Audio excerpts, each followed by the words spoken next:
Jewish people weren't allowed to become lawyers, become bakers, become doctors. They were allowed to buy and resell, right? Whether it's cigarettes, whether it's gold, whether it's oil. My grandfather used to resell in the Soviet Union raisins.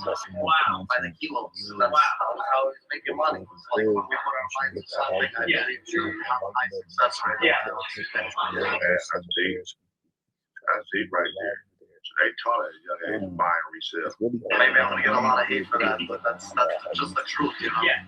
Everybody always says I need a Jewish lawyer, I need a Jewish tax accountant. Why? Because they were dying. Jewish doctor, right? Why? Because those people have a high success rate of getting things done. So enough history. Let's talk about the dining district today. And the place to start is with its biggest business, engagement rings. Now, we talked to the ring expert, Mike Neck. $2 million in the palm of your hand. Can you do that with anything else? 40 karat fancy yellow. This is the same video, the same one I had on Mr. D's video. So that adds to the diamond pedigree. Oh my goodness. And how much did that go for? Millions. Millions. 40 karat GIA certified fancy yellow VS Earth Mine. The ring itself is a work of art. If I put this in your hand, you'll feel like some heaviness with you. This is above our pay grade, y'all. This is above our pay grade, bro. Goddamn. I ain't gonna lie. I'm not a jury nigga. I don't wear jewelry. I don't care about all that shit. But I like watching videos about them and looking at them. I'm like, yeah, I'm gonna give you your credit. That shit's fire. But do I want a fucking $7.5 million ring on my hand? Hell no. Because I know what comes with it, nigga. You're gonna have a half of the city trying to get your head, nigga. I'm out. Oh my goodness. This has like a ring to it. Put it on your head. Yeah, wear it on your face. Oh my goodness. Wants to kiss the ring out. Oh baby. Let's go. $1 million, $2 million in the palm of your hand.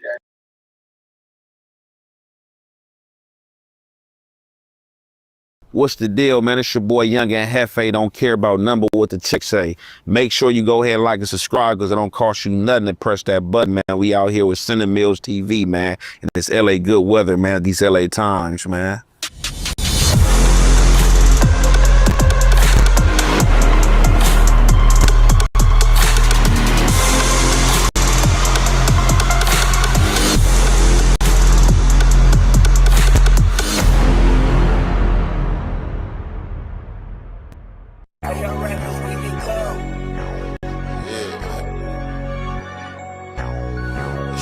Young and JEFE. Don't care about number what the check say. Keep it in your minutes.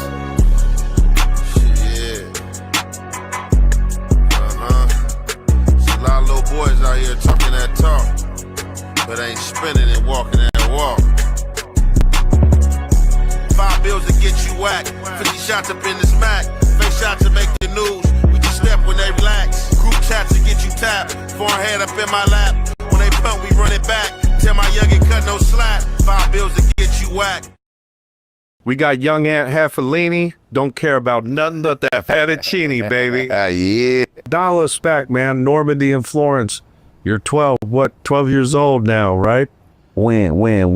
Way back when you were a kid and you first started fucking around in the streets. Man, back then, man, Florence and Normandy is definitely different than what it is today. You know, only thing that's still memorable, that's still there, is both the gas stations. You know, me starting off gang banging, man. I was hanging on that corner behind gas stations in the alley, adjusted, you know what I'm saying, to the duplexes. You know what I'm saying? That duplexes, that was like a known dope spot, you know. The crack addicts used to come get they fixing.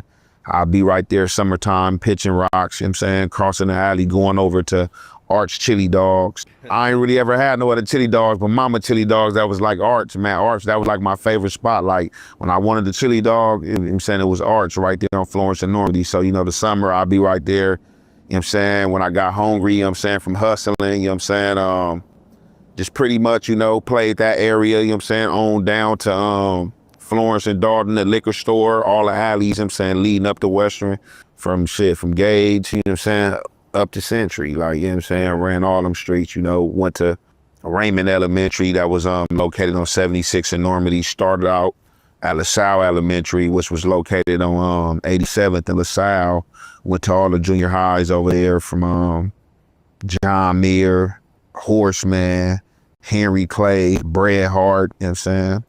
And the rumor has it you were doing so much selling over there at that Chevron station, they turned it into a quick serve.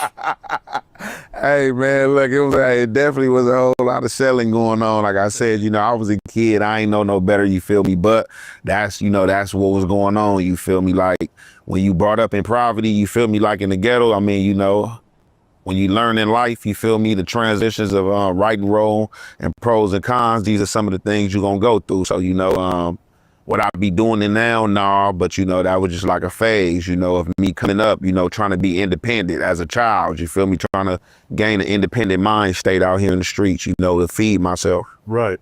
And then, have you ever tripped out if you didn't grow up in that atmosphere?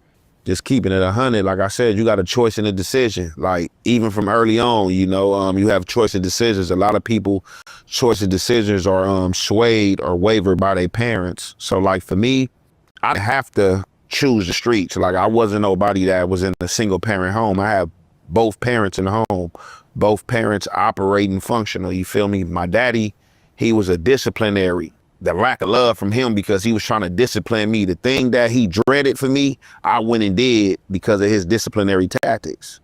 Do I think he was doing anything crazy? Nah, I just feel like he was doing the way that he was taught. Do I use his disciplinary tactics with my children? Nah, but like I said, that's just the way he was taught. You know, he was brought up in Texas, you know what I'm saying, before he came to California. And that's just, you know, his daddy was a police officer and his daddy was like real disciplinary with him. So, you know, I got whoopings like with switches, weight belts and shit like that. You feel me? Like he was tripping, you feel me? But I had to like rebuke it, you know what I'm saying? Rebut it, like. So it had the opposite effect on you. You took to the streets because at home he was whipping your ass. Yeah, for sure. And when you got caught up in some cases early on, like YA camp, did your father disown you? Was he like, son, you're fucking up, man? Well, no, he didn't disown me. So like, I think like the barrier kind of like broke with us was like one day, you know, he's talking to me crazy, cussing me out, you know, using all these cuss words. And you know, I was lip something back. And he was like, what you say? I'm like, what? He like, what you say? And, you know, he hit me with that old saying that a lot of people, parents hit him with, like, I brought you in this earth, I'll take you out. So I'm like, what? I'm like, you ain't gonna take me out. So he like, what you say? I'm like, you ain't gonna take me out. So he like, what, N-word, what, you got a gun or something? What you? I'm like, yeah, I got a gun. So he didn't believe me. So, you know, he got to talking crazy some more, like, you know what I'm saying? Like, yeah, I brought you in, I'll take you out. Yeah, where your gun at? I'll take you to go get your gun.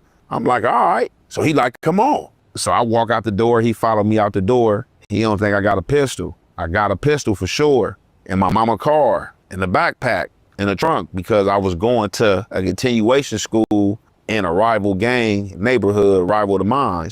He walked me down to the parking lot of our apartment complex, walked me to the trunk. He popped the trunk of my mama car. I opened the trunk, grabbed a backpack. He let me grab the backpack, still thinking I'm bluffing. I unzipped the backpack. When I unzipped the backpack, I go in the backpack to pull a weapon out. Once he see the butt of the weapon, he instantly tackled. We fall to the ground. He on top of me. The gun fly out of my hand, out the backpack. slide across the parking lot. By this time, I hear my mama, like, what y'all doing? Y'all need to stop. Ooh. So she bending down, she grabbed a gun.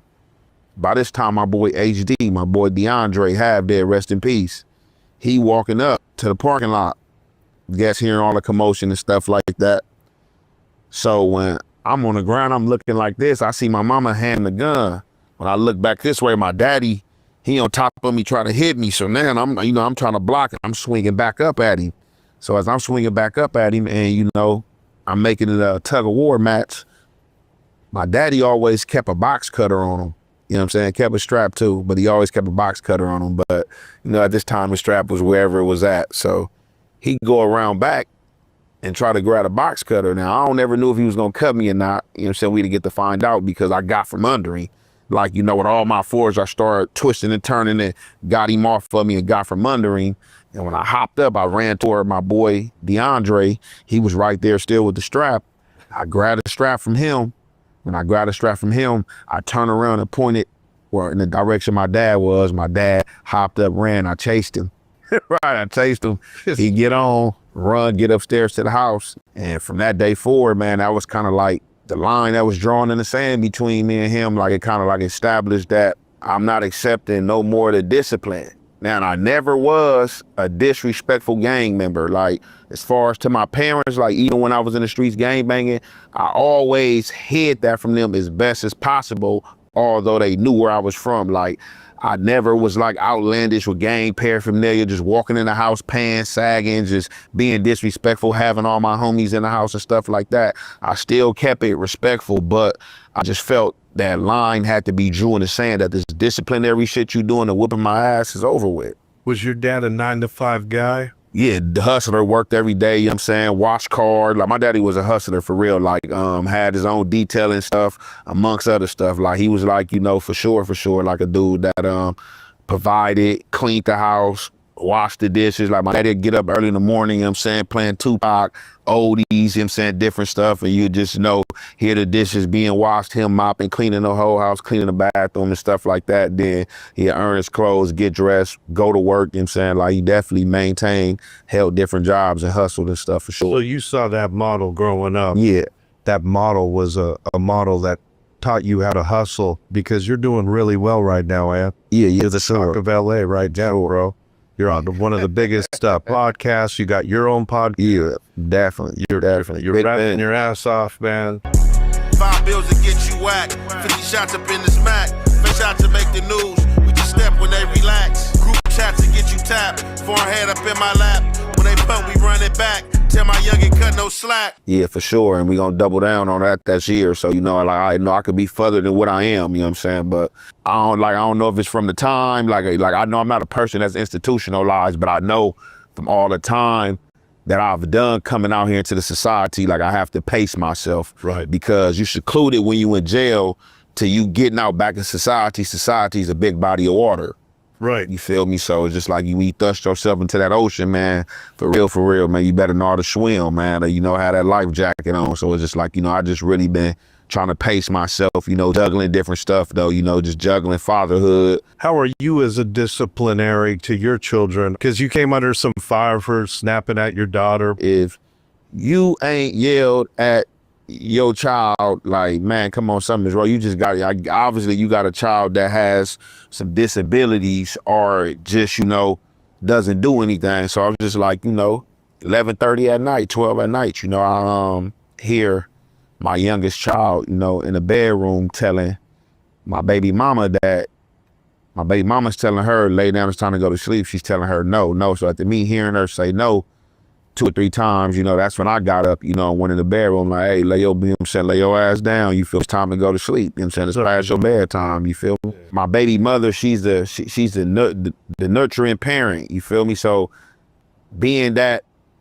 they know this, they already know. So dad don't play that. You feel me? So it's just like my daughter, when it's time to go to sleep or to do certain things, she gonna tell my baby mama no, or stop, to where she like, make me call your dad. Dad stern, dad gonna, get the job done, you feel me? But like, we ain't gonna never paint no picture that, we being disciplinary, because, I'm not a disciplinary in the form of ass whoopings of abuse. Like, no, we don't do that. You know, I can just, my daughter can see the look and hear the sternness in my voice and know just to get herself together. You know what I'm saying? Like, there's nothing wrong with that, bro. Yeah, at all. And like, can't nobody tell me like how to parent and like, you know what I'm saying? Like, I take care of mine. You feel my mouth? You know, I'm in home with mine. You know, mine see me every day. You know, wake up to me. Mine's got everything they need. You know, they don't want for nothing. It's well known, and this is public record, that you were involved in the Oxycontin trade heavy. Yeah.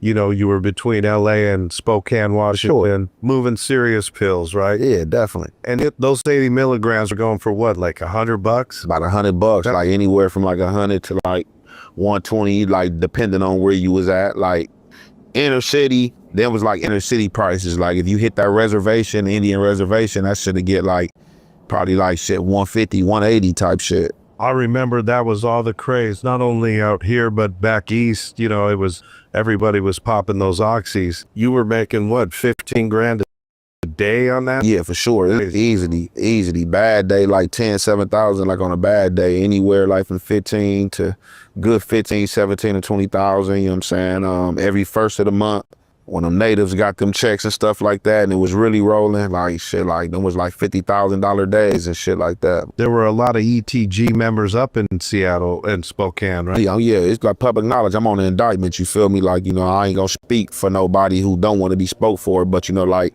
definitely, for sure, you know, I was on the indictment. And that indictment was even bigger than a RICO, right? Definitely. Like I said, a lot of people just hear RICO and automatically think the RICO. Like the RICO is not even the worst thing that you can be prosecuted with in the feds. The CCE, continuing a criminal enterprise. And that's like almost like a drug kingpin.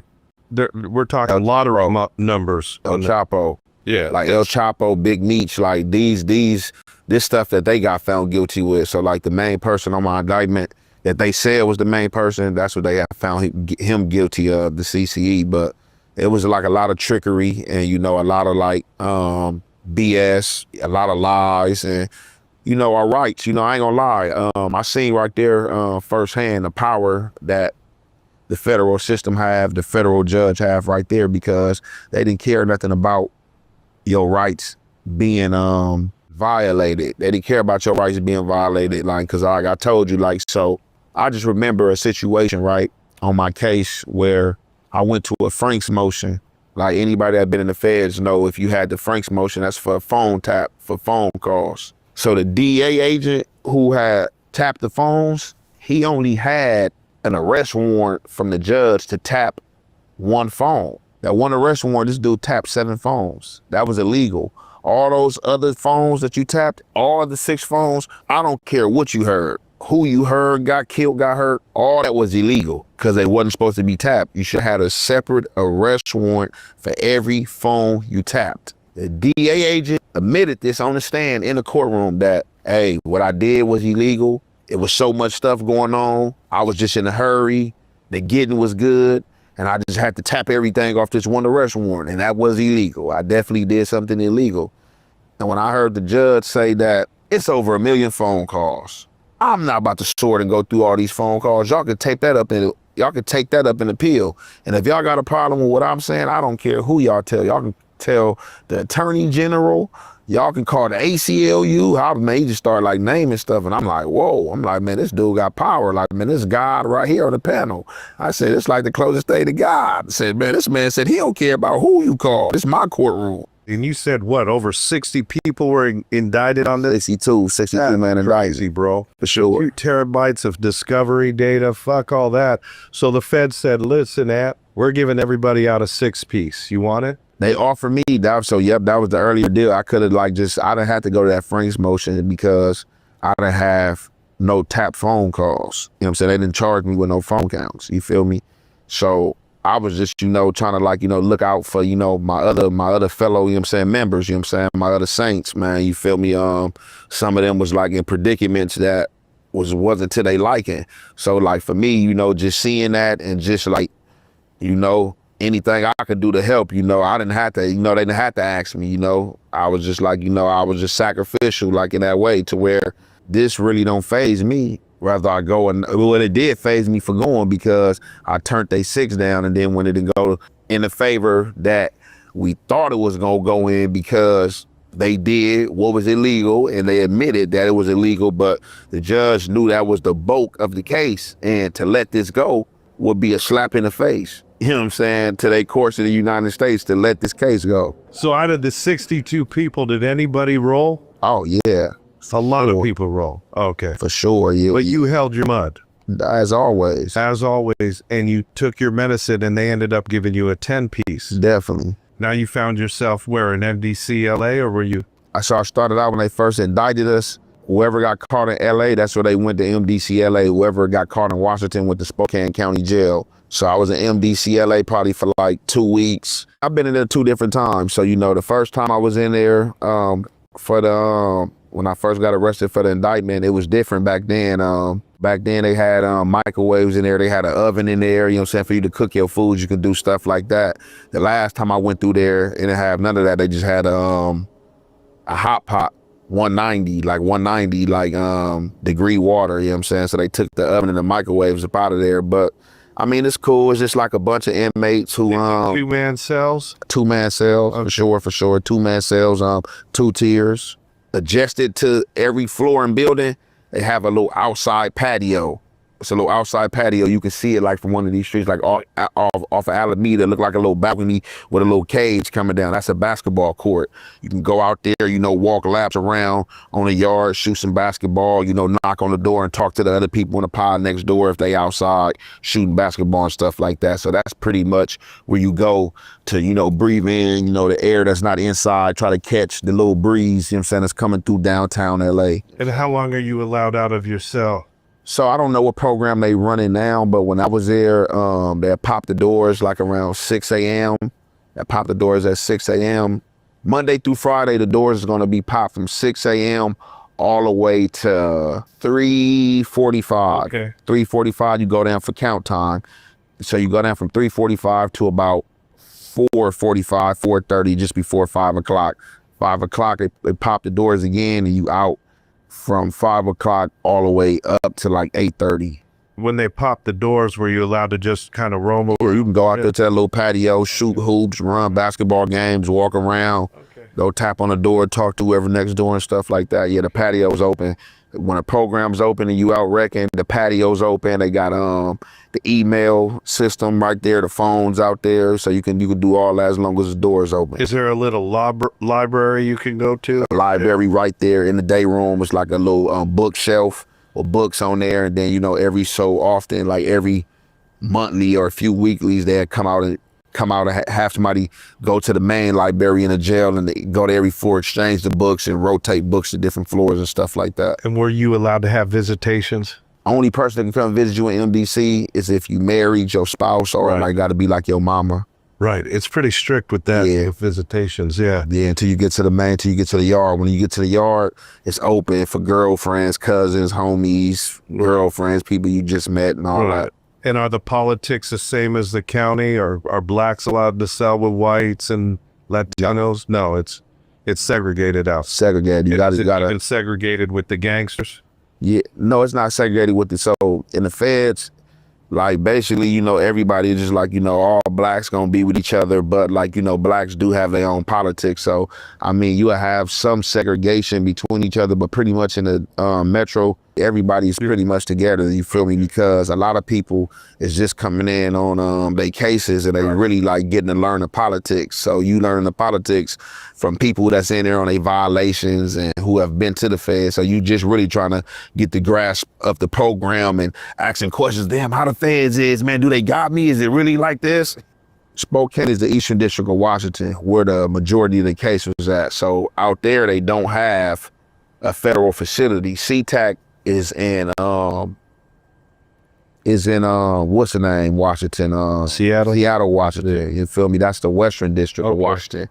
So if you catch a federal case in the Eastern District of Washington, you're gonna be in like anywhere from like they 10 county jails, because they have a contract with the feds to house federal inmates in the county jail, being that they don't want to take you 5 hours away to SeaTac. Right. You know what I'm saying? Did that 10 years give you PTSD, or do you feel Nah, I ain't got any PTSD. You shook it off, huh? Yeah, for sure. You feel me?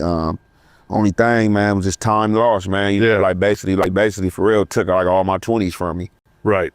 Yep. So it just like basically like on that basis, just like, you know, time lost, time you can't get back, you know, time being away from my my oldest, you feel me? Cause my baby mama was like 6 weeks pregnant when I went down on my bed. So just like, even though I was getting visits, you know, all the time, and my daughter, you know, was getting to come see me, you know, it was just, you know, seeing me and we got to leave daddy. It wasn't like, you know, I wasn't there for those pivotal moments, you feel me? Like, you know what I'm saying? She didn't get to wake up to me and stuff like that. But only good thing is that I still got to get out, you know what I'm saying, in her childhood, you know, and be there, you know what I'm saying, and contribute to her. But, you know, I always contribute from, you know what I'm saying, when I was behind bars to when I got out. So it's just like, you know, just that time cheating her out of that little time, you know, right. That's, you know, that's the part I regret the most, you know. And besides that regret, do you regret blowing all that money fast? I know it was quick, easy money, but for sure. But don't you wish you parlayed the right day with the pay? No, for sure,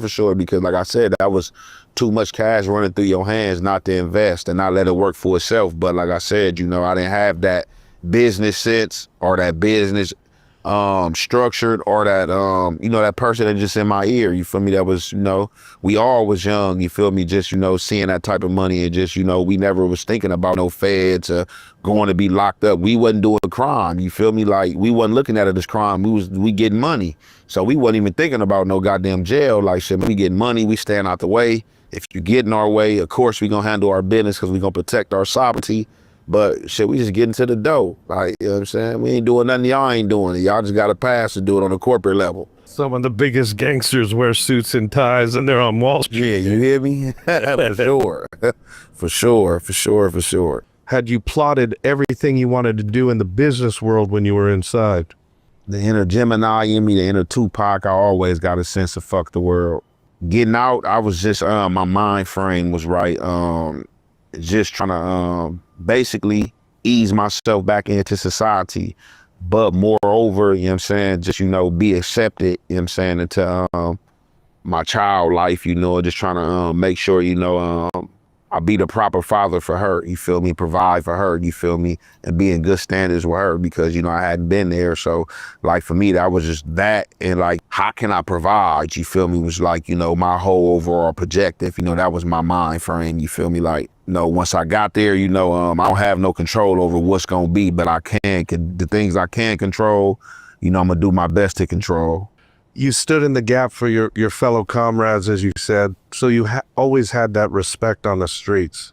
For sure. Like, I mean, you can't dispute that. Like I said, you know, a lot of people don't want the truth out there, because the truth, you know, it hurts people who tries to live the truth and it's not their truth. Like, you know, you can't dispute that, you know what I'm saying? And I don't say that because I'm looking for any honors, you know, from anybody, looking to be accepted from anybody. I don't care about acceptance. I'm already not a people's person. I'm a person who's to itself, you know what I'm saying? Like, I'm an introvert, so I don't care about being acceptance. But speaking on the truth of the matter, like, yeah, I did that. You know what I'm saying? Everything you could do possibly wrong in the streets, I did that. I went and got the accolades you supposed to got. I did that for sure. And I ain't told on nobody. I ain't never mentioned nobody's name. I've been everywhere from juvenile hall, camp, YA, state pen to the feds, and I ain't ever mentioned nobody's name.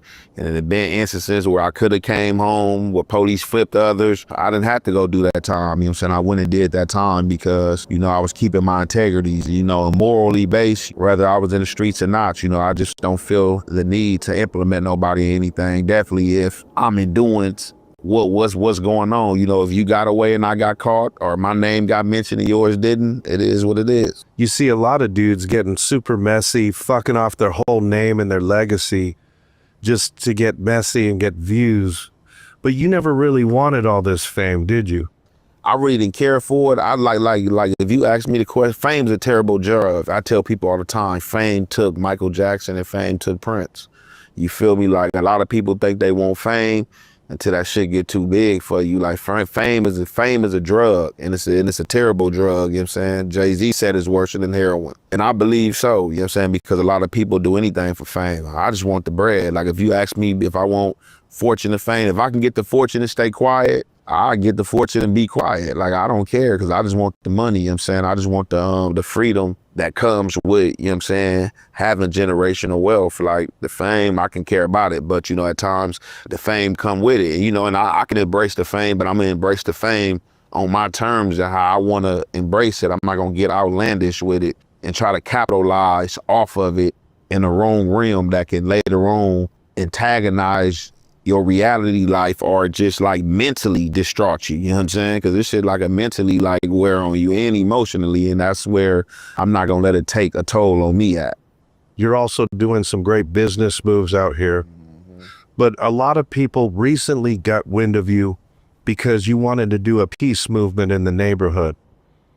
Well, that that ain't how people got wind of me, but that's what a lot of people picked up on. So like I tell people, like, I had started social media right before I even spoke on the piece. I was doing the reactions like I'm doing now. Like, anybody that been there from the beginning, they know, like, and JEFE started out doing reactions. How I even got on the internet was my music page. But the JEFE page that I do my blogging off of, that was my music page. My nephew had put that page up for me. So I was like, I had dropped one video on there, was my Unruly video. That was the last video that Lil Sodi was in, you feel me? We had did that video on August 3rd, you feel me? Rest in peace, Little Sodi. He was a beautiful soul, man. That video was shot probably like 3 hours before, 4 hours before his death. Yeah. You know what I'm saying? That was the last video he was in. So I had dropped that video on there, and then what happened was Brick Baby had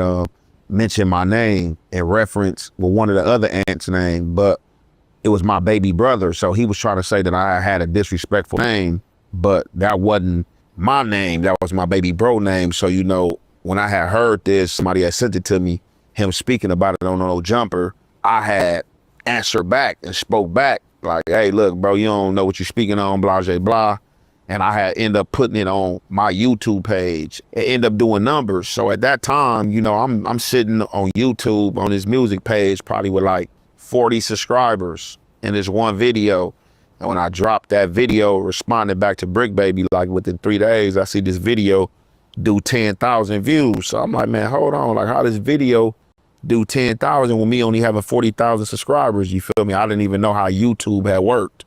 Right after that, that's when the peace thing came about, and you know, some of my men would, you know, some of the dudes from the 60s had hollered, and you know, they was on the peace movement, and I just had the platform. So, you know, I just basically was like putting the message out through my platform, you know what I'm saying, trying to, you know, give it some legs, you feel me? And for those that don't know, we have kind of an international audience. One of the biggest gang wars in gangland here, and this is before the tight jeans, is the Rolling 60s Crips versus the ETG, the, you know, 8-tray gangster Crip.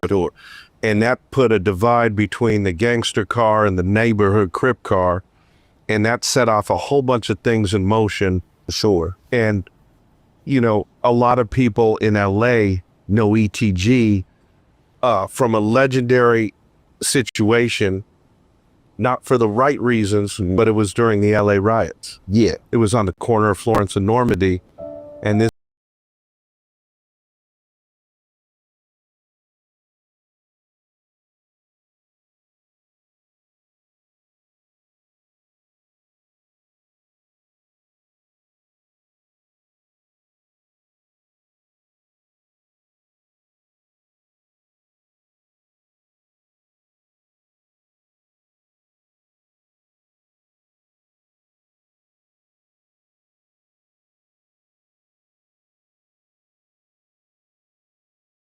some healing from that, and our community is healed.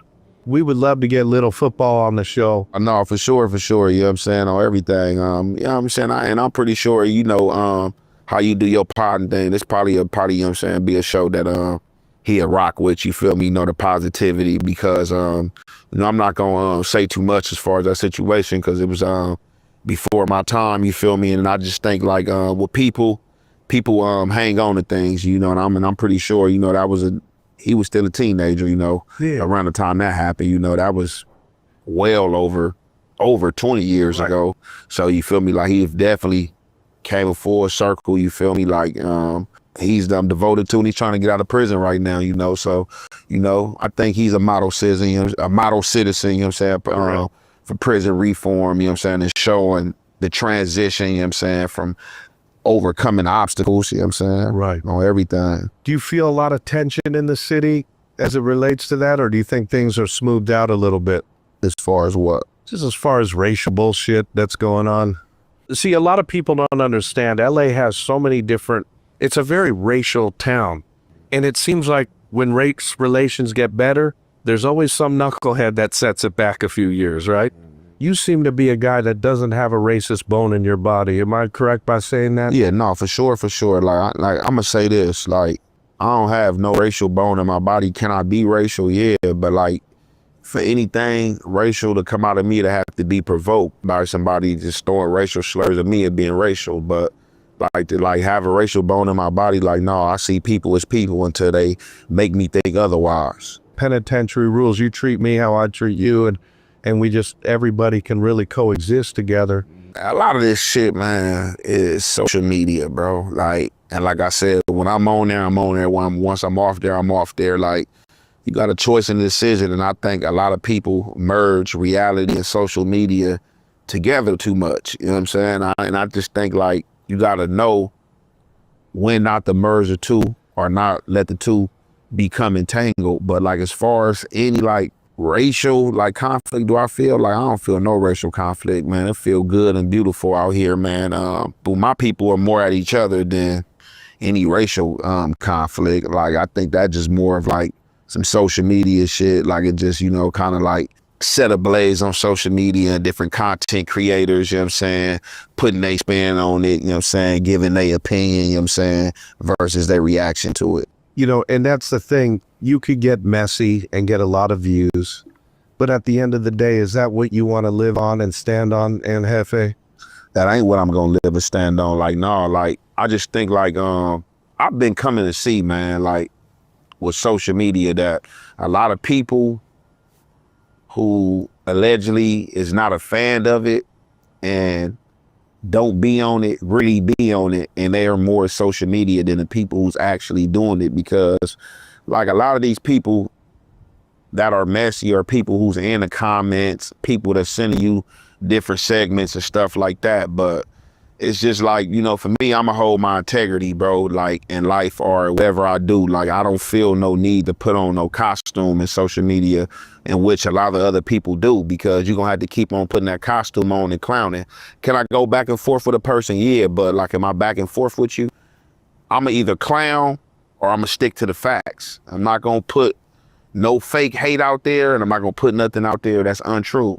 And when you start saying stuff that's untrue, and you start taking a turn and speaking on the dead and speaking of hood politics and stuff like that, that's what I'm not gonna get into it with you about. I'm not gonna do that on the net, because I feel that's field activity, stuff that's left to the streets, and I lead the streets to the streets. I'm not gonna bring the streets on social media, like, regardless of how you view what I'm speaking on or what should be spoken on and what is street and not. Like, we could be watching the same TV at the same time, the same program, and have two different understandings. So as long as I'm standing on my moral base integrity, man, you know, that's all that matters at the end of the day.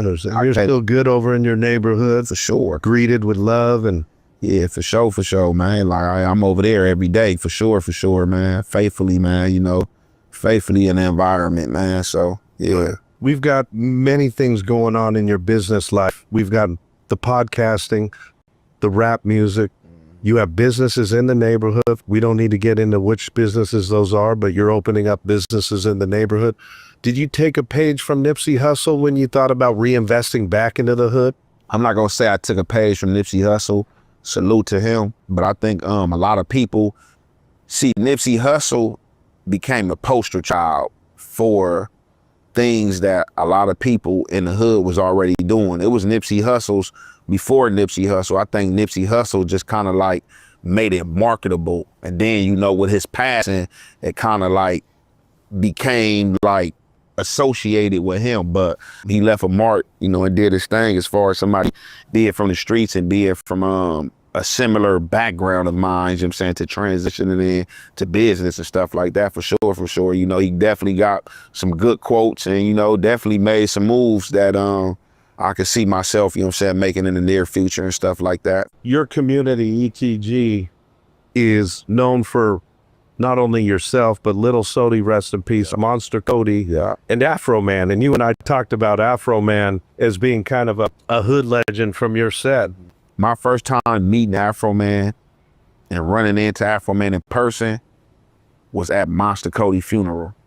So I'm at Monster Cody's funeral. I see him out there, but, you know, I don't feel the need to go up to him or, you know, entangle with him because I'm not understanding what's going on with this whole situation as far as Afro Man, because it's like being from the community, I had never heard of Afro Man or heard anything of him. So I'm not gonna lie, me seeing him at Monster Cody thing and then, you know, hearing about what him and Lil Sody had going on, I was kind of feeling like, man, it's like some industry shit, man. It's like how these dudes got these dudes out the industry from their hoods. That's how I felt. So even when I was at Monster Cody's funeral, Lil Sody was trying to introduce me to him, and I was kind of like, nah, bro. I'm like, look, whatever y'all got going on, what y'all got going on, that's your thing, bro. You know, salute.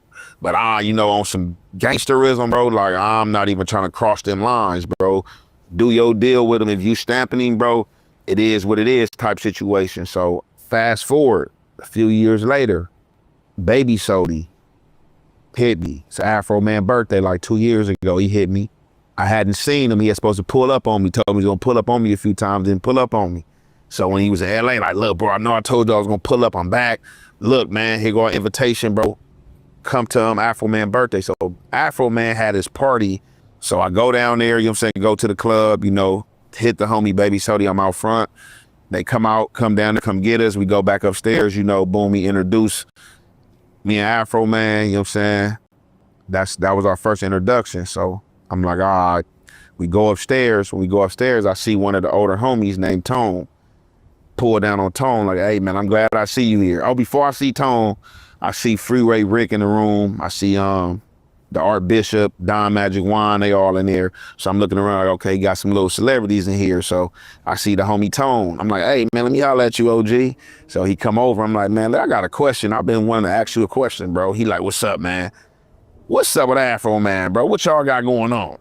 So he get to laughing. He like, man, what you like as far as what?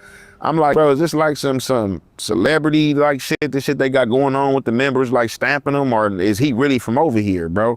So he like, no, he from over here, bro. Ooh, and he explained the origins to me. Like, no, he from over here. He grew up on 69th, you know, went to Horseman, end up moving, you know what I'm saying, to Lancaster later on down the line. And then, like I said, one of his fans had got at me over something I had spoke about pertaining to him and A-Tray, and one of his fans, some supporters of his, like, man, you better go listen to that early Afro Man. He was, man, talking about A-Tray in his early days when he first came out. You know what I'm saying? I'm like, and I went to listen to the song, and I'm like, oh, okay. Like, so he is from over here. So for sure, he from over there before my time. You had never run his license plate prior to that? Nah. So you just knew? I ain't had no reason to. I didn't hear none of them songs. What can we expect from you coming down the pipe? More music? Oh yeah, no, I'm about to double down on that. Like I said, I got right now, man, like within these next few weeks, I'm about to drop the What the Check Say. I'm supposed to drop that last year in October, but what had happened was, right, I had a second project I had dropped. The second project was Don't Care About Nothing. So when I dropped Don't Care About Nothing, 2 beats off of that project I had got from a producer overseas. I paid him outright. So when I paid him for these beats and I dropped the music, he see how the music's doing, try to double back on me and try to like get some more money out of me. And I was like, no, I had to stand firm on him. Like, look, bro, I asked you what's your price. You told me what your price was. I sent you your price. That's the end of that business. So what he did was he went and hit the DistroKid platform and was like, basically, I ain't had authorization for them beats and had my music pulled down. And so that had kind of like had me like in the stupor to where like I was locked out that account and I had to go with another streaming platform and start all over with the music and stuff like that. So that's what it really was. If not, I already would have already had the third project dropped and would have probably been dropping the fourth one right now, but I gotta drop what the check say, and then I gotta get the other one back up, and then like I said, I'm just like, yeah, about to go crazy with the music. And then I'm trying to open this my little media little building, you know, to just like have my little media, my merch, you know, and then like the entrepreneur stuff that I'm doing, cracking up out of there, you feel me? Right. And you know what, Ann? A mentor of ours told us to paper everything. Hire an attorney, wrap it up in paper so that you actually have some kind of recourse, you know, because this music game there's a lot of sharks in these thick waves out here, man, especially in LA, man. Yeah, for sure. And this was mighty overseas, like an overseas producer I bought 2 beats from. So just like, yeah, you know, just like I said, you live and you learn. So just like that mistake ain't gonna happen again. You mentioned you're going to get back into martial arts. You have that in your background. I know you have a mean squabble, and for sure. I definitely want to get back into that, you know what I'm saying? Like shed some pounds, just, you know, just like right now, like I chose the time before 2026, but it's just all coming into fruition in 2026, just like, you know, mind, body, soul, just like, you know, a healthier game plan, like as far as eating, you know what I'm saying? So it's just like, cause a lot of this stuff you eat, a lot of people don't know, like the hormones you eating, like, you know what I'm saying? Like this stuff will have you moody, have you, you know what I'm saying? Just, you know, in a different, places you don't want to be. So it's just like, that's what I'm working on, just like mind, body, and soul, diet, exercise, you know, and like I said, just want to stay loose, you know what I'm saying, yoga, get into the, you know what I'm saying, the art form, you know what I'm saying, the fighting, you know what I'm saying, back, Right. you know, just stuff like that. So It's a trifecta, that's what I'm on. But the way you're conducting your life now must feel really good to you. You feel proud about what you're doing, and there's something special about that, man. Yeah, just, you know, just flicking a switch, like I said, because, you know, just early on was a lot of negativity that, you know, didn't have to be there. So it's just like, you know, coming back from that negativity, you got to understand, man, like a lot of my friends, man, a lot of friends that I had at 14, 12 and stuff, like they not around no more, you feel me? Like either they passed or they got life in jail or they just starting to get out, you feel? So you just starting to trying to learn friends over and stuff like that. And just like some of these dudes, just like y'all grew out of each other. So just like, no, just to still be around, you feel me? Just to still be living, just to still have the chance to experience fatherhood, you know, and to be there for my children, you know, install lively lessons in them and help them along their journey. How does the fame feel, man? Like, I really don't think about it. I just like, you know, keep it regular and stride to what, you know, life brings in front of me. You know, I just take it a day at a time, you know, in the person, you know, how the energy the person bringing, you know. That's so I just take it in stride and what, you know, how the person coming and the energy and just like, you know, everybody that I ran into, you know, the positive energy. I ain't ran into like no weirdos and nobody that try to come crazy or provoke me like everybody. And, oh man, you know, what's up, man? Hey man, that's you off the, you know what I'm saying, and stuff like that. So it always have been, you know, positive encounters. And, you know, that's what I like. So the love outweighs the hate, basically. For sure. Okay, that's a good thing, man. How can our audience tap in with you, Ant?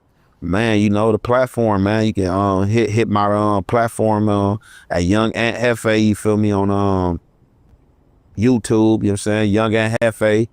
And that Young Ant Jefe Put You Up on Game is my second channel. You can hit me as well on platforms like Instagram at Young YOUNG_Ant ANT_Jefe JEFE. You feel me? You can hit me on the gram there. I got the TikTok Young Ant Jefe as well. I ain't been on there in a minute, but I'm about to fire that up, man. Fire all cylinders up, man. We got to get a check out everywhere, man. I'm probably about to go ahead put that blue check on myself. I really didn't care about the blue check, but if that's how I got to pull the check in, getting the blue check, then I'm gonna go ahead and blue check myself, pull the check in from Instagram, you know what I'm saying, YouTube, you know what I'm saying, TikTok, everywhere, man. You know what I'm That's saying? right, man. Get it. You heard it here, half a fact, man. The half effect for sure.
now, you know, we on boss things, man. You feel me? Trying to, you know what I'm saying, acquire things, you know what I'm saying, businesses under our belts, you feel me? Just on our grown man, you feel me? Moving like a boss, you feel me? That's right. We all been hearing about the peace talks between A-Track and 60. Can you confirm that? Like, is it? So, I'm gonna get into a little bit about that. So, yeah, you feel me? You know, we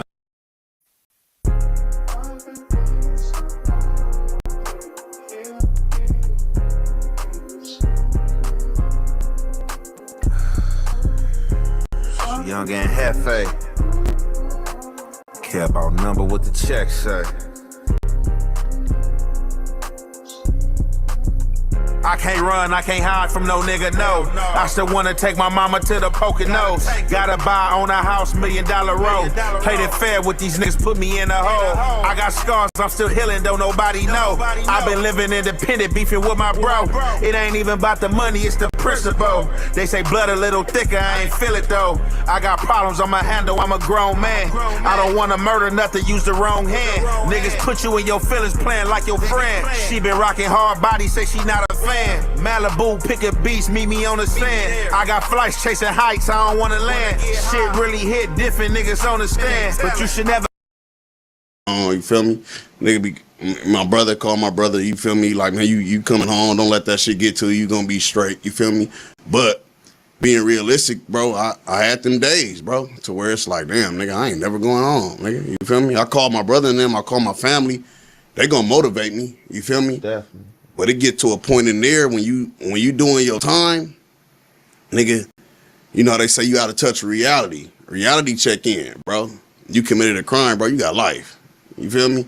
Them folks ain't gotta never let you go home, nigga. You feel me? So besides the motivation that your family, you know what I'm saying, was throwing your way and trying to, you know what I'm saying, install that faith in you, like, did you ever feel like you was getting out, or like did you, or was you in there like man, damn, I'm stuck up in here, man. I got 85 with life, you know what I'm saying? Yeah, nah. Mentally, I went through them phases. Mentally, I went through like, damn, I'm here, I'm stuck. You feel me? But physically, I never let it get to me. You feel me? I got a homie named Lil Bobo. You feel me? Called life in prison for some like the shit he went to jail for. He's not guilty for now. All the new laws and shit, yeah, he would be released, but he called life in prison. You feel me? So physically, I never just let got caught for killing somebody or stabbing a CO or something. You feel me? But mentally, bro, I suffered through that. I went through them days like, nigga, you never going home. You feel me? Yeah, and I already know that emotional state that could have put you at risk at crashing out, you know, sure, putting you in jeopardy or somebody else's life in jeopardy, you feel me? Because I ain't ever had no elbow, but, you know, I've been doing this since a pup, bro, and I did everything, bro, like from juvenile hall, camp, YA, pen, and the feds, bro. Like, I seen them. I heard you went to the feds. Everything, you know, I caught a dope charge when I was in YA and got sent to the pen at Pelican Bay. Pelican Bay was my first spot. Yeah. You feel me? And on everything. And I was in the cell with a lifer. Both my cellies was a lifer. Yeah. You feel me? And one of them, he was on the 180 up there. On everything, on B yard. On B yard, yeah. But A yard is like the workers, you know what I'm saying? They got PIA, stuff like that. The programmers. B yard, that's where it's cracking at. Stay on lockdown, you know what I'm saying? When it come up, be up probably for about 3 weeks to a month. That's where Lil Ball was at? Exactly. Yeah. You feel me? So I'm on that yard, but what I want to say on that life thing, I had a good experience with a lifer and I had a bad experience with a lifer. Sure. You feel me? And the bad experience I had was with a homie named Baby Percy from neighborhood Compton. I was in a cell with him. He was a lifer and we was cool at first, you know what I'm saying? We was rotating like keyways and stuff. And then it started to set into him that I was getting closer to the door of going home and he was sitting in here with life. Sure. So that gloomy cloud started coming in the cell to where he started acting funny, indirectly doing stuff that, you know, as man in this, you know what I'm saying, this bathroom with these bunk beds that make us trip. Yeah, man. So, you know, I'm kind of trying to like bite my tongue because I'm like, man, I know dude got all day and he kind of miserable, but the little cat and mouse game, I'm against at the end of the day. So it became enough to where like one day I was in the cell and I made my mind up and I probably was like 5 months from the house. Yeah. I'm like, I'm about to book him. We on lockdown in here. He got the routine every morning. I let him bust down first. After he bust down, I bust down. So y'all on lockdown in the Bay? Yeah, we on lockdown. You already know. But we programming. Ain't nobody even gonna hear you. You programming though. You can scream. Ain't nobody even gonna hear you. As soon as you get up, you know, we got the mats rolled up. You know what I'm saying? Get up, dress up. You know, so I'm up. You know what I'm saying? Got my blues on, boots on, got my Lokes on. You feel me? And I'm just chilling. You know what I'm saying? I'm on the bottom bunk too. I'm chilling. He get down, bust down. But this morning, he trying to talk to me.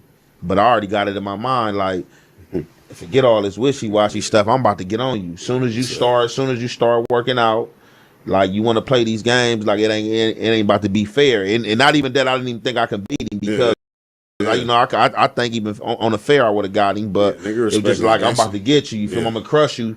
You put me in this position where I'm short to the house and you got an elbow to come in my space. All right, so this how it's gonna go. So that morning, right? He working out the whole time. He talking to me, right? I'm ignoring him, Rich, but he keep talking. He keep talking as if I'm having a conversation with him. And long story short, he finally said something that got through to me. He was like, hey, man. He was like, hey, bro, I just want to tell you, bro, I know you hear me, bro. You know what I'm saying? He was like, I know you probably don't want to talk, bro. He like, you know, man, look, I apologize, bro. You feel me? You know what I'm saying? I've been on bullshit like in the cell, bro. He like, man, you know, you short to the house I got all day. And, you know, he started explaining his case and that shit kind of got through to me. And, you know, I'm like, man, I finally came out. I'm like, man, for sure. I'm like, hey, look, bro. Look, either we gonna switch cells or like that little situation that can't go no more because it's gonna blow. And this morning it was about to go. And if you wouldn't came out and said what you said, I didn't even give a fuck about my release date. Like I was about to crush you in this motherfucker because that's where you took it. You know what I'm saying? Or everything. So that shit mentally, that prison life vicious, bro. You feel me? Yeah. That shit vicious, bro. As far as you dealing with all gangsters for the most part. You know what I'm saying? You got certain niggas that get weeded out, but you dealing with all gangsters. You feel me? All real men. You feel me? Like when I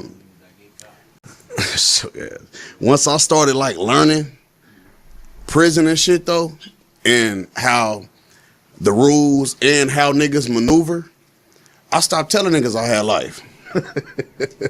On the set, I ain't telling them, bro, I'm finna get out next year, bro. For sure. So niggas ain't even looking at me no more. You just another nigga. The lifers, you know, the lifers is the niggas that's really in there politicking. They really involved in everything, bro. This they life. It's home. Yeah, you feel me? I promise you, bro. Niggas, you know what I'm saying? When your paperwork come through, when you hitting them ASSEG units and shit, you can't lie about your date. So niggas used to be like, this nigga Rich be lying about his date. This nigga Rich be lying about his date, bro. I'm getting out next year, bro. I stopped telling niggas I got life because I see how niggas treat a lifer. You got life, you a young nigga, and you a rider. Man, this nigga doing all that. Nah, for sure. You feel me? And then start the game so fucked up, you feel me? Nigga, I went on the first 3 missions you advised me to go on, bro. That 4th one, now I'm a buster. Cause I ain't want to go on that one, right? Bro, I just went on 3 of them, bro. I ain't even, you know, niggas politic you and be like, oh, nigga, you feel me? You on some bullshit.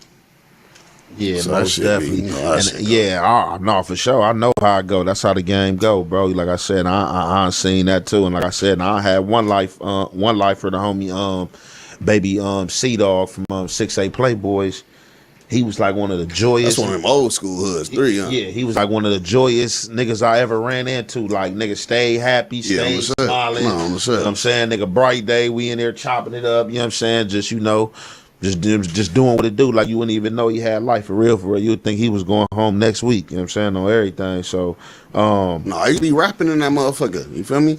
I used to be, you was rapping back in the hall, shit back then. So I remember niggas beating on his chest, niggas beating on tables and shit, nigga rapping for sure. So that is like that used to help you get through that time too. I'm pretty sure. Yeah,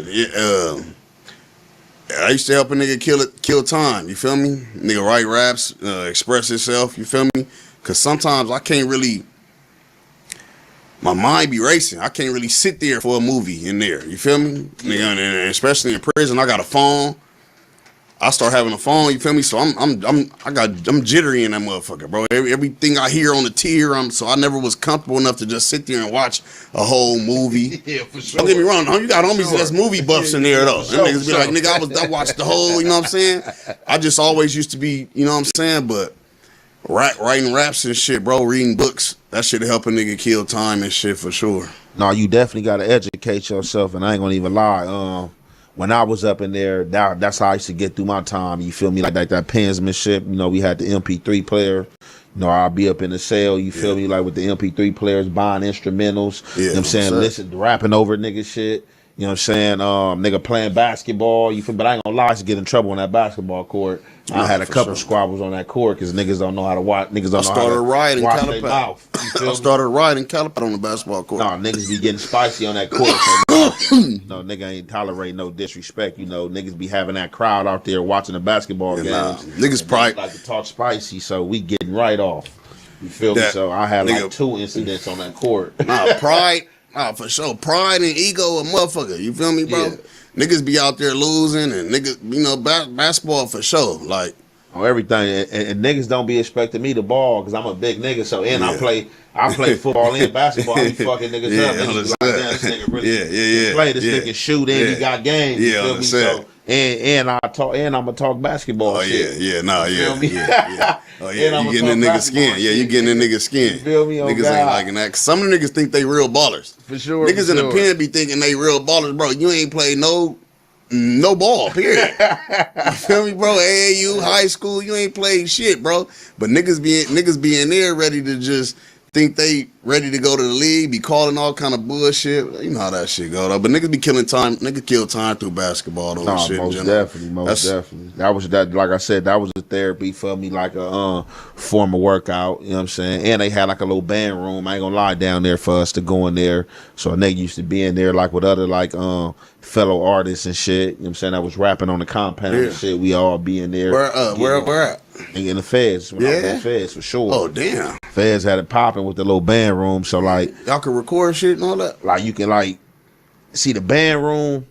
You couldn't record. It was like we was doing live band. Yeah. So like you had the instrumental, so it was like a room that looked like that where he in, but it had all the instruments in there. Niggas would be playing, or you can come in there with your MP3 player and play the instrumental, and niggas just be in there fluent, or niggas would do songs together, and niggas would perform for the whole yard. Nigga, we'd go out there with the live band. We had niggas that really knew how to play the instruments and be out there, and like we'd get cracking, bro, on everything, and do like little concerts for the yard and shit. So I heard the feds. And I heard the feds different for sure. You feel me? The pros and cons of the feds. It's pros and cons everywhere, but I would have still, I still would have picked the state overall because like the feds, you got to be in the right spot. See, the state, it's cool because state, you got them contracles. So it's like, you feel money talking the state. You feel me? Feel me? Money talking the feds too. Only thing is just like if you don't bust no CO or you ain't at a spot where they fucking, then it's gonna kind of be ugly. It's gonna be dry on the pussy front, but you can run the bag up. For you sure. know what I'm saying? But on another note, what overturned though? What overturned? Like, you know what I'm saying? How you get out? What overturned? What happened? They had some new shit called the Heard case, where a dude out of San Diego or something, you can't give a juvenile LWOP. About a couple years ago, they passed a law you can't give a juvenile LWOP. You feel me? So the dude Heard, he started fighting about 3, 4, 5 years ago that shit y'all passed a law stating you can't give juveniles LWOP. You feel me? What about the niggas who got equivalent to LWOP? I got 90 years. Yeah, y'all didn't sentence me to life without parole. But I'm 17. I got 90 years, bro. I'm never going home. That's LWOP. You feel me? So he was fighting that shit, and they overturned this shit. I had life plus 65 to life. You feel me? They said like they got like a life expectancy for a black man. A black man only gonna live like till he like 69.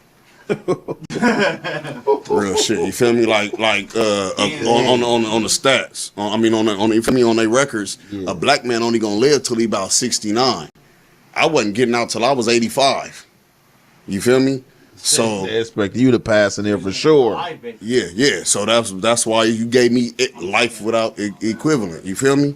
So that's how a nigga passed out, came out on that shit. Cause the nigga, the first nigga who put me up on that case, cuz the homie Nutrageous, cuz from Nutty Block. Okay. On the set, I heard he got out on that case and passed away. Cuz R.I.P. to the homie, cuz Nutrageous. Shout out Nutrageous. Nutrageous from Nutty Block. That was the word too. Like all the homies that was doing that time, they was telling like, man, Nutrageous cracked it off. He down there, he in the county, he getting out.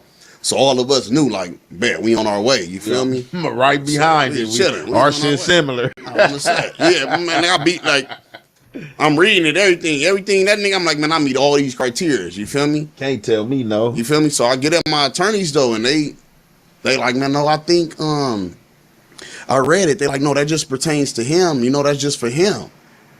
And I'm like, oh yeah, you feel me? I'm like, all right. So I go to sleep. You feel me? But nigga, when I had them phones, I used to always be Googling shit, bro. Googling knowledge. You feel me? With them phones. So I used to always Google shit, odd shit, juvenile, sentence to life, shit like that. You feel me? I go back and read the shit. Like I'm like, man, I read it. I'm like, nah, this go for every nigga sentence like him, not just him. This go for every dude sentence like him. You feel me? And I read, and they really read it though, and they was like, you right. They got back at me. They're like, you right. We on it. We finna bring you on. They're like, they know we lawyers. They're like, we attorneys, we lawyers. We not supposed to guarantee you nothing. They like, we read all this, you coming on. You feel me? For sure. So, definitely, because I meet all the criteria. So like shit, sure. How you gonna tell me no? So you know what I'm saying? When you came home? I came home last year. March. Oh yeah, you been out over. Yeah. How you been liking it out here? How you been adjusting to society, bro? It's been cool. It's an adjustment though, like you said. It's an adjustment. Everything new. Yeah. You feel me? Everything like a 19 piece. Yeah, for sure. As a kid, you feel me? Nigga went in as a kid. Did 10 and like nigga got out and was like kind of like, all right, like hold on, like because like within a year or 6 months, you know, shit advance and change. You know what I'm saying? So nigga like a dub piece, like man, that shit crazy, bro. You know what I'm saying? So you out here doing this music, man. Like what is it looking like on the music, man? How you feeling? Like as far as how the music, how it's coming along? How you feeling? I'm feeling good, you feel me? As far as with the music, bro, I'm feeling good. I'm representing, you feel me? Representing for Pomona, representing for my section and shit, representing for the team, you feel me?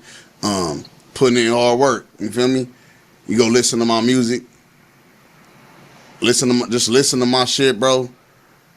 You might not like my beats. You might not like how it sound or something, but at the end of the day, you're gonna be like, you can't say that nigga can't rap. Spit this shit. You feel me? No, I can spit this shit. You feel me? Bro, definitely got a commanding voice for sure. We got a few little tracks and for sure on everything. We definitely got to drop that video for that what's that thing we just did a few weeks ago? That Heart Code. On set banger. Banger. We ain't even came with banger. Nah, for sure. You already know. Definitely dropping all hot shit. That was like perfect timing. Definitely dropping all hot shit. Sure. And we even got that other one to the East Siders beat too, though. I even like that one though. A lot of people I heard that and was asking about that. Like, and somebody even hit me a week ago about that track. Like, man, hey, you ain't never dropped that track with you and I'm like, man, I'm gonna drop all that. Like, I got a lot of music in the vault. We just keep putting. We gonna keep putting it together. You feel me? But. No, go ahead. What you about to say? I was telling the homie the other day when he was asking about that song. We was riding and shit, and I played it, and he was like, damn, all you and Ann ain't did that. I'm like, man, when the time right, it's gonna go right. You feel me? I'm like, Ann really my luck, bro. That's not my rap friend. That's really my luck, bro. You feel me? Definitely. When the timing right, we vibing right, we gonna come with a banger. And you see how we came, nigga. We just came with some shit, nigga. Merged with it, pulled up on me real quick. You know what I'm saying? No, I ain't even lie. You shot me a beat, right? Bam, you shot me a beat just out the blue. Bam. I see the beat in my thing. I listen to it. I don't respond, but like I meant to respond, but something had transpired that had sidetracked me from responding. But the beat was stuck on me, like the beat like had hit soulfully that it made me remember to hit you. And I'm like, bro, what you doing with this beat? I'm like, man, we doing some of this or can I buy it from you? You like, man, you like shit, no, we can do something. I'm like, shit, say less. Like, hey, look. I had sent you 2 beats. The first I sent you a beat before that. That's what I'm saying. That's what I'm saying. That's what I'm saying. When you hit back on the second one, I'm like, okay, cuz never even responded to the first one. I'm like, cuz like this one. And that nigga like, bro, what's up, nigga? I'll buy it. He was like, oh, this nigga like this one, nigga. I'm like, nah, nigga, we on. No, hey, like when you hear them beats and you just that shit just like the words just start forming. That's how it was naturally for me though, man, on everything though. But man, on another note, man, we gonna switch a little gears, man, everything, man, to get to the getting, man, though, man, cause you a real Pomona native, you know what I'm saying? Somebody out of Pomona, but sure. I ain't no messy type of go drag nothing out though, but I know you've been seeing this little imaginary smoke, on the internet, with me and the boy Fiend Pill. Hey, look. Hey, man, look, that nigga man. working hard. That nigga working hard. He working hard for them actor awards. Man, what I just don't understand is like man, like it's like spicy, man. Like too many hats, man. Like I said, like wrestling, like I should be a wrestling fan when I was a kid. Like, you feel me? And I remember Mankind. Mankind was the dude. He had the little sock, Mick Foley. Then he had a gang of personalities: Dude Love, Cactus Jack, all that. You feel me? So it's kind of who he like reminded me of though. And like, you coming up and promoting like because like. Niggas be trying to lie, and I'm asking you this question. And the only reason why I'm gonna ask this question because this nigga dropped a video on me yesterday playing, talking about, oh yeah, nigga, your name Tiny Ant. Like, I'm like, Tiny Ant? I'm like, damn. I'm like, I don't never remember a nigga calling me Tiny Ant. I'm like, it's too many niggas on the internet that know me. That's my older brother. But I'm like, either niggas know me as Ant Dog, Young Ant, or like YA. So Ant Foundation. Nigga know who Tiny Ant, Young Ant, nigga know the foundation. And then the nigga said that like basically I'm not from my community, and it's somebody he talked to, and if I say his name one more time, he gonna come on camera on record with somebody. So I'm still waiting for that person though. But you being like a Pomona native, like, do you ever remember him? Do you ever like, because I guess his name's supposed to be like Buki or Buka or some shit? Nah, I ain't. I grew up out there, born and raised, bro. You feel me? My grandma stayed on Stocker, so town in Laverne, we running them streets. Real motherfuckers real north side motherfuckers. They gonna know me, my brothers, our mama. You feel me? Like our daddy, they know us, bro. You feel me? I don't know what bro on. You know what I'm saying? I know he somebody influencing him. You feel me? But nah, growing up, he wasn't one of the niggas we was on or chasing and all that shit. No, somebody cool with. Somebody definitely influencing him, right? Because only thing, like I said, I'm pretty sure you seen.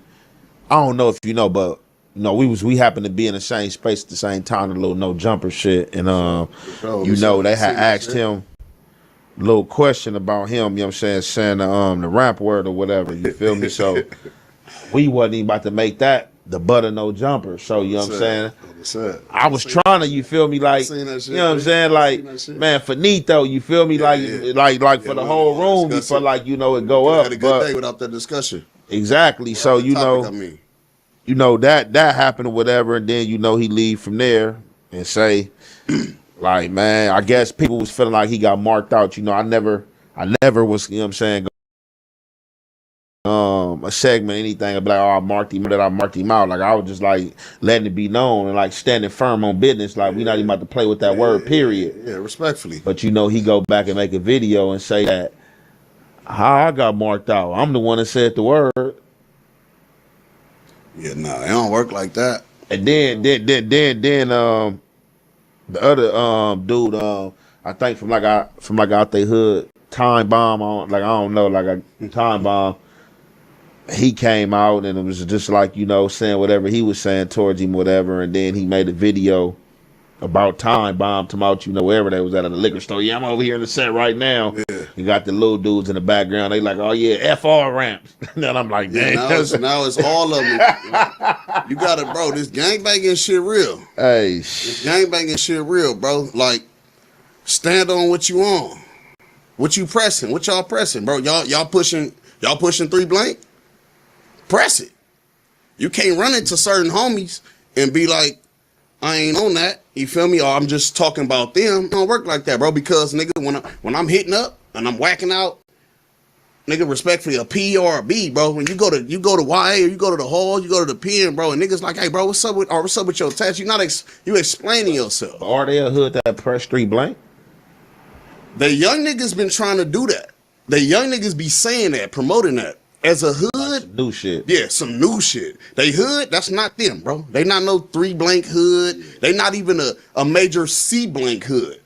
You feel me? Niggas promote them like, They gotta be a major C blank hood if they the only bloods in y'all city and they surrounded by our Crips. it's Crips in the islands. I mean, I'm just saying shit from what I heard. Bro, for sure. As far as factually, they are the only blood gang in Pomona. Yeah. They don't beef with every Crip gang in Pomona, for one. For two, it's Crips in the islands. So for a nigga to be like, man, we the islands, because we ain't no Crips around, it's Crips in the islands, bro. Forever. Crip set over there. No, not like a Crip set. Oh, that's Crips It's that niggas stay over there, live over there. They got bro. addresses over there. For sure, bro. You feel me? My brothers and them over there. You feel me? You got the homies from Budlong. Real nigga been over there. Real shit. You feel me? Yeah.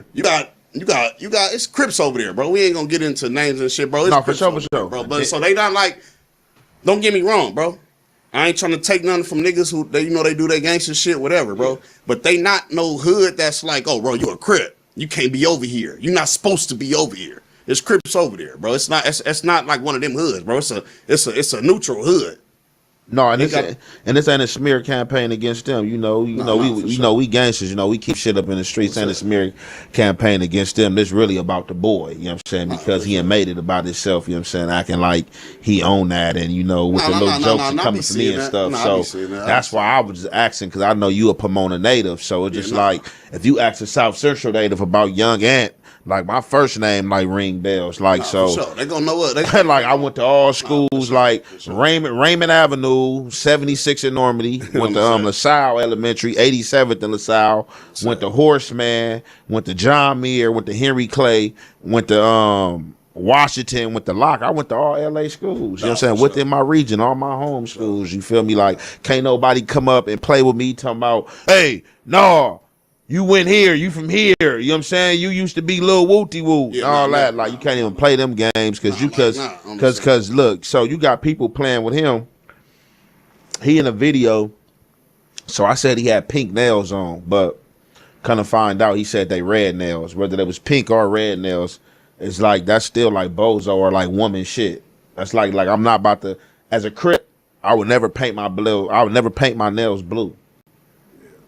You know what I'm saying? I never paint my nails blue. Yeah, for sure. So you feel me? So it's just like, just the zesty activity that I've been seeing, and then somebody else hit me yesterday and came out and was like, yeah, he used to be from the set, cuz like it's a set of San Bernardino called Alley Boys.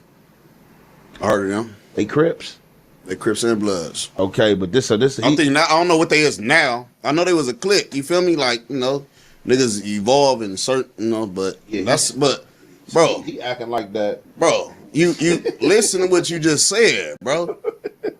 You talking about you from Pomona, but you from a clique in San Bernardino? Nah, we don't do that, bro. You feel me? Like me though.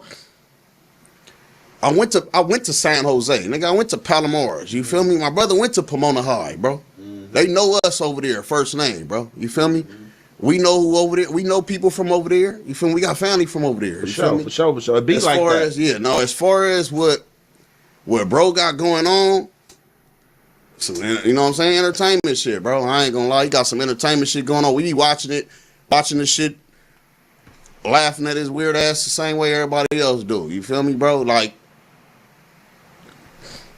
if you gonna support it, bro. If you gonna push it, you know what I'm saying? Like, but as far as back to your question, is they a hood that be on that 3 blank shit? You got the young niggas that want to be on that. They ain't never really been to YA, county jail and all that, to where they gonna explain themselves. That's not how we moving, bro. We not explaining ourselves. We talking about we something blank, nigga.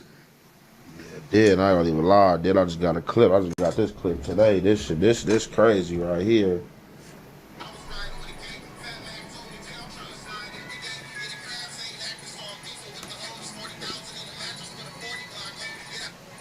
Crabs ain't active, so I'm beefing with the homies.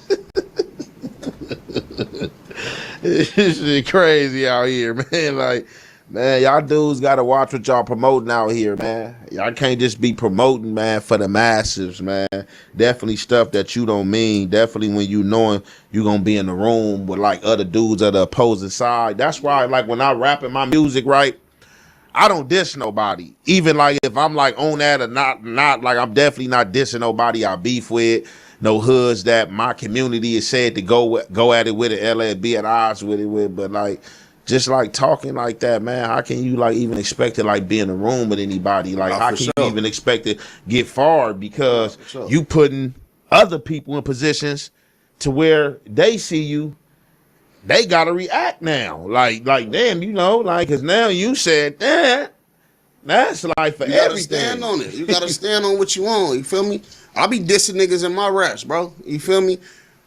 I ain't dissing cars or none of that. And anything I do diss, I'm gonna stand on it, bro. I know I've been in jail. I know what come with this gang banging, bro. You trying to diss a certain, but you saying something, nigga, they gonna be on you, bro. You feel me, nigga? What, nigga, say it this way. I've been in jail, so I also know how when a nigga get pressed for something or asked for something and you respond a certain way, I already know how the homies on the unit finna look at you, bro.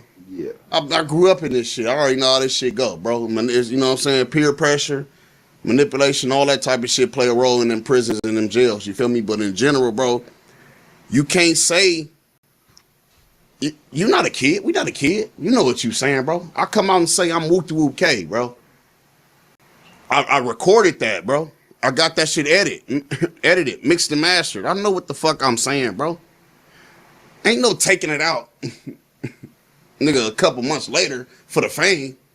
Stand by what you on, but I'm not knocking him, though, bro. Do your entertainment, bro.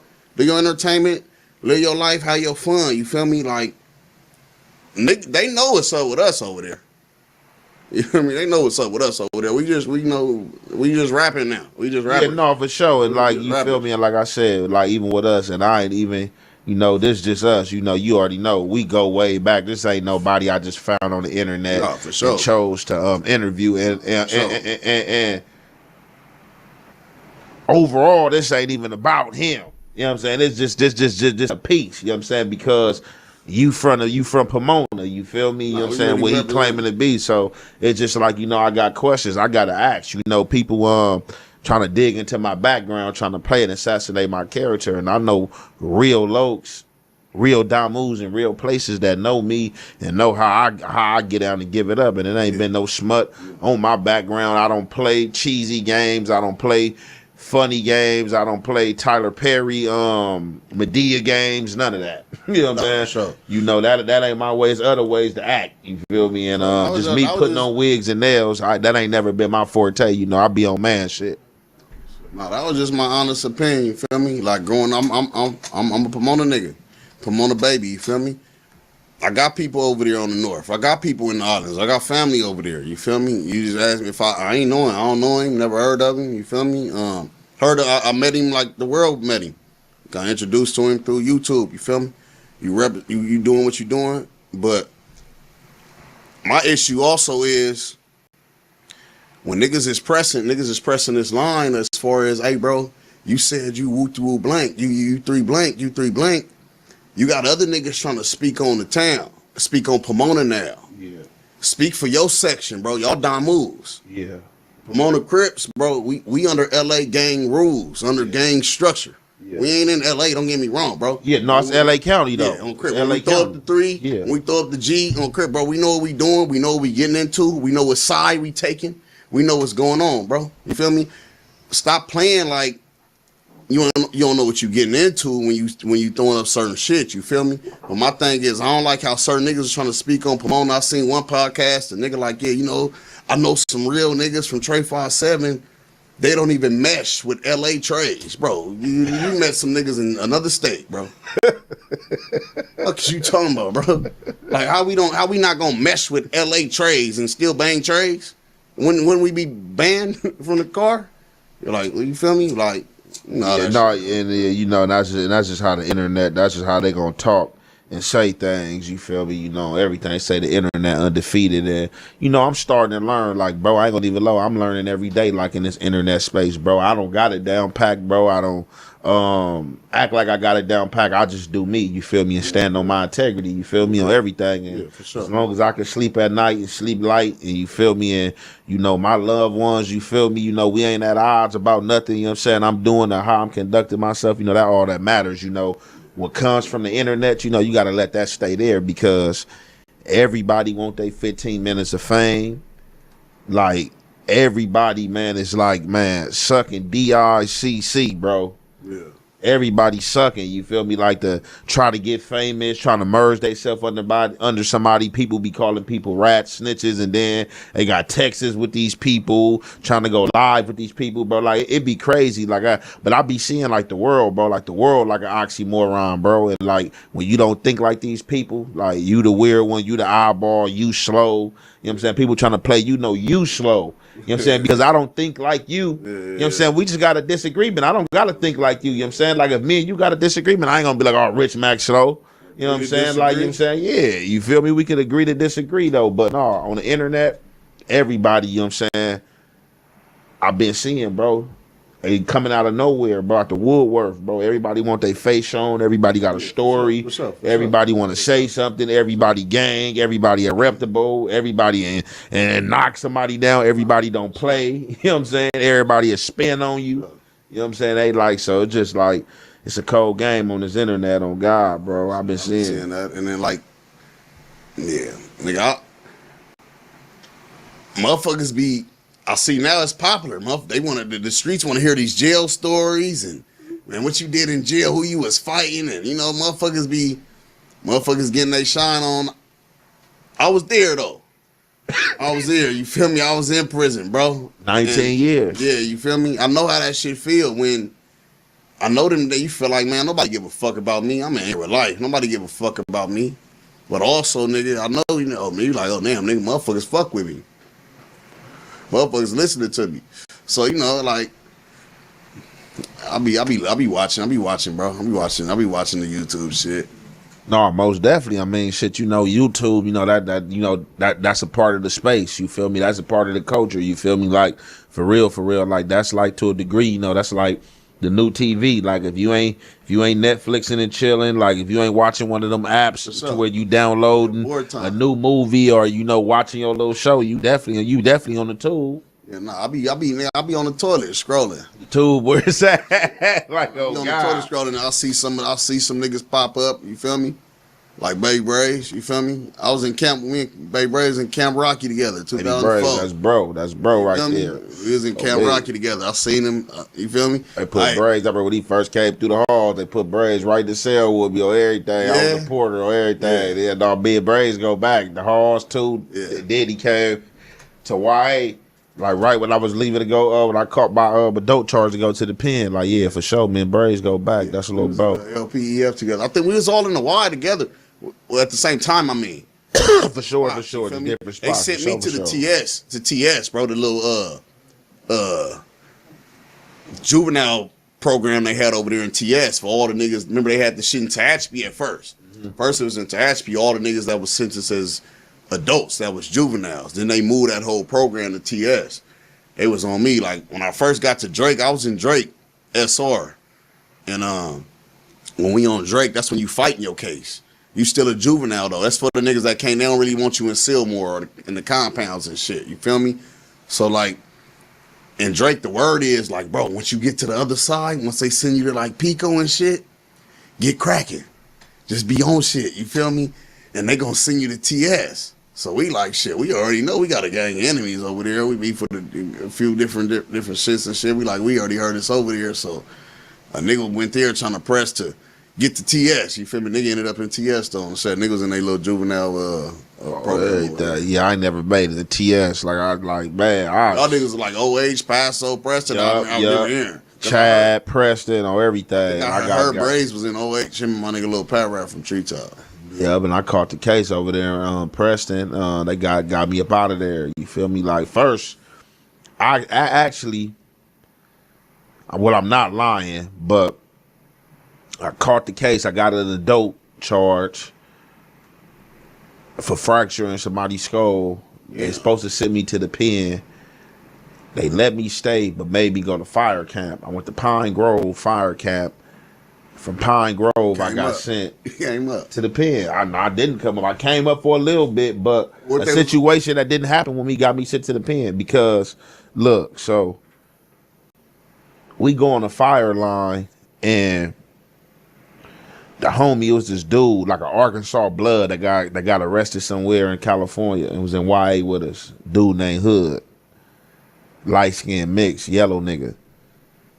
We on a fire line. He hit this trailer.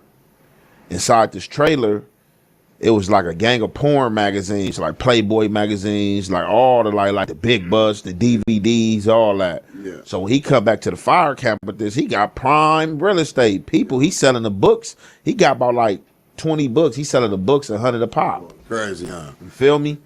He let a Norte. He let a Norte use one. You know what the Norte do with it? The Norte roll it up with it, shake with it, go to Preston with it. So Hood come holler at me like, hey, run the play down to me like, man, the dude, you know what I'm saying, asked me for my magazine and did the little woo-woo play, bro. What you think? I'm like, I go holler at his people and tell his people, like, hey, look, y'all boy, you know what I'm saying, pulled a play, rolled it up on purpose with my stuff. Y'all basically gonna have to pay for that, or like, how we gonna work this out? Yeah.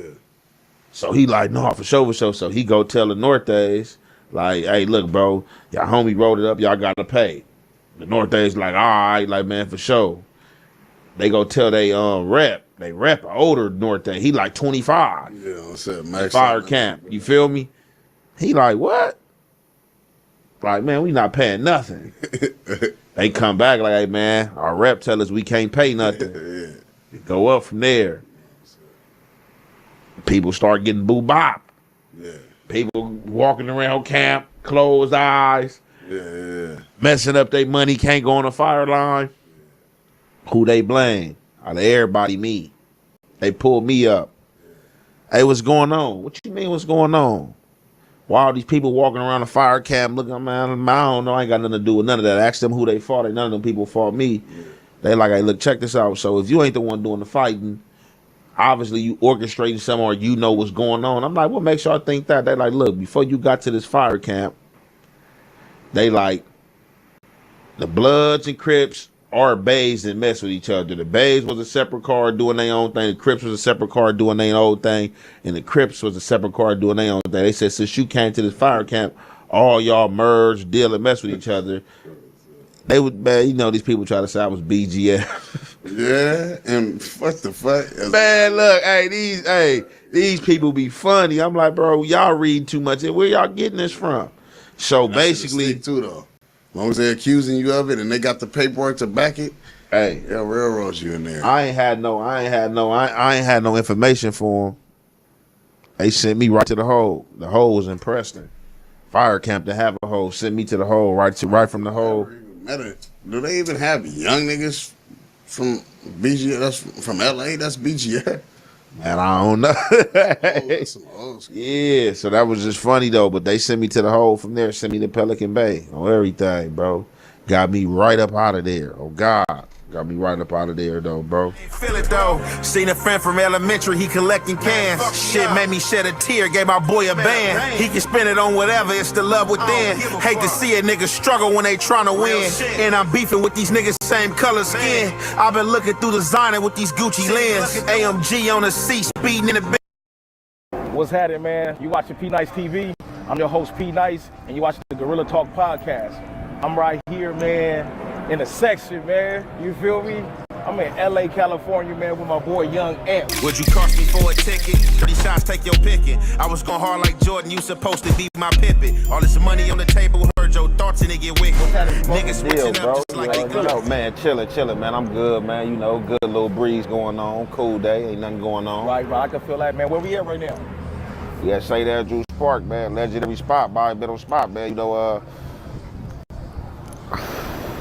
in the beginning, when this Crip first started, this was one of the spots right here, St. Andrews, that the Crips on the west side, you know what I'm saying, was covered to. This was, you know what I'm saying, a meeting grounds, you know what I'm saying, a kicking grounds, you know, a lot of hoods, you know, probably like in the beginning, you know, like now today, you feel me, you could just pop up as far as Crips, you could just pop up and start a Crip set.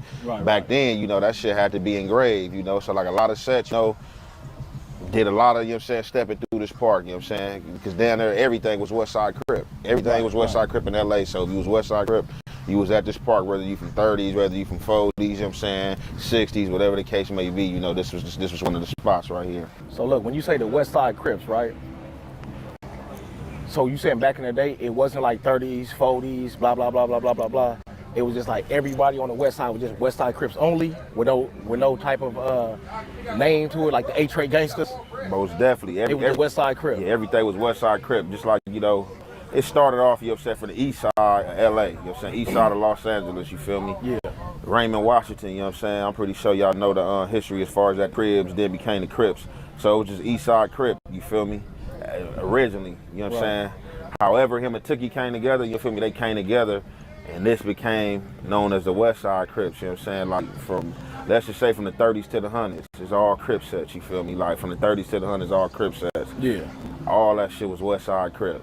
Everything was West Side Crip before you had your individual numbers like A-Tray, 30s, 40s, or whatever you want to throw a name on there, or Hoover, Broadway. But the Hoovers, they was Hoover Groovers though. But like I'm saying, everything else was like, you know what I'm saying, West Side Crip before they had their name, had their individual entities, you know what I'm saying? It was all under one apparent company, you know what I'm saying? Everything. So besides all that, man, I heard you be rapping and everything, right? How long you been rapping?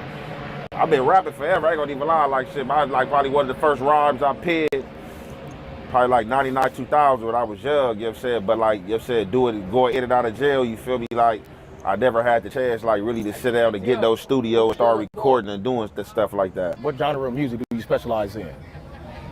Oh, shit, hip-hop, man. You know, hip-hop. For sure, the #1 genre, man, hip-hop. Okay. So you being from A-Tray Gangsters, right? You growing up in this area and everything, how does that influence your music?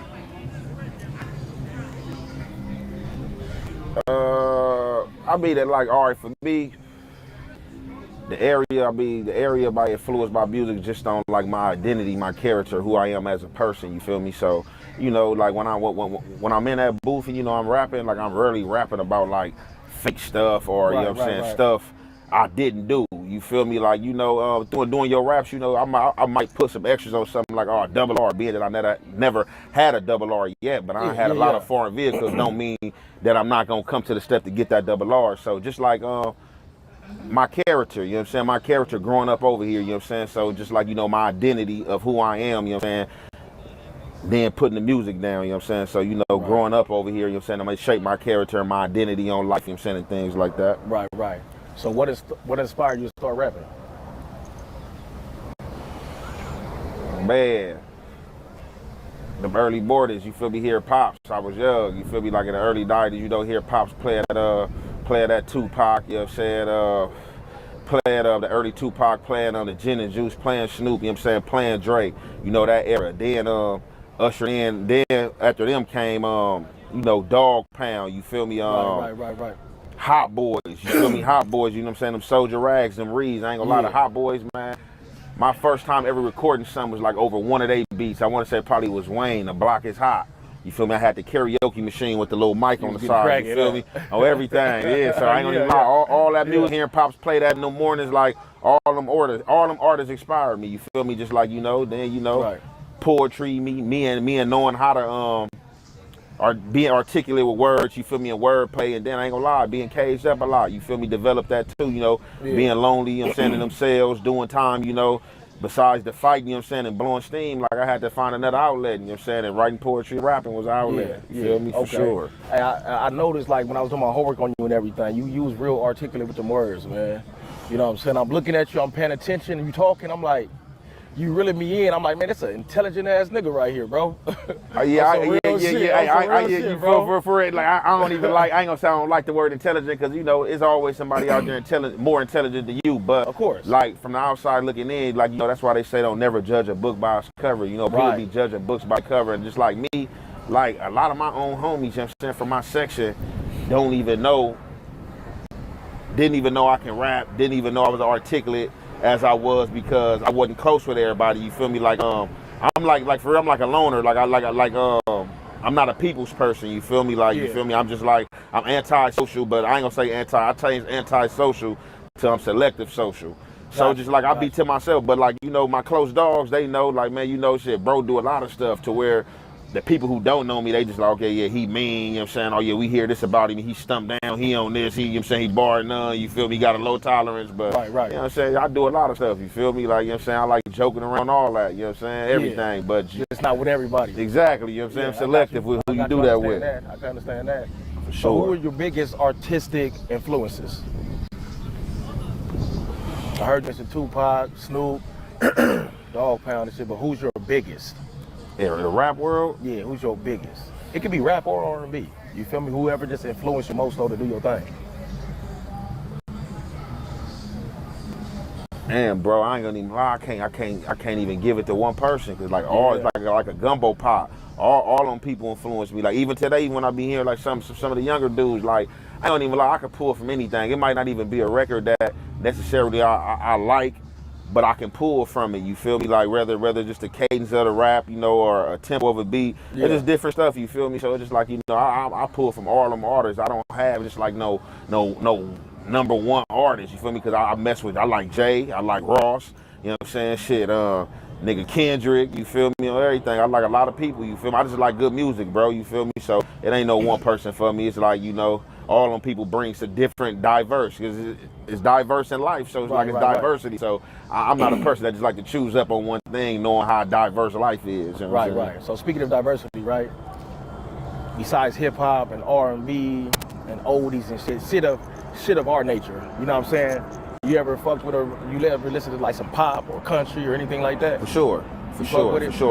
Carrie Underwood, shit, Taylor Swift. Yeah. What's my boy name? Who else? Who's some of the pop male? Some of the pop. Justin Bieber. Hey, Justin Bieber go hard. He got some no lie. He was on that MP3 flavor for sure.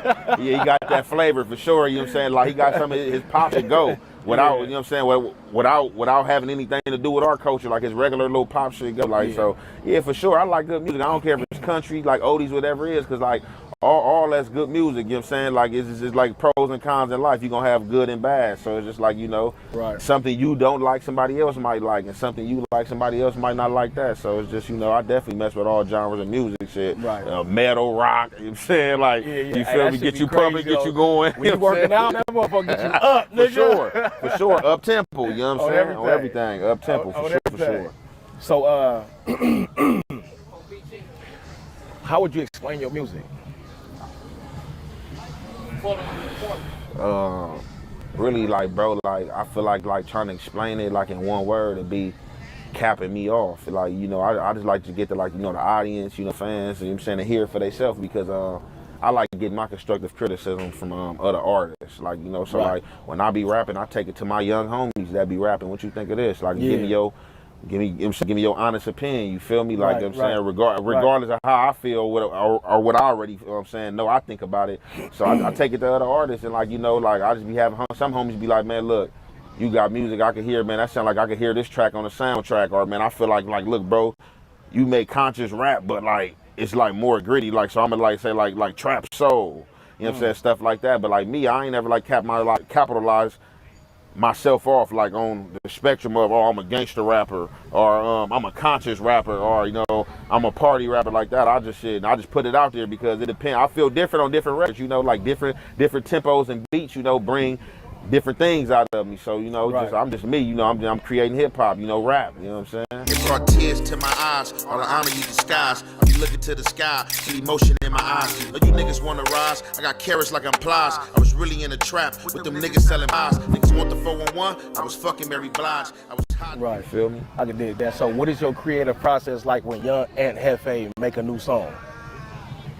Man, like different processes. So I can be in a car, bro. Like, I can be in a car and I can hear something. I can hear a tempo, a trumpet, or something in the beat. I can go on BeatStars, start looking for that.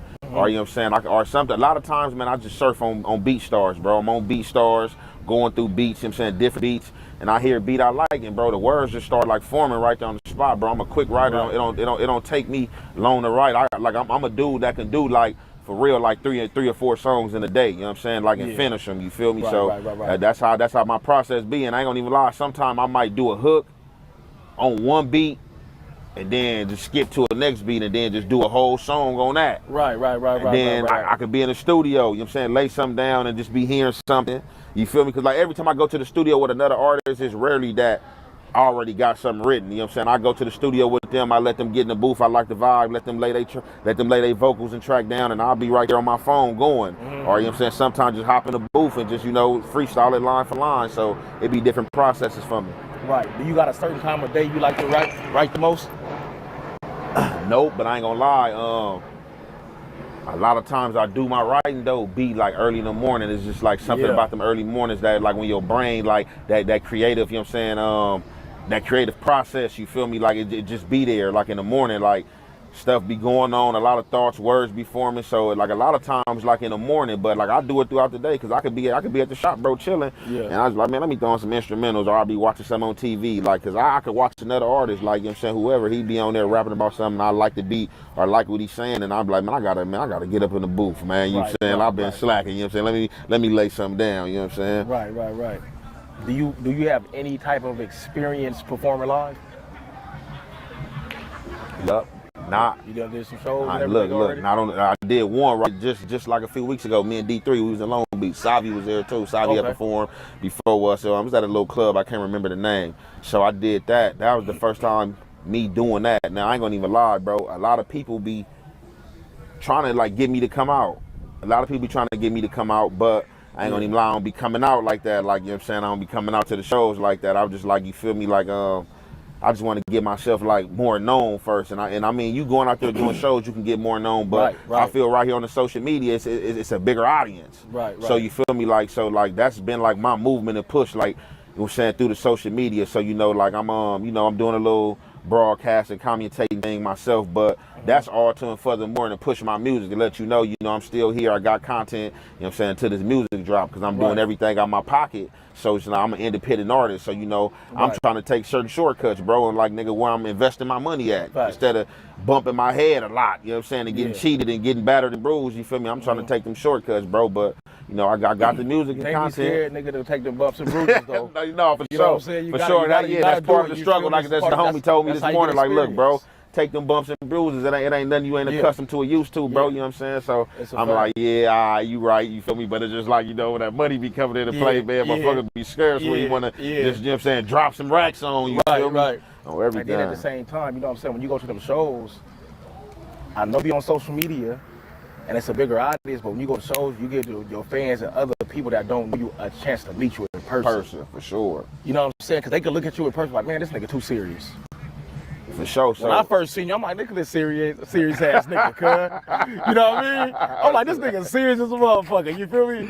But I met you in person, talk to you on the phone. It's like, this nigga straight. Yeah, for sure. You feel what I'm saying? For sure. But you know, but I say with that, like, and the seriousness, it ain't a facade, but like, thorough people gonna understand, you feel me? Thorough, like one thing about, like I tell dudes all the time, like I tell my homies, bro, you say you a real nigga, you say you a real nigga, bro. How we beefing, bro? Like if we talking about we cut from this cloth, we thorough, bro. Like it should be a solution. We shouldn't be having a problem unless somebody fake doing some fag shit. Straight up. So you know, a lot of people be on the outside, oh, he this type of dude, but like, yeah, if you tap in, you know, and you a thorough dude, you feel me? Like I'm a respectable dude. I'm only gonna disrespect what disrespected. Exactly. You feel me? That's it. Exactly. But I am a serious dude. You know what I'm saying? Because like in that seriousness is for the fakeness. Like, man, keep that fakeness away from me. You feel me? Hey, like I told a lot of people before, man, all I do is take a conversation most of the time. You feel me? It's a lot of real people across the globe. You know what I'm saying? Sure. It ain't no use to beefing with another real individual. You know what I'm saying? Sometimes it's just a phone call. Sometimes it's just somebody to hook you. Hey, yo, you know, who? Man, hey, I'm finna click y'all up together, bro. When you talk, man, bro, because niggas be already tapped in with niggas people and all that, bro, on everything. So, and I just like what it be, and that's what I don't be understanding about. Like, so that's how you know a lot of these little beefs and social media shit be staged, because, bro, you can tap in. Like, this shit is small, bro. Like, we a few nigga, even whether you from Long Beach, Compton-wise, that shit LA County, bro. That shit ain't too far. Nigga, the most is probably 20 minutes away. Bro, nigga, tap in, niggas phone calls away, niggas function in the same areas, but it's just like, Motherfuckers just be wanting to go viral, just put shit on social media. Come on, you feel bro. me? Come on, bro. That's how that shit goes. Blue flag, red beam, they wanna kill me dead. Took the racks up out my pocket, placed it by my head. Love my niggas like a blessing, every one I bled. I just took a 10-piece. Hold on. So look, with you having that one performance, right? Do you feel like you ready to perform in front of a large crowd? Hell yeah, but I ain't gonna lie, that performance, but I ain't gonna lie, but that performance I did to me, it was like from a 1 through 10, I think it was like a 5, right?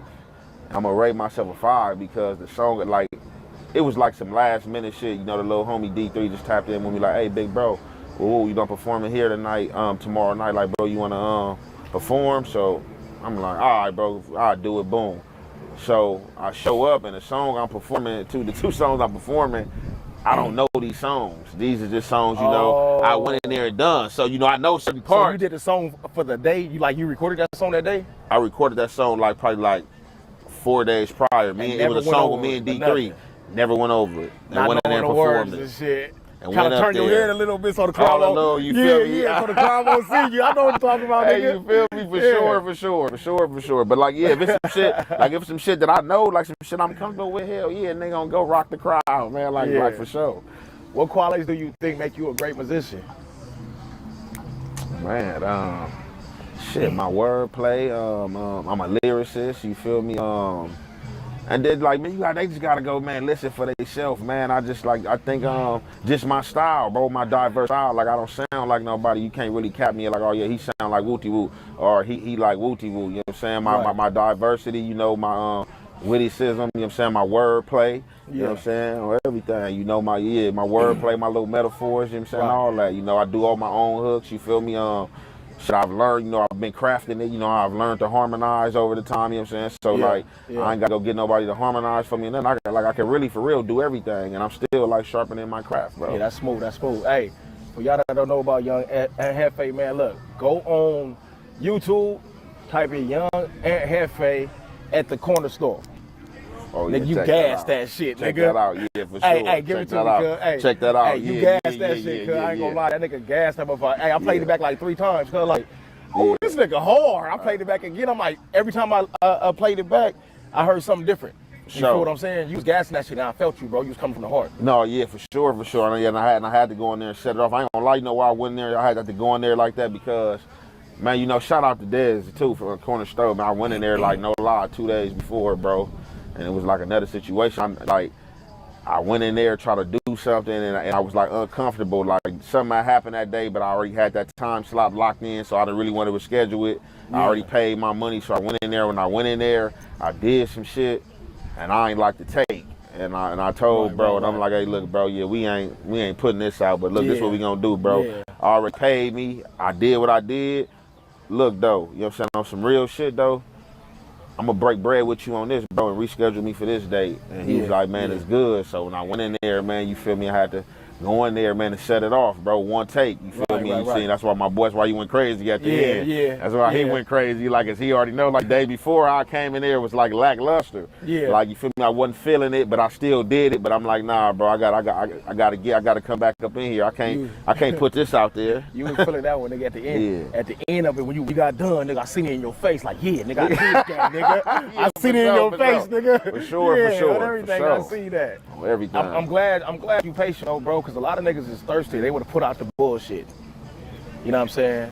So I'm glad, because, you know, your first impression is to be your best impression at all times. Oh, definitely, for sure. Every day, yeah. You can rush it. Like I said, I can rush it. I can do a lot of rushing shit, though, but, you know, you got to have patience. That's what I'm doing, having patience, because, you know, I'm learning along the way, you feel me? Like, shit, you feel me? How long you been from A-Trey Gangsters?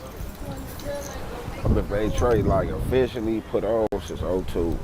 Since 02? Yeah, officially. They was way before that, but, you know, you be having a lot of motherfuckers who walked on, never got put on, so, like, I've been banging the set for real, like, since, like, 99, like, 2000 type shit, but a nigga officially got put on, like, the set in 2002. Okay. And what made you choose A-Trey Gangsters to be your home? That's a good question, cause like all my family from Compton, so like all my family like from like Carver Park to like Mona, like the East Side type shit.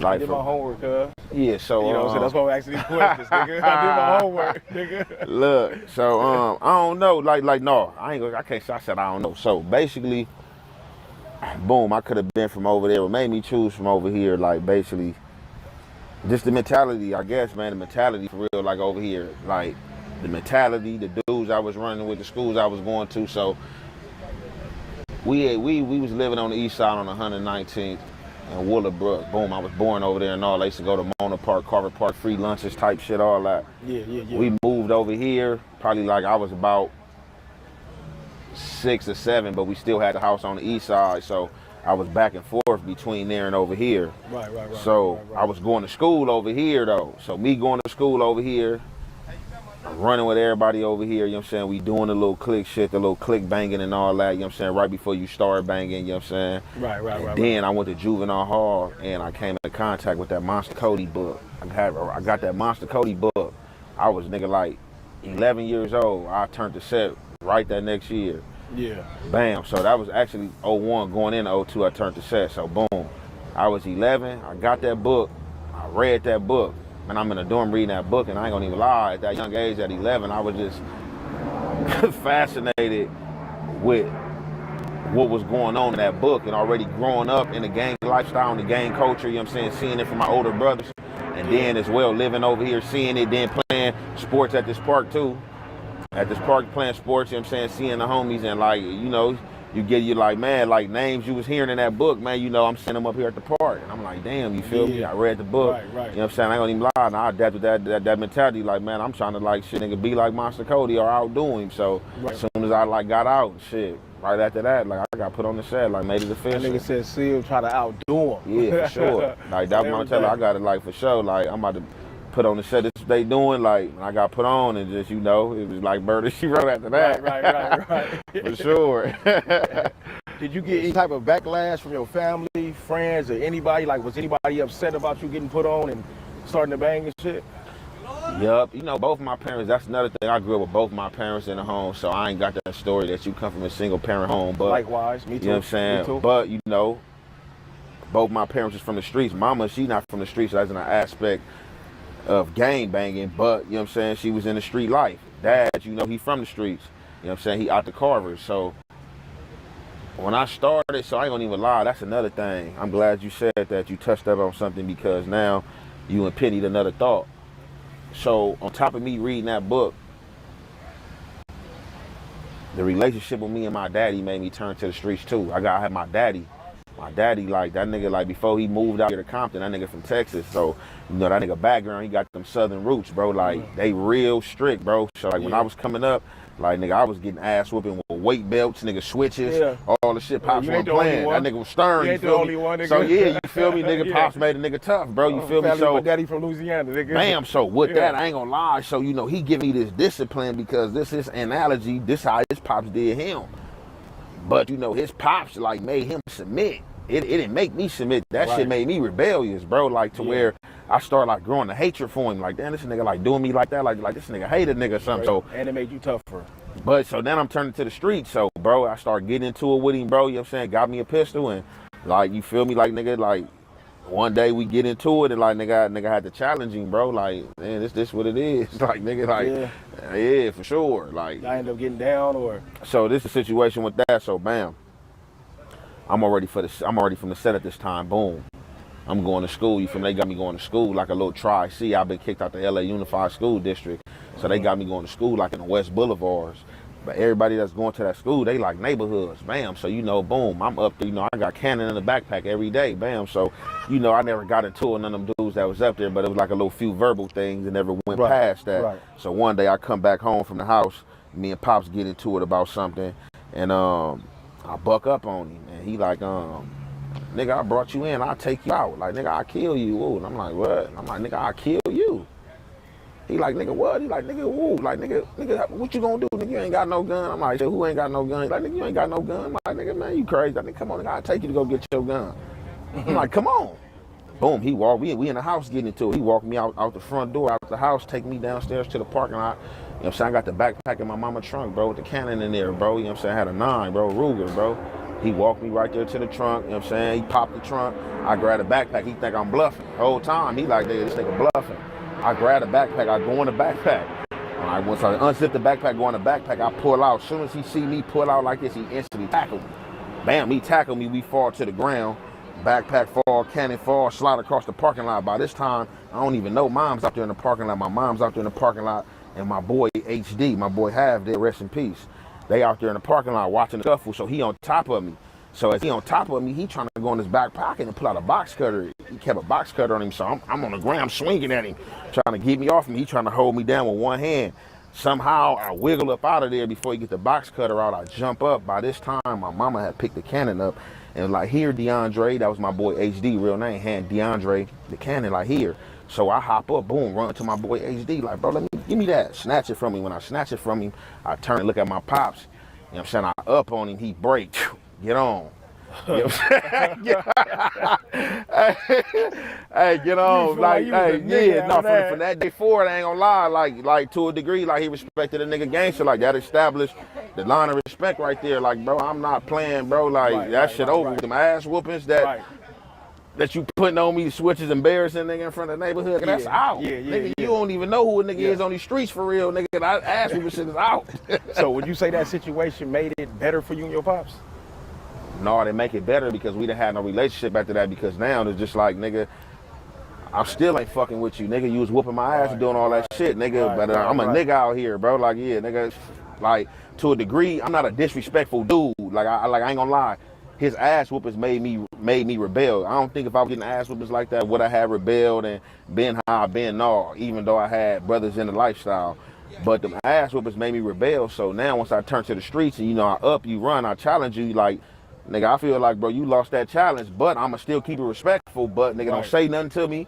I ain't gonna say nothing to you. I'm gonna go and come as I please, but I'm gonna keep it respectful because mom's still in the house. And mom's a sweet woman, you feel me? And I don't never want to disrespect her. So I always kept it respectful. Like, I never was like a disrespectful gang member. Like, I always kept it respectful, bro. Like, hidden shit, you know. But you know, it had been a few times moms have searched through the room and found shit, found dope, found guns. Like, damn, what's this? Ooh, and I'm like, man, give me that back. What you doing, mom? You tripping? Right. You know what I'm saying? So for sure, bro. Everything. So if you and your pops was to get in back then, right, and ahead of fate at that exact time, who you think would have won? Nah, never mind. Don't answer that. Don't answer that. Don't answer that, cuz. Don't answer that. We gonna leave that water under the bridge. Yeah, for sure. So look, without incriminating yourself or anybody else, tell me a crazy story that you done seen or heard. Now, matter of fact, we're gonna say a story that you allegedly heard about. No names, no nothing. Just a situation, no locations. Man, this shit public knowledge, right? It ain't even no gang shit, bro, but it pertains to this area over here, bro. So bam. You know, when I was younger coming up, bro, they had a mechanic over here whose name was Lonnie. He used to fix on everybody's mama cars, real famous for fixing on cars, I'm saying, doing all that. Like, and I even think he had a contract at the 77 police station, you know what I'm saying, doing work on vehicles for them, man. So this whole time, bro, we thinking this dude is a mechanic, bro. This is regular Lonnie. You seeing him, you know what I'm saying? Oh, hey, what's up, Lonnie? Everybody, mama know him, you know what I'm saying? Lonnie beloved in the neighborhood, cool dude, you know? That's where moms go, you know, pops, whoever, go to get the car, you know what I'm saying, fix everything, you know? Yeah. Bam, so, man, lo and behold, bro, the whole time, this dude ain't just no mechanic, man, so this dude around here, bro. So look, this is the situation. So bam, this shit getting... I'm in jail, bro. I see some shit come on the news, bro, about a serial killer. Damn. This around the time Michael Jackson died too, and because I was in the county jail with the nigga Lonnie too. And like 09, and I was in the jail, and I was in county jail with the nigga. I think his name was Conrad Murray. The doctor. Yeah. He was in LA County Jail, high power. If you was in there, you know. And I was in there, y'all know. So bam, I'm in there. So bam, nigga run into Lonnie, see Lonnie and all that. Bam. So nigga see Lonnie, hey, damn, what's up, Lonnie? Doing a little chain walk, this and that. Yo, hey, woo, head down. But nigga like, damn, what Lonnie doing in there, the mechanic? So boom, nigga, one day we in that motherfucker watching TV. My nigga, the TV on, nigga, the news, come on. We only supposed to be watching the news. We got on the news, breaking news. They caught the serial killer. Lo and behold, the serial killer is the mechanic Lonnie. Damn. This nigga got about 70 bodies, all 70? women. All women. Oh, so man. what he was doing like in the 80s. Working on the women's cars. But look, he ain't look, no, this the cold part. The women cars he was working on and all that, he wasn't even killing them and doing nothing to them. Okay. He was killing prostitutes. So he pulling up on Fig, pulling up on certain parts of Western, certain parts in the area, pulling up like he want to buy some pussy, get you in that car, kill you, fuck you, and kill you.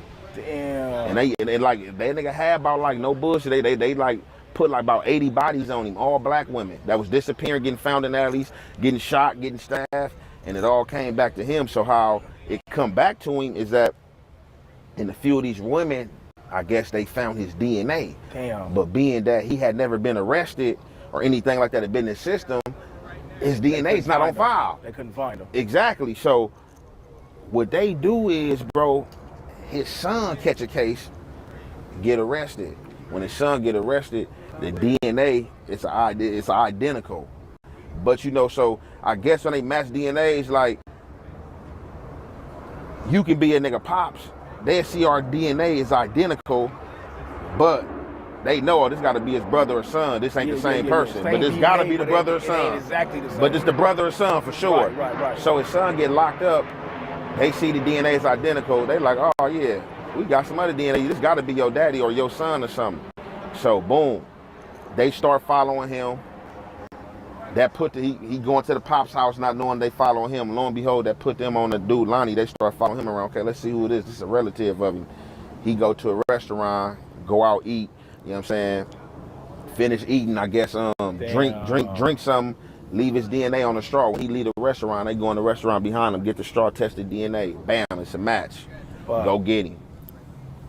Go get him. That's deep as a motherfucker. So it was just crazy. You got this dude like that. He was around here, everyday mechanic dude, ran fixing on our mama cars. Never did none of our people, but whatever he had against black women that was prostitutes selling their body, like he was like killing them, like fucking them and knocking them down, like stabbing them, shooting them. And he had like 80 bodies. They called him the Grand Sleeper. Grand Sleeper. Grand Sleeper. The Grand Sleeper.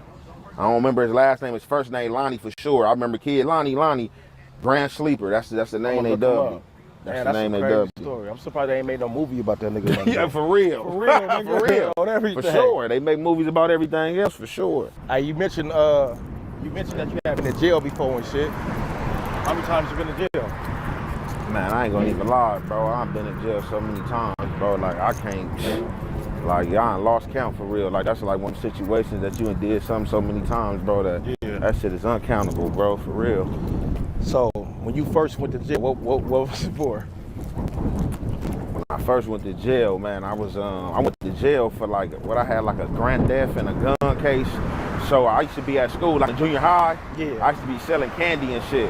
So me and one of my boys, you feel me, we had went right here on 89th and Western to this little Superior Market. They had just built it. So even though I was making money in school, I wasn't investing my money back at the store. I was keeping my money in my pocket and I was going in the store and stealing that shit. So I'm in the store stealing, doing my thing, man. You know what I'm saying? Me and my partner. So on our way out, the security guard tried to grab my partner. You know what I'm saying? Boom, grab my partner. Big old Mexican, like 6'4". I get off on him, young nigga. I get off on him. He let my partner go, grab me. My nigga take off running, hit the gate. Long story short, Mexican upper hand me, take me back in the store. Boom, they take me back up in there. Some other people come out. They drag me up in there because I'm like, even though he big and I'm a young nigga, I'm like, nigga, get off me. So some other dudes come out, like 3-4 of them. They get me in the store, take me in the back, open the backpack out, take all their candy out. Like, oh, what's this? Right. Then at the bottom of the backpack, they go in there, grab my cannon. So they like, whoa, what's this? They do that. They call my house. I'm a minor. They call my house. My sister answered the phone. They like, where your mama at? She like, man, my mama at the grocery store. So lo and behold, while I'm in here stealing at this grocery store, my mama's in there shopping. I don't know. Yeah, I don't know. She don't know that I'm in there stealing. She don't know I'm in there stealing, and I don't know that she in there shopping. So, long story short, they apprehend me. Boom, you know what I'm saying? My sister come up there and let my mama know that they got me in the back of the store or whatever. My mama come back there asking what's going on. They tell her that they got me for shoplifting, stealing candy. Yeah. And so my mama asks if she can pay for it. They tell her like, no, because he got a gun. Right. Right then, you know what I'm saying? You know, they call the police station, send a nigga right to jail. You feel me? On everything. Damn. It's cold piece of shit, man. I got some whole food at the park out there. So you got some food. Raising Cane's. I ain't even touched that shit. I see you when the nigga brought it too. I'm like, oh, this nigga gonna be hungry. Oh, I ain't ate nothing all day. It's all good though. We'll fuck that shit up cold and all that. Look at dog. Dip that cane sauce. The only thing I'm gonna be mad that's not hot is the bread. Nigga be needing that bread shit be warm fire, on everything. I just don't fuck with Cane's though. I'm a Chick-fil-A nigga. I am too, but man, I ain't gonna even lie. I seen some shit. Farrakhan put some shit out on Chick-fil-A that like nigga turned my whole direction away from Chick-fil-A and Popeyes. I ain't gonna even lie. I'm waiting for what they gonna put out on Raising Cane next. They said Chick-fil-A. My boy Farrakhan said they really flipping birds at Chick-fil-A. He said, yeah. So he went and did his research. So I guess I was locked up during that time when they had that little crazy friends going on out here with the Popeye shit. Yeah. Niggas was acting crazy over them Popeye chicken sandwiches. So he went and did a study on the Popeye chicken sandwich. You thinking it's just authentic chicken. He said it got like 50 different man-made things in there. And that's got you craving and coming back. So he like, man, them people really flipping birds in there. What's the other dude? The other Muslim dude, the tall dude, glasses. He always be wearing the red and blue bow tie. I can't think his name right now. I know what you're talking about. Damn, I can't think of it. Look, Farrakhan said that Popeyes had like 40 man-made things. He said Chick-fil-A had like 60. I'm like, oh, this shit crazy. You can't eat nothing out here. That shit be good. You gotta eat. No, definitely. They gotta go vegetarian out here almost. On everything. What's the real shit? What's up, brother? From the bill. Yep, on everything.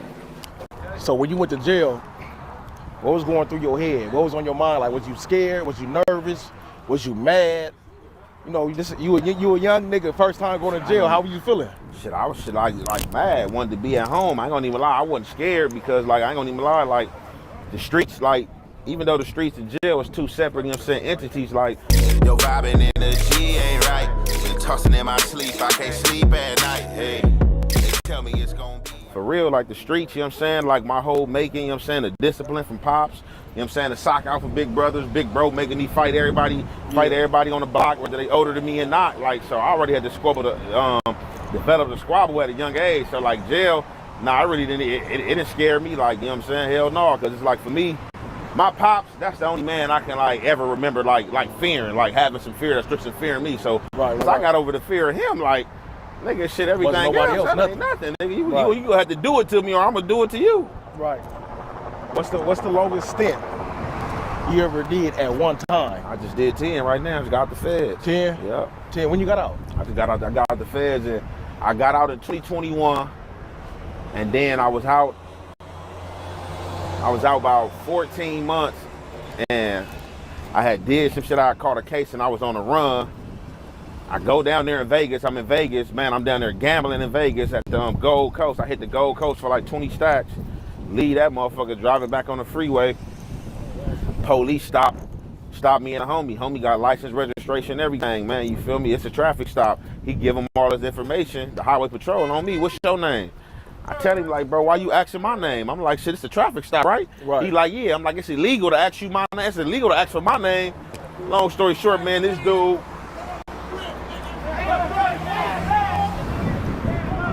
So me and him, we go back and forth or whatever. And long story short, they apprehend me. I go down, I beat the case. The judge dropped the case, tell them to let me out, man. They held me 8 months, bro, because they was mad I beat the case. They held me 8 months without a case, bro, beyond my will. You know, I could have got out and probably filed a suit on it. I ain't even tripped. They held me 8 months and then gave me an immediate release on some bullshit, like as if they was doing their job or they just found out what had happened. Right. So you did 10 years straight on that one, right? The last one that you did before you just went back. You did 10 years, right? That's the longest that you did? Yep. All right, so as a total, how many years you done did? Woo. Man, I don't even lie, bro. Probably like, let me see.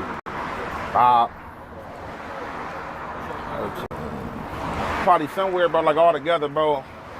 I can't even sum it all up, but like within years and months and all that, man, I probably did like Probably like a dub, bro. Like a dub Damn, piece. Like 20? 18, like 18, 17. Like 18, 17 for sure. That's half your life. 18, 17 for sure. For sure, that's half your life. For sure, half my shit On for sure. everything. Half my shit God for sure. damn. In and out for sure. In and out for sure. Hey, so while you was in jail, did you run into any of your ops in there? Oh yeah, for sure, for sure. You already know shit. Nigga running the ops on every level. Shit, juvenile hall, camp, YA, pen, feds, everywhere. Definitely. Was it like a fight or any type of altercation anytime you ran across the op, or Yeah, explain like that to me? like for me, like shit, like you know, a nigga got a name, so it'd be like, for sure, like if you was on that, like if you gave that energy, I was giving you that energy right back. So like, you had niggas that we consider ops back then, you know, you had them on that energy, you know, some on that energy, some wasn't, you feel me? If they was on that energy, I was definitely on that as well, like, you know what I'm saying, like what's happening, you feel me? And if you wasn't on that, you know, I kept it straight, you know what I'm saying? But definitely ran there, had a gang of fights, for sure. Right, You know what I'm saying? A gang of those. We all know in the streets, win, lose, or draw, as long as you get down, you get your respect, you know what I mean? So, Most definitely. So what would you say, no over-exaggeration, nigga, what would you say your record is against your ops? I ain't got no L's, bro. No L's. No L's. Undefeated. Homies. Undefeated, bro. Victorious. Jail, period. Every jail fight I had, if a nigga find a nigga out there, and I ain't capping, like niggas know me from everywhere, bro. And niggas gonna get in the comments and they know, bro. Every yard I've been on, somebody that been on the yard with me, they know any squabble they ain't heard I had, they know I ain't lost or what was the outcome. I definitely didn't lose no phase, for sure. Baby Mike Tyson out there, huh? Definitely was happening in my bed. And I didn't knock everything out. I ain't gonna knock, nigga is a knockout artist. I didn't knock everything out, but just because you a knockout artist ain't gonna knock everything out, because there's some niggas that got tough chins, can take a punch and all that, but if I did knock you out, I was whooping shit for sure. Like whooping feet for sure. For sure. So look, I see you been doing your podcast thing and everything, right? All your reactions and shit. I seen you started messing with other people that you wouldn't technically mess with, like ODM Slim. Oh yeah. For example. You know what I'm saying? How did that happen? Oh man, because you know, like I said, you feel me, just being in that podcast space, you know, I guess I was podcasting and he was hearing my name. I guess my name was coming up in the streets. He kept hearing my name and stuff like that.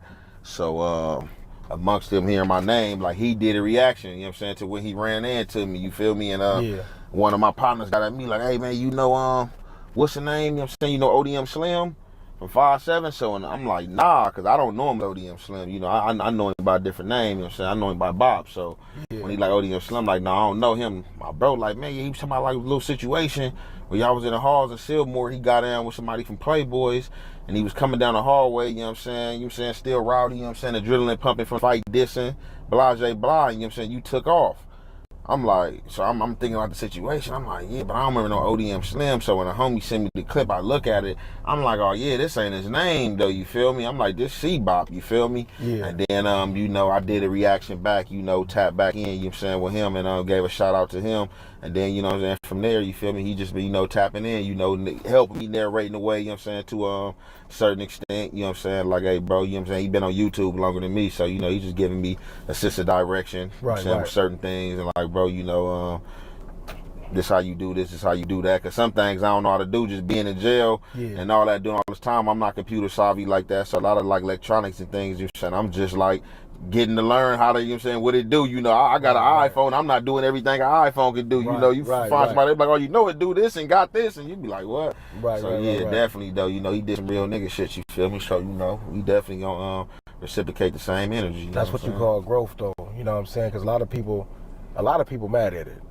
You know what I'm saying? A lot of people mad at it, but when you grown, you feel me, you growing up, you doing the right thing, you know what I'm saying? But fuck what anybody else talk about, you know what I'm saying? As long as there ain't no disrespect going on, you feel me? We grown men with families, saying we making money out here. For sure. But those are the ones that's detrimental, bro, to our people and like the culture. Like, yeah, we always misled, you feel me? We always gave a script, you know, we followed that script. But like once you start living life, bro, and you start going places and being places, bro, and start experience certain things, bro, like growth gotta come, bro. Like you have to evolve, bro, because if you don't evolve and you stay the same, what's gonna happen, bro? You're gonna die out, bro. That's just how it go. So like you gotta evolve, and some people evolve for the worse. So even if you evolve for the worse, you know what I'm saying. But like you gotta evolve, you know what I'm saying, for the greater purpose, bro. And then if you in a certain age bracket, bro, and you ain't understanding it, bro, then you a failure, bro. Like you know what I'm saying, you bottom of the barrel, bro. Real shit. Like on everything. Real shit. Did you receive any type of backlash from your hood? Nah, hell no, for sure. And like the homies, like I said, they know my true identity. They know who I am, bro. Like for real, like I ain't never did nothing foul, bro. I ain't never did nothing foul. It ain't no black eyes, you know what I'm saying, that's gonna be worn by me that you can, you know what I'm saying, wave on my community. Like shit, I'm here to uplift, you know what I'm saying, the people, you feel me, to keep my community, as one, you feel me, and just, get some money, bro, because you ain't gotta go out of town to go certain places, bro. Like I got my neighborhood, bro, it's predominantly black, bro, and there's a lot of money over here, bro, and the blacks spend with the blacks over here. So that's just what I be on. Like, no, but I mean, if it had been any backlash, it ain't reached me. But like it's pros and cons in life. So you always gonna have like undercover backlash or somebody who don't like it. And I'm pretty sure some HOAs who don't like it and shit. Hey, deal with it. Like, right. It is what it is. You feel me? For sure. Like this for a greater purpose. Like you feel me? Like if you can't see that, then you know what I'm saying, you go ahead and remain blind to it though. But I'm gonna do me. You ain't gonna stop me. You know what I'm saying? You ain't gonna stop my colors from shining, bro. Like right. Sure, bro. Real shit. Like, real shit. I can dig it. So when you was locked up, did you ever have to go to solitary confinement? Hell yeah, every prison, every spot I've been to the hole, for sure. I've been to the hole at that spot. That shit was like a curse. I used to be going to spots and be like, man, I'm trying to stay out the hole at this spot. And shit, somehow, some way, end up in that motherfucker. So how was it when you was up in there? Shit, I mean, you gotta adapt, man. You gotta adapt. Shit, it ain't really nothing going on, I mean, as far as like if you on a unit and coming out, shit, you got different necessities, you know what I'm saying, the yard, you know what I'm saying, every day, you feel me? Just the smallest little shit like ice, getting to holler at your boy, you know what I'm saying, chopping it up, you feel me, you know what I'm saying, smoking some weed, different shit to where that solitary confinement shit, you isolated. I mean, you can get certain shit back there, but that's isolation, man. You in a cell by yourself, or you might have a cellie, and then you only get to come out on the yard like 3 days out the weekend type, 3 days out the week type shit. So, it's a big difference, you feel me? Shit, man. You just looking forward to some mailers and pictures, trying to see something back in that motherfucker. How long you get to go out there for? Different spots, like different times. Like sometimes some spots an hour, some spots 2-3 hours. It really depending on what prison you at, and you know what I'm saying, what police is back there in solitary confinement, how they running their program. Right. I can dig it. So when you came out of solitary confinement, did it like put you on a straight and narrow, like damn, I don't want to go back there? Or when you hit the yard again, you was programming? Both. Because I've always, like, a nigga ain't try to go back there, but I program it, you feel me? But so it's like I be getting caught up in a lot of like unfortunate situations, like in prison, because like, I'm gonna press that line, like, you feel me, like I'm quiet, you know what I'm saying, humble on the rumble, but I bang though. I'm quiet. Like if I see something that's not going accordingly, or you know what I'm saying, that's distasteful, you know what I'm saying, I'm gonna come speak up, you know what I'm saying. I'm not gonna let it go. I don't care if the ethnicity background, you know what I'm saying, the numbers they got, none of that, because like some of our people, man, they be scared of that numbers game, man, and just be letting the shit go every which way. I'm not going for none of that. We gonna have to this shit, man, get an understanding, some respect, or shit. We gonna just blow this motherfucker up. Right. So through all your terms, right, what did you do to kill time? To make time go by fast? Work it out, write raps, raps, poetry, shit.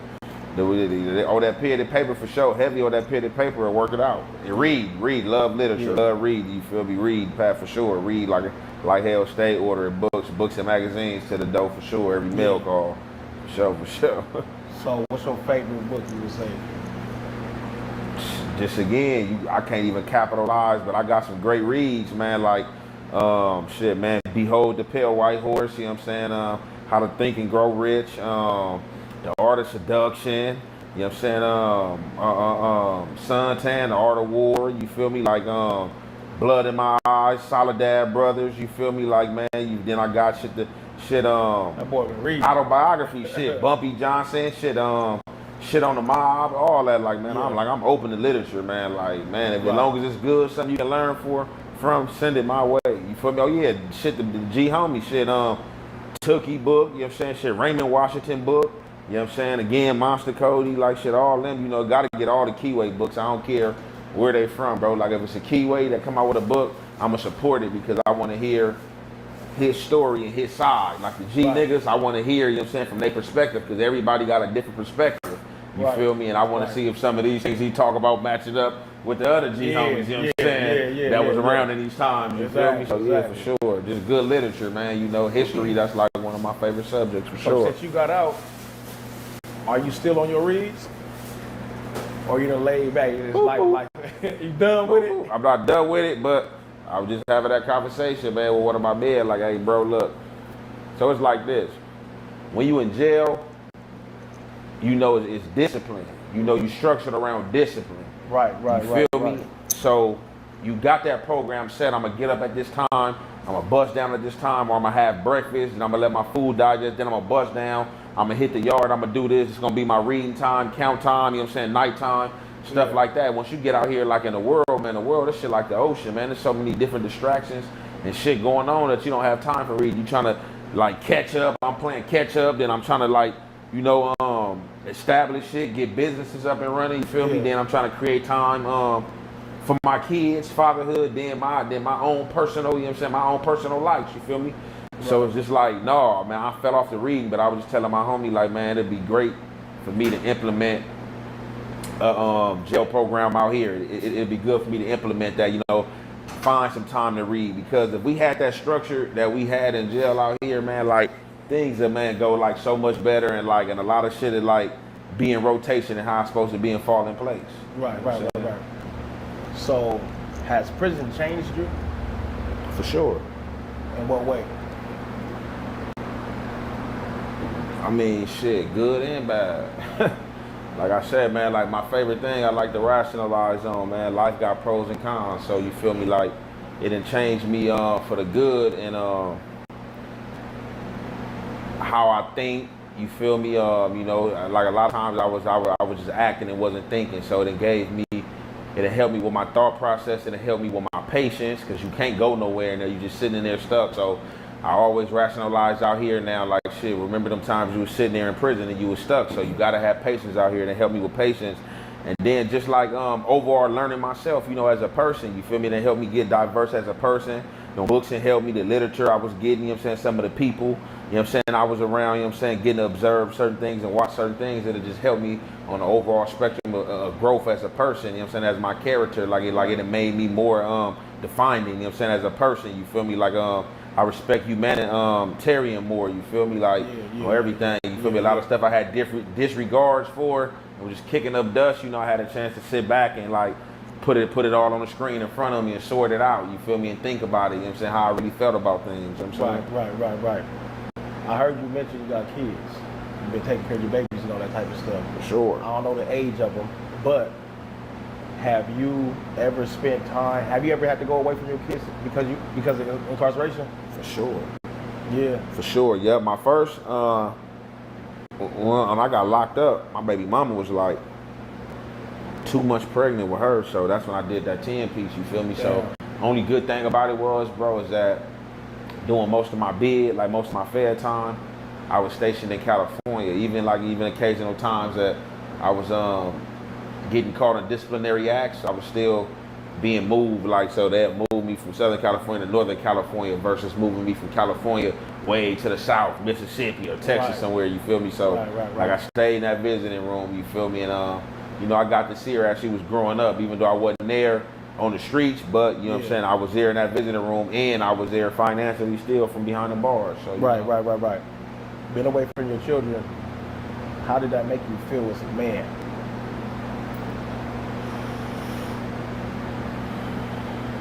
As a man, being away, like, okay, so for me, I really didn't have no guilt trip in the beginning because I was being investigated by the feds. So before she was even in her mama's stomach, I was already going to jail. It was just an investigation, you feel me? So that was already happening. So, you know, like I like that's just, you know, that's just one of them circumstances that life, you know, throw a curveball. So for that, it's just like I didn't feel no way. But of course I was emotionally about not being there for birthdays. You feel me? Not being there for birthdays, not being there to change Pampers, not being there to, you know, to hold her, to give her mama time, you know what I'm saying, when she needed. So of course that affected me, you know what I'm saying? But I had no control over it, so I had to tuck those feelings, you feel me? I had to tuck those feelings, and definitely being in that jail space, you know, you can't be too emotional in there. You see people crash out every day because they're allowing what's going on the outside to affect what's going on in the inside. You feel me? Exactly. So I definitely never was one of those. I wasn't trying to be one of those. So it's like I had to tuck that and just, you know, try to, even though, you know, I'm in here, you know, I'm pushing the line, you feel me? Like, you know, I gotta just like make sure you gotta play different positions. You know, I can't keep on being the one that's boo-bopping, doing the DPs and rolling people up off the yards, man. You feel me? Like, you feel me? Like, you gotta like navigate different ways. You feel me? You gotta start thinking about the family. But it's just like, sometimes it was just like it was left up to you, because it had been a gang of times I sat back and try to see who was gonna move first and who was gonna do what, and people be slow dragging their feet. So, you know, just in the name, you know, of what we pushing, you feel me? Like, you know, I gotta put on for it. You feel me? Right. Yeah. So what are you doing now to prevent that from ever happening again? Man, like, so, what, for preventing, what, jail? Going away from your kids. Shit, I mean, I'm moving differently. I'm moving differently. Like, you know, like, as to where, you know what I'm saying, I was wild, gun-ho, out the streets, hanging with the homies every day. You know what I'm saying, going OT, wasn't careless. Like, now, you know, I'm thinking before I'm moving, you know, I'm choosing who I deal with, who I allow around me. You feel me, on everything. I'm choosing. That's important. You feel me, on everything. Important. So it's like, if I do something do happen, it's gonna be because of me. Because I ain't gonna lie, a lot of times I was going down, it was because of me trying to and further others. Like, others should have been doing these actions, should have been put on, but like, here I am, you feel me, trying to, like, you know what I'm saying, hold the standard, you feel me? So it's just like, it's about who you got around you. You know what I'm saying? And things like that. You know, we all know how to navigate and move, and I ain't gonna even lie, like, most of the time I can't just blame me for going to jail. You know, the police play a part in it too. Like, I ain't gonna lie, it's been a gang of times, like, the police and like planted things, and like, just because they know you somebody like of profile presence in this area, like, oh man, we gotta get him out the way, get him off the street. You feel me? Like, you know what I'm saying, anything. So I ain't gonna lie, that used to happen to me a lot. Like, police like, oh yeah, who out? Oh yeah, we gotta get him up out of here. Right. You feel me? Like, what? Like, damn, you feel me? So just you know, just being more grown, and, you know, like I said, I ain't know, just growth. You feel me? Overall growth. You feel me? Like, I know right from wrong and understand right from wrong. Back then I knew right from wrong, but I think it's a difference between knowing something and understanding it. Right. So, you know, I just know how to move differently. You feel me? You got to navigate differently. You know what I'm saying? Got you. What would you give your younger self? What type of advice would you give your younger self and any other kid now that's coming up and going down the wrong path? I don't like to have regrets in life, so just like, you know, I felt like whatever happened, whatever has already transpired and happened with me, that's how it was supposed to be played out. So like, the advice that I have for my younger self, like, it just, I wish I would have, like, the same thing I tell my daughter: be a kid for as long as you can. Enjoy your childhood. Don't try to grow up fast. Right. I think, like me, like, seeing certain things and being infatuated with certain things in life and the lifestyle, I wanted to be grown too fast, and I like cheated myself out of childhood for real. So that's what I like preach to my daughter all the time, and like other kids, like, look, don't get caught up, because you see kids your age shaking ass, doing stuff they ain't got no business doing, cussing out the mouth and doing that. Like, man, be a kid for as long as possible, because before you know it, it seems like shit moving slow right now, but before you know it, time has been caught up, and you be 20, 21 years old talking about, like, oh damn, I wish I was 13, I wish I was 12, I wish I would have did this, could have did this. So that's like my message for like the youth, the kids, or if I could have like talked to my younger self, man, be a kid for as long as possible, bro. Right. You know what I'm saying? Don't, you know what I'm saying? Don't try to grow up too fast. You know what I'm saying? For real. Most definitely. You got any type of shout outs, social media handles, and anything you want to shout out to the camera that the people know about? Oh yeah, man, y'all already know. Look, check me out, you know what I'm saying? Check my YouTube channel out, Young at 7850, you know what I'm saying? Check my as well, while you on YouTube, check my music videos out, you know what I'm saying? I got I think I got 4 videos out right now, you feel me? I got Fall Off, you know what I'm saying? I got Unruly, I got Imaginary Smoke with me and D3 the Gas Man. And then I also got drip on them, you know what I'm saying? So check those music videos out, you know what I'm saying? I got the mixtape coming off Normandy real soon, you know what I'm saying? You know, you can also follow me on Instagram as well as Young, YOUNG _ Ant, ANT _ Jefe, JEFE. Good shit, bro. Much respect. You already know. Yo, look, you just now watch P Nice TV, the Gorilla Talk podcast. Hey, we out this motherfucker, man.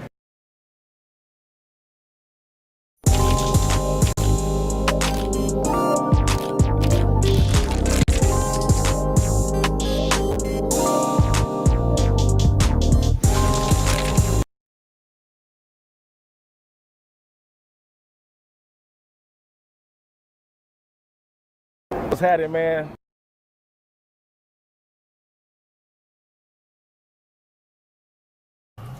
We're in a very iconic, monumental part of LA when it comes to the history of the streets. For the West, this is pretty much where it all began. When did you learn?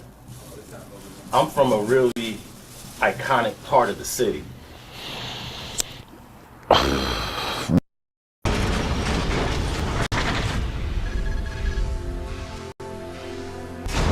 All right, Young Ant, how's it going? Man, it's all well. It's all well. How's it going for you? It's going good, man. Glad to have you here, man. You've been doing your thing on YouTube, man. You've been, you know what I'm saying, steadily coming along. You only been on it really a few months, and you're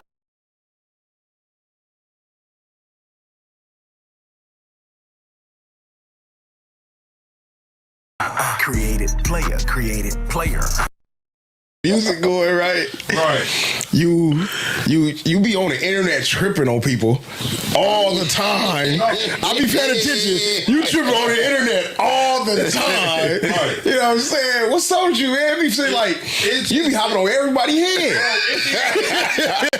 It be like non-tolerant. Like I have a low tolerance for bullshit. Right. So when I see a nigga, a fake nigga, or I see some bullshit, or a nigga saying some bullshit, I take it and I analyze it. Right. Once I analyze it, if it ain't fact, I'm on your ass. You feel me? Right. You know what I'm saying? Misleading the culture, or you misrepresent the community, or you just a poor reputation. What real niggas got going on, I'ma bleed you. Right. You feel me? Because it be a lot of clout chasers out here, bro. Like niggas that got no names, niggas ain't put in no work. Yeah. You feel me? And they disrespectful. It just to happen overnight, and they be like, come on. You like, Right. But other than that, bro, I be coolin'. I'm a cool nigga. I like to crack jokes. You feel me? I like to be entertaining, bro. Right. You feel me? When it ain't entertaining no more, I don't want to play. Right. For sure. I almost unfollowed your ass one day. Hey, look, man, I'm scrolling through the internet, right? I'm sliding up. You feel me? I come past the homie page. I'm like, he like, yeah. He got somebody gnawing him off on IG. Hey, bro, he on there like this with the camera, like, yeah, baby be hooking me up. All on camera. I'm like, oh, hell no. I remember that dude, like, he hit me, like, bro, what's going on? You straight? Hey, I'm like, somebody to hack this phone. Something. He on there going, he supposed to be on OnlyFans. He on the wrong social media. Yeah. I'm like, this nigga crazy, cuz. Yes, sir. Yeah. Calm down, though, bro. Man, this nigga was tripping, bro. I said, this nigga. You know what made me chill out, though? What? I'm not gonna lie, bro. One of them was like, for one, my play sister hit me like, nigga, you know you can go to jail for shit like that? Oh, yeah. They hit you with this type of charge and that type of charge. Hold on, I thought, you know what I'm saying, Ray J made it cool for niggas. Everything was good. We not making it no more. This ain't the Kim Kardashian days, nigga. Sure.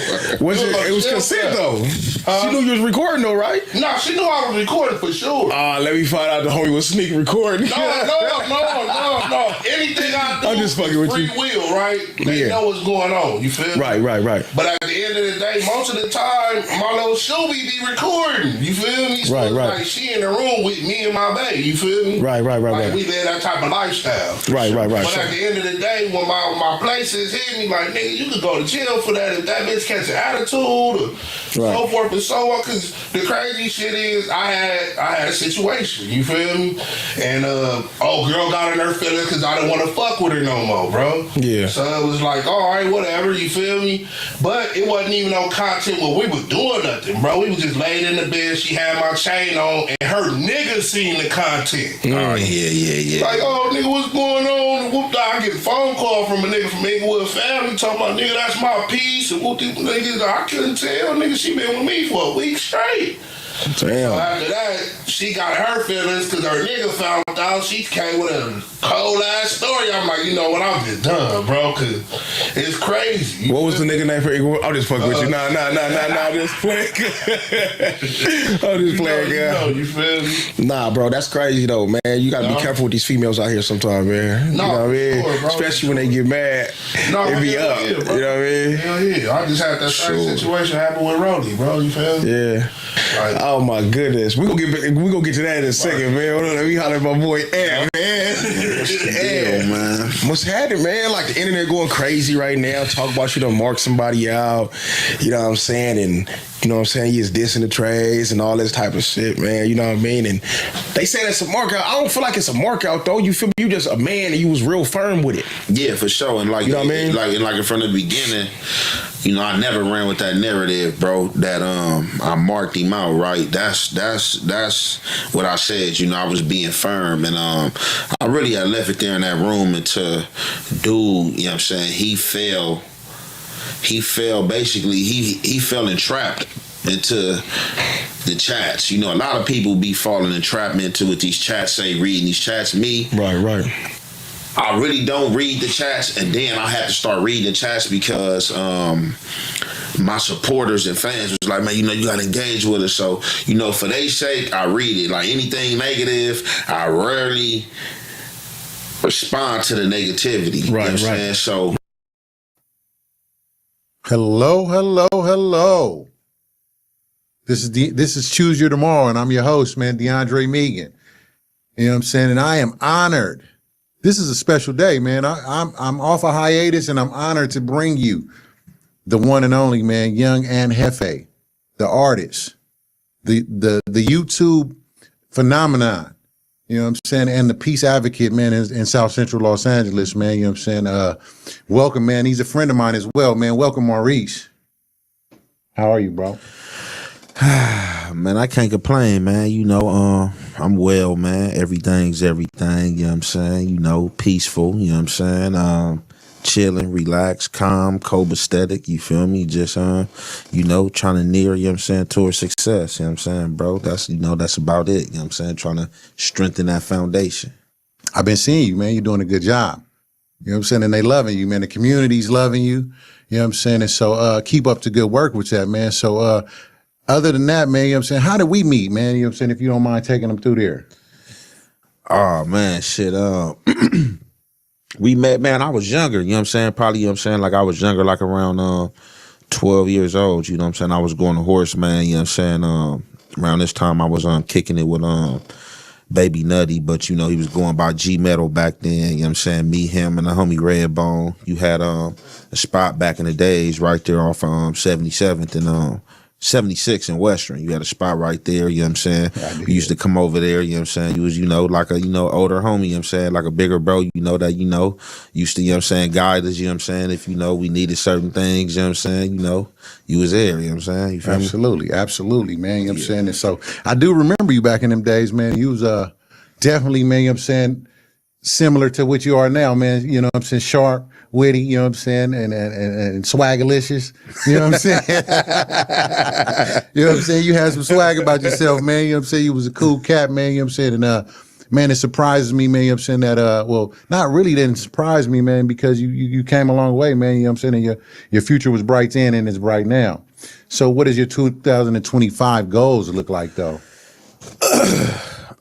So me, like, I'm a person, I don't like to place, let's say, expectations or goals on myself, although I know it's needed. You feel me? I'm like a person that just like, you know, if something ain't going right, you know what I'm saying, I just like to fix it. You know what I'm saying? You know, I had that talk with myself and let myself know that it's time for me to get to it. But like, if there are any goals I have, it's just like, you know, to strengthen my foundation, make sure my kids straight, you know, make sure they got money for a college fund, you know what I'm saying? Make sure they got money to do what they want to do, you know what I'm saying? Money in their bank accounts to where they don't need nobody. Make sure they life insurance, you know what I'm saying, paid up.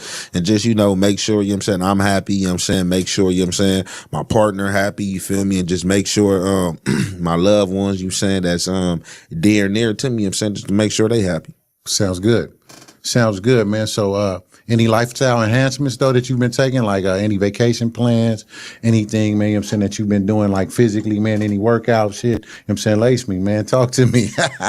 As far as workouts, man, look, I ain't gonna even lie, right? So I ain't been working out, but I was working out at a point of time, but I had stopped working out because I had caught like a little slight injury, you know what I'm saying, being in the gym, you know what I'm saying? So I was working out, everything was everything, you know what I'm saying? Everything was copacetic, you know what I'm saying? I was on my ding, I took off, and then one day I decided to show up at the gym, you know what I'm saying? The guys seen me, you know what I'm saying? I was, you know what I'm saying, faking, you know what I'm saying? The guys that I usually work out with, you know, they see me like, man, what's up, bro? We ain't seen you in a minute. Come on, let's get that PT in. Yeah. So, you know, just like on the yard, you know, can't duck no wreck. I get the PT in with them guys, and that was the wrong day, man, to be playing and trying to get some PT in, man, because I got broke off. That went from me having some lower back pain, that lower back pain, you know what I'm saying, transferred into me injuring, what was that I just injured? It was like a 6-week heal, man. It's my sciatic nerve. Oh, yeah. You feel me? So I did. Joke, boy. Boy, that ain't no game, man. So, you know, sciatic. I just got over that. So, you know, I just got over that probably about like 2 months ago. So, like right now, you know, I'm kind of like, you know, wiggling back into things. You feel me? I'm about to start back working out, you know, get on like a little 30-day fast, you know what I'm saying? Okay. And you feel me? I'm about to take up some little classes, you feel me? So when I was younger, you feel me, I used to like box and shit like that. Okay. So right now, you know, I kind of want to fuck with like the kickboxing, you know, I want to kind of add like some kicks to it, you feel me? So I think I'm gonna go ahead and do that, you feel me, and work it on out, you know what I'm saying? Sounds good, man. Ain't nothing like, man, you know what I'm saying, some hand-to-hand combat and everything, you know what I'm saying, and being ready. It's world changing now. Man, most definitely. You gotta, and not that I don't already know how, but you definitely got to know how to defend yourself. You know Absolutely. What I'm saying? For sure. Absolutely. And I got my daughter in karate class right now, you know what I'm saying? She in the karate class right now. So, you know, I just want her to know how to defend herself and defend anybody off that's like on some weird stuff or just, you know, people that just trying to be, you know what I'm saying, with the bully behavior. You feel me? Absolutely. I picked up a little Krav Maga recently. So Krav Maga is like a Israel fighting style, you know what I'm saying, and stuff like that, man. And it's pretty dope, man. I've been checking it out. I'm pretty new to it, but yeah, I'm definitely on the self-defense side, you know what I'm saying?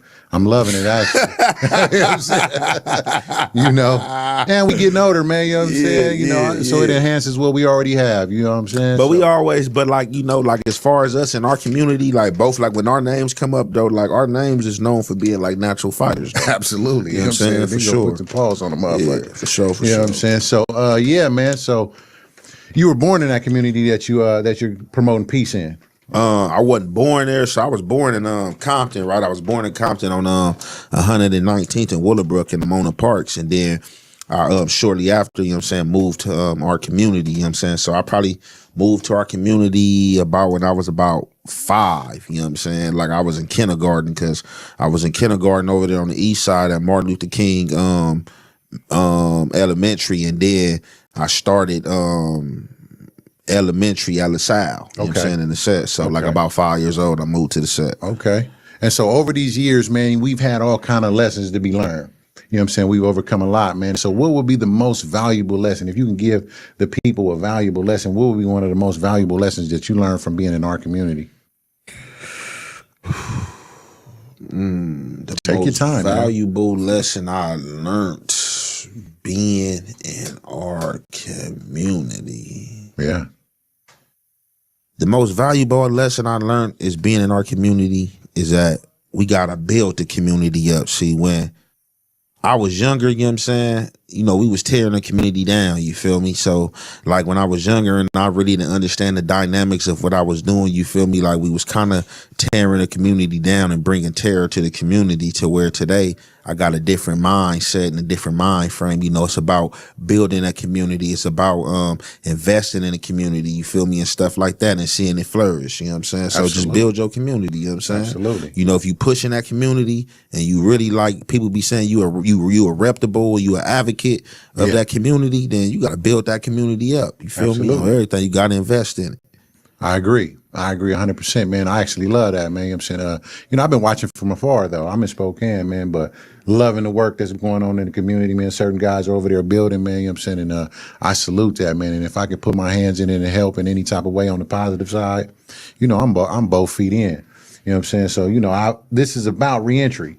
And so my life is about reentry now. You know what I'm saying? It's a cause that I'm after.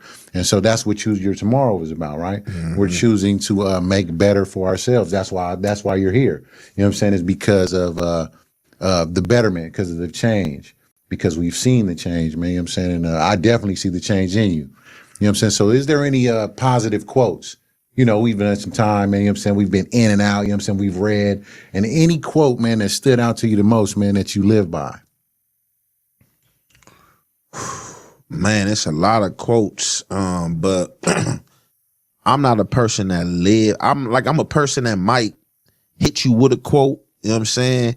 Depending on the situation. So, like, if you do something like backstabbing, or like if you do something that's hypocritical, you know, I might hit you with one of them quotes, you feel me, that your parents will hit you with, man. You know, I was born, you know what I'm saying, last night, but not last night, you feel me? Or something like that. But I don't necessarily live by quotes. I just live by, you know what I'm saying, energy in life, you feel me? Like, I go with the flow of life, you feel me? Like, I go with the feel and flow of life, you feel me? On everything. Yeah, so that's how I live. Respect. Yeah.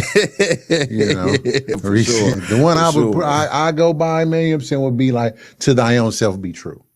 Right? You know what I'm saying? I grasped onto that, man. I was probably in Jamestown in 2021.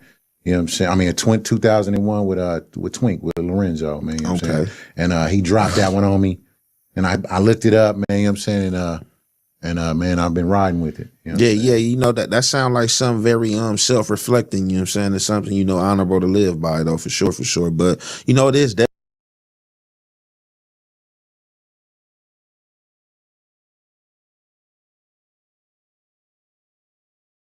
Oh, this is another episode of Drinks with Jinx, the podcast where we chill, conversate, and drink. This is season 4, episode 2. And we got the one and only young Aunt Jefe up in the building, man. What's cracking with you, my G? How you feeling, homie? Man, I'm feeling good, man. Chilling. Yes, What's the sir. good old deal? Appreciate you for having me. Oh, man, you know, this is way overdue, bruh. You gave me your number back in January. I was supposed to bring you on within a week. And, you know, shit, it was the end of that season already. So I was like, you know, it's all good. Once I start the new season, I'm going to have Aunt pull up. You know what I'm saying? No, for sure. Better late than never, man. For sure. So here we are, man. Here we are, man. So what's up with you, big dog? Shit, just chilling. Man, you know, man, just chilling, putting this content out here, trying to get to this money, man, juggling, you know, my happiness, fatherhood. Got a tape coming out within like these next 2 weeks, with the check say. So just putting that together right now. All the songs already finished, mixed and mastered. Just how many songs you got on the album? It's gonna be like 12 either 13. You know okay. So about to drop that, go crazy with that. Got about like 6 features on there, you know what I'm saying? So, you know, that's just what we on. We just pushing this music, you feel me? That's right. And doing this content, just, you know, exercising any avenues, you know, to get a bag. But, right. But with our integrity, though, we ain't doing anything right. for money, though, even though we say we don't care about number with the check say. That part right there. Real nicely said, man. So what's up, big dog? Where'd you grow up at, man? Shit. I was born on 119th in Willowbrook, you feel me, which is you know, like the border of Compton and Watts, you feel me? Okay. But you know, that's Mona Park. That's like Mona Park area. Like I grew up from right there, from when I was born, like up until 5, 6, roughly somewhere in there, like around that age. I moved to the west side, you know what I'm saying, in the 80s, you know what I'm saying, in the 8 Trey Gangsters, you know what I'm saying, started going to school over there. So, right.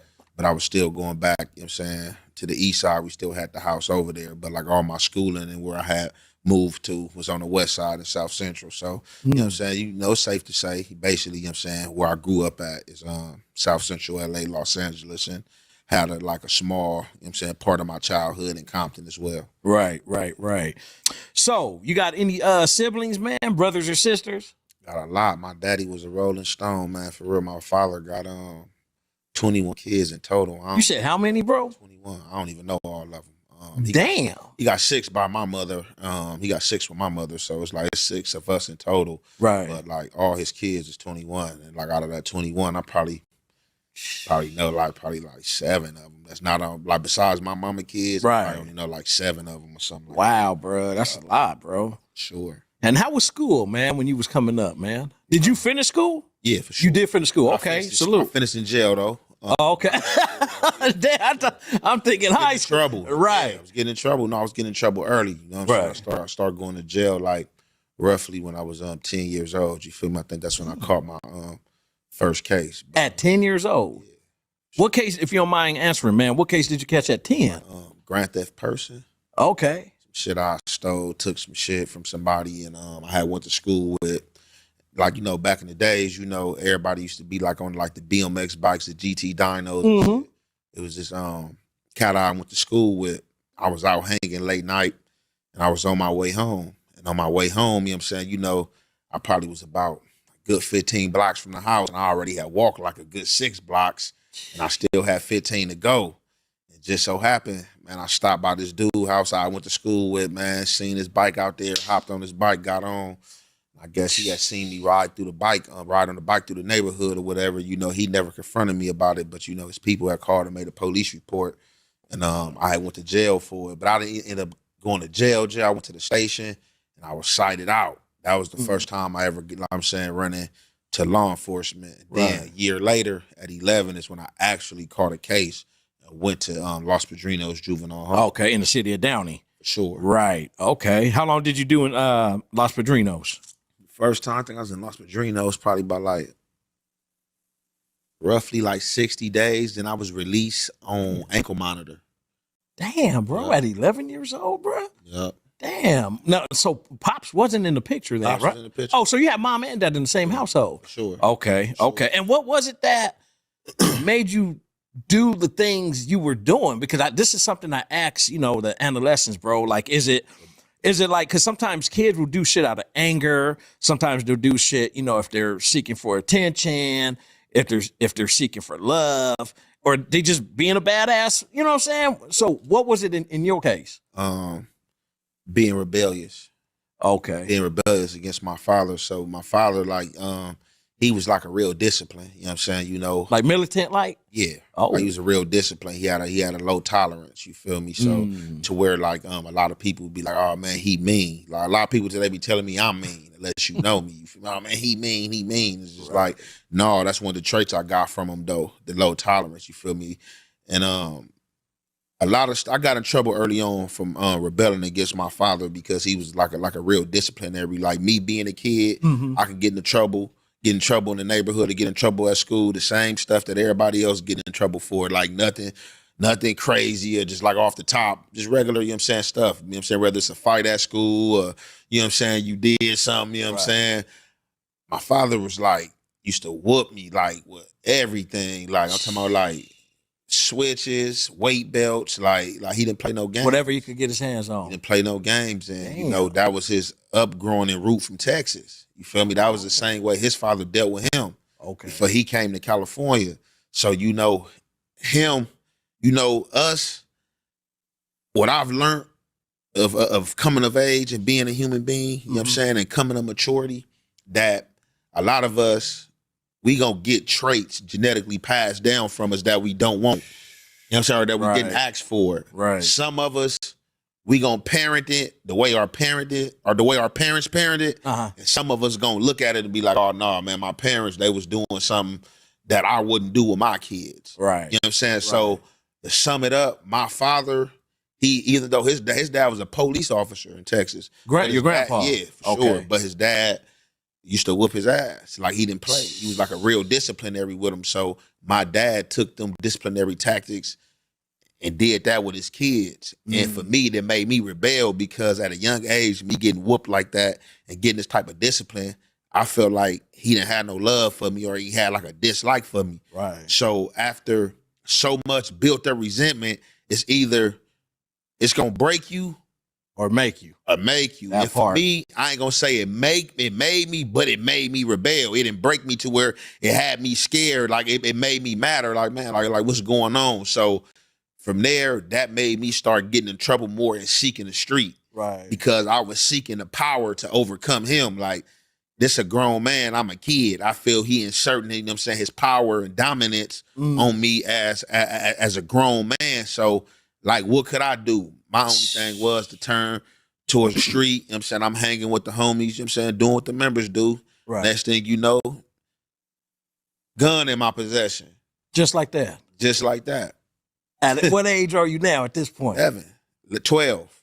Are you on the hood yet? 12, yeah. So you already got put at 12 years old. You jumped off the porch. Sure. Okay, so you got the I was already off the porch. I was banging, like anybody tell you I've been banging a tray, but I'm saying like a lot of people walked on, a lot of people tell you they got put on and didn't get put on. They walked on because they had family, they had uncles, they had daddies. Right. I got put on, but I was banging a tray before I got put on. Right. I was off the porch in the streets. But when I technically got put on, I was 12. Damn, Yeah. bro. So how did your father take it, man, when he found out you was now from 8 Trey? Because did he despise shit like that, like the whole gang banging culture, or he did? I mean, what was that like? I mean, like if you was in California, if you was in Compton, you know what I'm saying, Los Angeles, you know, them surrounding cities, Watts. I mean, regardless of where you came from, I mean, you know, when he came down here, Tookie and his age, he knew them dudes. You feel me? Like my dad, like he like migrated from Texas to the Carver Parks in Compton. So like, it ain't that this was what he was against. Now he didn't want us, like none of his children, to gang bang.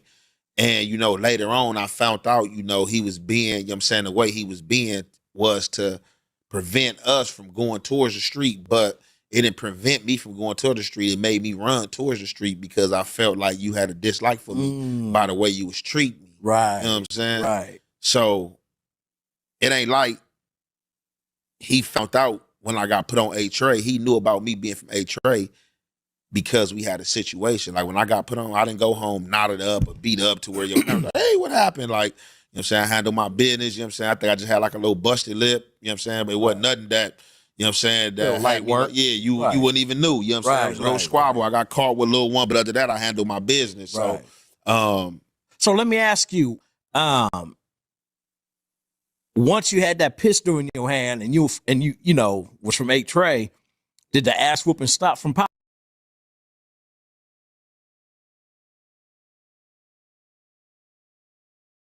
He like, hell no, cuz he ain't hard enough. This say that in front of all the because I'm such a general from California, was never brung this to nobody attention. But when I was around 10 to 12 years old, I used to be a crip. I used to run away from San Bernardino, get all the way to LA. I used to be in the trenches of LA. A lot of in LA know me.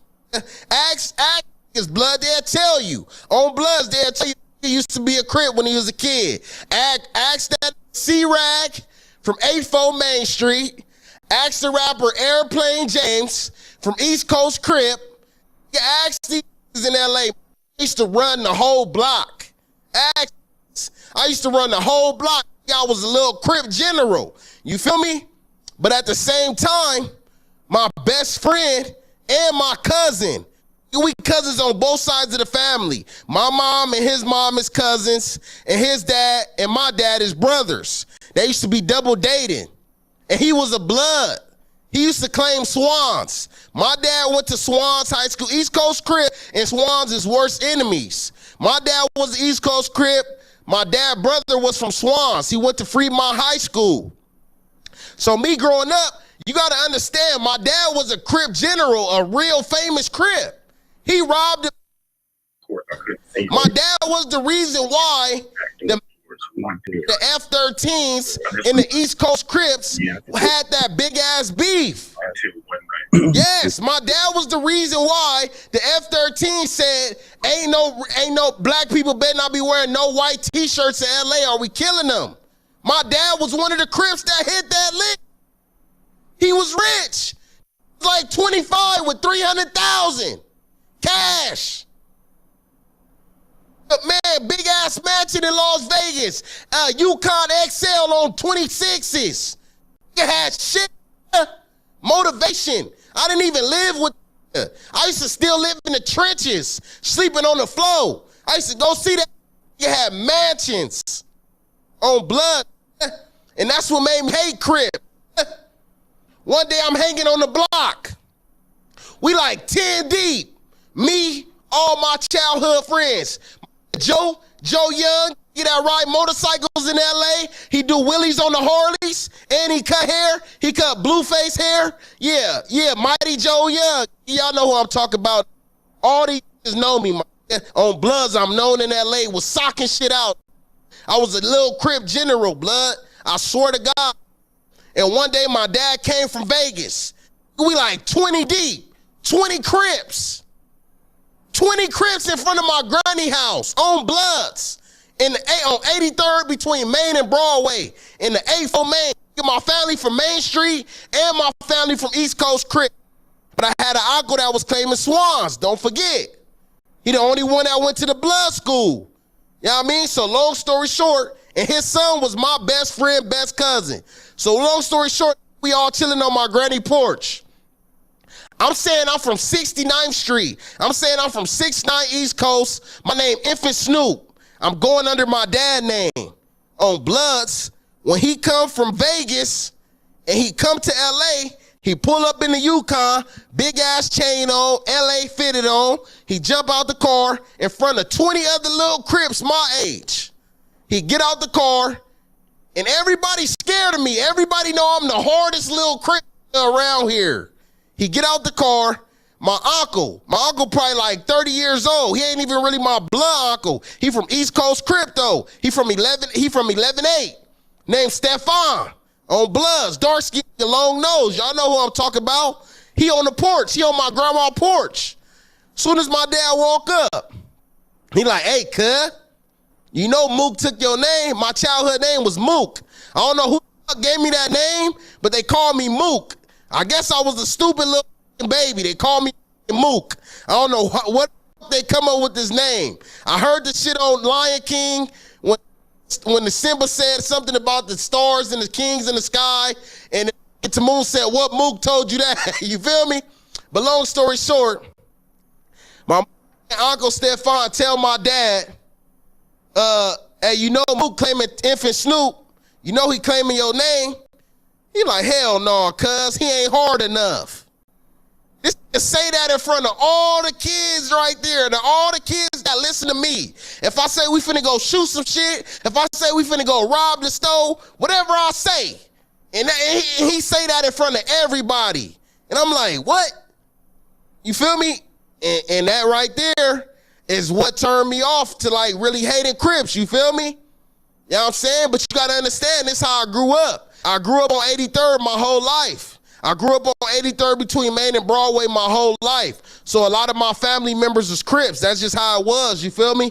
My first time holding a pistol, a Crip, my Uncle Lala from 76 East Coast, put the pistol in my hand when I was 8 years old. You feel me? So I kind of like been around Crips my whole life, except for my best friend. After my dad kind of like disowned me in front of all the people. You got to understand, me and my dad really never had no relationship, you feel me? The only reason why I was claiming Crip and trying to be under his name is because I wanted him to like recognize me, you feel me? Like, he was always so busy, bro. You got to understand, when I'm 7 years old, my dad gets shot on the corner. My dad gets shot on the corner. He gets shot down on the corner. He get out the hospital. He walking on crutches. I'm 7 years old. I'm like, Dad, what happened to you, Dad? He like, the bitch ass, he shot me. But it's all good. I'm going to get him back. This is the kind of shit I grew up with as a kid in Los Angeles, seeing this kind of shit, bro. My dad having low riders. He just robbed a he got shot on the corner. He don't never really got time for me. He got another girl. He got another kid. He back and forth to Vegas. He kind of like a rich hood superstar. So it's just like, man, I wanted to try to get his attention. And I was trying to get his attention by banging the same gang, banging the same name. You feel me? So once he did that in front of everybody, that just kind of like solidified my standpoint with him. Like, you know what? F him. Like, he ain't there for me. He ain't never around for it. Now he just dissed me in front of all my friends. You know what I'm saying? Say I ain't hard enough to bang the name.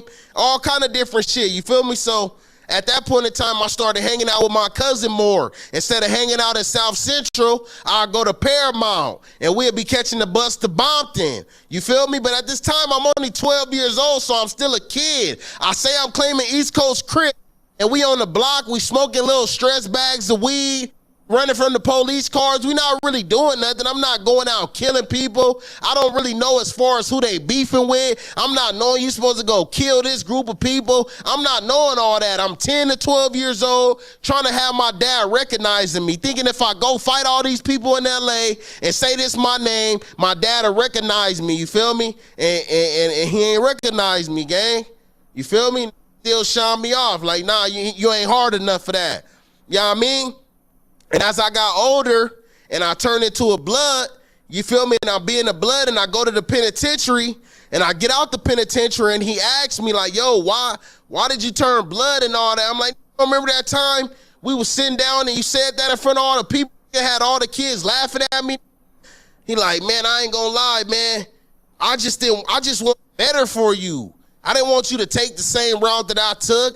You know what I mean? I didn't want you out here banging the same gang as me. Ooh, ooh. You know what I'm saying? And when I look back on it, I'm like, man, that probably was the best thing that ever happened for me. You feel me? Because a lot of time a man's sins fall upon his son. And my dad has never been to prison. He done had all this money.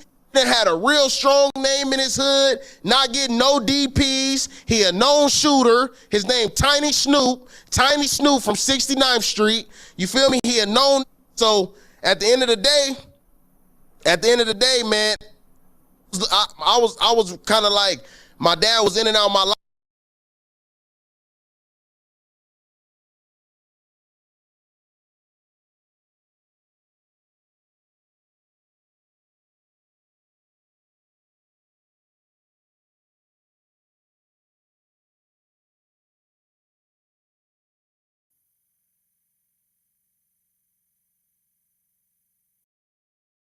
You said, what's today's math? Today's math is wisdom, knowledge, all being born to understanding.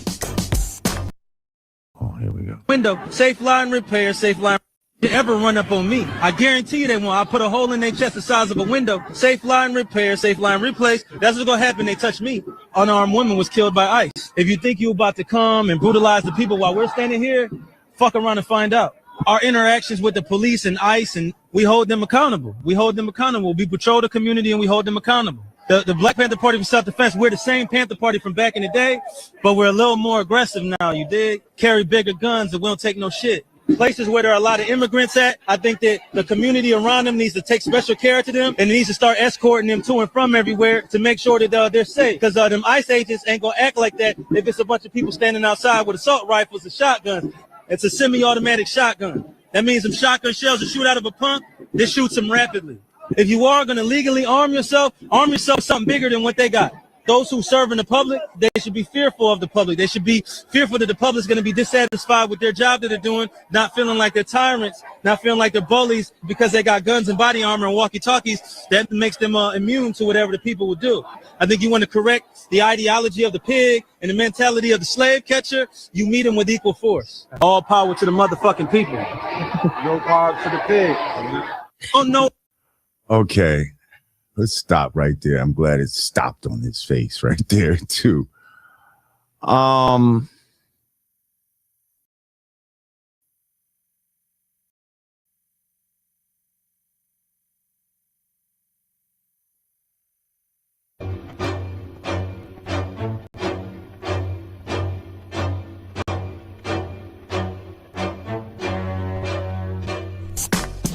Welcome to the God Pod with Lord Jamar. Not a hard job to expose the fraud you are. P. Diddy, Kid Cudi, explode your car. Shit get ugly when I unload the scar. But this ain't PUBG. Shout out to my people around the world that love me. Peace to Artie Stacks, Digga, and Godfrey. My people in the chat, all my niggas that got me. Rest in peace, fact checker rage. Got memories that never fade. You are still missed to this day. Sever with my blade, what gets in my way. Never be a tether, this is FBA. I got games for whoever wanna play. Spit flames for forever and a day. Shit changed, then you better get away. You know my name, motherfucker, is Lord J. Hey.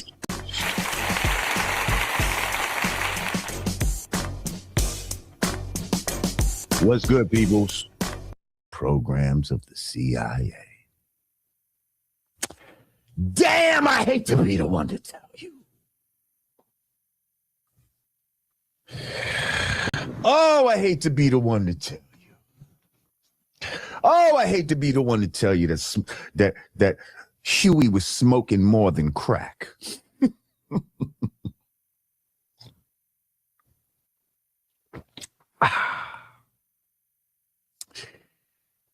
Yes, he may have been smoking more than crack. I'm talking about cigars of the meat variety, but yeah, that's a whole other thing.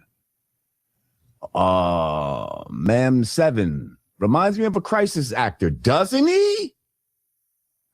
Doesn't he? Thank you, Ma'am 7. Mo, get it. Peace to you, Queen. How are you? She said, salute, Lord Jamar and chat. Yes, shout out to you, Mo, get it. Shout out to the GPS. I see you, truly Zambian. Peace, my brother. So, listen. I think a few years back, I called it. There was something that didn't set right with me with the dude Grandmaster Jay and the NFAC, the Not Fucking Around crew. Something didn't sit right with me. I mean, from the minute I seen this guy, I said something is wrong. This guy is trying to find out who's with the shits. He's trying to draw out, black people with weapons so that they'll be known to the authorities.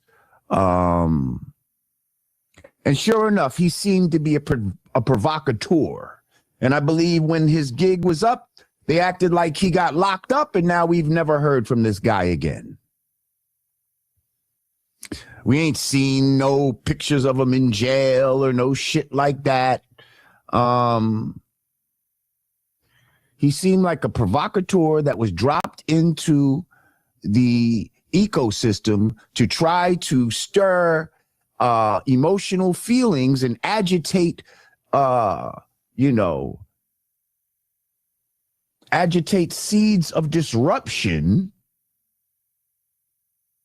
and then, sneak off into night. This guy gave me the same energy from the minute I saw him.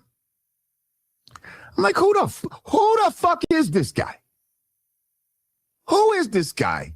Talking tough, talking about pigs and fucking, you dig, and just, bro, we a little tougher now, we the same Black Panthers from back then, but we a little tougher now. Oh yeah? Really?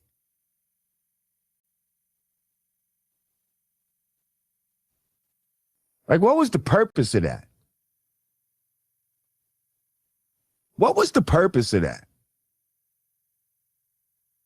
First of all, I don't know. I just took this particular video off of Facebook. I don't know who somebody is in agreement with the shit he was saying. So all that little clapping emojis and the black power fist. I don't know who was dumb enough to put that on there as if they were in agreement with this guy. But yeah. Trust me.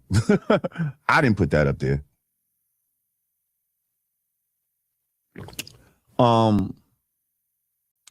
Listen, I don't want us to be fooled. We've been fooled in the past. Sometimes we've been fooled in the present, but we can't continually be fooled into the future. And someone like this guy, even when they cut away to his peoples that was with him,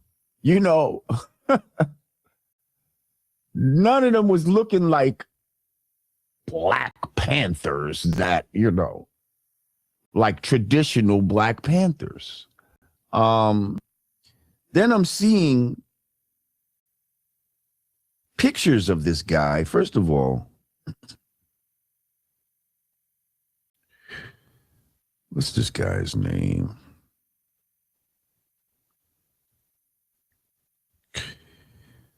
Okay. Let's see. Paul. The brother's name is Paul Birdsong. Okay? Paul Birdsong. They have pictures of Mr. Birdsong. He don't look nothing like no damn Black Panther. Yes, what appears to be a white girl chilling in the back.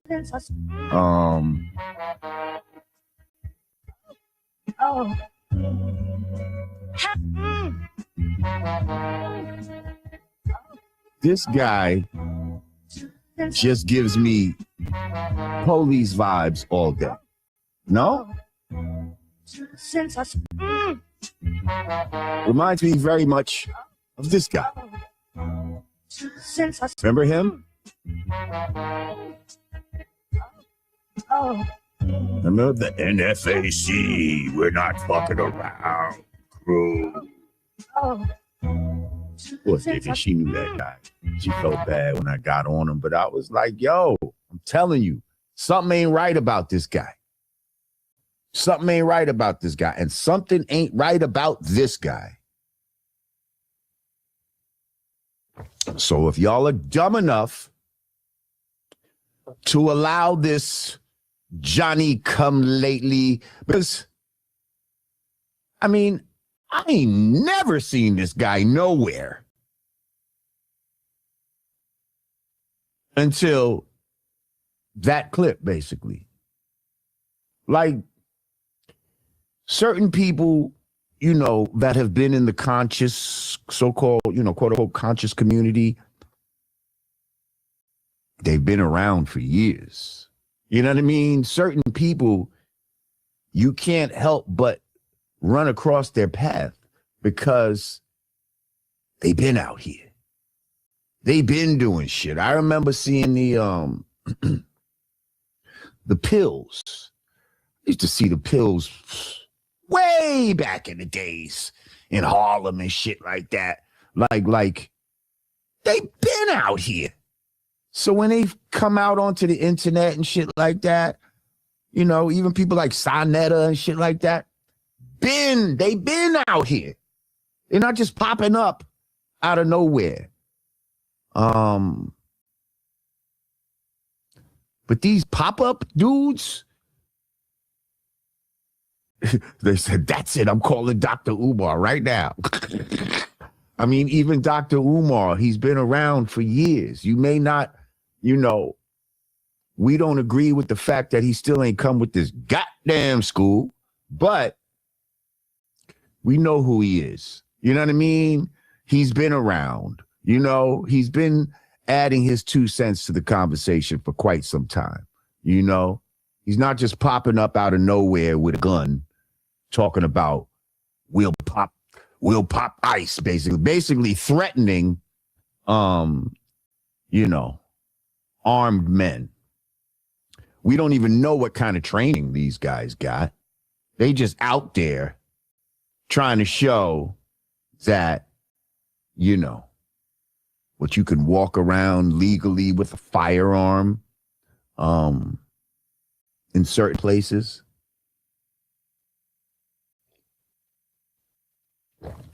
I think people like him are used to try to get black people to be emotional, to try to get some of us out there who don't have gun licenses, and to bring your dumb ass out there with your unlicensed firearm and think, yeah, power to the people, and we're going to stand up against ICE. First of all,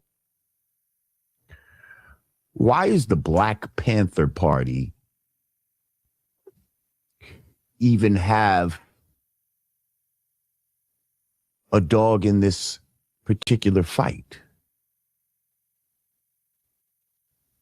It's not like they were out there saying that they were there to protect the rights of black people of ICE doing this. No, this guy is out there acting like he's protecting the immigrants, and ICE wouldn't do this if they see armed people there and all this type of shit. If you don't shut your dumb ass up, listen, you and the 3 or 4 motherfuckers that you had with you that had arms, even if it was 20 of y'all, what did y'all really think y'all was going to do? Seriously. What y'all really think y'all was going to do? Was y'all really ready to go out there and lay your life down for some child molesters and drug dealers that they trying to get off the streets? Is that what you was ready to do? I don't think you was. I think you was bluffing. I think you was trying to get other motherfuckers out there to try to copycat what you doing. You hoping that there would be some organic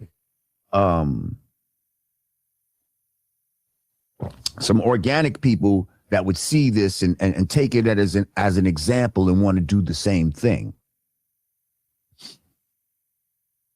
without them having police protection like you do.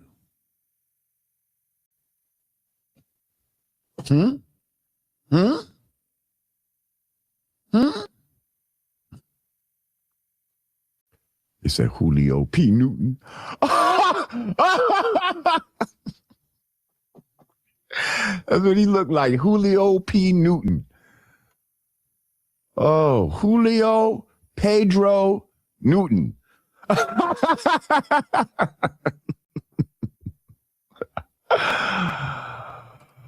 Julio Pedro Newton. Oh, shit.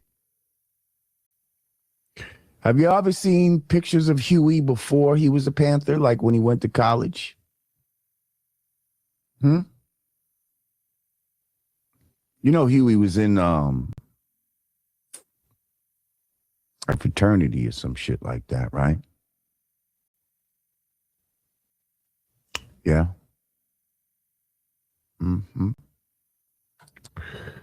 DJ Jam and Jim, and peace, brother. Thank you. He said the new Black Panther Party is what I was talking about with Tiana Taylor's Golden Globe win. Replace real revolutionists with controlled opposition. I hear you. And you know what's funny? Speaking about that Tiana Taylor thing, I watched that movie again. I just happened to, it was on HBO the other day. And I'm watching it, and I forgot that not only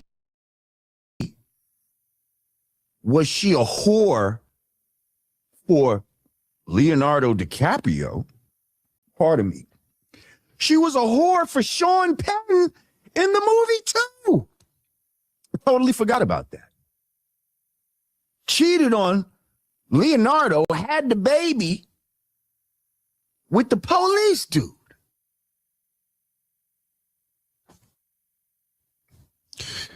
Yeah, there was a lot of things now that I watched that shit back that bothered me about that movie.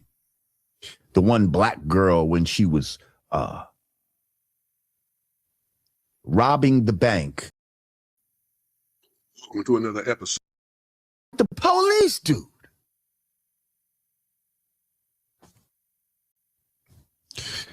Yeah, there was a lot of things now that I watched that shit back that bothered me about that movie. The one black girl when she was robbing the bank. First of all, she up there with a skirt and boots and shit, like some kind of outfit that is not conducive to robbing a bank, number one.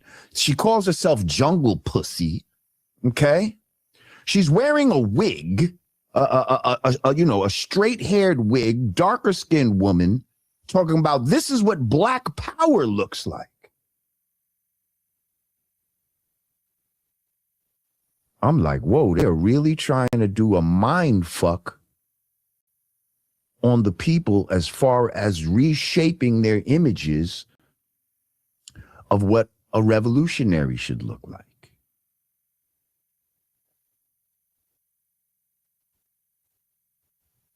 See, I feel like, out of the Panthers, the real revolutionary was Fred Hampton. That's why they had to kill him. I feel like the real revolutionary was Fred Hampton. I believe he got into the Panthers, maybe not knowing about, any CIA shit. He got into it like a lot of people for the real love and love of the people and all this type of shit. Thought he was going to make a difference. And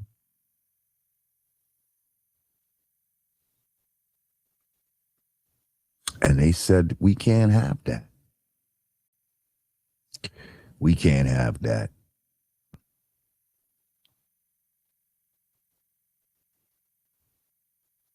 Because trust me, if Huey was really a threat like that, they would have killed his ass too. Then, not later on, when he was, a junkie and he wasn't even doing shit at that time. No. Not at those times. They would have killed him in the height of his shit. But that ain't happened. Thank you, DJ, Jem, and Jimmy.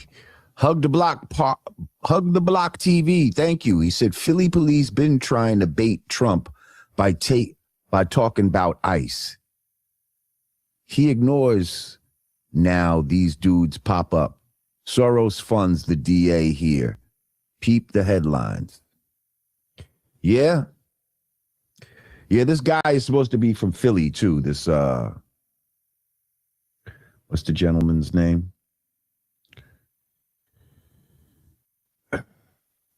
Birdsong. Is that his name? Birdsong.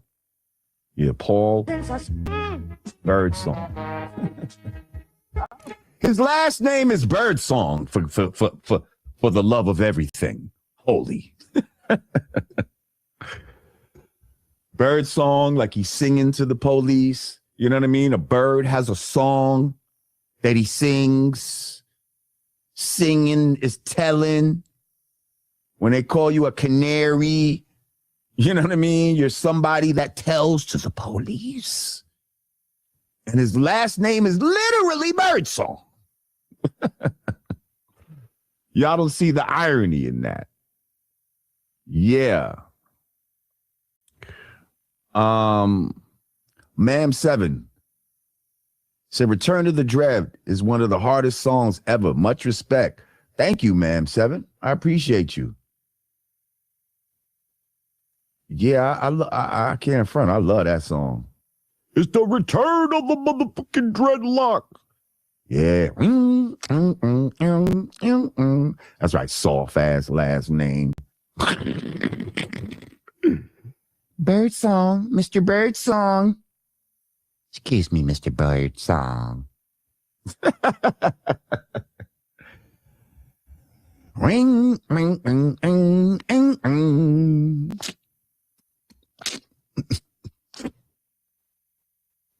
It's the return of the motherfucking. They said he worked at banks. Are you serious? He worked at a bank. Come on. Now we know since back in the days, a lot of dudes that worked at banks was gay. You ever noticed that? A lot of the tellers at banks would be gay. Why? Because they they feel like an alpha might want to fucking rob the bank. So let's get these softer dudes. They're not gonna fucking want to rob the bank. No.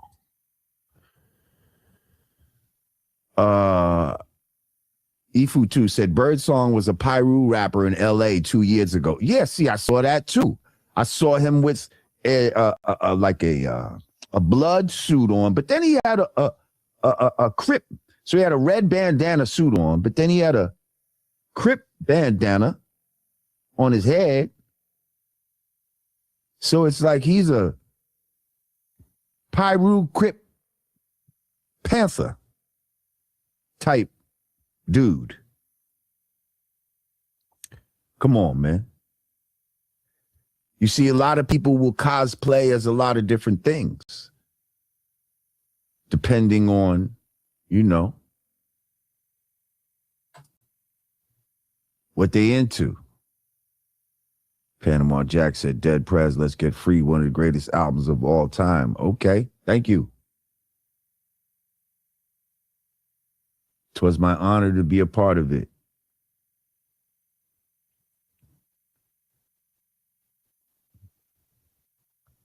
They said he's still a telling tether. Oh, they said he's still a teller telling.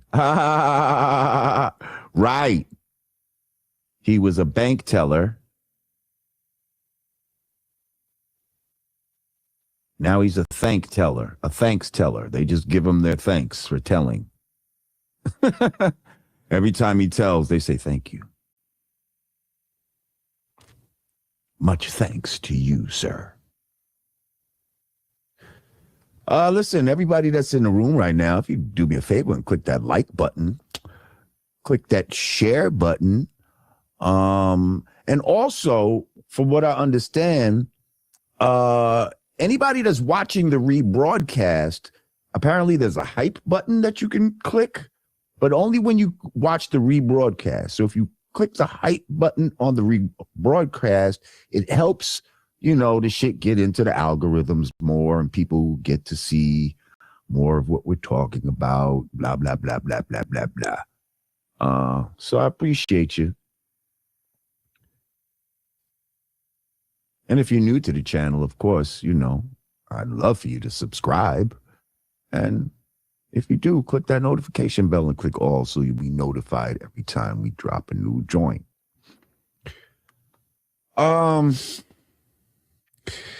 Yeah, this guy gets under my skin, man. Get him out of here, man. We not listening to this guy, man. His little 5 minutes of fame or what, that's it. That's it. I don't want to see this guy no more. Okay? We gonna boo this guy. We throwing tomatoes at this guy. Get this guy the fuck out of here, man. We not buying it.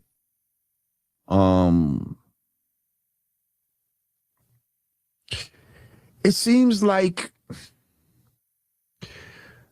certain things are just not working the way they used to. I don't know if it's about the age of Aquarius and just things being revealed and all this type of shit, but it's like the old tricks that they used to use are just not working anymore.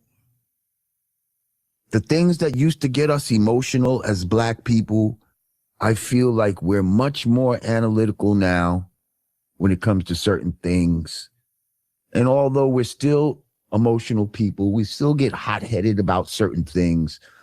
I don't think we're jumping out the window for the things that they want us to jump out the window for. We jump out the window over dumb shit, But when it comes to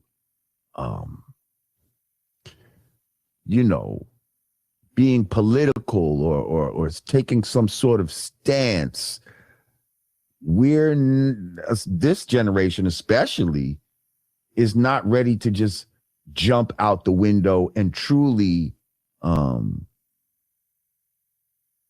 you know, be activists, truly, you know, put their lives on the line for a cause. They're down to post about it all day.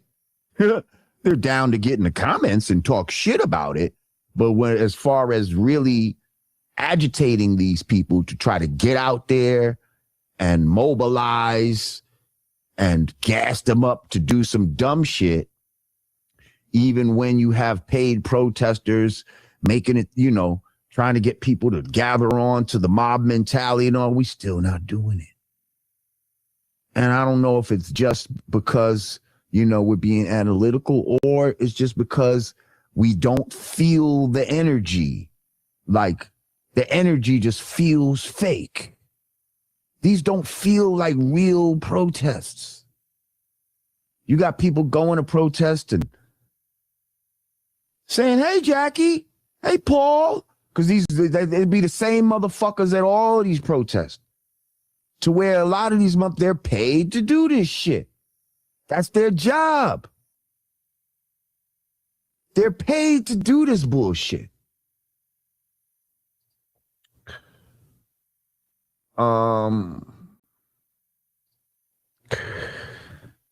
Damon Dennis, 9406. Thank you. He said, Lord, do you think Jasmine Crockett is a cosplayer? She tries to stir up shit all the time. And where's she come from? Never heard of her till a year ago.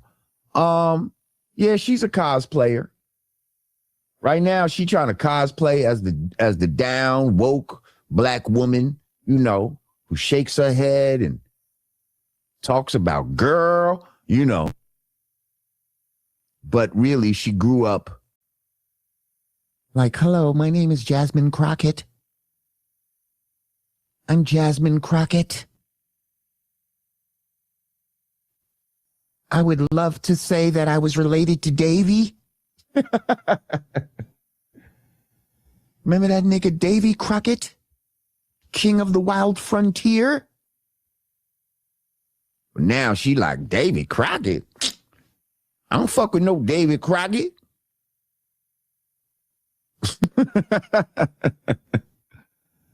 You better put some neck bones in a crock pot. That's what the fuck she want.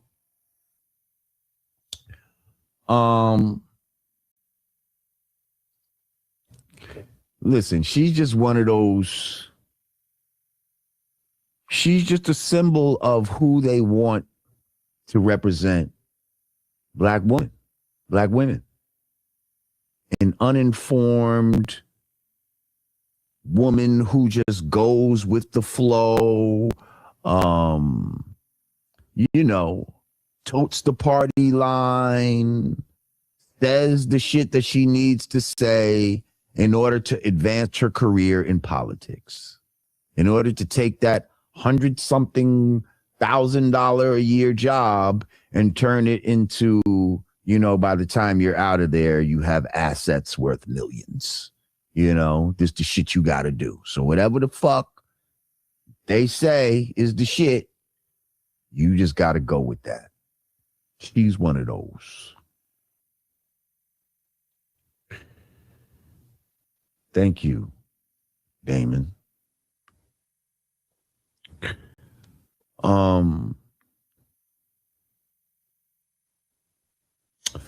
Breaking news.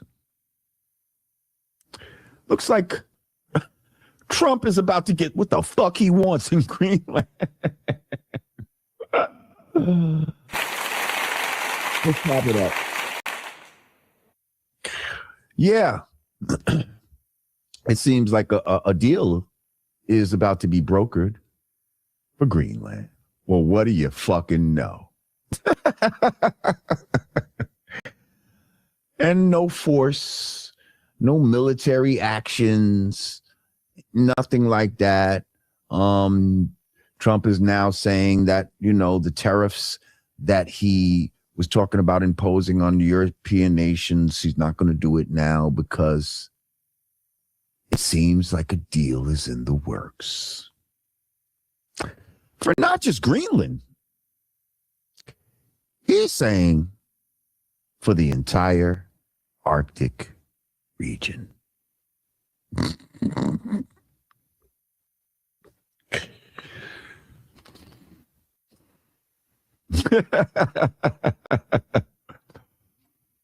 Y'all keep doubting this motherfucker when it comes to certain shit. Listen, he's not a perfect man, but he is a negotiator.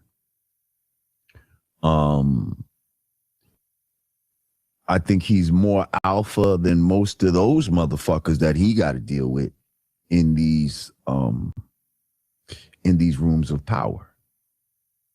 Not saying that he's an ultra alpha male, but in those rooms, that motherfucker moves like an alpha. And them niggas get out his fucking way, it seemed like. Like, let's keep it real. Right. All it took was a stern talking to. And that's the thing. Like, this motherfucker, he don't back down. Motherfucker said, they said, how far are you willing to go with Greenland? The nigga said, well, you'll see. The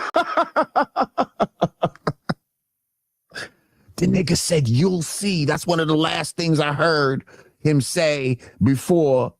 Now, all of a sudden, there's a deal struck.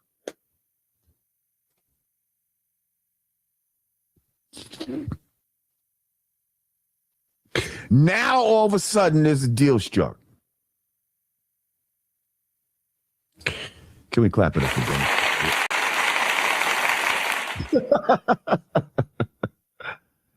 Can we clap it up for gangster shit?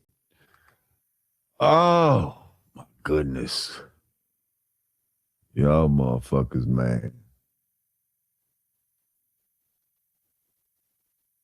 Somebody said Paul Birdsong, a.k.a. Paulie Thunder Music, is straight hot dog water trash.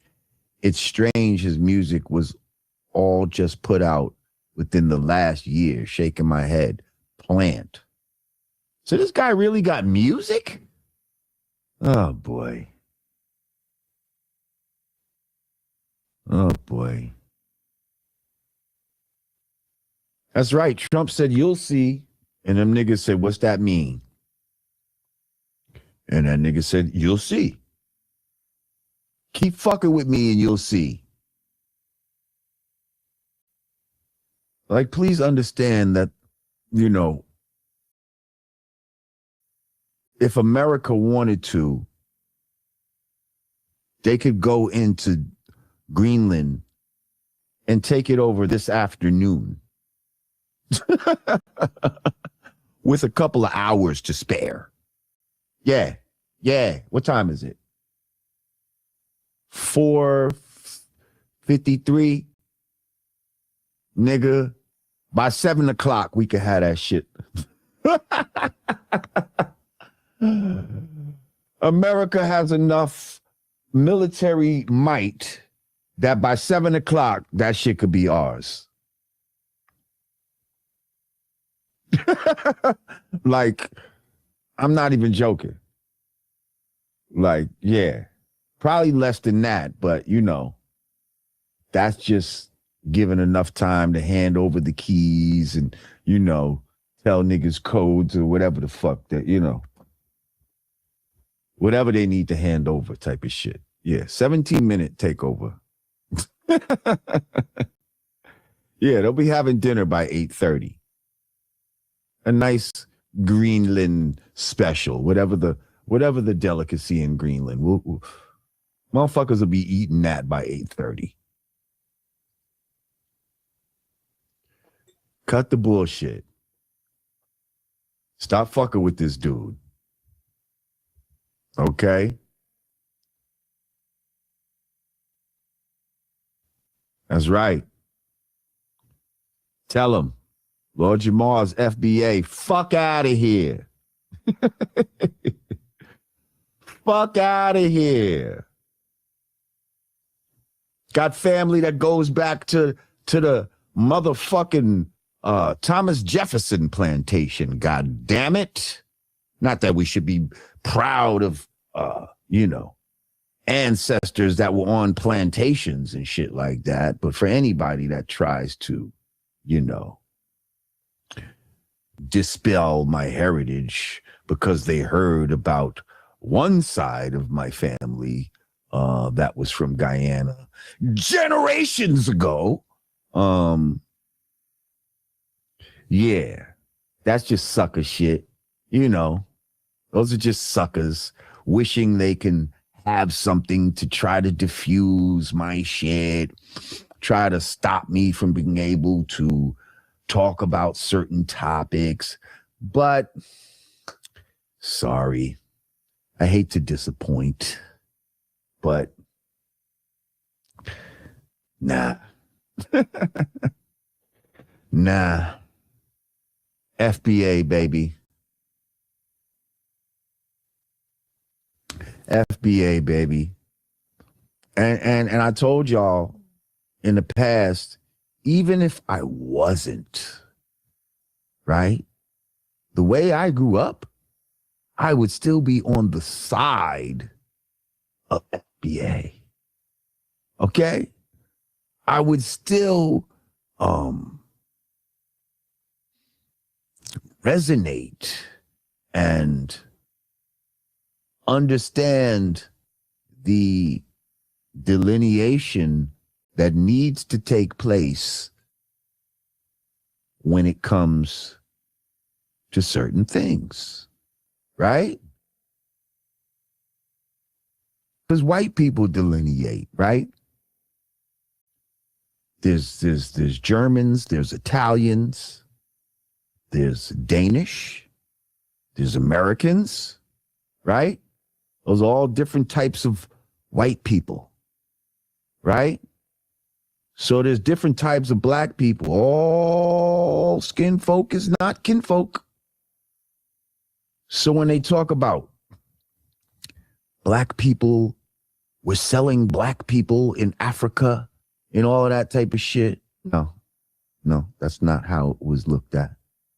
They didn't look at them as, first of all, we know that the whole transatlantic slave trade was not to the degree that they said it was. But yes, they did take some people from Africa and send them over here, right?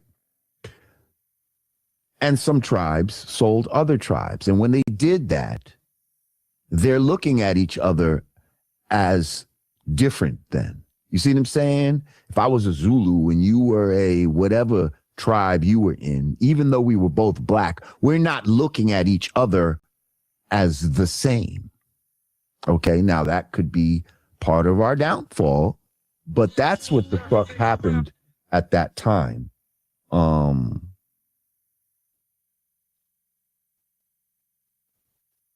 Yeah.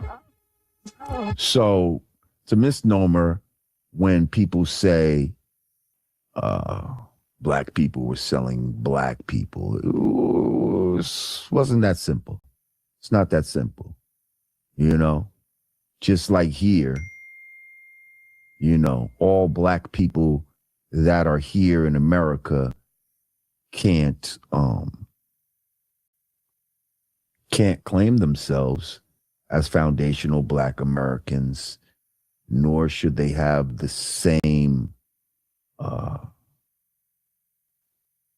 say-so, same rights and say-so that foundational black Americans have earned by virtue of being,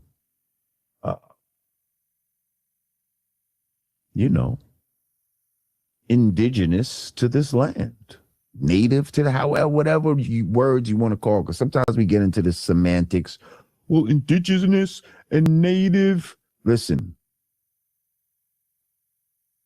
in my culture, we say original. Who is the original man? Original man is the Asiatic black man, the maker and owner, the creator of planet Earth, the father of the civilization, God of the universe, right? Now, The original black man is the original man of this earth. We have many regions, not just from Africa. We're not the original man from Africa. We're the original man of this planet Earth. Who some people say the whole earth at one point was called Asia, which is why we say the Asiatic black man. Now, I'm not going to get into that part of the lessons, the Asia part, because there may be some things we can refute there, but my point being is we are the original people of the planet Earth. Petty Pendergrass, peace.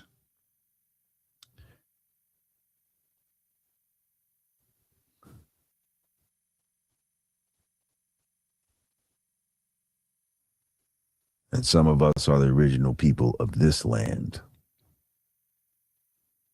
Okay?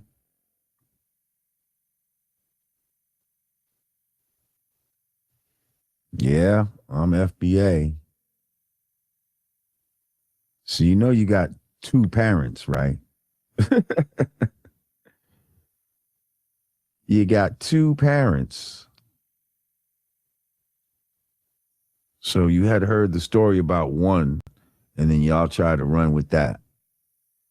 And then when I told you about the story of the other, all y'all wanted to hear was the story of the first one because it reinforced however you wanted to feel about me. Whatever negative feelings you had sown in your heart, you know, or however I may have upset you. Yeah. He wanted to go with that, but it's okay. Anyway, let's move on.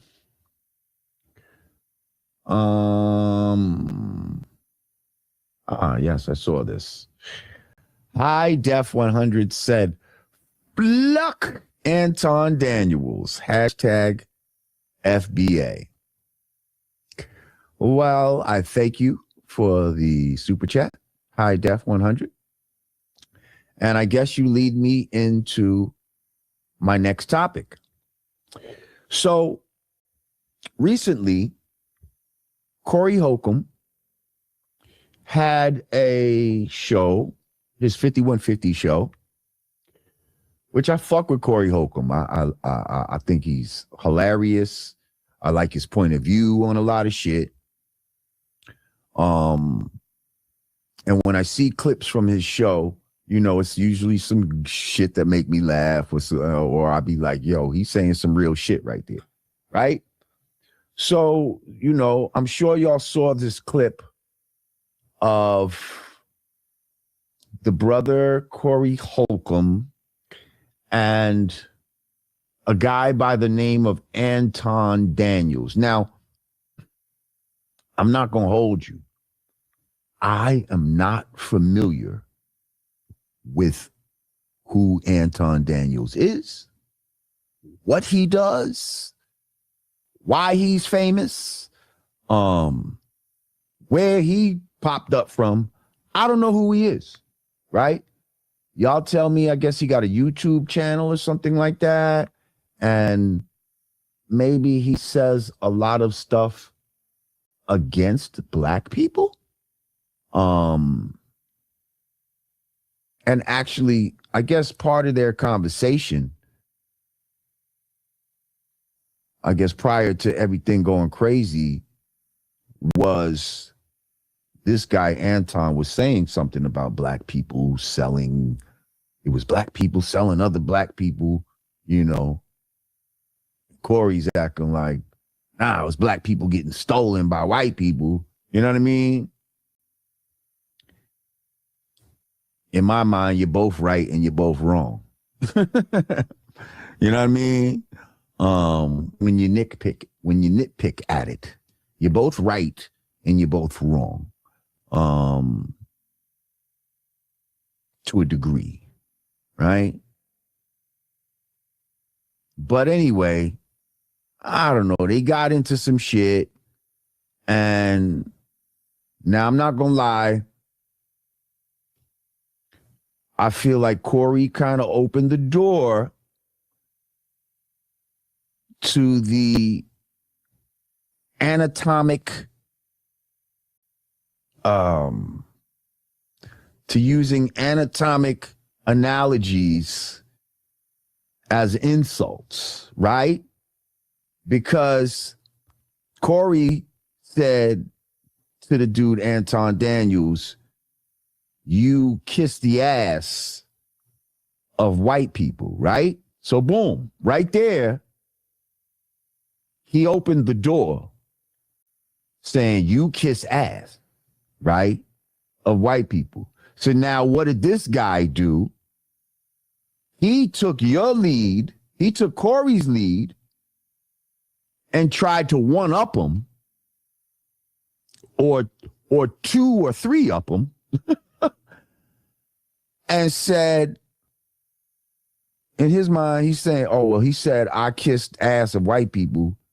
He said, well, you suck dick of black people. Whoa. Now, even though Corey did open up the door to the anatomical insults, anytime you say some shit to another man about some sucking dick shit, that can go very wrong. Shit can get very crazy.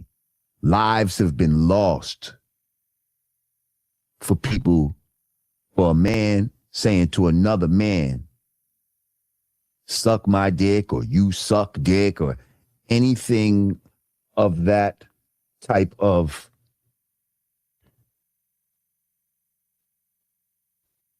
language, right? So once he said that, that's when the shit got a little crazy. That's when Corey now tells Darlene, shout out to Darlene. Y'all remember Darlene back in the day, right? That was Ice-T's girl back in the days. She was the one on the album cover. Yeah, that's her. That's her. Might not look like her no more, but that's her.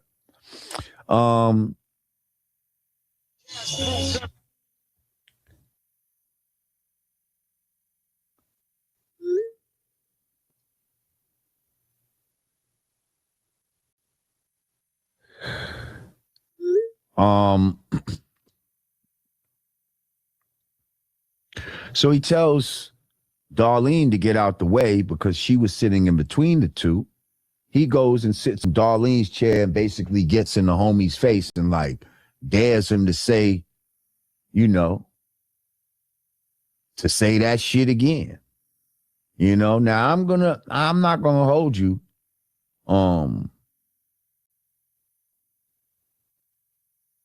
I don't know who this Anton dude is, but he definitely didn't seem like he was scared.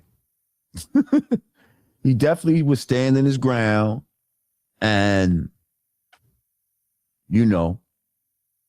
seemed like he was ready for the shits. He told Corey, nigga, we could go outside. I don't know. Now, a lot of people at that point feel like if Corey wasn't going to, bust his ass, then it just should have, I don't know, it shouldn't have even went that far or whatever. You know what I mean?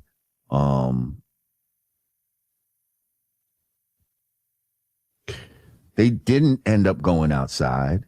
They ended up continuing their conversation until a point where I think Anton left the show. And as he was leaving, Corey was calling them all kind of bitch ass niggas. Yeah, get your bitch ass out of here type shit. And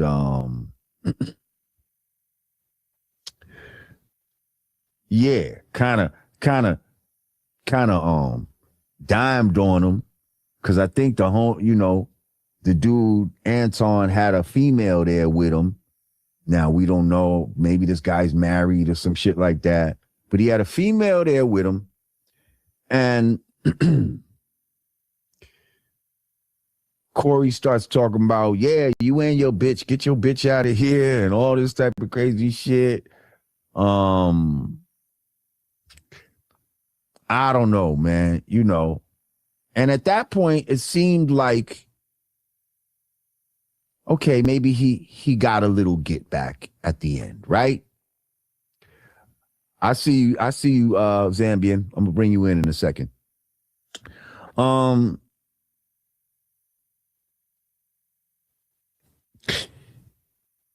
It seemed like, okay, you said what you said when he was leaving. And then I seen a couple of interviews where this guy was like, yo, I would have beat the dog shit out of Corey, blah, blah, blah, blah, blah, blah. Fucking. But then now Corey comes back this week with his show.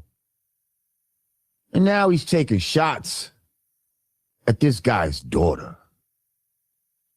At this guy's daughter. She looks like she could be like 12, 13. I don't know. And that's why I have that question up there. Did Corey Holcomb go too far? Do y'all think Corey went too far as far as attacking this guy's daughter? Because I kind of feel like he should have just left this shit alone. You know what I mean? It is what it is. Let the internet talk about this shit. It's gonna fucking expire anyway. Y'all motherfuckers don't have but a 2-week attention span anyway, right? So in 2 weeks, this would have been out of here. But now here you go after the woman, after the guy's daughter. Yeah, I think that was a little too far. Let's bring Zambian on. Truly Zambian. Peace. Peace, my brother. How are you today? Let's get it. Let's get it. How are you feeling? What do you think about this topic? What do you think, how did Corey and Anton handle it? And what do you think about Corey now going after Anton's daughter?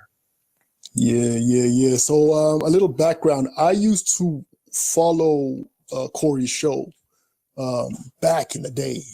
I'm inclined to think it was with his original cast when he had Bobby on there, he had Zoe on there. So this is like years back. But I stopped following Corey when I picked up that vibe that this guy falls out with everyone. That's the issue with Corey. And it's been, people have told him to his face, he doesn't like hearing it. This is the issue with Corey. So he went too far. Even with the argumentative thing, you've brought a dude on your platform and then you start insulting him and all that. Corey likes to do all that rah-rah, I'm from Chicago, I'm from the streets. Look, how old is that man? He must be like mid-50s, I don't know. But, there's got to be a point. That's another thing people are saying too. Like for people in their 50s, they're saying once you get certain play, why are we even acting like, fisticuffs and all of that is even an option when you get past a certain age? That's what some people are acting like too. Exactly. And even all of that, just in general, all that street talk, all that I'm from Chicago, I'm from the streets, okay, Corey does that all the time. All the time. It's like a badge of honor for him to, still be on that I'm a real one, I'm from the streets kind of thing. And then that whole conversation about, inviting you're familiar with, so-and-so's genitalia. For Corey to have got offended by that, you watch any episode of that 5150 show, he does that constantly about other people. He and again, this is going back years. Corey comes across, as a lot of people have said, real bitter that his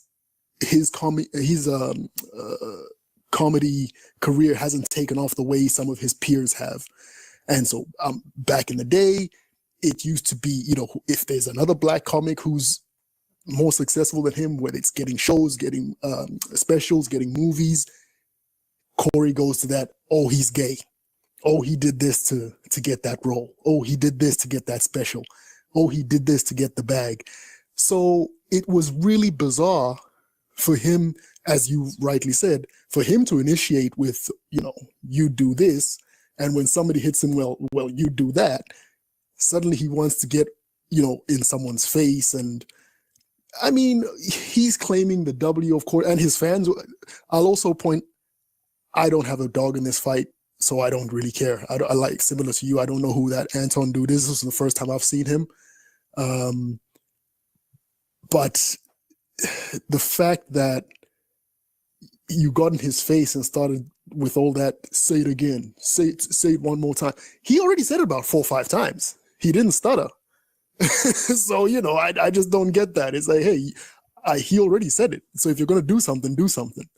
That's my position. But because you now look goofy, extra goofy, saying you're going to throw them hands, and then you don't. And the man said, let's take it outside. So if you're really about it, you should have gone, slept him, and come back and said, that's what happens if you tell me to, But you're sitting in front of him, you do all that,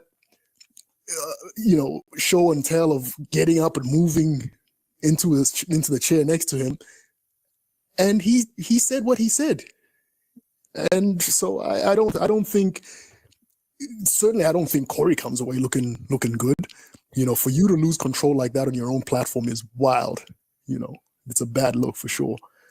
But overall, the way that whole thing went down, and even if you subscribe to, okay, 2 men, they should duke it out and settle it. Well, the man said, let's go outside, and you back down. So I don't buy this whole thing. Of course, after the fact, Corey coming back on his show saying, yeah, he didn't say it again, though. He didn't say it again. No, he already said it about 4 or 5 times. But yeah, he's definitely wrong to then start going and bringing that man's family into it. Those people weren't there. They weren't part of the feud. So handle your handle with Anton. That's my take. Yeah, see, my thing is, all right, listen, we all can get emotional in a moment, right? Like, whatever they went through in that moment, cool. Whatever they did right or wrong, it was in that moment. You see what I'm saying? But dudes had a time, Corey had time to go home, reflect on the whole situation. And when he came back, he decided that it would be better for him to fucking keep this shit going by attacking this guy's child, right? That's where it's like, see, all the other shit, again, that's some in the moment shit.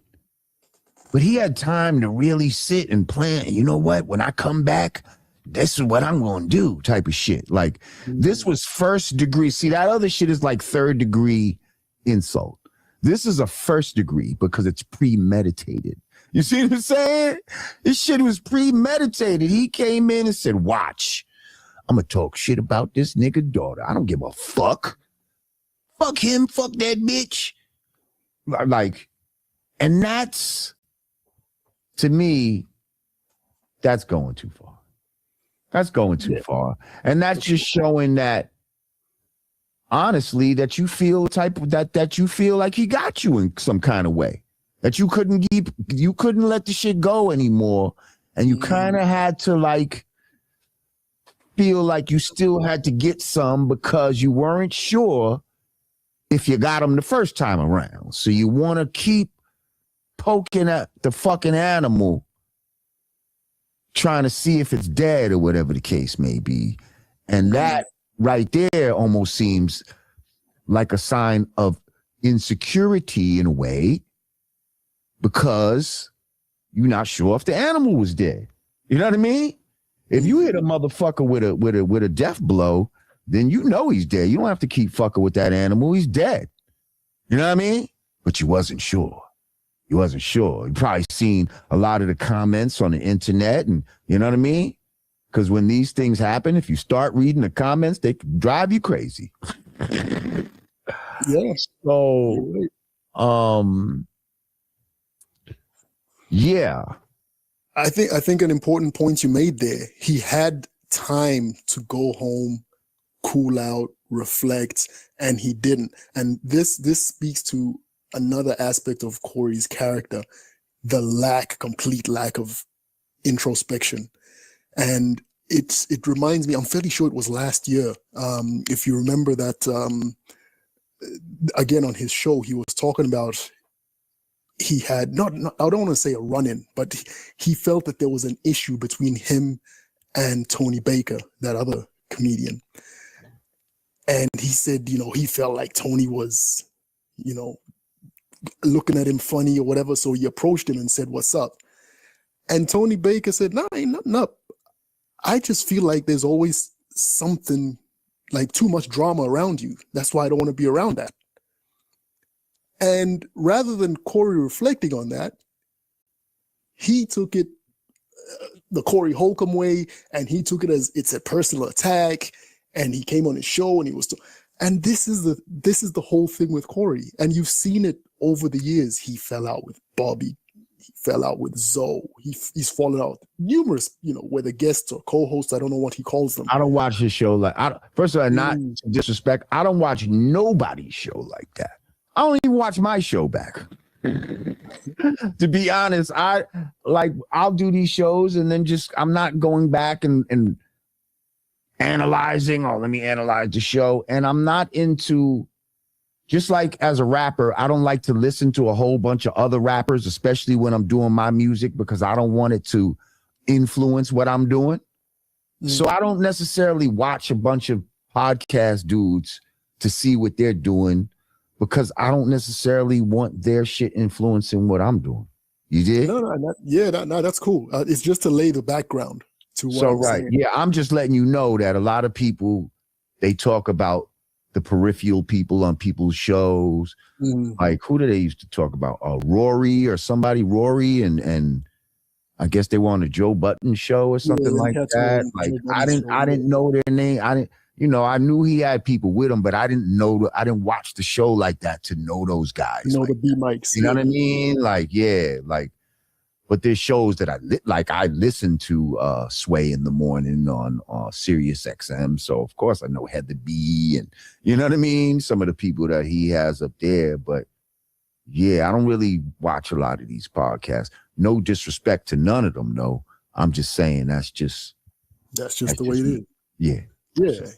But that's it. Like he's got this thing of he doesn't look inward first.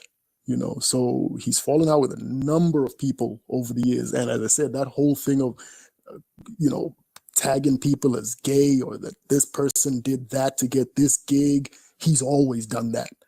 So it was bizarre, especially after he fired the first shot. When dude fired back, and then he got, went up to chest him, I think he thought he was going to back down, but hey, he stood 10 toes down.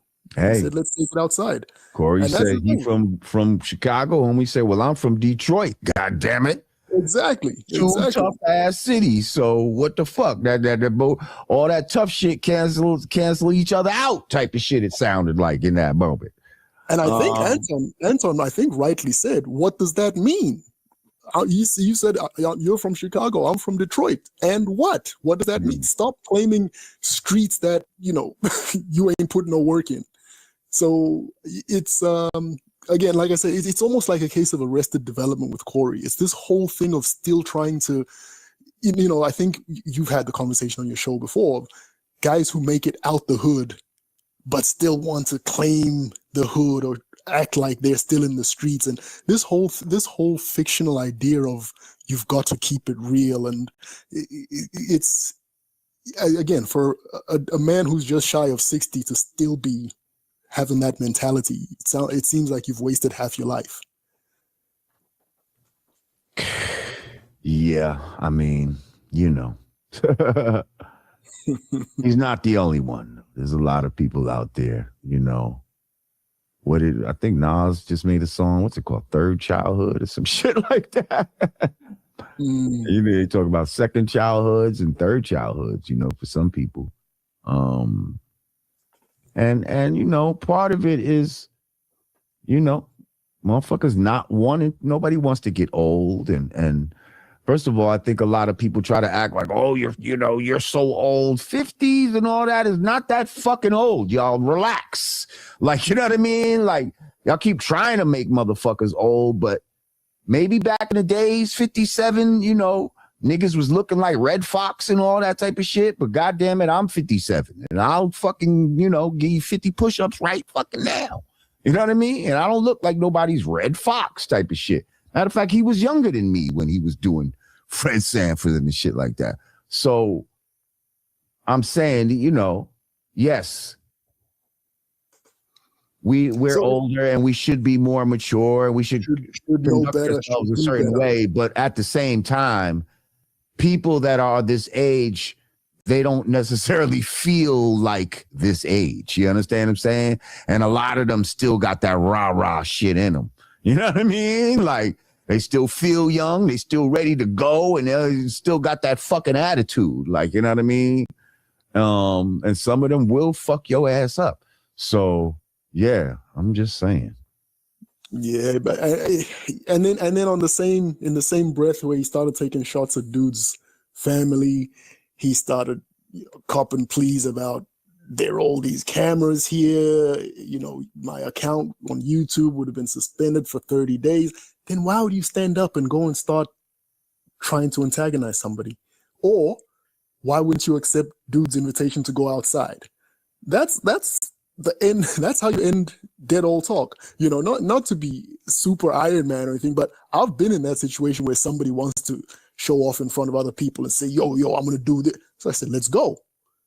And they back down real quick. Because a lot of times motherfuckers is not expecting that. You see what I'm saying? Like, they're expecting you to back down, but when you step to it and you like do it, motherfucker, right here. That shit. Niggas was like, oh shit, I didn't know he was gonna say that. Yeah. I thought I was gonna be able to put my intimidation game down, and that would be that. But you know, sometimes motherfuckers are not intimidated. I don't know if it's an LA saying, but when they say get down where you're mad at, do it right now. What are we talking about? Don't tell me what you're gonna do. Do it. So yeah, I think it was a bad look for Corey, but I'm not entirely surprised. You know, he's just burned bridges his entire career, friends. It's crazy. It's again for someone at his age and with as long as he's been in the comedy game, it's sad to see, and that's why I stopped following him. I used to like his comedy. Like, the guy's got some. Well, I mean, I still fuck with him. I just feel like he went a little too far with this shit. Yeah, definitely. And as you said, you've pointed out that you don't follow his show, you don't watch his show, etc. As someone who did watch his show, for me, it's like, nah, dude, this just keeps happening. I can't rock with this dude anymore. That's basically what it came down to. Because like I said, over the years, you've seen him falling out over the same things with numerous different people. At some point, you have to look at yourself and go, maybe I'm the problem, but he doesn't really have that level of introspection. And it's, you know, I can't watch the train wreck. Well, listen, Zambian, I appreciate you coming up here and sharing your thoughts on the brother right there. I got some questions I got to answer from the Queen, Michelle Williams. So I'm gonna get back at you, brother. All right, man. Have a good night. I appreciate you, Zambian. Peace. Michelle, you have a couple of questions for me. Let's start with your first one. She said, peace, Lord Jamar. What do you think about children being put on psychiatric medicine for ADHD? Well, Michelle, well,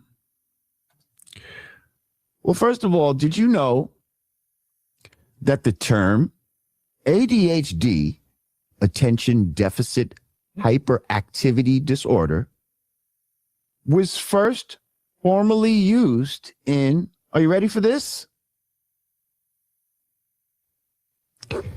1987. 1980. Let me read it again.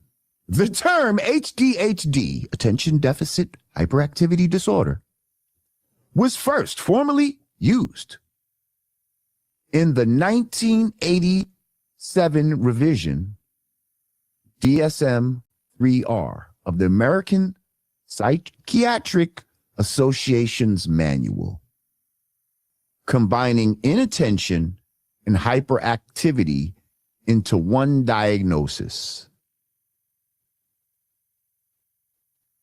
evolving from earlier terms like hyperkinetic reaction of childhood and attention deficit disorder. So hyperkinetic reaction of childhood is a term from 1968, the year I was born.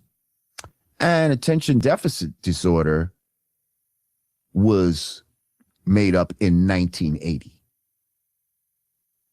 So 7 years later, they come up with ADHD. So to answer your question, Michelle, do I agree with giving psychiatric drugs for ADHD? No. No, because ADHD is not a real fucking thing. It's a made up thing. It's something that I believe they came up with to enrich the pharmaceutical companies. These pharmaceutical companies had drugs that they needed prescriptions for. They needed people to use these drugs. We have to find reasons for them to get on these drugs. You know what ADHD really is? Lack of discipline. A bad diet, too much sugar in the diet will cause hyperactivity and shit like that.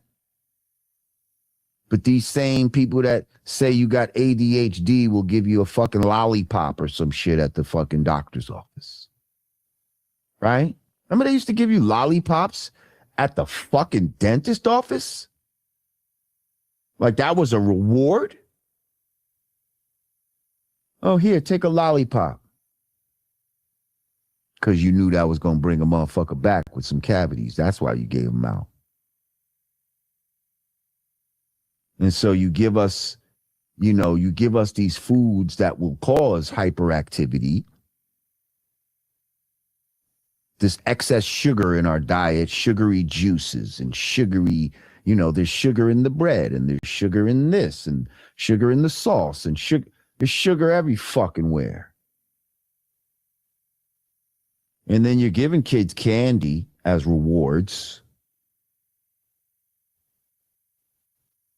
And then you wonder why they are hyperactive and can't concentrate and all of that type of stuff. First of all, black people learn differently than white people, right? So I truly don't believe we are meant to sit in a fucking classroom to learn anyway. Right? So that's where we're better at learning out in the world type of shit. Through life experience and things of that nature. Sitting in a classroom and all of that for however many hours a day. Trying to, control the energy that a child has, period, growing up, that coupled with sugar and all that type of shit, what do you think's gonna fucking happen? So why don't we try, before we use psychiatric medicine, why don't we try changing the child's diet and enforcing and teaching discipline and self-discipline, right? All of those things need to be things that we try before even considering putting our children on psychiatric medication. Okay, that's question 1 from Michelle. I hope that was helpful to you and the rest of the GPS. Question number 2 from Michelle. Oh, okay. She said, hypothetically speaking, is it healthier to spit or swallow? Not trolling, LJ. Oh, okay. And I'm gonna put little specificities because, you know, let's be clear. We know what you're talking about here, but, you know, let's be specific because we live in a crazy, sick world, and sometimes you have to be specific. So is it healthier for a woman to spit out the man's love milk or to swallow it? Good question, Michelle. I think you know the fucking answer.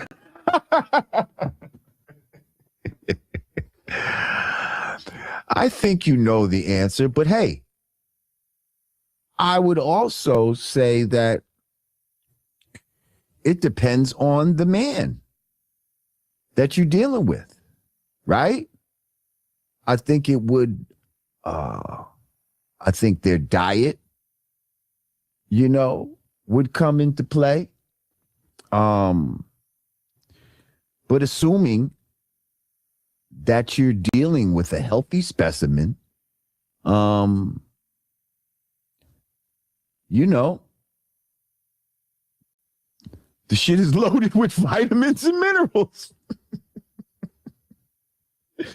Dead ass. Like, I'm not bullshitting. That's, hey, listen, they say it's loaded with, you know, protein and a lot of good stuff.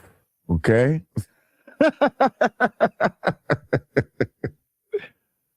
So, yeah.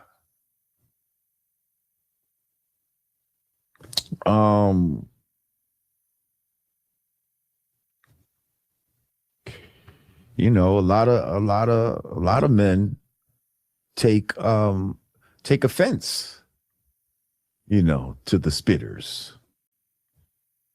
Call them quitters, you know?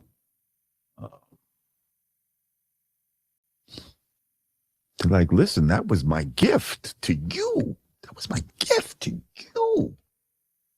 You're just gonna spit it out. All right.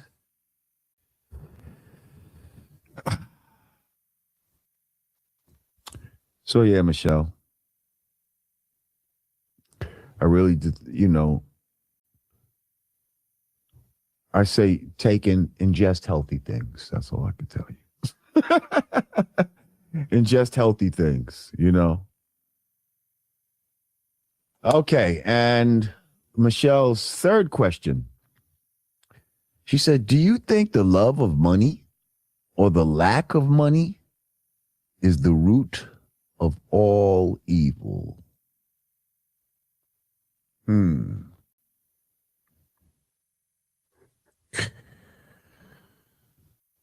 No. Because I feel like evil existed before the creation of money. Right? Evil didn't come about because of money. To say that money is the root, meaning it's the foundational source for which evil springs to life, I would have to disagree with that.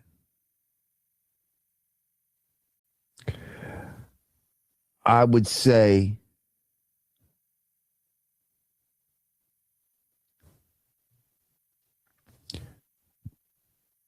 money can help to inspire evil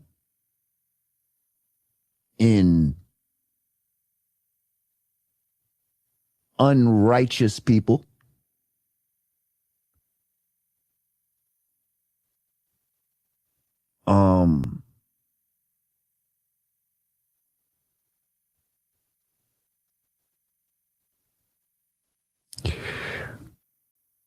Money is a tool of evil.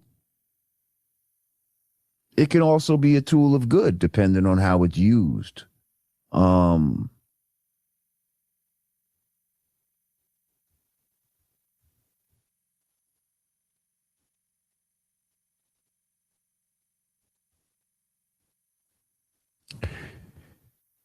Lack of money isn't the root of all evil either, because you don't have to have money to live.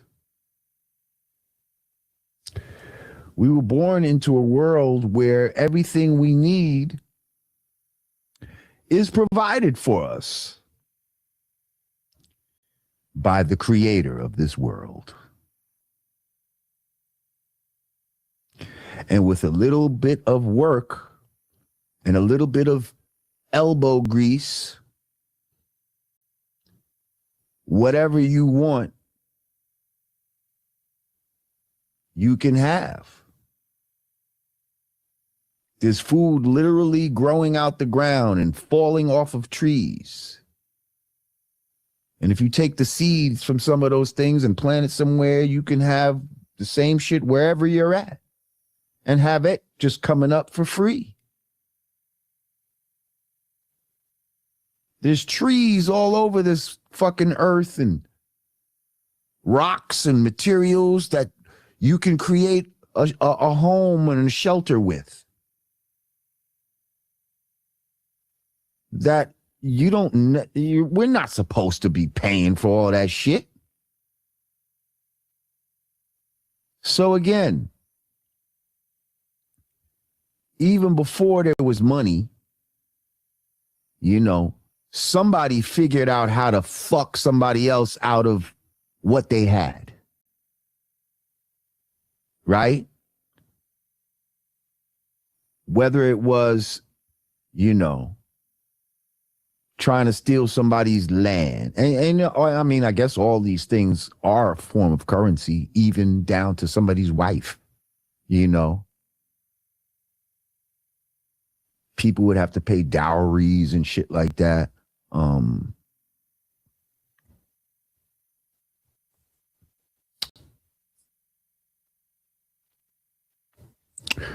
So money may be a byproduct of evil or a technology of evil. But I won't say that it's the root.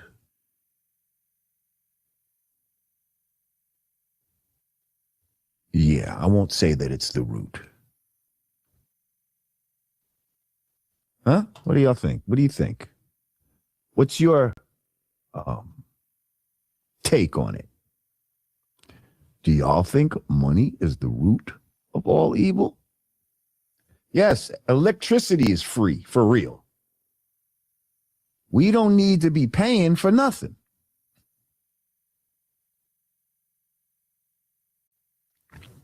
Actually, the concept of needing money to survive is evil.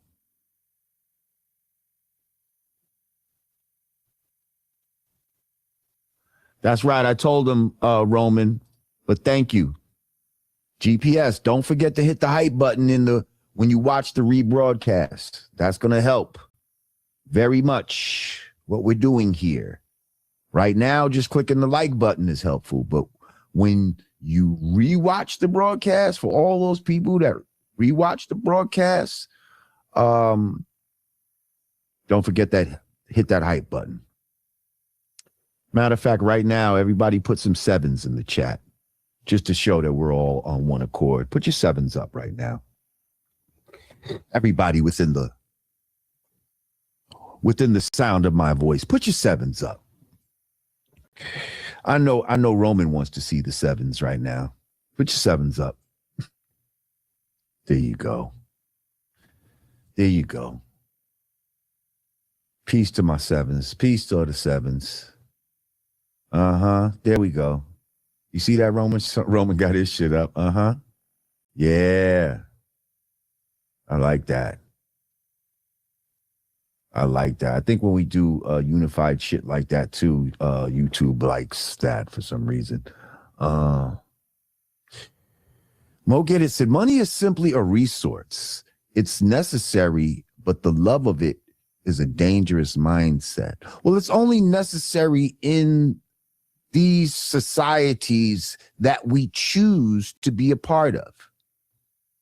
You see, because any one of us right now could fucking pack up and say, you know what, I'm going to go fucking live in the wilderness, right? But not many of us are going to do that. Not many of us have the know-how or the skills to survive and live off the land. So we've almost enslaved ourselves into this way of life and feel like we have to be a part of it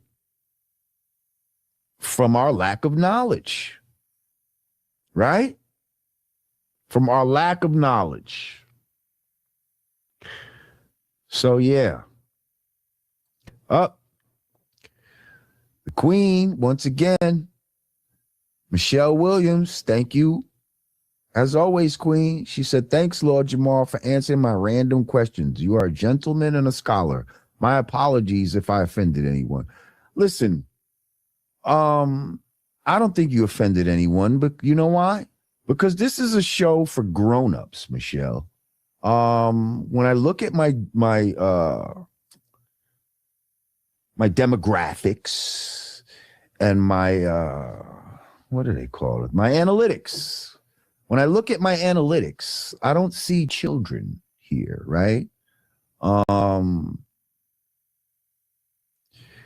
So anything that you may say in this room, trust you're saying in front of adults.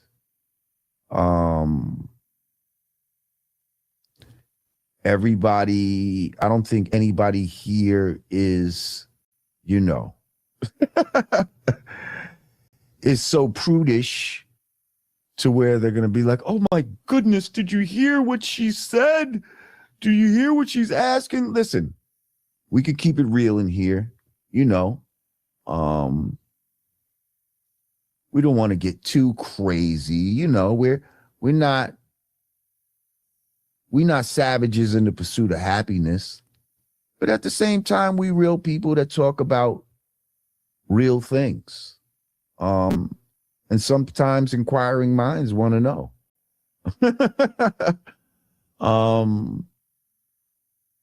And I'm just here to add on and just to give my perspective to certain things, you know, and people, you have the, you know, you have the right and the, look at me, Roman, free will to choose, to choose what you'd like to choose.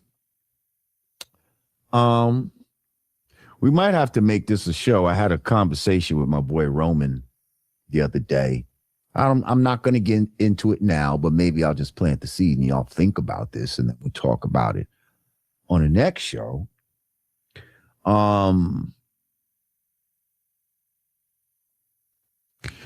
Yeah, we had a very robust discussion about, is there free will, or is everything already predetermined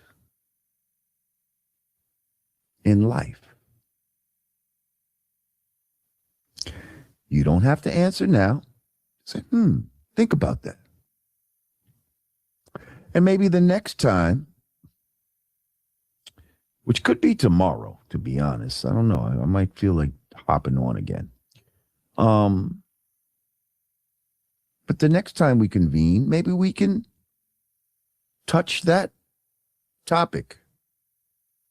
And I don't want to sway anybody as to what I think right now. I want to see what y'all think. Do we have free will? Or is everything somehow predestined?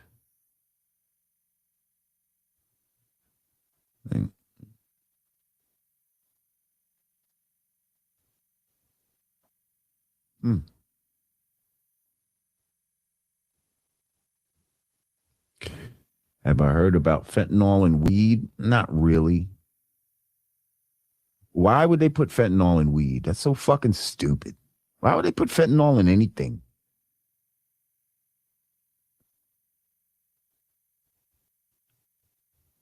Some people said, nah, we got free will. Somebody said limited free will.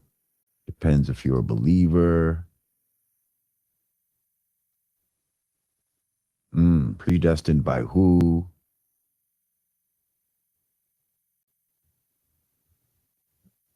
They said, yo, Jamal, that's my word. Your mods time me out. Tell them chill. Word to my... Well, what you saying? Why they time you out? Was you talking crazy? What'd they do that for? They don't like people coming in here talking shit about their brother. So if you came in here to talk shit about me, then they're gonna time you out.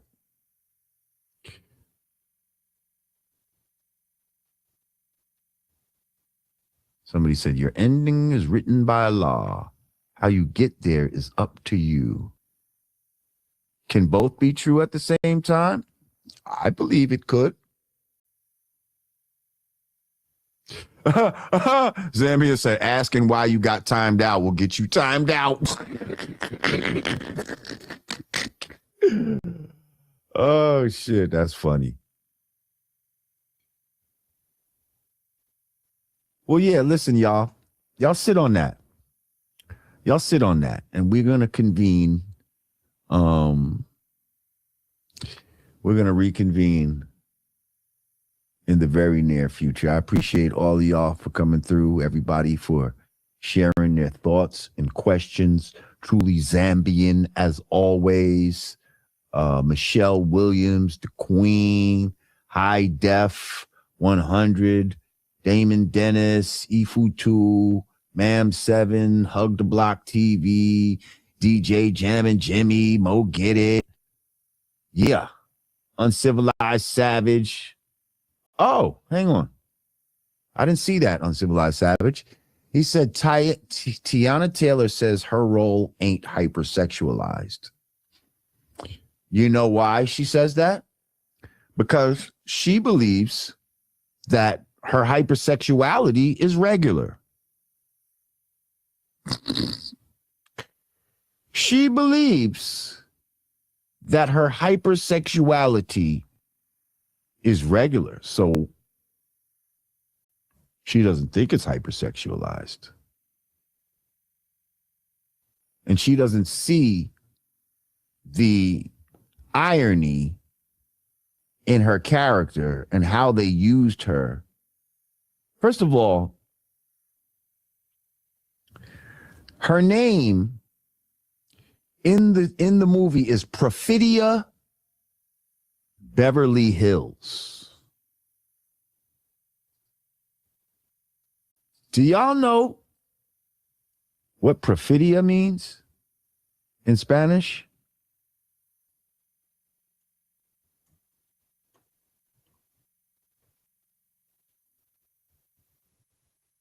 Let me see. Am I saying it?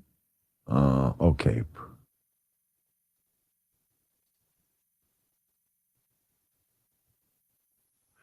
Perfidia, I believe it's a Spanish word, means perfidy. Translates to treachery, betrayal, or faithlessness. Treachery, betrayal, or faithlessness. Damn, my stomach just made a noise.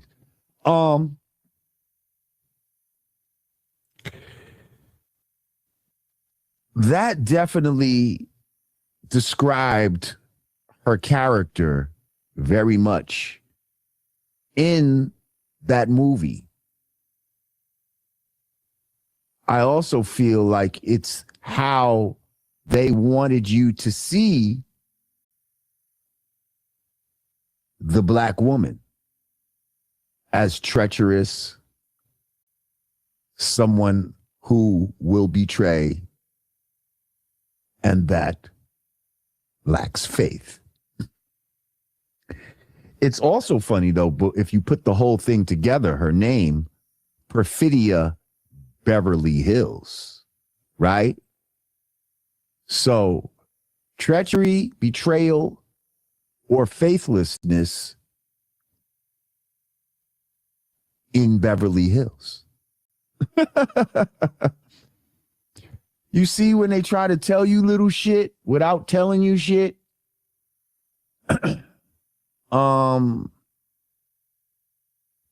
They're telling you that Beverly Hills is a place of treachery, betrayal, and faithlessness.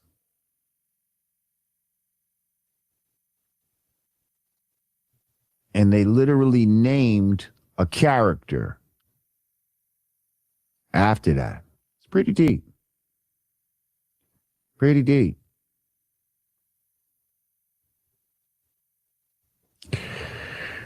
Tiana Taylor said she wasn't hypersexualized yet. Her character was having unprotected sex with white men.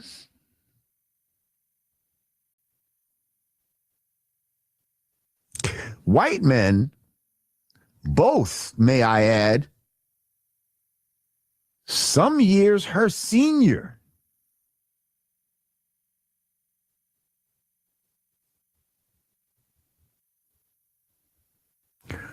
I mean, we know that Leo is not as old as Sean Penn, but goddamn it, Leo ain't no spring chicken no more.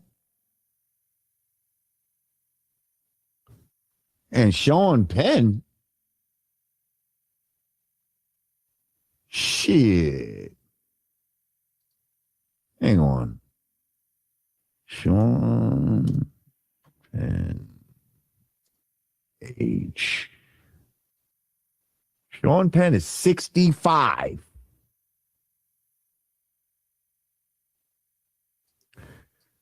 Leonardo DiCaprio age. He's 51. And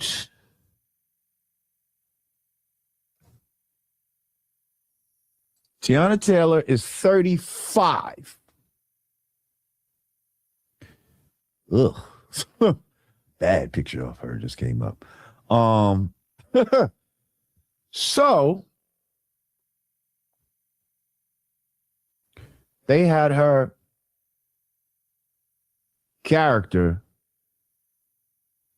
getting slutted out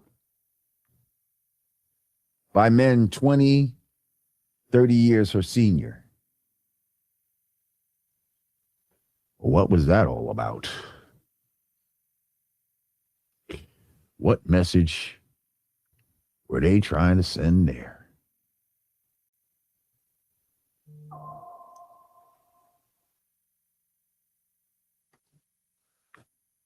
Well,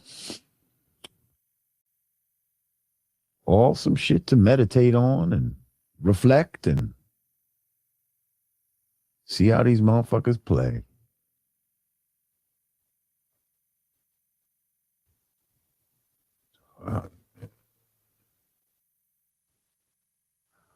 All right, y'all, listen.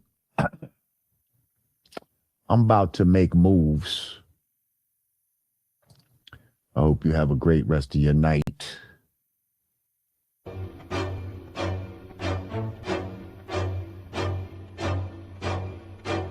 Trump to Greenland.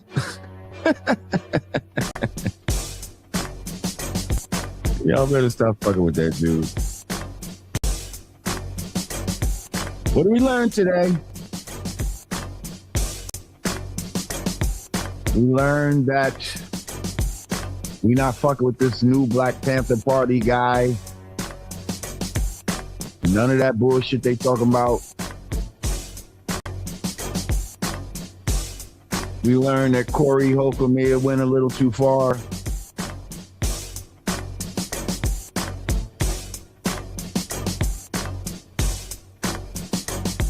We learned that money, it's not the root of evil, but it's a tool of evil, depending on who's using it. We learned that ADHD, but they only coined the phrase in 1987. And finally, ladies, we learned it depends what kind of man you have, whether you should spit or swallow. On that note, GPS, I'm out. I love y'all. Until next time. Peace.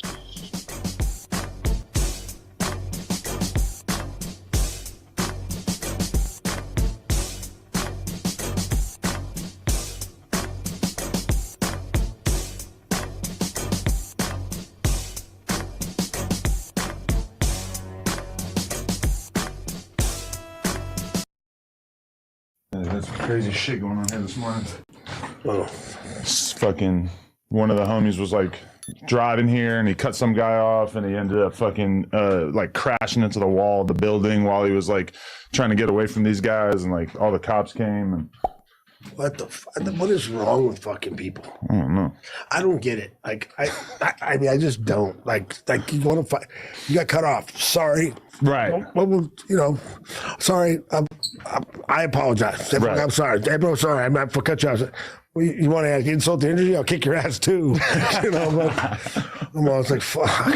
Yeah, no, totally. We're recording? Yeah. I've had it before. I've had guys called screaming at my ex-wife. Really? Right? Screaming at her. Uh-huh. And like she rolls down the window and I'm like, hey. No. Oh, sorry, Chuck. Really? Oh, You've had that exact scenario. So that's why you said sorry. Like how about you're sorry you're yelling at a girl, right? That's driving. Like they cut you off. She didn't kill you. She didn't hit your car. Right. She cut you off. Relax. Like, you've never been that guy who's like hopping out the car screaming at somebody in traffic or anything? Look, I'm. It's just not worth it. Why? Right. I mean, hey, if anything, I'm not mad at a guy if you want to flip someone off or you're pissed off for a second, because I hate traffic. Right. I'd rather drive 3 hours straight than drive an hour and a half in traffic. But to fight over it, like to want to hurt someone over it, like come on, why does that make any sense? Cutting someone off, if that's the bar that needs to be reached in order to get out and physically fight each other, that to me just seems so absurd. Like we're all lucky to be here on this highway, free and safe, and this is just so unnecessary. Yeah, I'll tell you a funny story. So when I'm back in college, bartending, when I was bartending, one of the guys who worked there comes in limp, like on crutches, right? Because some guys got out and beat him up. Right. But then he starts telling the story and he wants us to feel sorry for him, right? And what happened was these girls, they're from out of town, from Santa Maria, area, cut him off to get on the freeway. Like cut in front of him, it's in a confusing on-ramp. Like they made a mistake, right? And he ran him off the road and got out and was screaming at him. Whoa. Two girls. And pulled him off the road and screaming at him. And they happened to be being followed by 4 guys in the car behind them. Oh, shit. And those guys got out and beat the piss out of him. Wow. And he ended up going to the hospital. Not hurt real bad. He hurt his leg a little bit. Yeah. But he's telling us the story and we're like, Okay, good. Like you got what you deserved, you asshole. Yeah. Like, you pulled girls over for cutting you off on the freeway. What is your problem? Right. Like, what is wrong with you? Like, I think that's like I'm glad they did. That's the standard of like sanity that you need to be able to reach, is if somebody does something super rude to you in traffic and you can just like not really bat an eyelash about it and just be like, okay, and just keep driving. Like, I mean, it's gonna happen. I mean, stuff happens. Like, okay, man, cut me off. Come on, man. Are you really gonna do that? Okay. But like, you guys need to get in. Okay, sure, I let them in. Like, right. I want to bustle them in. No, I'm not gonna let them in. Like, right. Usually if I doing that and cutting in late, I didn't try to cut your line. I didn't know there was a line to get on that off ramp, or I'm coming along and I'm like, oh shoot, I got to be over there. Oh man, I'm sorry. You got people flipping you off. I'm like, I'm sorry. I have to get in here. I can't. I'm not gonna go around the block. I always think it's hilarious because, like, in the martial arts world, the combat sports world, you got all these guys who are legitimately tough, who could fuck up 99% of people, and then you have like encounters with them and normal people who are clearly kind of insecure about their ability to defend themselves and are doing this sort of like performative road rage tough guy thing in real life, and it's just like seeing that encounter you is a hilarious scenario to imagine. Well, I've been lucky with that though too. Like I said, like people, people, oh, sorry, Chuck. Okay. I'm like, okay, I don't know why that made it different, but like I didn't change what I did. And I'm always like, I'm sorry, like I didn't mean to cut you off. Like, but they're like, oh, sorry, Chuck. Like, but okay, I was watching another podcast that you did, and there was a dude who was kind of describing a scenario where he was outside a club with you, and some guy said or did something to you, and you just kind of like walked over, and he didn't actually specify what you did, but it seemed like he was saying that you knocked him out, and then you had to like rush over to him and be like, yo, we gotta get Uber, we gotta get out of here. And I was wondering, at what point in your life that could have been, because I got to imagine that as time goes by that you just see the errors with that. With that, if that happens, I mean, usually there's lines. Everyone's got lines and lines across. Right. Like, there was no other option if that happened. I don't know that some guys remember stories a lot different than they happen. As far as I'm concerned. Okay. I mean, but like, for the most part, it's few and far between when I've thrown a punch outside of the cage after I was fighting. Oh, okay. Professionally. So I mean, during your glory days, you were a little bit more hot-headed?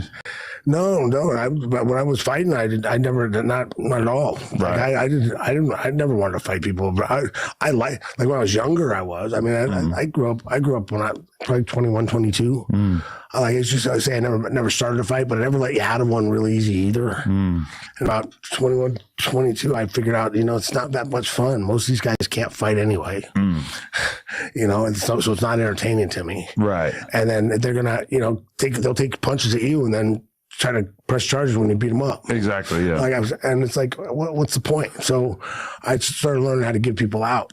Right. Like ways to. I'm not gonna let someone do something that I'm not okay with. But I want to give you every other way out other than us having to have a physical altercation. Right, definitely. But I'm not going to let you do it. I mean, it's not going to happen. Right, because once you have a significant amount of money and you're famous, then the lawsuit thing has just got to be like the main thing in your brain anytime you are even close to a fight. But then also like when you are drinking, that's like the ultimate time where you're not really thinking about down the road what this is going to result in. But usually for me, I'm a happy drunk. I'm luckily for my life, and so like I'm worried about other things when I'm drinking. Definitely not worried. I definitely don't want to fight. Fighting's not the one I'm looking for. Right. No, definitely. Because like you kind of like.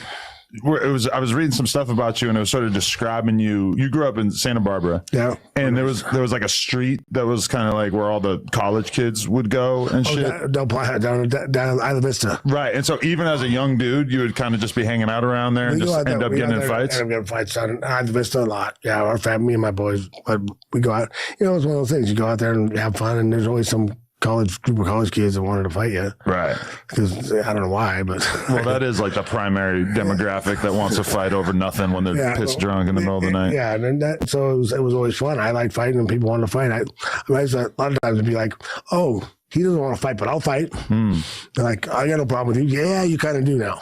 You're gonna beat him up, so why can't you beat me up? From your perspective, were they just like easy fights as well because these dudes are drunk and moving all weird and slow? Well, it wasn't even that. I wasn't looking for an easy fight. I wanted a competition. Right. I wanted the guys to be able to try to fight. I'm figuring this guy's calling people out for he's tough. Okay, let's fight. Hey, you're that tough. You're gonna push this guy around, bully this guy, bully me. Right. I'm ready. It is wild when you think back of that period of your life and just how much random violence was going on all around me. And like, I don't know, like just I've seen so many crazy fights as a young dude that when I look back on it now, it's like I haven't seen anything like that in like 10 years, you know? Yeah, we had a lot of crazy ones. I remember when I got back to, I was going to Cal Poly at the time. I was like 19, I think. I'd gone back home.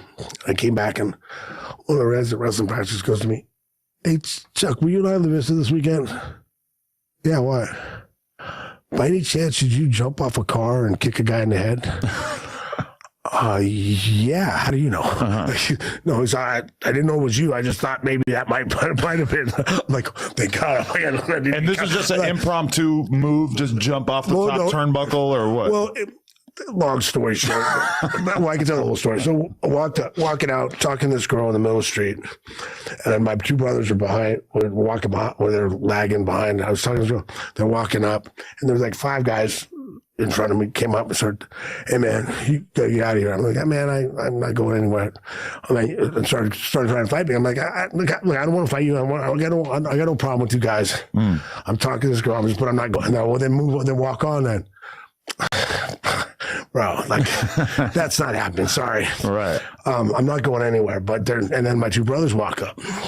Now I have a younger brother and my 2 younger brothers, but one's crazy and the other one's just kind of just a meathead tough. But the crazy. So the guy's in there starts yapping at me, and the guy standing in front of us talking to me, and this guy yells, fuck you to my brother. And my brother gets across me, and my brother just goes, hits him. Yeah. And this way. So the guy look at me, goes to hit my brother. I just hit him, drop him. So then I take the other 2 guys through in between these 2 cars. And then my brother's on top of the one guy that I hit. That he hit. He's on top of him. And one of those guys went around and was running up to kick him. And I just kind of looked both sides. I'm like, I can't get to him. Oh, I can just jump up on the car. So I ran up on the car, just did a flying sidekick, kicked the guy in the head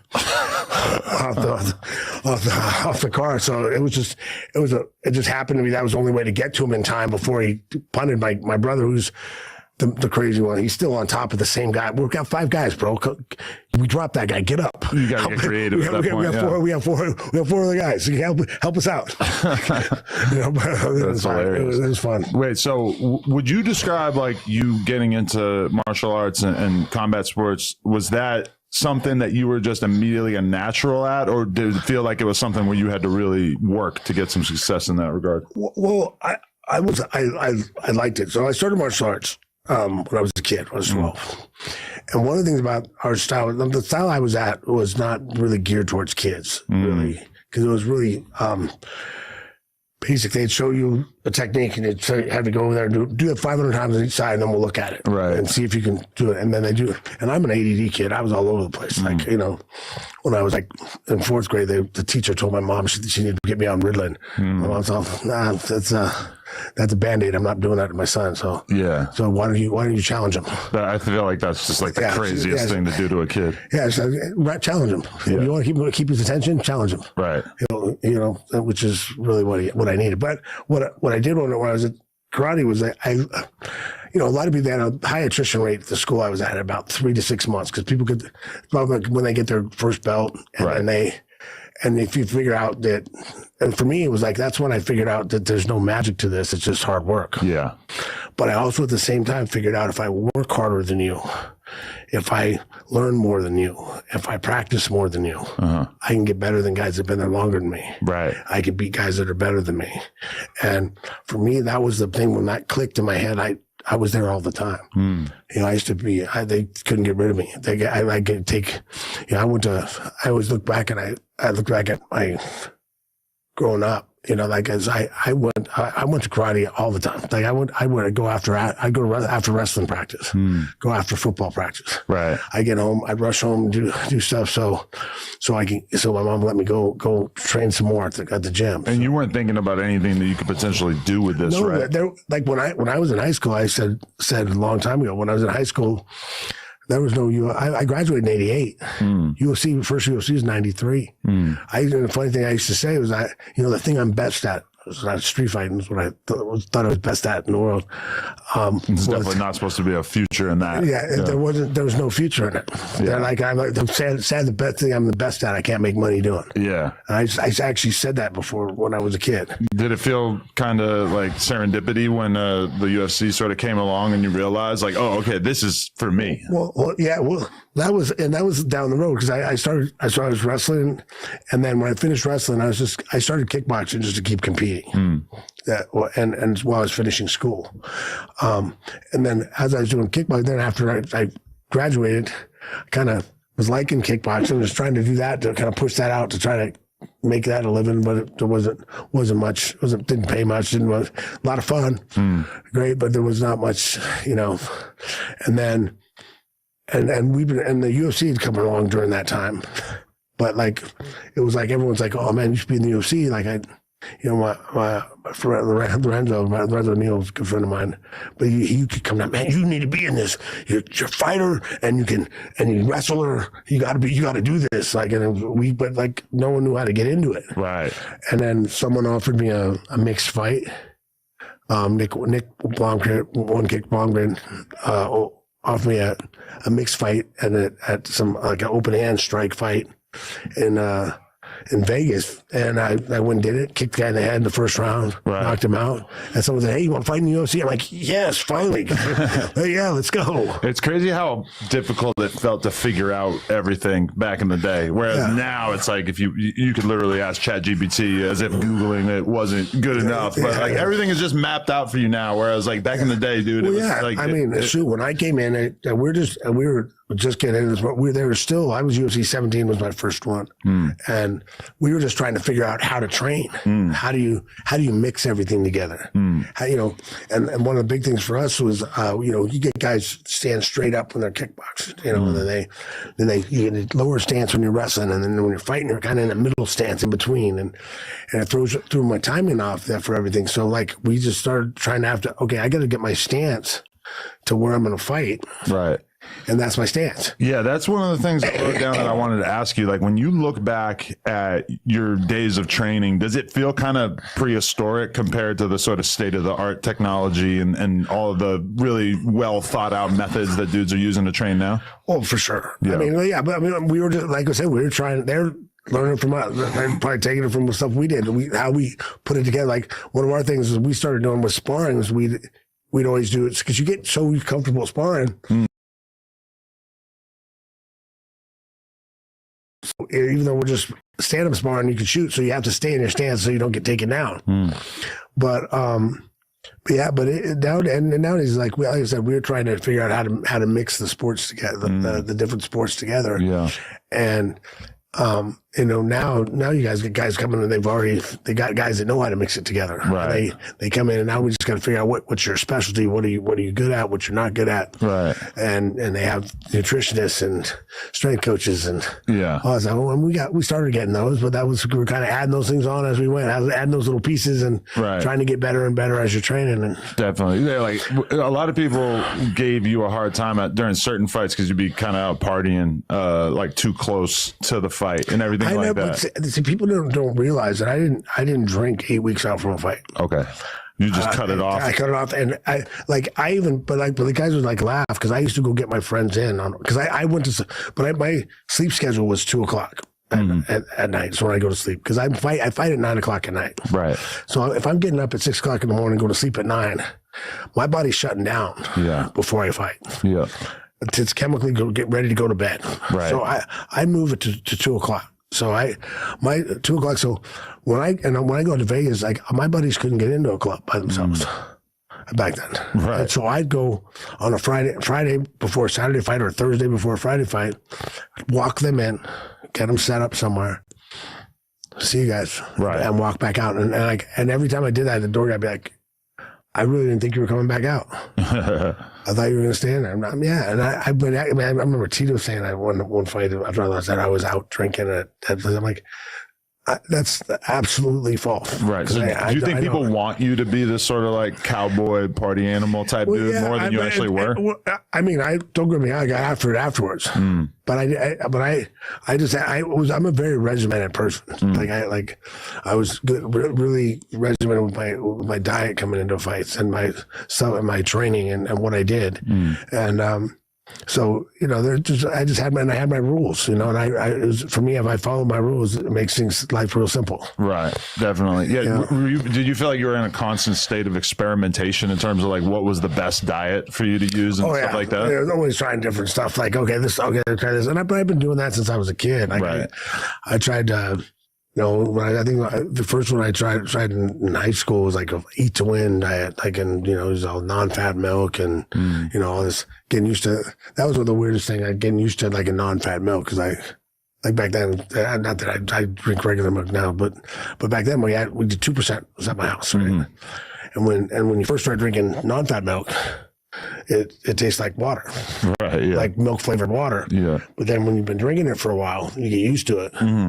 Then 2% tastes like cream. You go back. Yeah. Like after 6 months, I went back to 2%. It tastes like cream. Yeah. And there's something about the whole milk that is like weirdly filling. Like it makes you just feel like you don't need to eat for longer, even though it's such a small percentage of what you just ate. I always noticed that too. Yeah.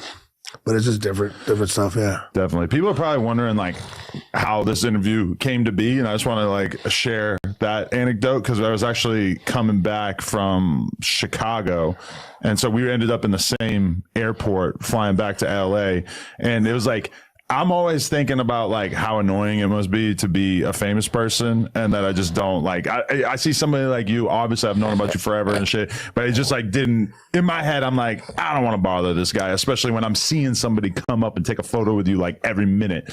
And so I wasn't going to say anything, but I do have to shout out my boy Remo because he actually was like, man, fuck you, I'm going over there, I'm going to talk to him. And he actually went up to you, got you and I to meet, and then actually followed up to make sure the interview happened. So I got to give it to him for being a little bit more outgoing than me. You know, and the thing is for me, like I always say, if anything for me, it's just time and a place. I always like fans talking to me. I always like people coming up because I tell my kids, like, look, you gotta understand all those special things we get, all these little extra things we get. These are the reason why. Yeah, these people and most of them have a good story. They're fans of mine. They followed me. They did, you know, they come up, and I'm sitting around at an airport. Like I'm like I got nothing else to do but wait here for my plane, like everybody else. Right.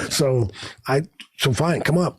Give me something to do. You know, I'll talk to you. Like definitely. I mean, people forget every once in a while. You know, like I've had guys tap me on the shoulder when I'm slow dancing. I'm like. Like you slow like bro, like you couldn't wait till I got you can see I'm busy, right?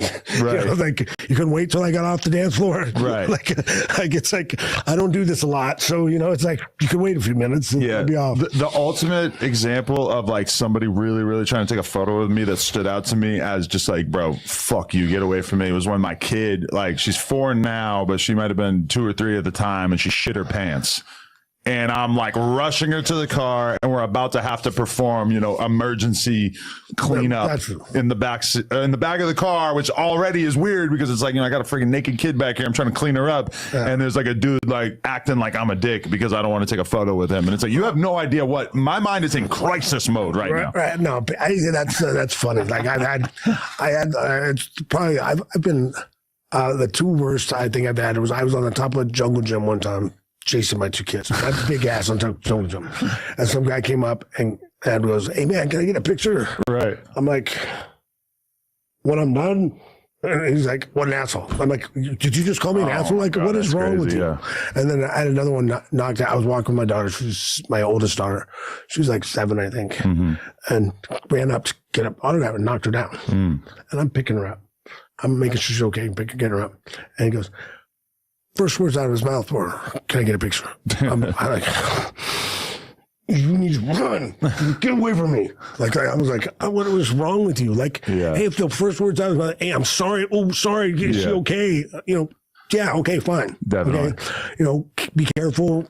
Be cool next time. But the funniest one, I think, though, is I've had two guys now get mad at me, get frustrated or mad at me because I wouldn't shake their hand while I was pissing. Oh, the bathroom. I'll tell somebody that real quick. But no, because I can't. I'm like, when I'm done. Yeah. And they're like, usually, most guys go, "Oh shit, I'm sorry, I wasn't thinking. I'm sorry, man." But yeah, you're mad? Like, I'm not grabbing. I'm holding my dick right now. Like, I'm not grabbing you. I'm shaking your hand. I think any kind of photography in the bathroom, super weird. It's like, "Hey guys, can we do it outside?" Oh yeah, you're right. That's okay. That's like on Twitch. Got excited. You can get banned on Twitch for just filming inside. Like, people are always doing these live streams. If you do it inside the bathroom, they'll ban you, which makes sense because you could see something at any given second. Don't think I had a guy come in. I was in a sauna. And there's probably like 20 people in this big sauna. Like, sitting there, they're towels, right? And the guy comes in, "Hey man, can I get a picture?" And I'm like, when I'm done, right. Sure. He walks out, and there's like a pause for about 5 seconds. Then one of the guys leans forward. "Was that weird for anyone else?" And everyone started dying laughing. Yeah. It's like, what are you? Yeah, we're in a sauna. I will say that on average, I am impressed by how polite people are about that shit, because most people, especially with the kid, they sort of recognize that this is not something to mess around about. Well, usually, yeah, I mean, that's a lot of things too. Like, people ask me, because you got a lot of people coming up to you. My daughter does competitive volleyball now, so she's a travel volleyball. She go to tournaments, and people get pictures and stuff like with me there a lot. I'll tell you a funny story after this, but I was, "Oh man, doesn't that bother you?" I was like, "No," because people leave me alone when they're playing, right? Because they all got kids. They're all here for their kids, to watch their kids. Yeah. So they know when I'm watching my kids, they leave me alone. They let me watch my kids. Right. And then when they're not, I'm just sitting around like everyone else, waiting again. I'm sitting here waiting. Right. Or it's like, I have two, like, people come up to me when at dinner. Like, I hate that. I hate when the food is out. Like, and I don't like, look, Hunter, if it's just me sitting there, come sit down. You're a fan, sit down. We ate. I'm cool. Wow, that's a very nice guy. I really don't care. But like, I'm with other people. I had to learn that, like, if I start getting up and taking a picture with everybody that comes up, like, they're like, my friends are like, can we let's get out of here. But then I've also had that where they ask me for a while I'm eating, and I say, like, bro, like, I'll do it when I'm not eating. And then I realize that the dude is gonna like stand there very politely for like 20 minutes waiting for me to finish my food. And then all of a sudden I'm like, okay, I get up and I'm like, all right, let's just get this over with. I feel bad now, I got one. This is what I usually do with that. I started doing. I go, "Hey man," and like, they'll come up and I'll say, "Hey man, where are you sitting?" Okay, when I get up, I'll come take a picture with you. Because I'll come take a picture and I'll talk to you for a second, and then we'll have an interaction. And then they go sit down. The other thing what that does is that the five other people looking at the table, they saw him go away without getting the picture or whatever, so they tend to not come up too. So it kind of, I don't know, maybe I'm giving that away, but that allows you to sit. And usually, and for me, it's not for me, it's for my friends. Right. I'm trying to respect their time too. Right. I mean, also, I don't know if you have this feeling, but for me, I've been, I would say, like, well known for doing interviews and shit for about 10 years. And even though 10 years, you've been famous a lot longer than that, but it's like, there's an extent to which I just feel thankful that anybody still cares, There is that too. Because at one point, that may run out, and that will indicate that you are now officially irrelevant when nobody wants to take a selfie with you anymore. So it's like, you might as well kind of hold on to it while you got it. I used to get it, like, it used to bother me that "Hey man, you're my dad's favorite fighter." And now I'm actually happy with that. Like, right. I'm like looking at somebody and say, "How do you even know who I am?" And then I'm like, well, yeah, you're my dad's favorite fighter. My dad said, you know, you watch MMA, and I was getting out in MMA. I said, told him I was into MMA. They said, hey man, you got to check this guy out. So I got a bunch of fans that all they've ever seen is a highlight reel of me knocking people out. So it's pretty cool. Although I was at 2 cheer tournaments. It's kind of over 2 cheer tournaments. I got 3 now. You know, my daughter's 13, so it's a 13-year-old mostly come up. Okay, you know, you're my grandfather's favorite fighter. I'm like, oh, grandfather, no. holy shit. I'm like the first time I thought, okay, someone put him up to this. Where's one of my buddies around here? Someone's messing with me. That's hilarious. I'm 3 now, so I guess I got. But even for you, like the young fighters that you're excited about, that you like watching and stuff, you probably are kind of like going to be more comfortable hanging out with their dad or their grandfather than them at a certain point when it's a strapping young 19-year-old dude. You know? Right. Yeah, that's cool. Damn, that's funny. That's funny. How much has fatherhood changed you? Do you wish that you had done it earlier? Do you think it made you a better person overall? Yeah, I mean, I've got kids from, you know, I've had kids since I was 28. Oh, okay. Because I saw that you had like 2 teenagers on Wikipedia, but you had young kids when you were younger too. Yeah, I got,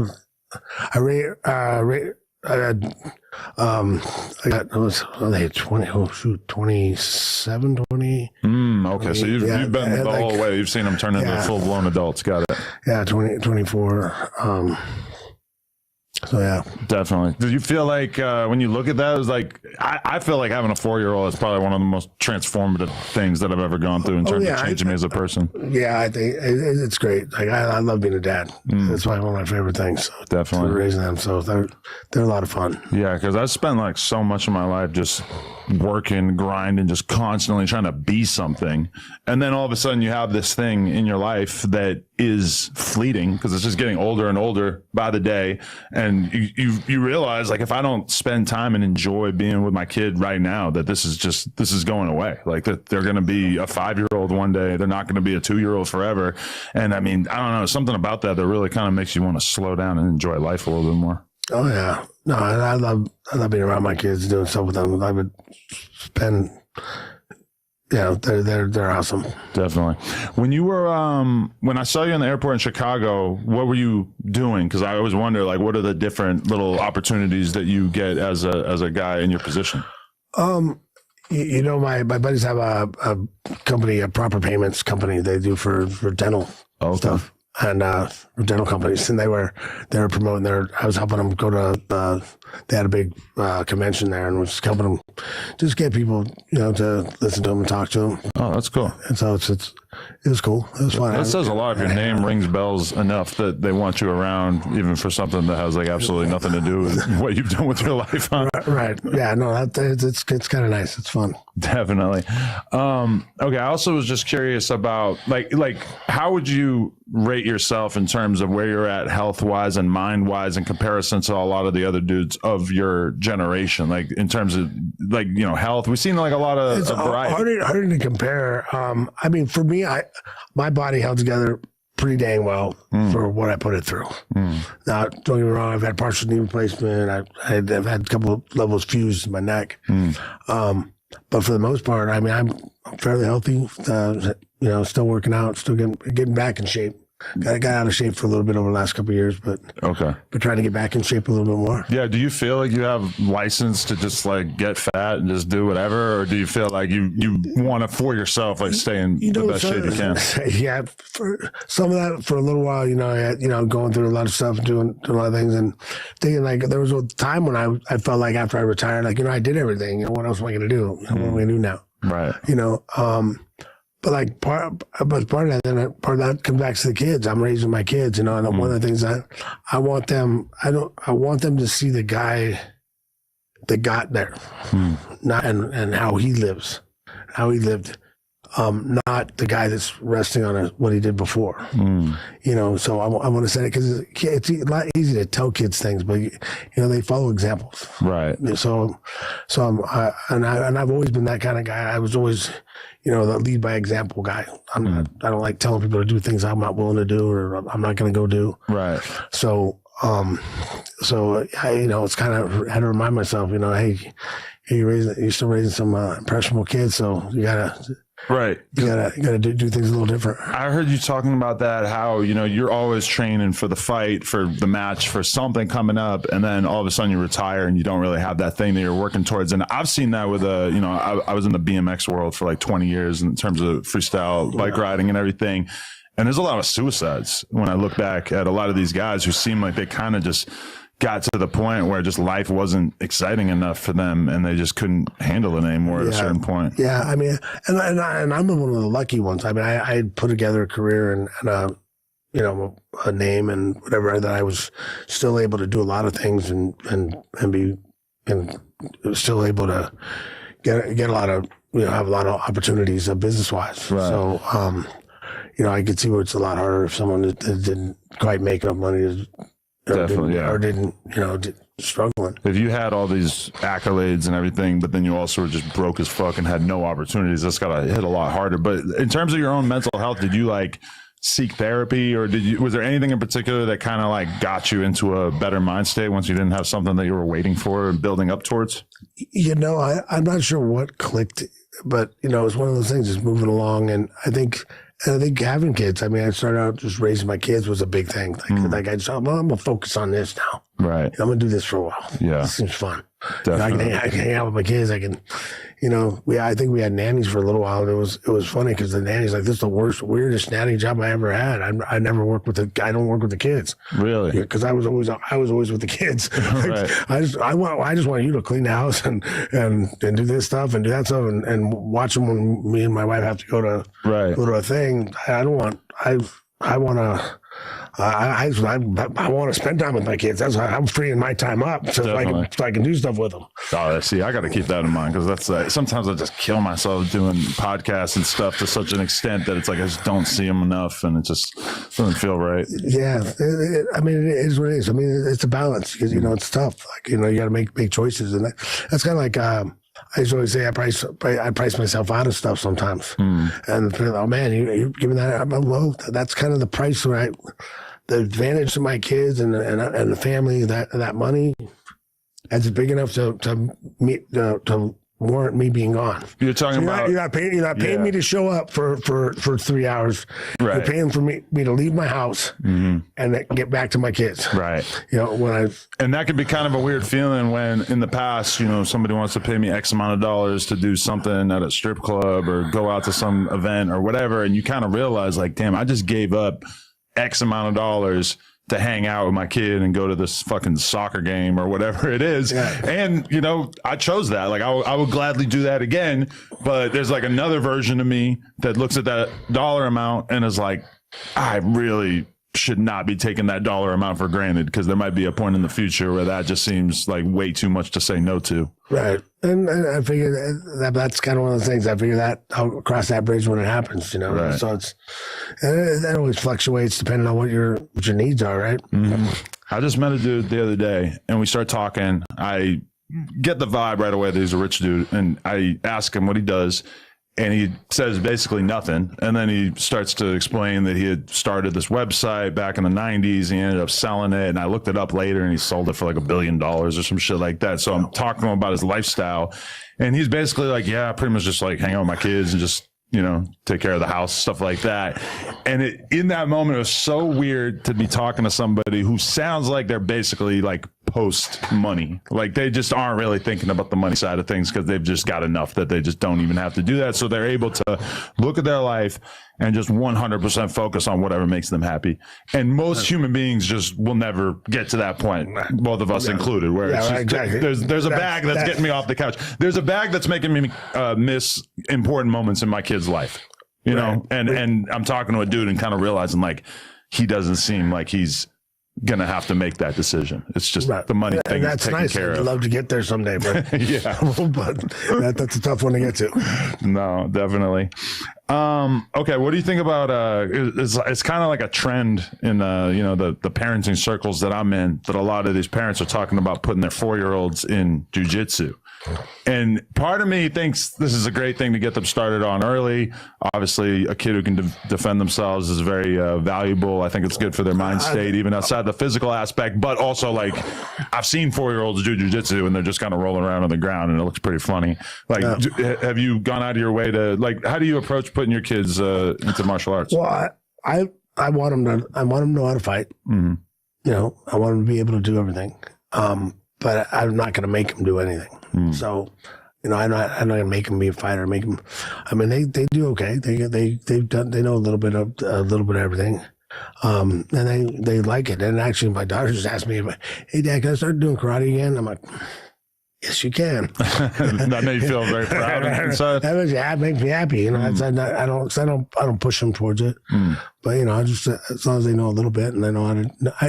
I think it's very important for a kid to know how to defend themselves, especially guys. You know, that want to be, you know, be comfortable in situations. I mean, I'm blessed that way growing up. Like I've never been in a situation where I felt like I'm worried about I'm making a decision over whether or not I'm scared. Right. Like I've never been scared of I'm not scared of a man in my life because I was raised by my grandpa raised me, and I'm trying to figure out how he got me to feel that way. But I just in a weird feeling like, you know, you better, can I beat you up or not? I don't care. If you commit a fighting offense, we're fighting.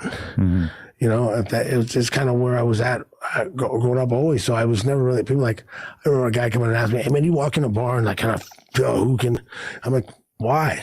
Right. I don't want to fight anybody. Right. And if I have to, I will fight anybody. So I don't care. But do you feel like you went through most of your life not really worrying about somebody taking it to the next level? Because we interview a lot of rappers and it's kind of always in the air that you could have hands, amazing hands. You could be an incredible fighter. Somebody's going to shoot you at some point.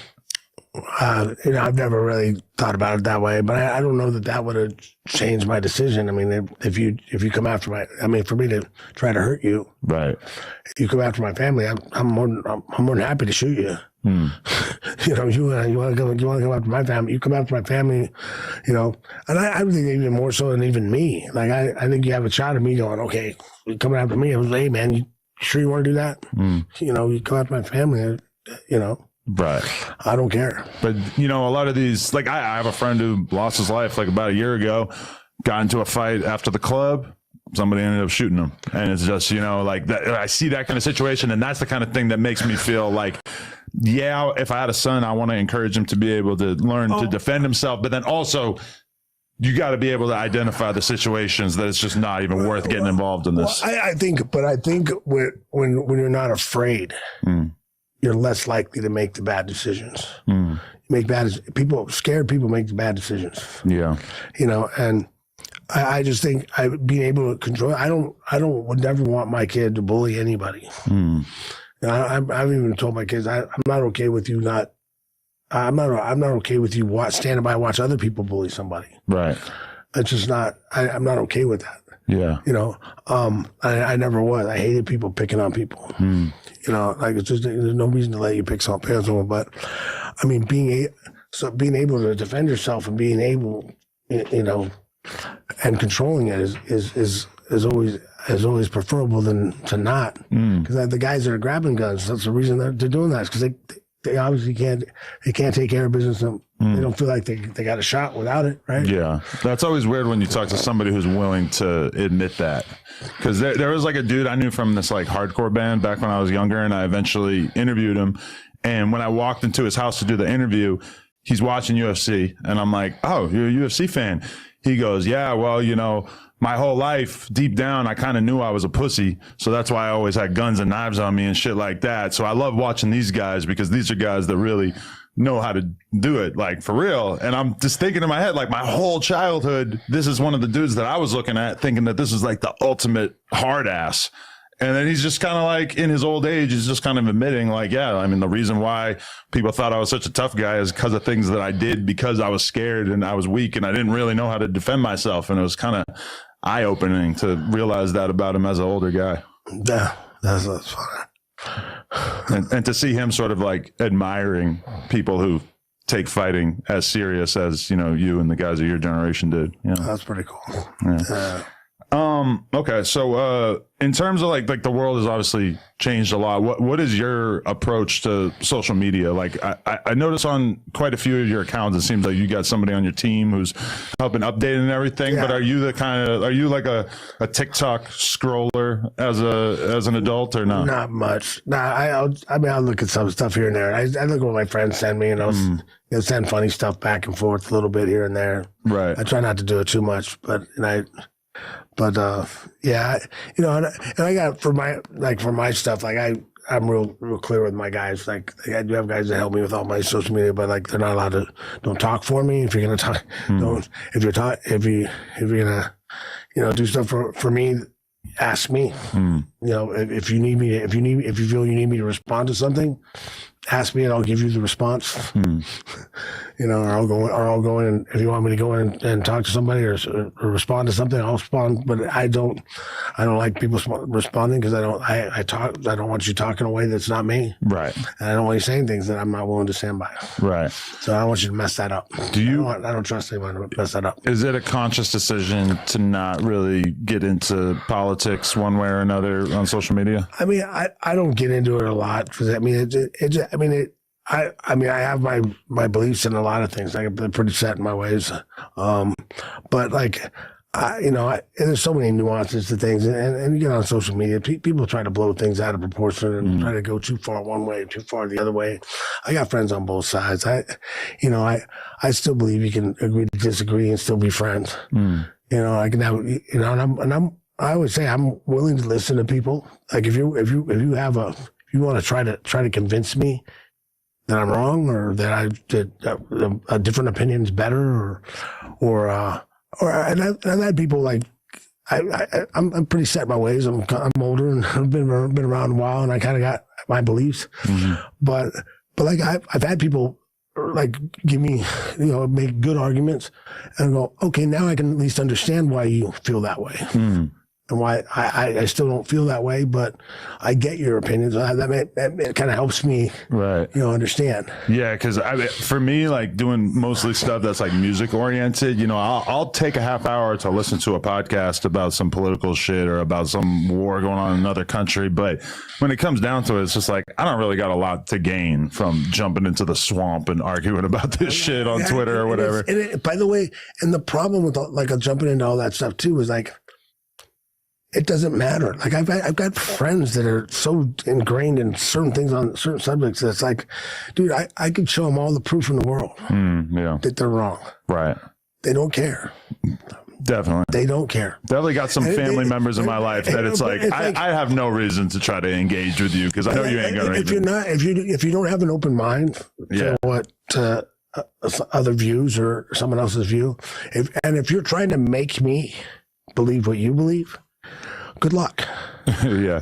No one makes me do anything. Right. Sorry. You can help somebody open their mind, but you can convince me if you're smart enough and you have enough facts and you have enough proof. Yeah. You can convince me to change my mind. Right. But you're not going to make me do anything. Right. Like, sorry, it's not going to happen. And I think if we want to go there, I mean, if we're going between who's going to make someone do something, I think I have a lot better chance than you do for most people. Definitely. How big is your team? Like in terms of keep all your affairs together, how many people are required to make this happen? There's not a lot. I'm pretty small. Like, okay. I have guys that just do certain things for me. It just depends on what it goes for their. I have a manager. I got a guy for movies and stuff, different manager, and then I got my general counsel. Okay. You know, and then I got a couple of guys that work on different. I have guys that have been friends of mine for a long time that work on like different projects or different things. For sure. But for the most part, you know, it's pretty small. Got it. Yeah, actually, I forgot to mention this before, but when I saw you in the airport, I texted Rampage and was just like, oh, this motherfucker Chuck Liddell sitting right next to me, and he said, go buy him a drink on me right now. I felt weird about that. Like, I don't know about just going up to him and saying, hey, Rampage told me to buy you a drink. Me and Rampage are good friends. Yeah.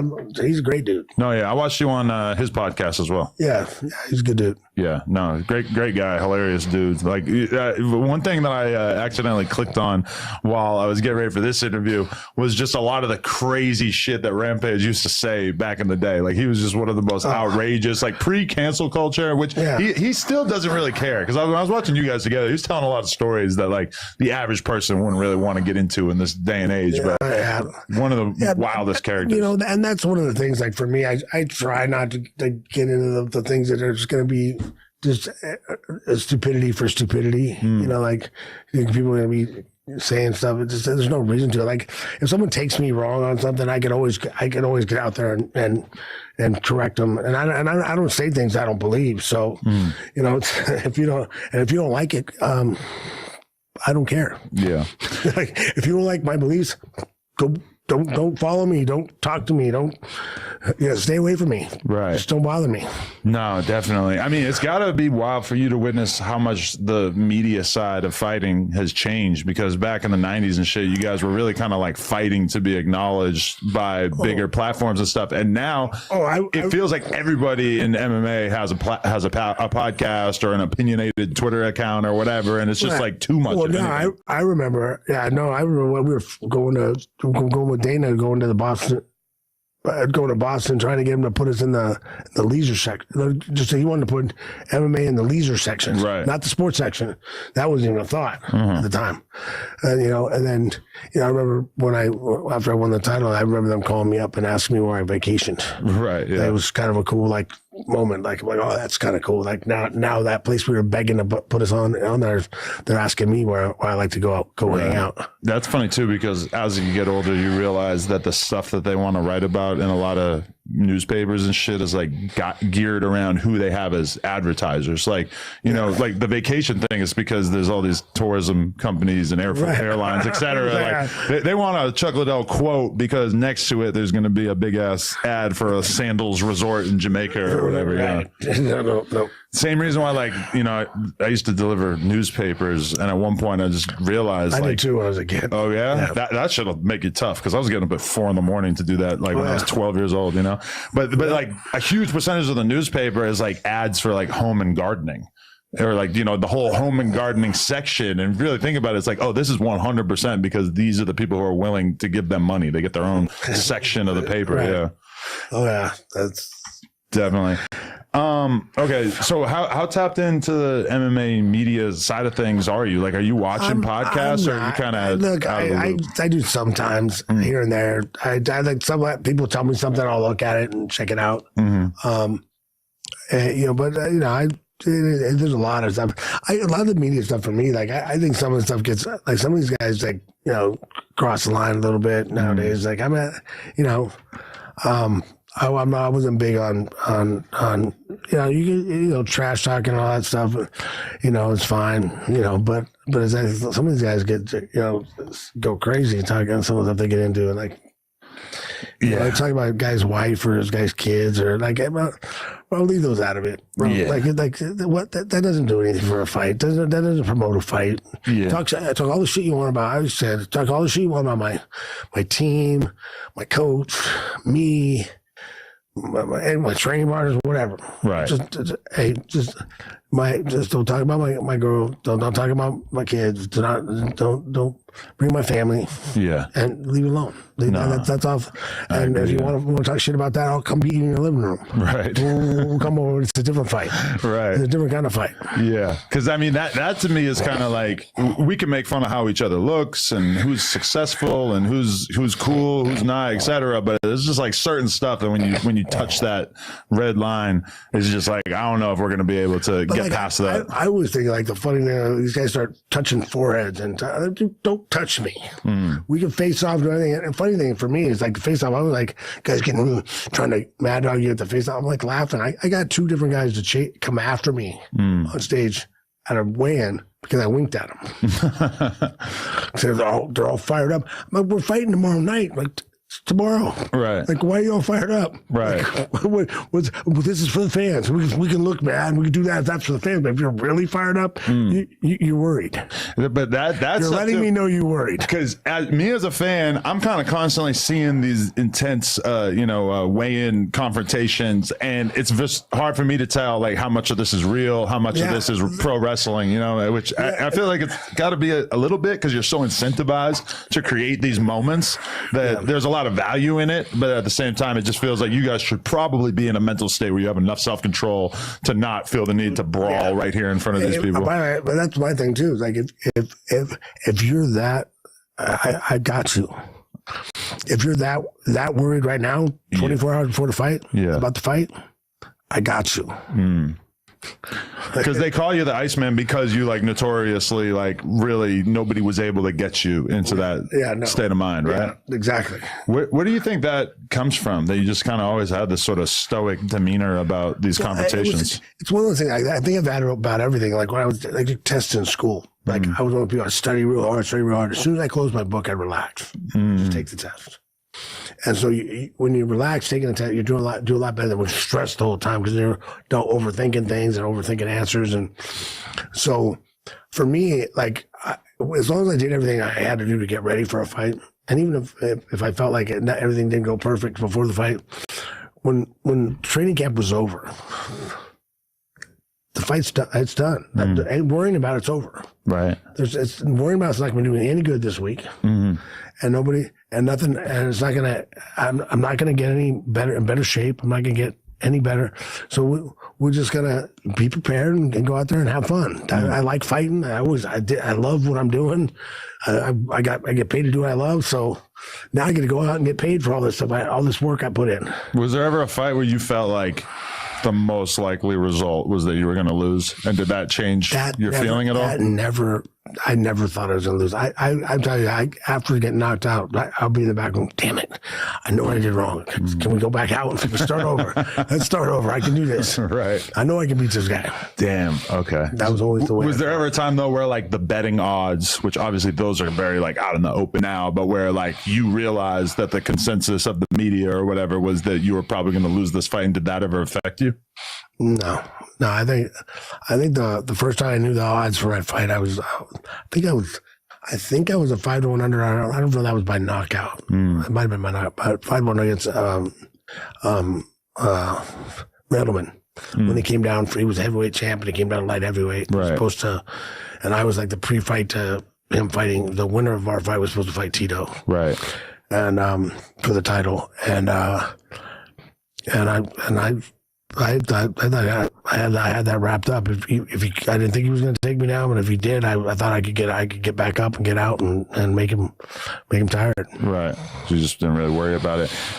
That's one thing I realized in the getting ready for this interview is that still after all this time, I look at Tito Ortiz like somebody that I really genuinely do not like, because you and the UFC did such a good job as painting him as this sort of pretty boy, pompous villain. He made it real easy. Right. He really did. Right. And look, I don't hate the guy. I don't think a lot of people say he's changed. He's got a different personality now. He's grown up and done that stuff. But that's not the guy I remember. And the guy I remember, I did not like at all.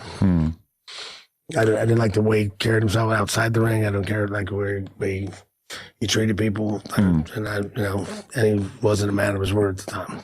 So it was easy to present him in that light. It made it real easy, and I didn't like him. Do you think you would have been able to do the acting if it was somebody who you actually had respect for and didn't think that they were a bad guy? But if the UFC had come to you and said, "Listen, this is how we can really sell this thing."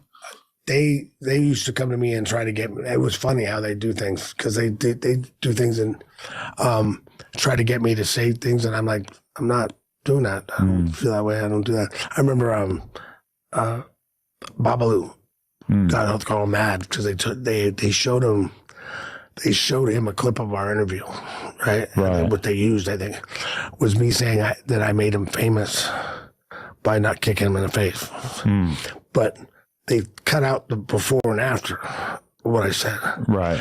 I said was, this guy's had 10 straight wins before me and 10 straight wins after me, and the only thing everybody ever sees is him getting kicked in the face by me. And I was saying how good a fighter he was. Right. I wasn't saying it, but he was got pissed off, and I disrespected him, talking shit like that. Like I'm like, that's not what I was saying, because but they played that highlight reel all the time after that, and before he got the rematch. Yeah, and then like the reality doesn't really matter. It's like whatever is being presented out to the world is way more powerful. Me and him are cool. Like we're cool now. But like when he first got that, they said he threw his chair like in the interview, and he went nuts. I thought I was disrespecting him like that. Like he was pissed off, and it's crazy. That's hilarious. Okay, this is a hip hop centric podcast. Have you had any encounters with rappers over the years, either as fans or running into them at nightclubs or anything like that? I feel like there's got to be some funny rapper stories that you've got stored up in your brain from over the years. Oh man, I wish you'd warn me on that. Too Short I've known for a while. Like he's great guy. Yeah, great guy. Love Too Short. He's awesome. I don't know if I want to tell any of those stories. Huh? No, there's like a few floating around in your brain. They're like, I don't know if I should tell that. Yeah. Good times though. Who's what's his name? God, I'm drawing a blank on the guy's name right now. I was at a Super Bowl party, and he was at our table, and I was around, and we were at the same table, and his security is my personal trainer was there with him too, and he's sitting there. Why can't I can picture him. I can't draw a blank on his name. But his security guy talking to me, so excited to see me. He's grabbing me, and like I'm sitting there, and I'm just there, and he's like, "Hey, you want me to get him out of here? Like, do you want me to?" I'm not. He's fine. We're cool. I'm not worried. I'm gonna get upset. Right. But God, I'm gonna remember his name when we get off this thing, and I'm gonna tell you. We'll put a little asterisk on the screen. I'll remember. I'll send it to you, but for sure. But I've met a lot of guys that got. Because I don't know how much you know this, but your name has been in a ton of famous rap songs over the years, and I was trying to find like examples that were worth bringing up, but like almost every single one of them is basically like the same joke. It's either like, I'll beat the pussy up like Chuck Liddell, or this gun kick like Chuck Liddell. It's just like they were all so boring. When I was looking through them, I'm like, I'm not even gonna write any of these down because they're just so like not creative. Yeah. No, that's funny. Yeah, no. I mean, I met a lot of guys, a lot of fans, and it's been great. Guys that I like watching. So it's kind of cool. Definitely. I saw Ice Cube at a show. That was fun. There's when I saw him in the back. Definitely. Yeah. We also interview a lot of porn stars, and that kind of just occurred to me. It's like, I wouldn't be too surprised if Chuck had spent some time with some adult stars over the years. Here and there. Here and there. Yeah. Not. I remember one. Oh, that's one was a fun. I can't. I'm trying to blank on the name right now, but what was her name? It's on. If you look it up, it's on online. I had somebody saying, like, trying to say that I was somebody's like I dated somebody's son, like, because his name was the same as the porn star. Oh, wow. I'm like, my buddy sent me that. They're saying this. I'm like, they're idiots. That's your one and only gay rumor? Yeah, that was one of them. I'm all guys. They're idiots. That's wow. That's it's the same name as. It's kind of funny. I get his son's name after a female porn star. Wow. it was funny. Wow, that's funny. You ever? My girl said last night. Like, I got home last night at like 11. She said, why don't you shave your head like Chuck Liddell for doing the interview? And I was like, fuck, if I had thought of that like 5 or 6 hours ago, I might have done it. I just really didn't want to shave my head at 11 p.m. But I was wondering, like, have you ever? That's always a bad choice. Those late night haircut ideas. Haircut ideas, yeah. Let me see if we can do this. Have you ever let it go? And like, is there part of you that wants to just not? Because I feel like you would be like so much less recognizable that like the haircut somehow just makes it like unbelievably easy. Yeah, well, it makes it easier. Like, and you know, then I have the tattoo too. So because people that don't know me really well, they'll be like, "Oh man, that looks like him." Right. I can see him like this.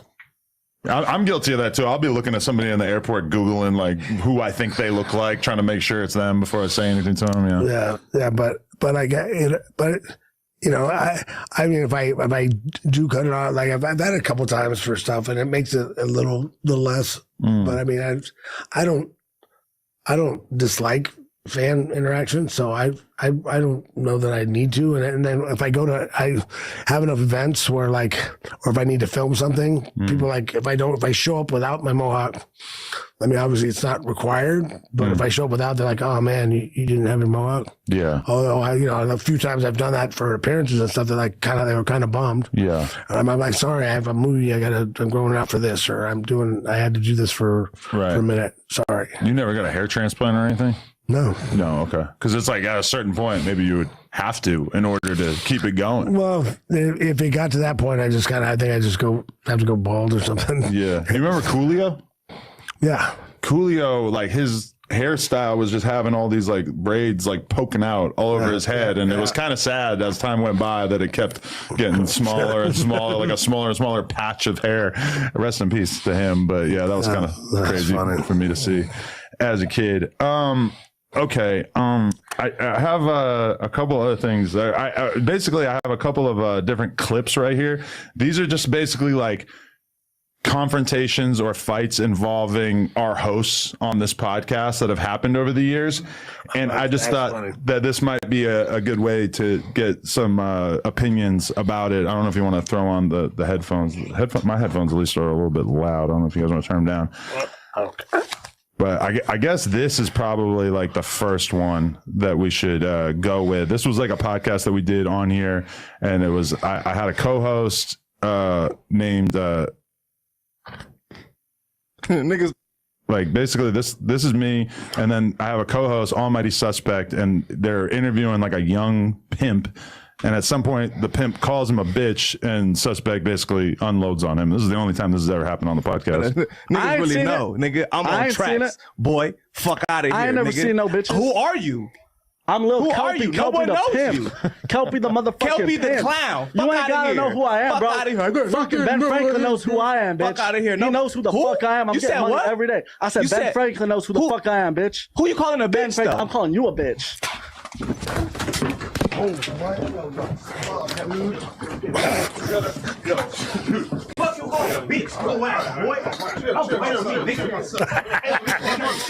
Well, I talk about this stuff all the time. Like, hey, man. Hey, I'm so happy I just got to show you that. Yeah. Hey, but I talk about this stuff all the time. Look, you're going to call a guy a bitch. Right. To his face. Put your hands up. Put your hands up. Because, I mean, I won't do it. I don't care. I'll make fun of you. I'll just go. I'll try to out make fun of you. Your level of I'll go back and forth. needs to be a little bit higher. Yeah, it's a lot higher than that. Okay. But if you got to realize that I got buddies that like, you know, if you say something, he goes, what? He goes, what'd you say? And if you say fuck you, he won't get you out of your mouth before you have a fist in it. Right. You know, so the only reaction to that is, oh, so sorry. Right. You know, like, other than that, you're getting punched. So I grew up with guys like that, and that's, I mean, I've never been that guy, but I always give you a chance to. I wanted to fight you, but I wanted, even back when I was a kid, I give you the chance to, you know. I think part of it too is like the culture. The Suspect, I think, used to be kind of a pimp, and this dude that we're interviewing is like a young white pimp. And so I feel like in that world in particular, like calling somebody a bitch just really hits a lot harder. Like that, right. you're really not supposed to take that offense. I mean, there are, and you have to understand that too. Yeah, it's situational awareness, right? You have to understand who you're talking to. A lot was made out of me not getting up fast enough. Oh shit, that's the craziest ringtone I ever heard. Was that a chicken? No, Woody Woodpecker. Oh, okay. Yeah, okay. It's my kids. If it sounds now, it's my kids. Oh, that's because dope. I have an override on, and they can text me anytime. That's smart. That's cool. Just tell me how bad my reflexes are here, getting up extremely slowly here. I said Ben Franklin knows who the fuck I am, bitch. Who you calling a bitch, though? I'm calling you a bitch. Look, in that situation, though, here's my thing. And that's the way I've always been with my friends. Right. Hey, two you guys going at it. That was, to me, the way that was. Who you calling a bitch? I'm calling you a bitch. Right. That was mutual combat. Right.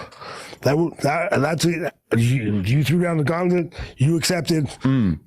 I'll let you guys go for a minute. Now, I thought you got it in perfect time. You let him, gave him a chance. You gave him a chance to retaliate. Right. He wasn't doing it. He was just getting punched. Right. So then you stepped in and you separated it. Yeah, I mean, I guess like for the average person at home, it's hard for them to understand how surprised I was by that happening. And I'm like sitting there, I'm smoking weed, I'm just chilling. It's like, it's kind of hard to switch over into the mode of breaking up a fight when you're like 100% in the mode of like feeling like nothing could possibly happen in this moment. I've done thousands of podcasts and nobody's ever hit anybody besides that moment. Yeah. Yeah. It's a good time. Okay. This one is basically Whack 100 is a guy that I do podcasts with. He's from Pacoima, and he's generally known as a pretty tough dude. And there's another rapper named Stitches who was just coming out on the scene at this time, big ass white dude from Florida. And Stitches was on Instagram Live in the parking lot of the club. And you know the rapper The Game? Yeah. Okay, so Stitches had an online beef with The Game. Whack basically went outside to confront him, and this is basically how that went down.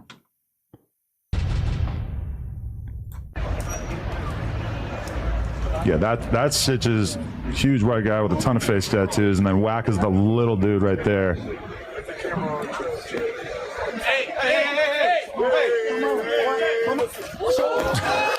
Ooh.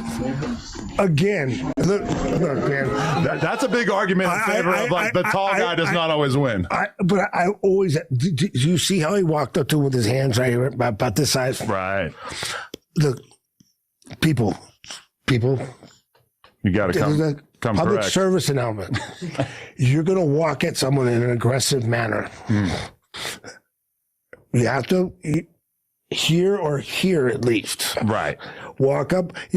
I like here because you can still. I'm not trying to fight you, but I'm still. If you're within striking range, my hands are here, so I can block whatever comes at me. Right. You walk at a guy like that, it's the dumbest. Like, you got what you deserve. Right. You know, and the guy, I mean, he's a shorter guy, but he's stocky. I mean, Tyson's short too. Yeah. Definitely. Yeah. I mean, I feel like, you know, when you watch a fight and absolutely nobody is walking up to the other guy like this, there's a reason why. And even if you're in a street fight, I mean, he really looked like he didn't feel as if there was any chance. Well, you know, I do happen, those out cool things where we watch fights and like on my show. I go watch it with guests. Okay. Go watch it, and so I see that all the time. I see guys I saw a guy, one of the ones, he took all this stuff out of his pockets and put it on the table and went over to walk at the guy to hit him and gets knocked out with his hands like around his waist. I'm like, what is wrong with you? Right. No, yeah, that was crazy. Okay, that was a good one. That's kind of a classic one. Many of us, that's how they came to know about Whack 100. All right, so these are basically two hosts. This guy, two hosts on No Jumper. This guy, Almighty Suspect, he's the one who just beat up the little white kid in the other clip that I showed you. And then on the right is another local podcaster / rapper named Lush.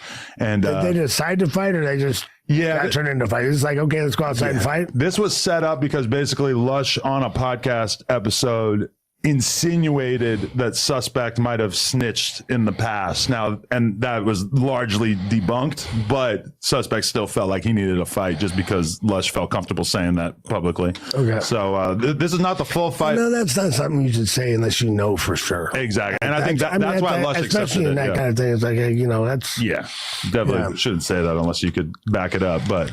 Ex-gang member who ain't make the cut fight's a known crystal meth user.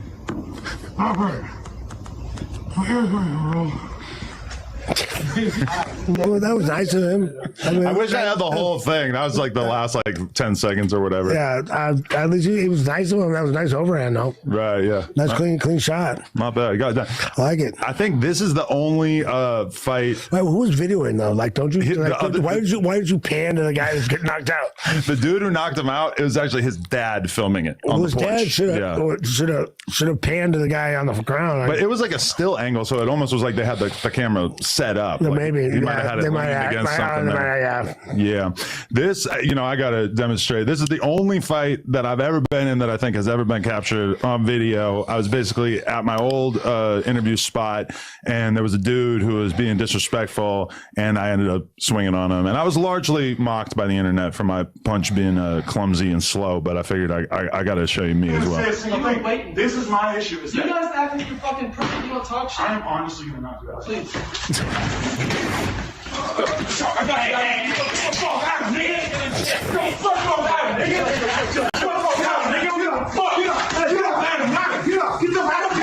Okay. Roast me. Didn't look too great. It wasn't great, no. No, yeah. But look, here's the thing. My problem is I looked like I took a couple swings. I couldn't really tell if he hit you or not, but he took a couple swings. But he took a couple swings at you. I can't stand that when someone if you grab somebody, you better make sure that other guy doesn't hit him. Right. Because if I'm breaking up a fight, like part of my thing is, especially if it's two guys that are fighting, like they're both fighting. If I'm breaking it up, I'm making sure that this guy or that guy, whatever guy I'm breaking up, grabbing, the other guy's not hitting him, getting a cheap shot. Because I ain't. Right. The worst is when a guy's beating a guy and you grab him, and that other guy hits him. Yeah. Like, you don't deserve that. And I'm breaking it up. I used to pull guys off of guys, and I got a knee on the guy's face on the ground. And people are like, why are you doing that? Like, because I'm not letting him hit him. Right. Because I'm saving him, but I'm not gonna let him hit him. The worst part about that is that my words before I hit him were, I'm honestly going to knock you out. And then I absolutely did not knock him out. Well, you might not want to warn him. Exactly. Yeah. Yeah. Give been a little sneakier. Get a little, if you want to do that as a kid, I give him that shot. The warning. You know what I fucked up too is that like right after the blows were exchanged, somehow he ends up in like my pathetic attempt at a guillotine choke. And then I actually ended up throwing my back out while trying to administer that. And that basically had me laying on the ground at home, icing my back for like 2 days afterwards, which I don't think I ever admitted before. So then he won in a kind of weird way. In a weird way, he won. But that's why I didn't tell anybody, because I didn't want him to know that he somehow got the W in this situation. Oh, man. Okay. It occurs to me at this point that like, leave it, by the way, another public service announcement, leave it to the professionals. Oh, yeah. Leave fighting to the professionals. Please, guys. No, definitely. Okay, this is another situation that unfolded where basically, like, I was interviewing somebody, we started arguing really bad, and then at one point, he basically challenged me to go outside and fight him. My policy has always basically been, I'm not fighting anyone who just wants to fight me on the podcast, which I realize is probably kind of foreign to you. You seem like you'd be more open to that. But I did wanted to get your evaluation in terms of me ducking this situation right here. This did go pretty viral on our channel. So you're telling me that I'm not a good rapper. Do you think that impacts my like ego? Do you think I'm worried about not being a good rapper? Yes, you are, because you just sat here and said you wouldn't fight if it came down to it. My whole thing is that I'm not willing to take people and let them convince me that I need to fight to defend my man. Platform and let them convince you. You can try to convince people that you tough and you this and that. When have I ever acted like I was tough? On some real shit. Just speaking on street shit to get you up. I'm telling you that. I'm just gonna let you know I'm good with the vague threats. You ain't. Yes. You ain't. Unless you're gonna do something, you wouldn't. I don't want to hear it. Do you want to fight? No. I ain't shut the up. Then why are you on the podcast? Stop talking. You don't get to tell me to shut the Come on my podcast. If I was the last out, that you were very upset on this bitch, when I told you you weren't invited on this podcast. You were very upset. I'm talking to Remo now. Hey, listen, you're talking to me on my podcast. And hit him in his mouth. Say I hit him in his mouth. What he gonna do? What do you think I'm gonna do? He gonna try to sue. He gonna be one of them soft ass. How am I gonna sue you when I got way more money than you? Because you That's soft. not usually how it works. Because you soft. So you telling me if I hit you in your mouth, you ain't gonna sue me? I don't need to sue you. You ain't answer my question. Am I gonna sue you? Why would I sue somebody that I have way more money than? If I hit you in your mouth, then what? I feel like that would really betray the fact that you told Remo that you didn't have a problem with me and really just wanted to talk on the podcast. At the end of the day, it's the principle. I'm telling you something. You need to learn something. So you're scared to get sued now? You need to learn something from another grown man. You want me to do it? Sure. If I hit you, go crazy. Go crazy. What do you think? What else is he here for? What else is he here for? Your security gonna come in with his gun? Why else is he here? All right, but look. Yeah. You see what I'm saying? But hold on. So stop talking. If you were really on some tough shit, you wouldn't care about that, right? Listen, I don't put myself out here on some tough shit. I never came on here and told I am the best fighter. When have I ever came on the podcast and said, "Oh, I'm the toughest"? It's the shit you mentioning. Like I just told you. I just spoke on my homie. Your example is basically telling me that even though Wooski dissed me and talked shit to me first, that I shouldn't be able to talk back to him in response. You did that shit. You throw the rock and you hide your hand. That's not true. That's what the fuck you do. You throw the rock and hide your hand. He threw the rock. And just like I said, at the end of the day, all I did was respond. You're trying to tell me that for some reason I can't respond to somebody when he disses me. Sorry, it's about to. No, keep on. It's fine. The guy, he's frustrated me. Okay. I want to get to the point where he actually walks out. The word. When you're playing it, I don't care. I'll let you know. But I was guys like that. It's like, dude, shut up. Either throw a punch or don't. Right. Fucking quit being a fucking. Shut up. Yeah. Like if you're gonna throw a punch, let's go. Yeah. Like I don't want to fight you, but hey, if you want to throw a punch, go. Right. Let's go. Yeah. Like, I'm not gonna. What do you think? I'm scaring you? Like, what are you gonna do? Now, a lot of people on the internet really felt like I was behaving like a bitch here because of the fact that I wouldn't go outside and fight him, which to me is like I just feel like I can't just have the standard for fighting me be just because you want to. By the way. Why do you have to go out and fight him? I wouldn't go out and fight him. Really? I mean, if he throws a punch, I mean, yeah, fuck, I'll end you right here. But I ain't gonna go. I ain't going outside. What? You got a couple $1 million? Then we ain't fighting. Right. Sorry, I back in the day, I was going in, we're going to baby's club, and Tito's in there, and someone goes, "Hey man, Tito's here. Is everything gonna be okay?" I said, "Hey man, you got a couple $1 million? Then yeah, we're gonna be quiet. We're not gonna fight. Right. Sorry. Yeah. It ain't worth it. It ain't worth it. Going outside and fighting for what? What's that proof? Right. Like shut up. I also stop. The other thing about it is like, I'm in my place of business. It's a very big liability to get into a fight when you have a firearm on you.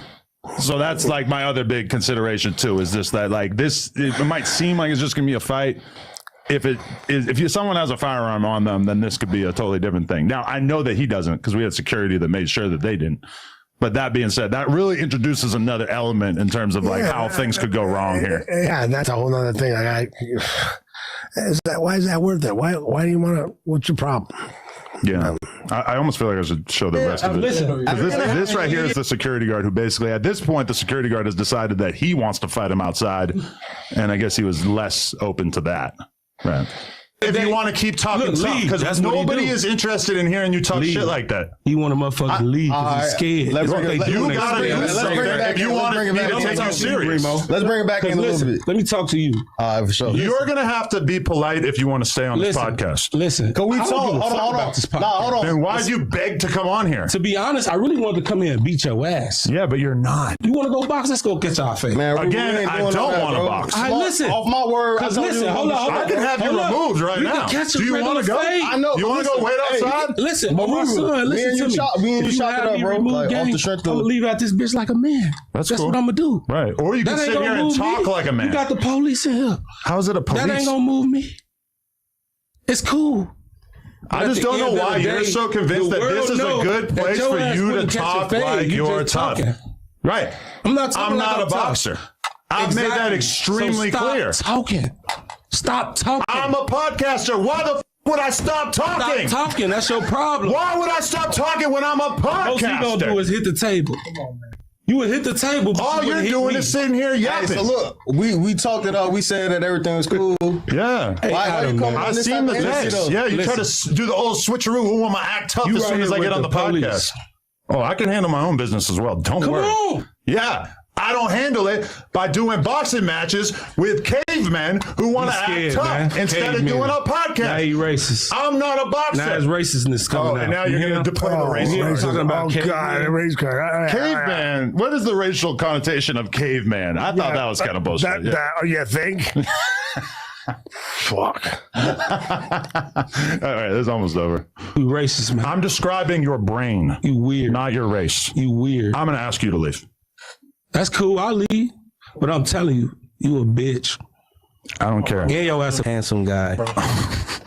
You handsome guy. You keep calling me a handsome guy. I don't really understand. Don't touch me though. But listen, you're gonna have to go. A handsome guy. You're gonna have to go. I bet you y'all he delete this out. I bet you he delete this out the interview. You're gonna have to go. You a handsome guy. Capable of acting like a handsome guy. You can't act like handsome guy. Behave like a grown up. Handsome shit. Behave like a grown up. I think he likes you. I mean, it might be a Chicago thing. They just call you handsome if they want to get at you. I don't really understand, but yeah. Well, I think he likes you. It might have been a prison thing, maybe. I don't know. Actually, watching that back, I am kind of proud of how I handled it because I feel like I said what I was supposed to say in terms of making it clear. He's an idiot. Yeah. Like, am I gonna? That's just doesn't make sense. Because that's my thing is like, if we're having a war of words, how does it make sense that we should settle a war of words by fighting? Like, to me, this is a controlled environment. That doesn't really make a lot of sense. I don't know. Not at all. All right. Okay, I got one last one. People's opting to fighting is just crazy. Yeah. There's always someone that opts a little. Hey, you gotta be careful, man. There's always someone who's willing to opt higher. No. You know what I mean? That's true. Okay, and then this final one. This was basically a former host on the channel. Used to do podcasts on here. And wait a minute. And I feel like I might have scrolled past it. Basically, he got into a fight at the club. This is a rapper from around here named AD. And he's right here in he's wrestling with a couple of different other security guards. And this guy ends up pulling his shirt off. World star, motherfucker. World star. You didn't choke him out, or? I think one of the guys was attempting to, and a lot was made out of the fact that, damn, this is not the best version of the clip, but he basically, like, when he was on the ground, he actually put his shirt on before he got up, which that's kind of like a joke that people make about fat dudes, is that they basically are always more concerned about fixing their shirt, covering their shirt, than actually getting up and assessing the danger in the situation. But I assume you've probably had a lot of situations like this over the years. Been a long time. Been in a few though. Right. Been quite a few, actually. Yeah. The security ever become your enemy after a late night at the club? Not really. No, especially not. I was really pretty cool with security. You know, I remember once going to a Slayer concert in Vegas. Oh, that's sick. And coming in with all my buddies. And two of them were like Gan McGee, who was 6'10", 300 pounds. My buddy Seth Whittle, he's like 6'4", 285. Both of them just beasts. Right. And then like my brother is like 6'4", 300 pounds. And then like we all walked in there. Like security comes up, hey man, you're on our side, right? Yeah, anything if pops off, yeah, we're good. We're with you guys. Yeah. I mean, it was that, but we were, it was fun. I feel like at a Slayer show is where you're going to find a lot of like real random meatheads who want to get into it and aren't really equipped. No, not, yeah. Yeah, we sometimes, there was a couple of shows we went to where like we had some big fights where it was, it just turned into a fight because, we wouldn't let guys pick on little guys. We were like in a pit and I see guys in. I remember once I was at a thing with my son. We went to the Vans Warped Tour. Oh, yeah. And I'm sitting there watching, and this big lurch, probably like, he's like probably 6'4", about 260 maybe. He's in the pit, hitting guys. He's hitting these kids, and then he punches his kids, probably 15, 16 years old in the back of the head. And just going, I jump over, pushed him up. What's your fucking problem? You got a problem? You want to go? Oh, he hit me. He did that. No, he didn't. I've been sitting right here the whole time. Quit being an asshole. Get the fuck out of here. I'm gonna kick your ass. Everyone's like, hey, you can't do that. You're famous. You're gonna get in trouble. I said, I'm not gonna watch this guy beat up some kid. Right. And what I'm doing, I'm sorry. I'm still gonna have to jump in for this. I mean, I would have been happy to punish this guy for what he was doing. Right. But like, yeah, it's you know, you get into some of those situations. Sometimes you get idiots, but most of the guys in there are pretty cool. And especially when we're going in, we're in a pit, and there's, you know, with all my buddies that we used to go with. I mean, and we're not big guys, so it's like everyone's like, okay, right. These guys are being cool. We're cool. So you are open to actually getting in the mosh pit, or was that more when you were younger? I used to more when I was younger, but it's been a while. When I see clips of it, there's so many people actually throwing these like extremely hard punches, and I'm just like, I would not want to put myself into a situation where I could get knocked out for no reason. It just seems too risky. Yes, I mean, for the most part, guys are pretty good, but you know, you guys, we've been at things where guys are getting cheap shotted. You know, right? I saw one time. This was pretty funny, where I got this. We were at this show. We're in the general admission area, like, because it was up in the grass, way back in the day. But when they're in, these guys are going around the pit, and these guys are just cheap shot around the end of the pit, just cheap shotting guys in the pit, like punching them. And this guy just gets like, you know, over it. Like, big dude, he runs through and just like crow hops and just clips one of these guys that have been hitting people, knocks him out and just keeps running. Yeah. He's got like, because there's a group of them, there's a bunch of guys together. So there was about 20, 30 guys chasing after this poor guy. Whoa. But he just knocked him out and just kept running. And went straight through the security. I was dying. It was the funniest. I mean, there's a lot of different type of mosh pits, because sometimes, like, now in these like hardcore show mosh pits, there's so much like actual swinging and punching versus like a Slayer mosh pit. I feel like is more just dudes like smashing into each other. And a little more of that. It's a little bit more of a friendly environment there. Yeah, a little bit. Yeah, definitely. Okay, and so this is a huge conversation piece right now. But do you believe that you and 99 other dudes could defeat a gorilla? 100 men versus a gorilla. Do I get a gun? No, all just fists. I ain't messing with no gorillas. You're not down? I ain't playing with no gorillas. All these guys, I hear guys talking about it. Come on, man. Okay. Like, trust. Based on everything I've seen, because I've seen a lot of experts talking about this, the gorilla is no match for 100 men. Well, they're going to run out of energy. But I don't want. I don't want cardio. Am I last? Am I fighting last?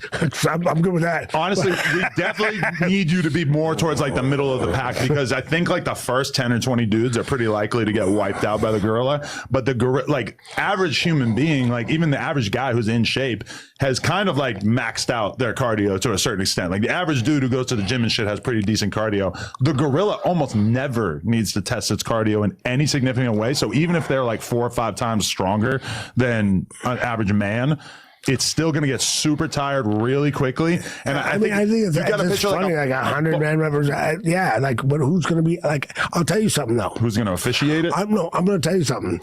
I've been every. You know how many times I've been in a street fight where 4 guys stand in front of you. You drop the first one, and the other 3 go, check out. They take off, watch their buddy just lay there. Really? That's too bad. I mean, they're done. They're, oh shit. Oops. Yeah. Oops, I messed up. Right. Or another time I wrote about it in my book. I dropped two of the guys of about 10 or 15 guys.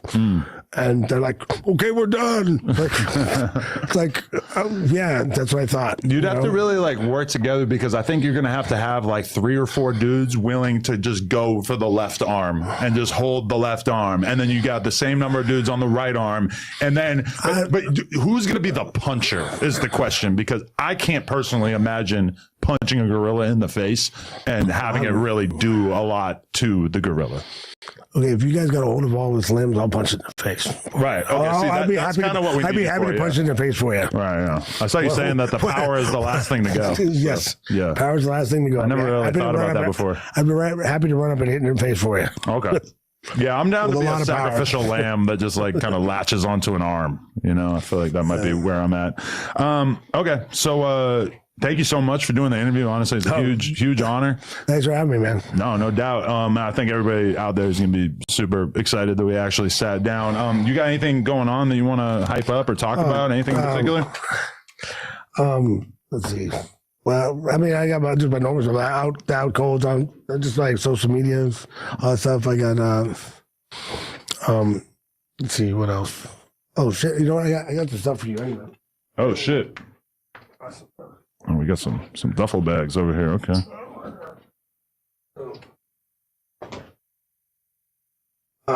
King of Violence.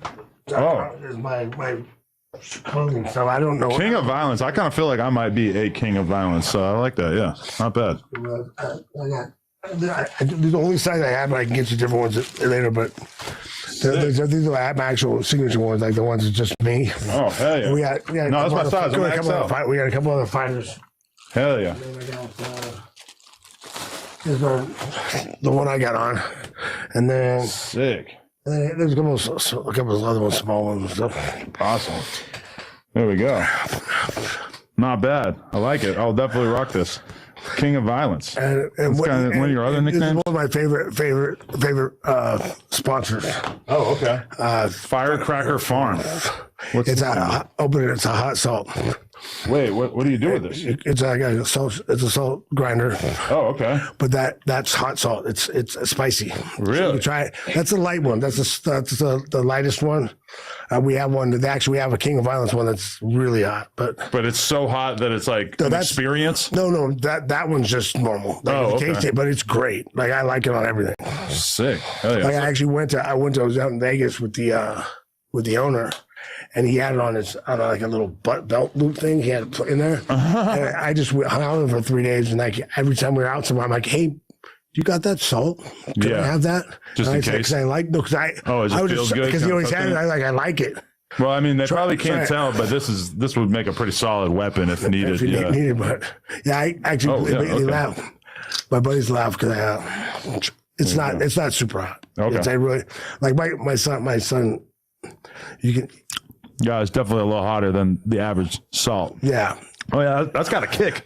Got a little kick to it, but it wears off. Damn. The good thing is it wears off. It's not like it's not like it won't sit there for like burning in your mouth. And it tastes good. I mean, every day I make eggs and put salt on them, and then also put hot sauce on them. Yeah. So that's kind of like you can just get it all done in one go. It's actually, and I really like the stuff like that. Like I said, I was like.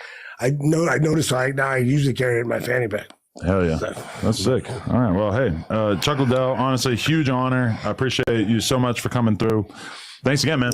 Thanks. For real. Man, you still got some gigantic fucking gorilla hands. That's why you're a good match for the gorilla, man. Look at those things. God damn. If I had a hand like that, I might have decided to become a fighter too. These things ain't meant to be beating people up with. All right. Chuck Liddell, appreciate you, man. No jumper. Thanks, bro. Coolest podcast. Like, comment, and subscribe. Tap in. This is all available from your website. Was it chuckliddell.com or something? No, that's on kingofviolence.com. Kingofviolence.com. All right. Appreciate everybody for watching this. We out. Hey, guys. Hell yeah. Package arrived at his door. Inside was a wooden figurine, carved in the same twisted style as the armoire, unmistakably modeled after him. The note read, "The collection grows. Thank you for your contribution." Some stretches of highway never let go of what passes through them. For drivers like James, the journey doesn't always end when the cargo is delivered. Sometimes, the road finds new ways to keep you trapped in its memory. Patricia Williams prided herself on staying calm no matter the circumstances. Years behind the wheel had taught her how to handle everything from mechanical breakdowns to sudden storms. But nothing in her long career prepared her for the night she became caught in a loop of time itself on Interstate 70 near Effingham, Illinois. The job was supposed to be simple: haul a load of medical equipment from Indianapolis to Denver, stick to the schedule, and make the usual stops. But as Patricia passed mile marker 159, she felt something off. The landscape outside her window looked frozen. Rows of cornfields, a red barn with a missing board, and a dead tree warped into a claw. She saw the same scene again 15 minutes later. At first, she thought she'd lost track, but the third time she passed the same marker, dread set in. She wasn't backtracking. She was stuck, repeating the same stretch of highway over and over.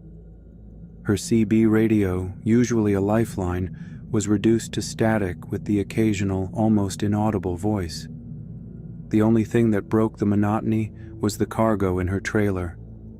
The medical equipment began to emit a faint blue glow and a low hum that seemed to pulse with the engine.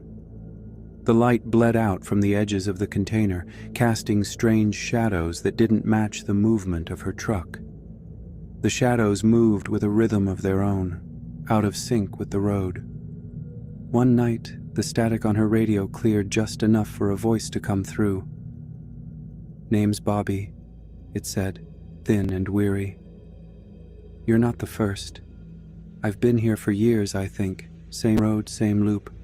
Whatever you're hauling, it's not what they told you." Bobby explained that the loop wasn't an accident. The cargo was experimental, and the company that hired her had set a trap. "The longer you stay, the harder it is to get out. They want you to become part of the system." Patricia's truck began to glitch. Gauges flickered, the dash clock spun, and the humming from the trailer grew so loud she could feel it in her bones. Bobby's voice urged her to check her engine for anything out of place. On her next pass, Patricia stopped and found a sleek device wired into her electrical system, something that hadn't been there before. She pulled it free. The moment she did, the loop broke. The scenery shifted. The dead tree faded behind her, and for the first time in days, she passed a new mile marker. Afterward, Patricia's sense of time never returned to normal. She recalled every detail of the loop with unnatural clarity. The FBI investigation revealed her cargo wasn't medical equipment, but advanced technology meant to manipulate time, and she'd been an unwitting test subject. Patricia's truck showed signs of rapid aging, the metal and electronics worn as if years had passed, while she herself was unchanged. She still hears faint calls for help on her CB, other truckers trapped in similar loops, warning her about new companies and cargoes. The authorities have logged dozens of reports, but the companies behind these shipments always disappear. Patricia's experience left her changed, able to sense when something isn't right with time itself, and she knows she isn't the only one being targeted. Some drivers discover too late that the things they trust most, their memory, their route, even their own mind, can be taken from them without warning. Kevin Martinez's reputation was built on his sharp memory. He knew every route, every shortcut, and every safe place to stop.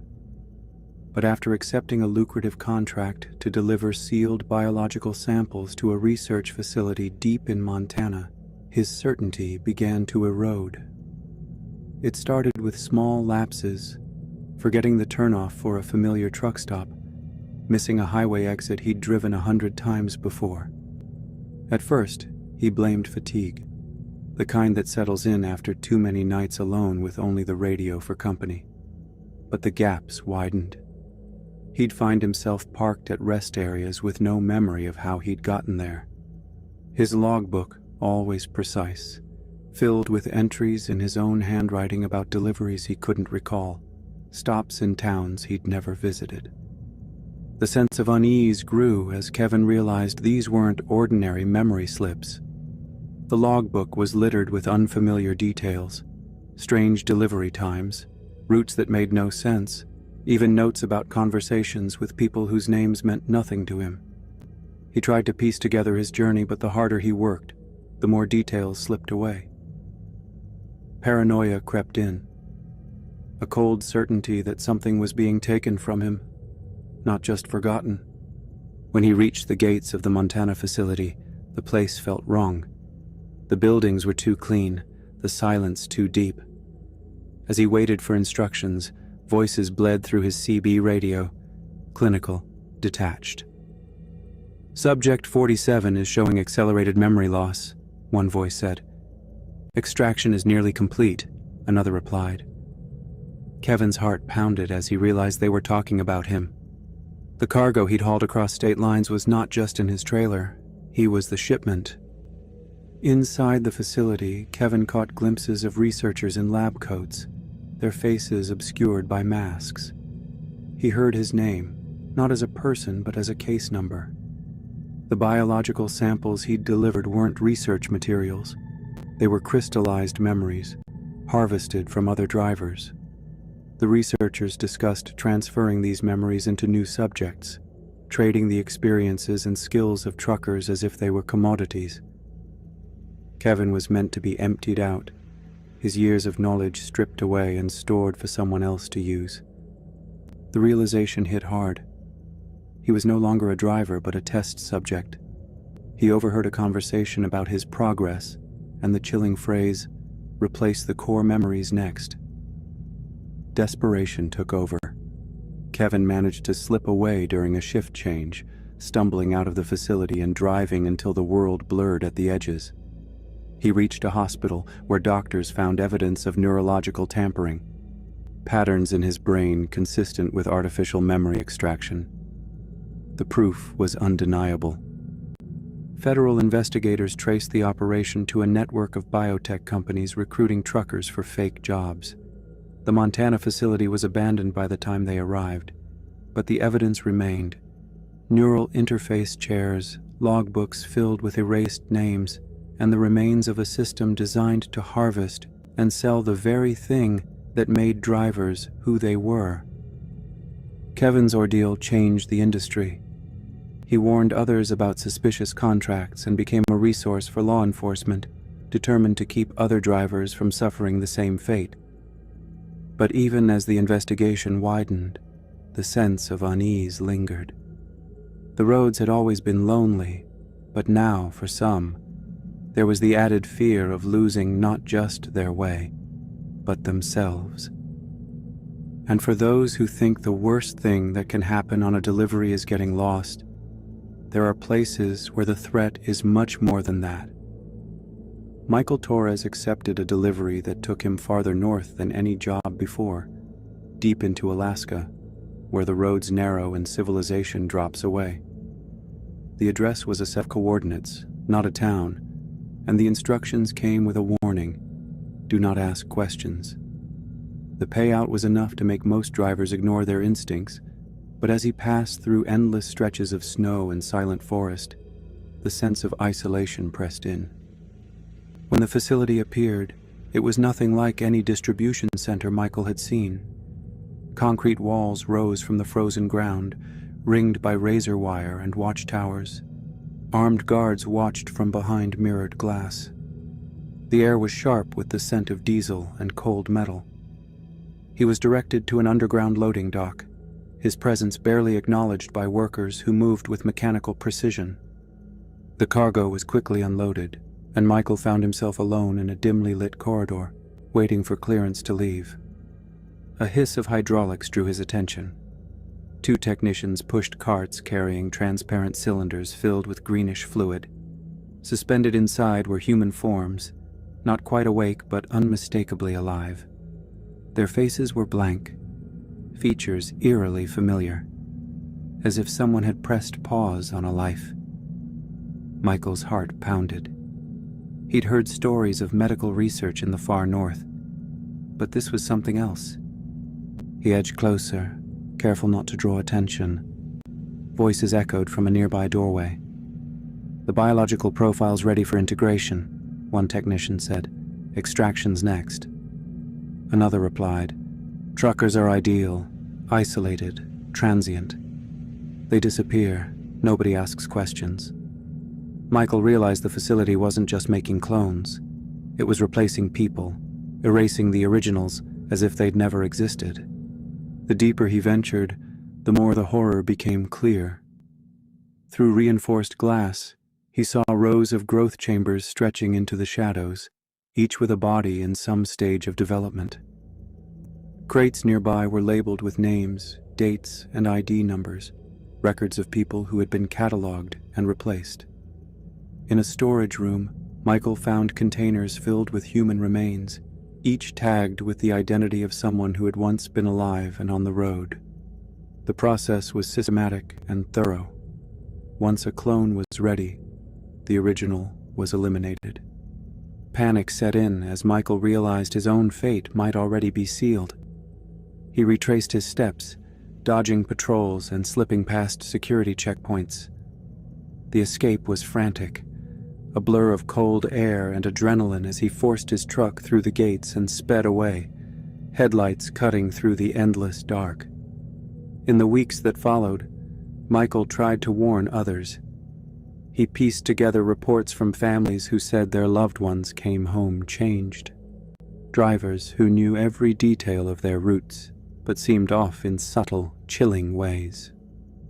Authorities traced the operation to organized crime and shadowy interests, but the facility vanished before it could be raided. The investigation found evidence of similar programs elsewhere, hinting at a network that reached across borders. For Michael, the most disturbing truth lingered. His own clone was likely still out there, driving the same roads, carrying his memories, answering to someone else. The reach of this operation went beyond any one driver. It threatened the trust that holds the entire industry together, turning the open road into a place where even your own reflection might not be your own. In the face of such hidden dangers, truckers became more than just workers. They became the first line of defense against forces determined to reshape the world from the shadows. Every mile on the highway holds stories that stretch beyond routine deliveries, stories of unsung frontline heroes facing the unknown, often without recognition or thanks. These accounts are not just chilling tales. They are real warnings, passed down from drivers who have survived encounters most can't even imagine. Within the trucking community, loyalty runs deep, and sharing these experiences is a way to protect each other from the dangers that don't make it onto any map. Share your own unexplainable road stories below to help warn and protect your fellow drivers. Subscribe for more verified accounts, because the road still holds secrets we're only beginning to uncover. What if the road ahead isn't as empty as it seems?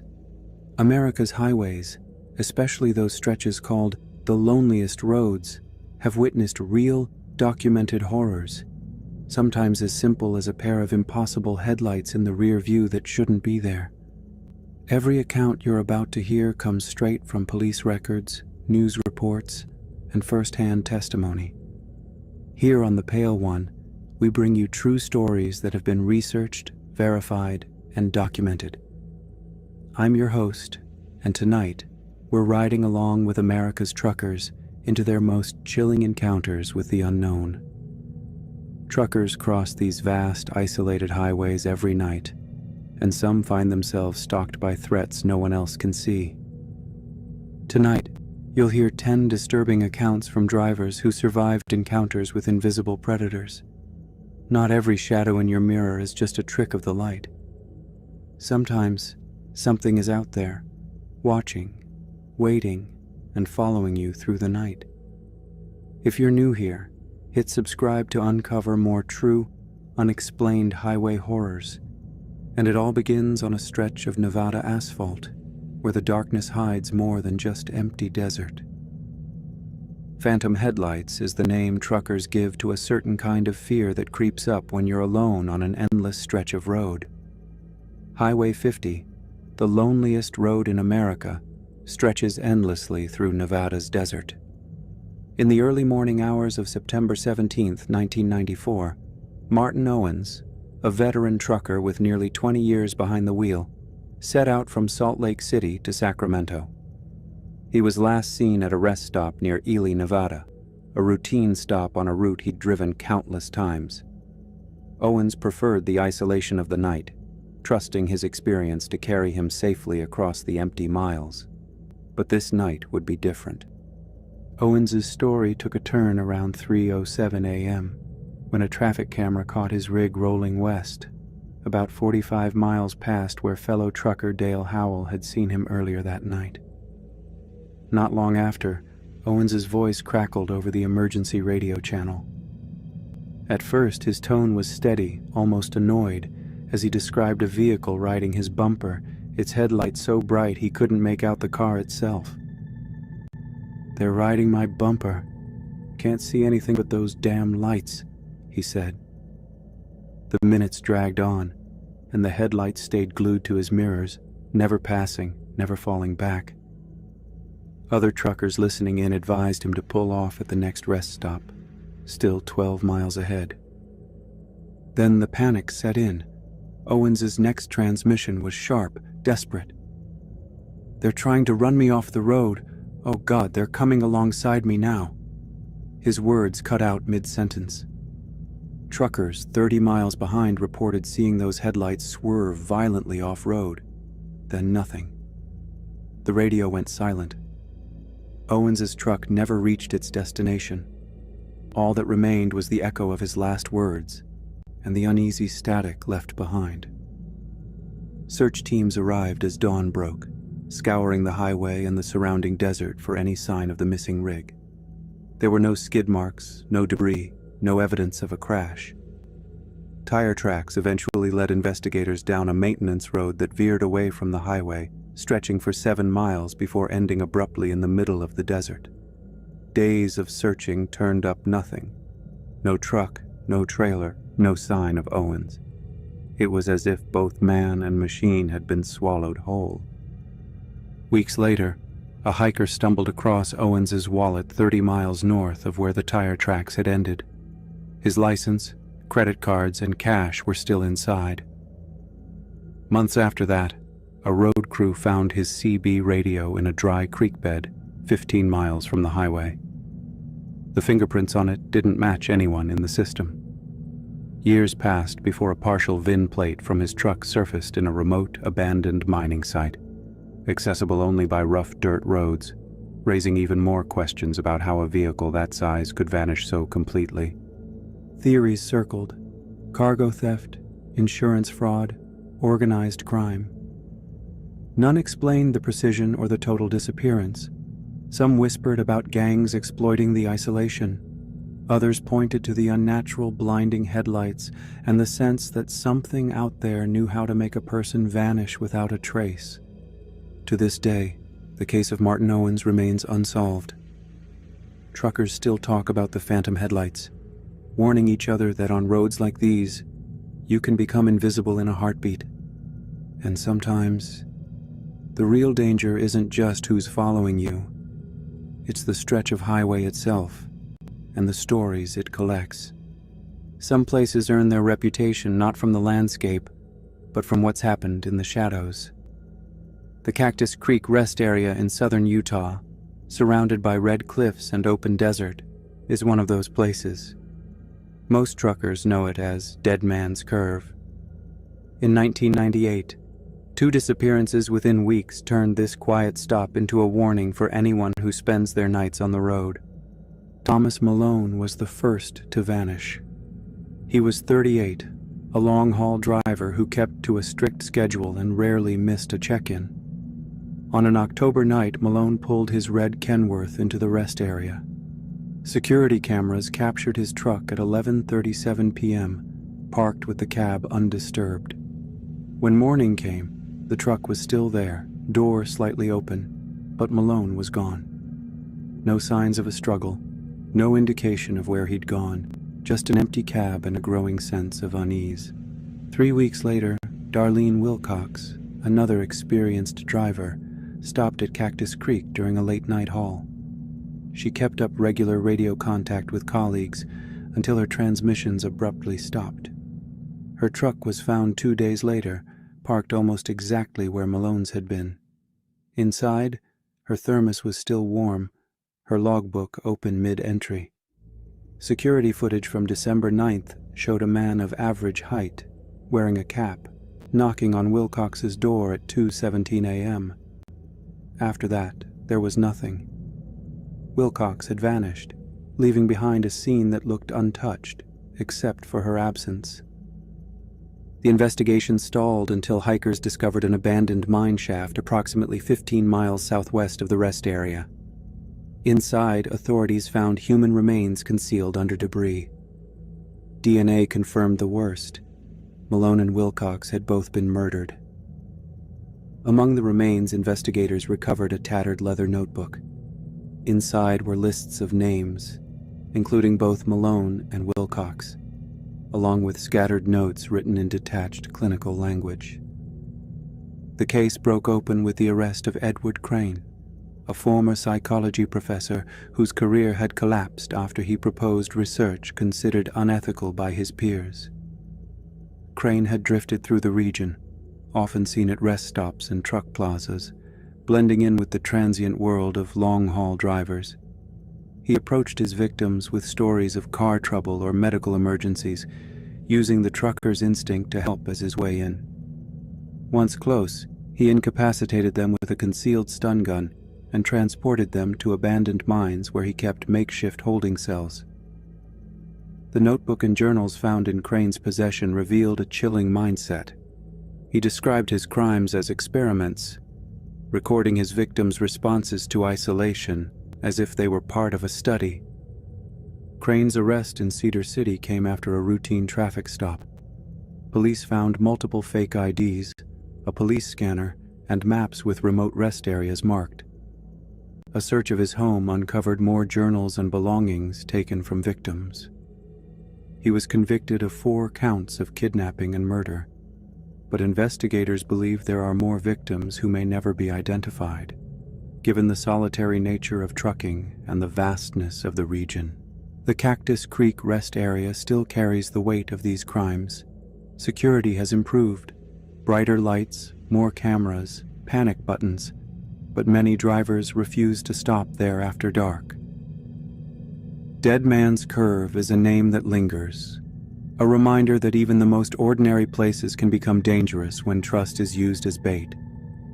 For truckers, the lesson is clear. The places meant for safety can sometimes be the most vulnerable. Blind spot isn't just a term from the road, it's a reality that can close in when routine and trust are taken for granted. On March 12, 2005, Ray Simmons pulled into the Blue Mountain Truck Plaza in rural Pennsylvania, expecting nothing more than a hot meal and a few hours of rest. He was a reliable long-haul driver, hauling consumer electronics to New York. He visited the diner, returned to his truck, and vanished. By morning, his absence was impossible to ignore. His truck sat idling where he'd left it, the cab undisturbed, wallet and keys untouched, the driver's seat still adjusted to his height. Simmons, though, was gone. The local search turned up nothing. Then, a jogger found a Polaroid on a back road a few miles from the plaza. The image showed Simmons unconscious, hands bound with zip ties, slumped against what looked like concrete walls. That single photo shifted everything. The background matched the kind of storage units that dotted the area, and the clear evidence of abduction brought the FBI into the case. Investigators realized this wasn't a disappearance. It was a targeted attack. Attention soon focused on Howard Keegan, a former employee at the truck plaza. Keegan worked odd hours and blended in, never drawing attention. He knew drivers' habits, where they parked, how exhaustion made them vulnerable, and the false sense of safety that came with routine. He exploited that knowledge with chilling precision. Keegan's method was calculated. He used a telescoping catch pole, the kind animal control officers use, to restrain his victims at arm's length. Once subdued, he injected them with a sedative, making resistance impossible. The abductions happened in seconds, hidden from view in the shadows of the lot. When police searched Keegan's home, they uncovered a disturbing collection: Polaroids of other men in similar conditions, handwritten notes tracking truckers' schedules, and maps of remote sites. Some faces in the photos were blurred, others never identified. The evidence suggested that Simmons was only one victim in a larger pattern, and the full count of those targeted might never be known. Keegan refused to answer questions about how many drivers he'd taken or why he chose his methods. The lack of closure left families with only fragments, photos, notes, and the echo of unanswered questions. Simmons's wife later said, "His loss took the sense of freedom from an entire community of drivers. The case forced a reckoning. Security at Blue Mountain and similar truck stops changed. More lights, more cameras, regular patrols, and new training for drivers about recognizing threats, even in familiar places. The FBI began including modules on crimes against transportation workers, and law enforcement started routine sweeps of high-traffic stops. Yet the sense of vulnerability lingers. Even with new measures, the reality remains that truckers spend their lives in motion, alone with the road and whatever waits in the blind spots. Sometimes the danger wears a familiar face or slips in under the cover of routine. And as drivers learned in the wake of Simmons's disappearance, the scariest threats are the ones you never see coming, until the signal goes dead. Signal lost became more than just a phrase on the radio the night Victor Reese disappeared in the Bitterroot Range. November 2008 brought a snowstorm that swallowed the mountain highway in darkness and ice. Reese, a veteran trucker with a reputation for caution, was running Highway 472 alone, navigating the switchbacks and whiteout conditions. By morning, searchers found his rig pulled off the road near Deadfall Canyon, engine off and doors locked. Reese was gone. Inside the cab, everything was in order. His wallet sat on the dash, thermos still half full, logbook open to his last entry. There were no broken windows, no scattered belongings. The only sign that something had happened was outside. Tire tracks leading away from the highway, veering onto a maintenance road before ending abruptly in a drift of snow. The stillness around the truck felt deliberate, as if someone had gone to great lengths to erase their presence. Days into the search, officers discovered a black Ford Explorer hidden off a logging trail, branches and snow piled against its sides. Inside, officers found a dashboard light bar, zip ties, duct tape, and a stun gun. Reese's blood stained the seats. Whoever had driven the SUV had wiped it clean of prints, but the evidence was clear. Reese had not left the road by choice. The investigation broke open when Leland Gaines was arrested in Wyoming for impersonating a police officer. Gaines drove a white SUV with concealed emergency lights, echoing reports from the night Reese vanished. In his apartment, police found replica badges, uniforms, police scanners, and a collection of CB radios. On his laptop, folders labeled routes and drivers mapped out remote highways, cell coverage dead zones, and truckers' routines. Surveillance photos of Reese and others showed just how closely Gaines had studied his prey. Confronted with the evidence, Gaines described his method without emotion. He listened to CB chatter during storms or breakdowns, tracked drivers who reported their locations, and followed them into isolation. He'd wait for a trucker to pull over, activate his hidden lights, and approach in uniform. "They always open the door," he said. "When someone thinks you're a cop, they don't question it. They're programmed to comply." Once inside, Gaines used a stun gun, zip ties, and the threat of authority to control his victims. He took Reese to a hunting cabin deep in the wilderness, a place only reachable by four-wheel drive. Reese tried to escape, but the cold and snow were unforgiving.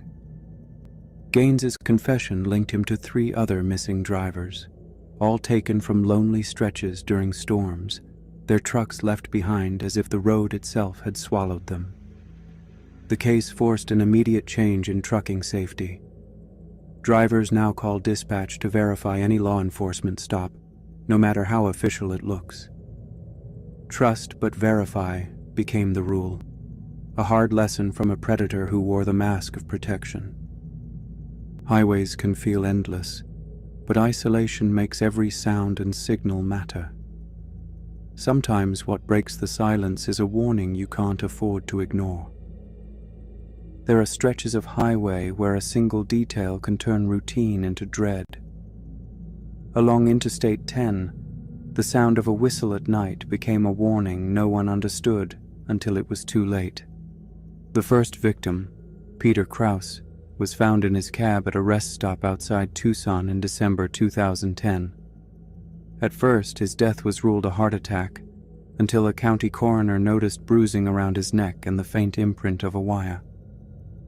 In his hand, investigators found a cheap blue plastic whistle, the kind sold in dollar stores. That odd detail was noted, but its meaning wouldn't become clear until the pattern emerged.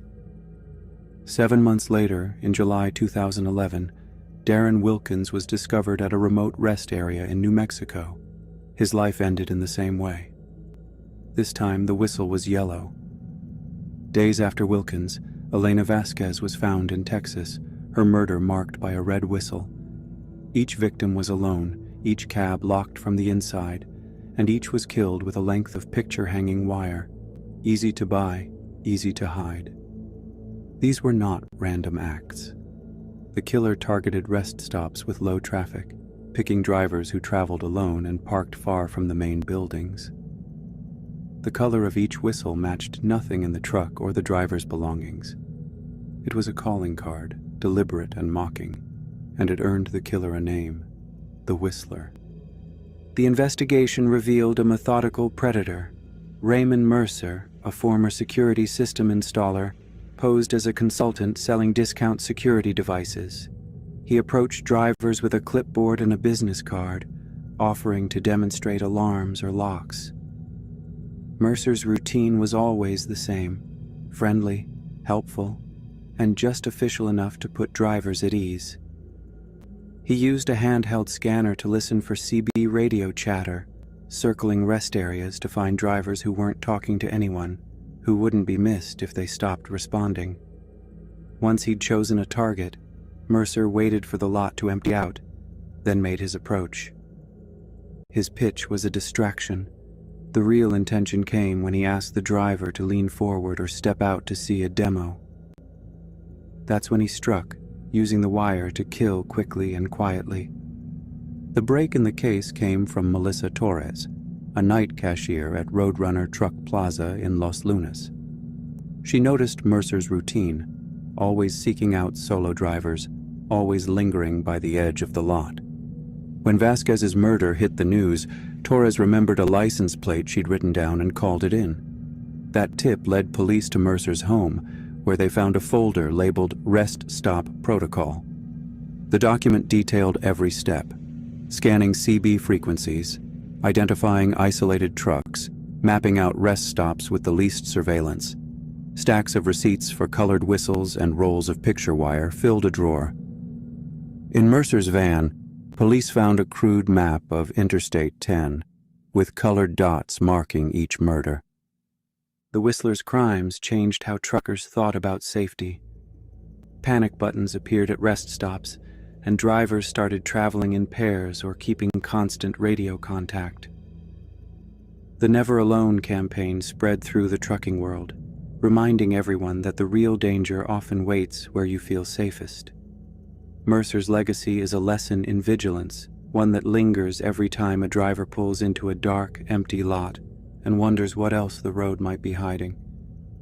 Black ice doesn't announce itself. It waits, invisible, until a single misstep reveals its presence. On February 3, 2013, Michael Kaufman was guiding his 18-wheeler across Michigan's Harbor Springs Bridge in steady snowfall.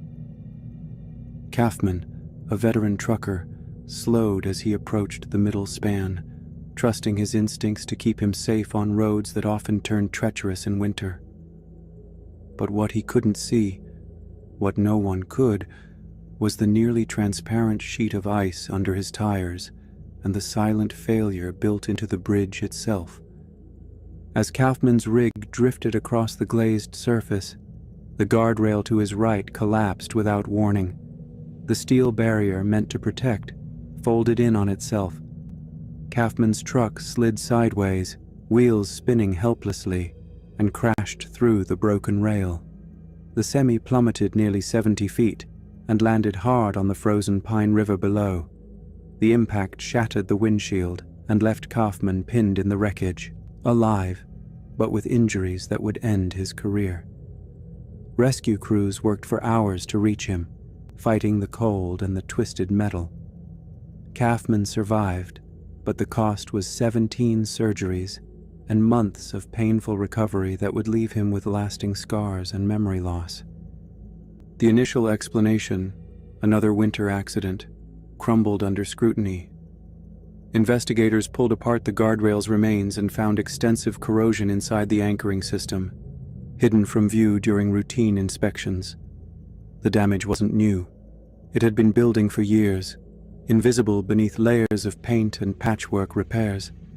The bridge's maintenance records told a story of shortcuts and neglect. 5 years before the collapse, a repair crew had replaced sections of the anchoring system, but failed to address deeper structural issues. What looked solid on the outside was already compromised within. The paper trail behind the bridge's condition led to a deeper rot. Jacob Merritt, a highway maintenance supervisor, had sent repeated warnings about the Harbor Springs Bridge. His reports detailed the corroded anchors and the risk of catastrophic failure, but those warnings never made it to the people who could act. Instead, internal emails revealed a deliberate effort to bury the truth. "Find a way to make this a next fiscal year problem," Merritt wrote in frustration, his words later leaked during the investigation. Leonard Walsh, the regional director, ordered that inspection reports be altered, changing urgent warnings into mundane maintenance notes. The goal was clear: avoid repairs that would break the budget, even if it meant gambling with lives. After Kaufman's near-fatal plunge, Michigan launched an urgent review of every bridge with similar design and age. 47 were flagged for immediate repairs. 9 were closed outright. The problem was not unique to one state. Across the country, cost-cutting and secrecy had allowed dangerous infrastructure to remain in use, putting every driver at risk. The fallout forced change. The Infrastructure Transparency Act, known as Kaufman's Rule, required every state to make bridge inspection reports, repair histories, and budgets public. The trucking community rallied, establishing anonymous reporting systems to flag hazards before they could claim more lives. But for drivers like Kaufman, trust in the road had been permanently shaken. Sometimes the most dangerous threats aren't the ones you can see or hear. They're waiting, silent and invisible, until the world changes in an instant, when the ordinary becomes a fight for survival. Smoke in the mountains isn't a legend. It's a record of what happens when nature's fury outpaces every warning. On August 17, 2018, the Cedar Creek fire in the mountains west of Interstate 5 shifted from a manageable risk to a full-scale emergency within hours of a sudden wind change. That morning, the fire smoldered at 8,000 acres. By midday, whipped by gusts nearing 50 miles per hour, it exploded to over 25,000 acres, overrunning containment lines and pushing directly toward the highway. For Teresa Blackwell, a veteran trucker, the road ahead became a gauntlet of smoke, flame, and chaos. Blackwell's dash cam captured the moment the world shrank to a tunnel of gray and orange. Visibility dropped to less than a quarter mile. Embers rained against her windshield. She could just make out the silhouettes of other vehicles, some already abandoned, others idling with hazard lights blinking in the gloom. Her training kicked in. She reached for her radio and issued clear, urgent instructions. Shut your engines down, conserve batteries, and cover your faces with wet cloths. The broadcast cut through the confusion, reaching truckers and motorists who might otherwise have panicked or made fatal mistakes. Blackwell's direct, steady tone became a lifeline. Her cab, sealed against the choking air, became a command post. She inventoried her supplies, drinking water, an emergency breathing mask, a fireproof jacket, and kept monitoring the radio for any sign of emergency services. The wind howled, carrying the roar of the fire closer. The dash cam footage shows her glancing at the side mirror, watching as the world outside flickered with shifting light, and the sky darkened to an unnatural dusk. Then, near mile marker 752, a massive Douglas fir, burned hollow by the flames, crashed across the highway. The tree crushed a compact car, pinning its driver, Martin Delaney, inside. Blackwell didn't hesitate. She grabbed her gear and left the relative safety of her cab, moving through the smoke and heat toward the wreck. The air shimmered, and the ground was hot enough to blister skin. Her external camera caught the frantic minutes as she pried open the twisted metal, pulled Delaney free, and dragged him to the shelter of her truck. She radioed for help. "I've got an injured civilian male, approximately 70, unconscious but breathing, significant head laceration, vehicle crushed by fallen tree at mile marker 752, immediate medical evacuation needed." Without her, he would have died within minutes, doctors later said. Delaney spent 2 weeks in the ICU with a fractured skull and third-degree burns, but he survived because Blackwell acted when others froze. The Cedar Creek fire exposed critical failures in communication and response. Investigators found that the fire's rapid advance could have been anticipated, but confusion between agencies delayed both warnings and road closures. In the aftermath, California overhauled its emergency protocols, linking fire modeling directly with highway management to prevent future entrapments. Trucking companies upgraded emergency kits, adding air filtration masks and thermal blankets. Blackwell's dashcam footage became a staple in training sessions for drivers and first responders. She worked with the American Trucking Association to develop wildfire-specific training, ensuring her experience would help others survive. Some dangers on the road are visible. Others, like the next story, reveal themselves only when it's nearly too late. Some cargo moves under cover of darkness for a reason. On October 12, 2016, Marcus Delaney took the wheel of his rig outside Boise, Idaho, tasked with transporting a Level 4 containment cylinder from the Nordine Chemical Research Facility.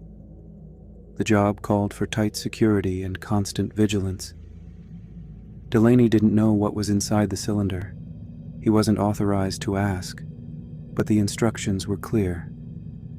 If anything went wrong, evacuate immediately to a 5-mile upwind distance and use the emergency containment kit only as a last resort. The specialized shipment was bound for the DHMS facility in Missoula, and the route would take Delaney through some of the most isolated stretches of mountain highway in the region.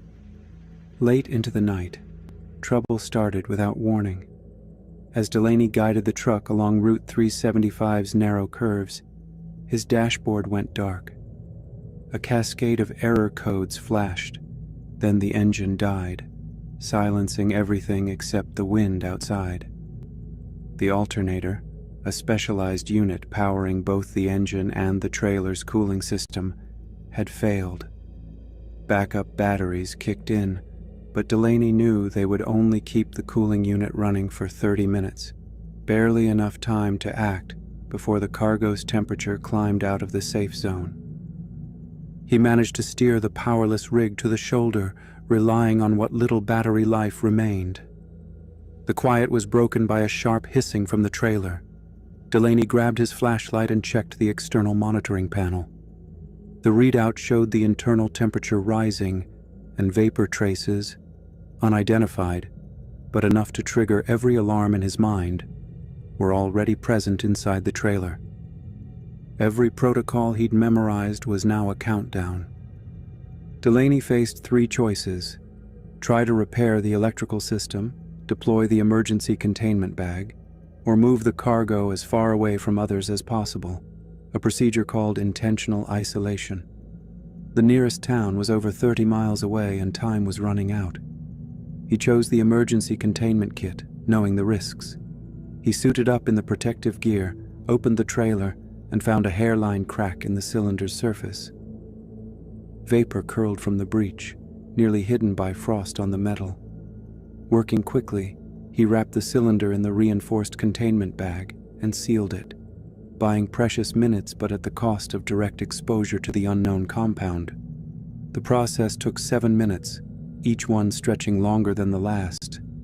With the cylinder secured, Delaney turned to the last step: isolation. He used the slope of the road and the last of the battery power to guide the truck onto a fire access trail, putting as much distance as possible between the cargo and the highway. He parked in a clearing, deep in the woods, then hiked back toward the road to wait for help. Emergency crews arrived hours later, and federal investigators credited his actions with preventing a potential disaster. The incident triggered a congressional investigation into hazardous materials transport. New regulations soon required stricter escort requirements and real-time monitoring for Level 4 shipments. Some details of Delaney's route and the material's identity remain classified, a reminder of how much is kept from public view. Delaney never returned to hazmat driving. The weight of that night stayed with him, shaping new standards for safety and training in the industry. There are moments when a single decision on a dark road can change everything, when the margin for error disappears and survival depends on calm under pressure. Sometimes it's the cold, relentless force of nature that tests a driver's resolve. Whiteout is a word that means something different to every trucker, but for Curtis Hoffman, it became a test of judgment on January 12, 2017. He was westbound on I-94 in North Dakota, hauling agricultural equipment as a rare mesoscale snow band, an intense, localized band producing more than 4 inches of snow per hour, swept across the plains. Winds gusted past 70 miles per hour, flattening visibility and turning the world into a swirling, featureless void. Most drivers would have pressed on to the nearest exit, following protocol and hoping to outrun the storm. But the road had other plans. Through the blur of white, Hoffman spotted a car buried in a drift, its hazard lights barely visible. Inside, Rebecca Keller and her 2 young children sat huddled together. Their car had spun off the road as the blizzard intensified, and now the heater was failing. Fuel was almost gone, and the temperature inside the car was falling fast. Emergency services, already overwhelmed by the scale of the storm and a flood of accidents, couldn't reach everyone. Standard procedure said to keep moving and report the stranded vehicle, but Hoffman saw the desperation on Keller's face and made a different choice. He pulled his rig as close as he could, using its bulk to shield the car from the wind, and forced his way through the snow to reach them. Keller's children were shivering, their breath clouding the icy air. Hoffman wrapped them in blankets he kept for emergencies and led them into the cab of his truck, where the engine's warmth offered a fragile barrier against the storm outside. Supplies were limited, just enough food and water for a single driver, but he shared what he had and rationed it carefully. As the hours dragged on, the snow kept falling, and the wind only grew stronger. Hoffman knew the risks didn't end with the cold. He checked the truck's exhaust pipe again and again, clearing away snow to prevent carbon monoxide from seeping into the cab, a silent danger that could kill them all without warning. He ran the engine only as needed, conserving fuel while packing snow against the doors and windows to create a layer of insulation, a trick he'd learned from old-timers who'd survived winters on the road. 12 hours passed before rescue crews could cut a path through the drifts. When they reached Hoffman's truck, they found the family alive and stable. The dash cam footage, later used in training for both truckers and emergency responders, showed the moment Hoffman first spotted the stranded car and the relentless, blinding conditions that followed. His decision to stop and help, despite every rule telling him to keep going, became a rallying point for drivers across the country. At first, Hoffman's employer reprimanded him for breaking protocol, but the outrage from fellow drivers and the public quickly changed that. The company reversed its stance, launching the Hoffman Winter Safety Initiative to better equip and train drivers for emergencies. North Dakota passed the Hoffman Act, giving legal protection to commercial drivers who stopped to help during declared weather disasters. Rebecca Keller called Hoffman the kind of hero who refuses to drive away. If this story moved you, share it to honor those who stop to help in emergencies. Sometimes the greatest danger isn't what you expect. It's what you discover when you least want to see it. There are places on America's highways where the line between routine and danger blurs without warning. Blind Curve is more than a stretch of asphalt. It's a test of nerve, a space where the unknown waits just out of sight. On June 7th, 2018, veteran driver Alan Reed faced that reality firsthand at the Overlook near Widow's Turn on Independence Pass. Reed was hauling refrigerated pharmaceuticals, eyes scanning the empty road ahead, when his route took him through a section notorious for its tight bends and sudden drop-offs. He'd driven it before, always alert to the way the mountain shadows played tricks with distance, but nothing prepared him for what stepped out of the darkness that night. Reed's headlights caught a figure waving a flashlight, flagging down with the urgency of a motorist in distress. He slowed, wary but unwilling to ignore someone who might need help. As he pulled to a stop on the narrow shoulder, a second man emerged from the trees, face hidden beneath a hood, gun leveled at the cab. The first words were cold and practiced. "Cooperate, and you'll walk away." Reed's heart hammered, but his mind stayed clear. He'd heard stories of hijackings in isolated places, but never expected to face one himself. The attackers ordered him out, demanding the keys and access codes to the cargo hold. Reed complied, hands steady, watching for any chance to turn the situation. As one of the men climbed the steps to the cab, Reed remembered the pneumatic brake release lever mounted just below the seat. The moment the attacker leaned in, Reed yanked the lever. A deafening blast of compressed air shot from under the cab, catching the man square in the chest and sending him sprawling backward. The second attacker flinched, firing a wild shot that shattered the side mirror but missed Reed entirely. Reed used the chaos to scramble back into the driver's seat and slam the door. He started the engine, floored the accelerator, and sent the rig fishtailing down the pass, headlights bouncing across the guardrail. The attackers vanished into the trees as Reed radioed for help, voice shaking but alive. He kept driving until he reached the next town, where he met highway patrol officers who had already picked up the two suspects, later identified as the Markham brothers, near the Overlook. The investigation linked the Markhams to 7 similar ambushes targeting truckers on remote routes, all staged at blind curves or overlooks where escape was nearly impossible. Reed's quick thinking and use of his truck's unique features didn't just save his life, it exposed a broader network of organized attacks that had gone undetected for months. The Markham case led to new warnings for drivers. Never stop on a blind curve, always verify distress calls, and use the cab's defenses when threatened. Reed's story spread through trucking forums and safety briefings, a reminder that even the most experienced drivers can become targets in the wrong place at the wrong time. The stories tonight trace a pattern: hidden threats, calculated risks, and the constant need for vigilance. Each account is a testament to the strength and resourcefulness demanded by life on the road. As these stories fade into the rear view, what remains is the reality that every mile holds its own secrets, and every driver carries more than just cargo. That flash of impossible headlights in the dark isn't just a memory. It's a warning that shaped every story tonight. The open road reveals the true cost of survival, from the calculated acts of predators to disasters hidden in plain sight. Each case has left its mark, fueling industry reforms, GPS tracking for unusual stops, emergency alerts, and the buddy system for remote routes.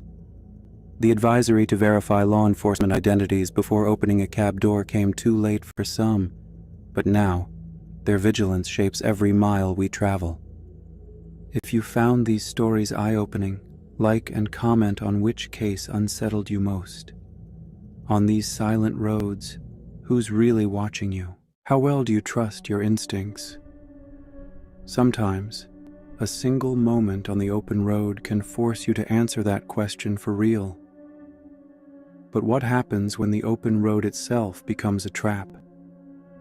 3 drivers, each alone in the cab, face the kind of split-second decisions that save them from disappearing forever. From eerie figures waiting in the dark to the chilling sight of an abandoned rig with no sign of its driver, their stories show how a quiet routine can twist into something unexplainable in an instant. Out here, survival often comes down to trusting that uneasy feeling you can't ignore. It was supposed to be just another quiet night on the road. The vanishing driver started with headlights cutting through the dark, a long-haul run from the west coast to the east, and the kind of empty highway that makes you forget how far you are from help. I was used to these stretches, just the steady hum of the engine, CB radio crackling low, and the rhythm of mile markers ticking by. It was late, that hour when the world feels like it shrunk to the inside of your cab and the 2 lanes ahead. I kept an eye on the road, one hand on the wheel, the other close to the radio just in case. Up ahead, a set of flashing hazard lights broke up the monotony. At first, I figured it was a routine breakdown, maybe a flat or someone pulled over to check their load. But as I got closer, I realized the truck wasn't on the shoulder. It was right in the middle of the lane, angled across the dividing line. No traffic in sight, no sign of movement. I slowed down, easing my rig to the edge of the road. Something about the way that truck sat, engine idling, cab door swung open, made the hair on my arms stand up. I cut the engine, grabbed my flashlight, and stepped out. The silence was heavy, broken only by the low rumble of the abandoned truck. I walked up slow, shining my light across the chrome and up into the cab. The driver's seat was empty. A jacket lay tossed on the passenger side. There was a half-finished coffee in the cup holder, still warm enough to fog the lid. The CB mic dangled, swaying gently, as if someone had dropped it in a hurry. No bags, no logbook, nothing that told me who this driver was or where they'd gone. Boot prints led from the cab down into the gravel, fading into darkness. There was no sign of a struggle. No blood, no torn fabric, just those smudged prints and the open door. I called out, but my voice just bounced back at me from the empty fields. I reached for my mic again, wondering if the missing driver was still out there, but found only silence. That's when I heard it. A voice over my own CB, thin and broken, like it was coming from underwater. Just one word. Help. The transmission cut out as quickly as it started. I froze, staring at the radio. I hadn't seen another vehicle for miles. My mind raced through every explanation I could think of. Maybe the driver was nearby and trying to reach someone.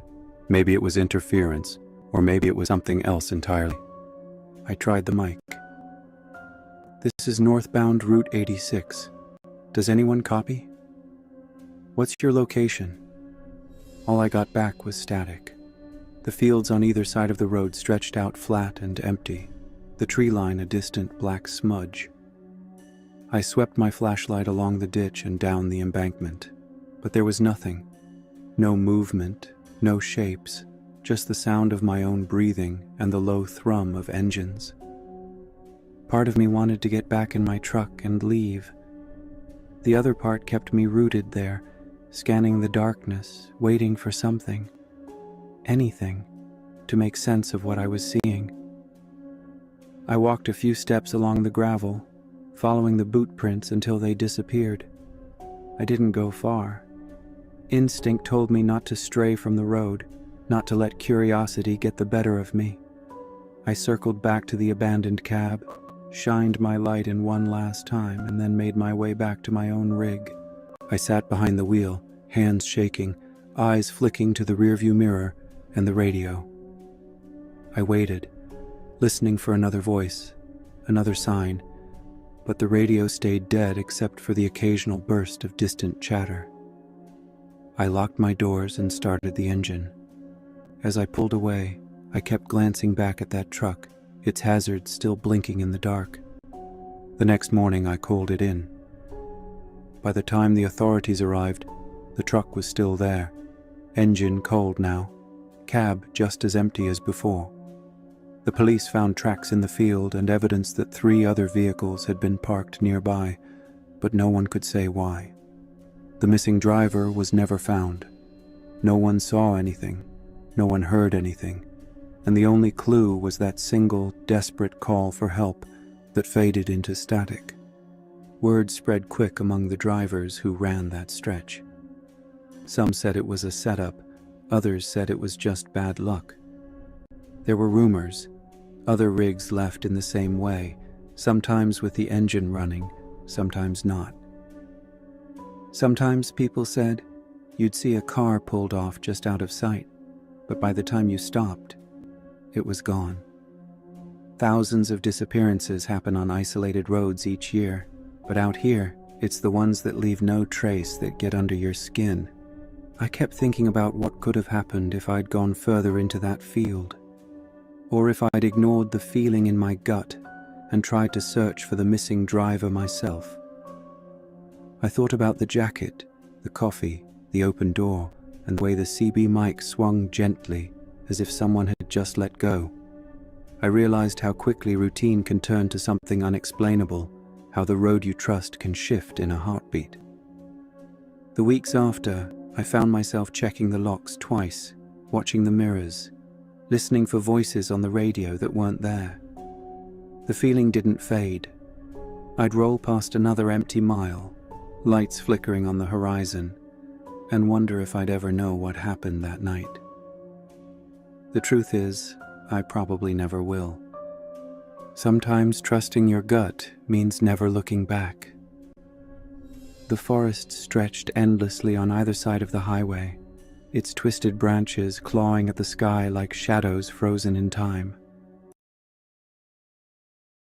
Clawing at the sky like shadows frozen in time.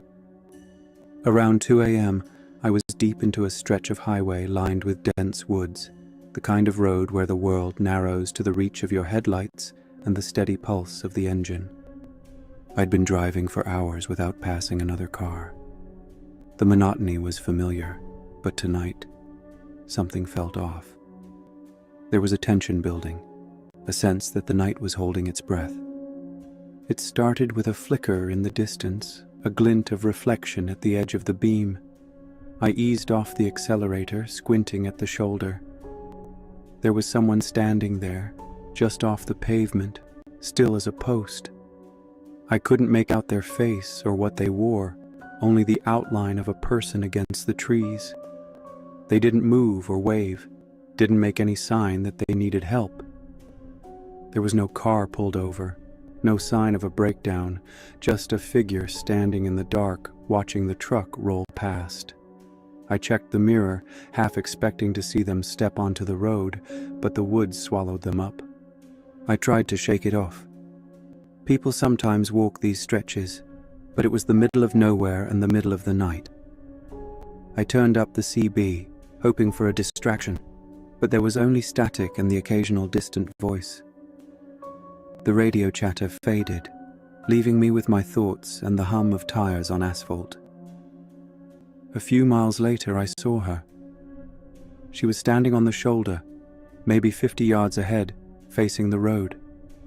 The headlights picked her out clearly, torn jeans, a red hoodie, hands hanging by her sides. Her face was pale and she stared straight ahead, not at me or the truck. As I got closer, she didn't move. Her eyes didn't follow the cab or react to the noise. For a moment, I thought she might be a trick of the light, but as I passed, I caught the blankness in her expression. She looked through the windshield, through me, like she was waiting for something that wasn't coming. I couldn't help glancing in the mirror, but by then, the darkness had closed in behind me. My hands tightened on the wheel. There shouldn't have been anyone out here, let alone two people so close together. I rolled the window up and checked the locks, feeling a cold knot settle in my chest. I kept my eyes on the road, but every shadow at the edge of the woods made my nerves jump. I tried to write it off as fatigue, but the feeling wouldn't go away. Then up ahead, something blocked the left lane. I eased off the gas, squinting through the glare on the windshield. It was a person lying face down in the road. They weren't moving, arms stiff at their sides, body stretched across the lane. My first instinct was to hit the brakes, but I hesitated. It didn't feel right. The placement was too perfect, the scene too quiet. There were no skid marks, no debris, nothing to suggest an accident. Just a body in the middle of nowhere. Every part of me wanted to help, but something in my gut told me to keep moving. I nudged the truck into the center of the road, giving the figure a wide berth. As I passed, I stared, trying to make sense of what I was seeing. The man looked young, maybe late 20s, wearing jeans and a dark coat. He didn't flinch or react to the headlights. The stillness felt wrong, too deliberate, like he was waiting for something. The truck rolled by, and I couldn't help but check the mirror one last time. That's when I saw it. The man who'd been lying motionless sat up, head turning to watch the truck pull away. His face was blank, but his eyes followed me. He didn't look hurt or confused. He looked like he'd been waiting for a reaction. My heart hammered in my chest as I pressed harder on the gas. I didn't want to see what would happen if I stopped. I kept my eyes on the road, refusing to look back again. The urge to pull over and catch my breath was strong, but I pushed through it. My mind raced through every possibility. Maybe it was a prank, maybe someone needed help, but the feeling in my chest wouldn't let up. I'd heard stories at truck stops, warnings passed around over bad coffee and hash browns. Drivers talked about setups like this, fake breakdowns, people pretending to be hurt, all to lure someone into stopping. Once you're out of the cab, you're exposed. The woods give plenty of cover for anyone waiting just out of sight. I thought about the woman in the red hoodie, the man standing at the shoulder, and now the body in the road. It was too much to be a coincidence. I kept driving, hands locked on the wheel, eyes flicking between the mirrors and the empty lanes ahead. The CB crackled, but no one else was nearby. The realization hit me in waves. If I'd stopped, if I'd gotten out to help, I might not have seen who else was hiding in the trees. The woods pressed close on both sides, offering plenty of places for someone to wait. My instincts had kept me moving, even when every other part of me wanted to help. That feeling of unease, the tension that had started with the first figure, had built to a point where I couldn't ignore it. I drove for miles before I let myself breathe easy again. The night stayed quiet, but the image of the man sitting up in the road stuck with me. I kept thinking about how quickly things can turn, how a routine drive can shift into something you can't explain. I remembered what drivers at rest stops had warned about, staged ambushes using fake victims in need. It's not just a story you hear, it's something that happens out here, where help is far away and the dark hides everything. He pressed the gas, heart racing, convinced more figures lurked just beyond the tree line. The next stop on my route was supposed to be a break, a place I'd pulled into dozens of times before, where routine and familiarity usually meant safety. The truck stop between those two small South Dakota towns had always been part of my routine. It was bigger than it needed to be for such a quiet stretch of highway, but that was part of why I trusted it. Most nights, just a couple of trucks would be scattered across the lot, engines cooling in the dark, and the silence felt predictable. I never expected anything out of the ordinary. That night, though, as I rolled in, everything was off from the start. There were no lights in the distance, no familiar glow marking the stop. I slowed, thinking maybe I'd missed it or taken a wrong turn, but my headlights caught the outline of the building right where it should have been. Only now, everything about it was wrong. The windows were boarded up with rough planks, the fuel pumps gone, and the lot itself looked like it had been erased. No tire tracks, no litter, nothing left behind except cracked pavement and weeds pushing through. The whole place felt stripped down, like someone had gone out of their way to wipe out any sign of life. I let the truck idle near the edge of the lot, staring at the boarded-up building. I kept expecting to see another rig or maybe a car tucked away near the back, but there was nothing. The silence pressed in hard.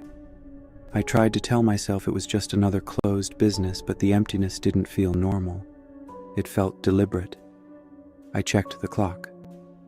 I'd been counting on this stop for hours, but now, just sitting there, I felt exposed. I thought about staying. I was tired, and the next real stop was a long way off. I locked the doors and tried to settle in, but that uneasy feeling wouldn't let go. The quiet was too heavy, and the boarded windows made it feel like the place was hiding something. My mind kept running through reasons to move on, and I couldn't shake the sense that if I stayed, I'd regret it.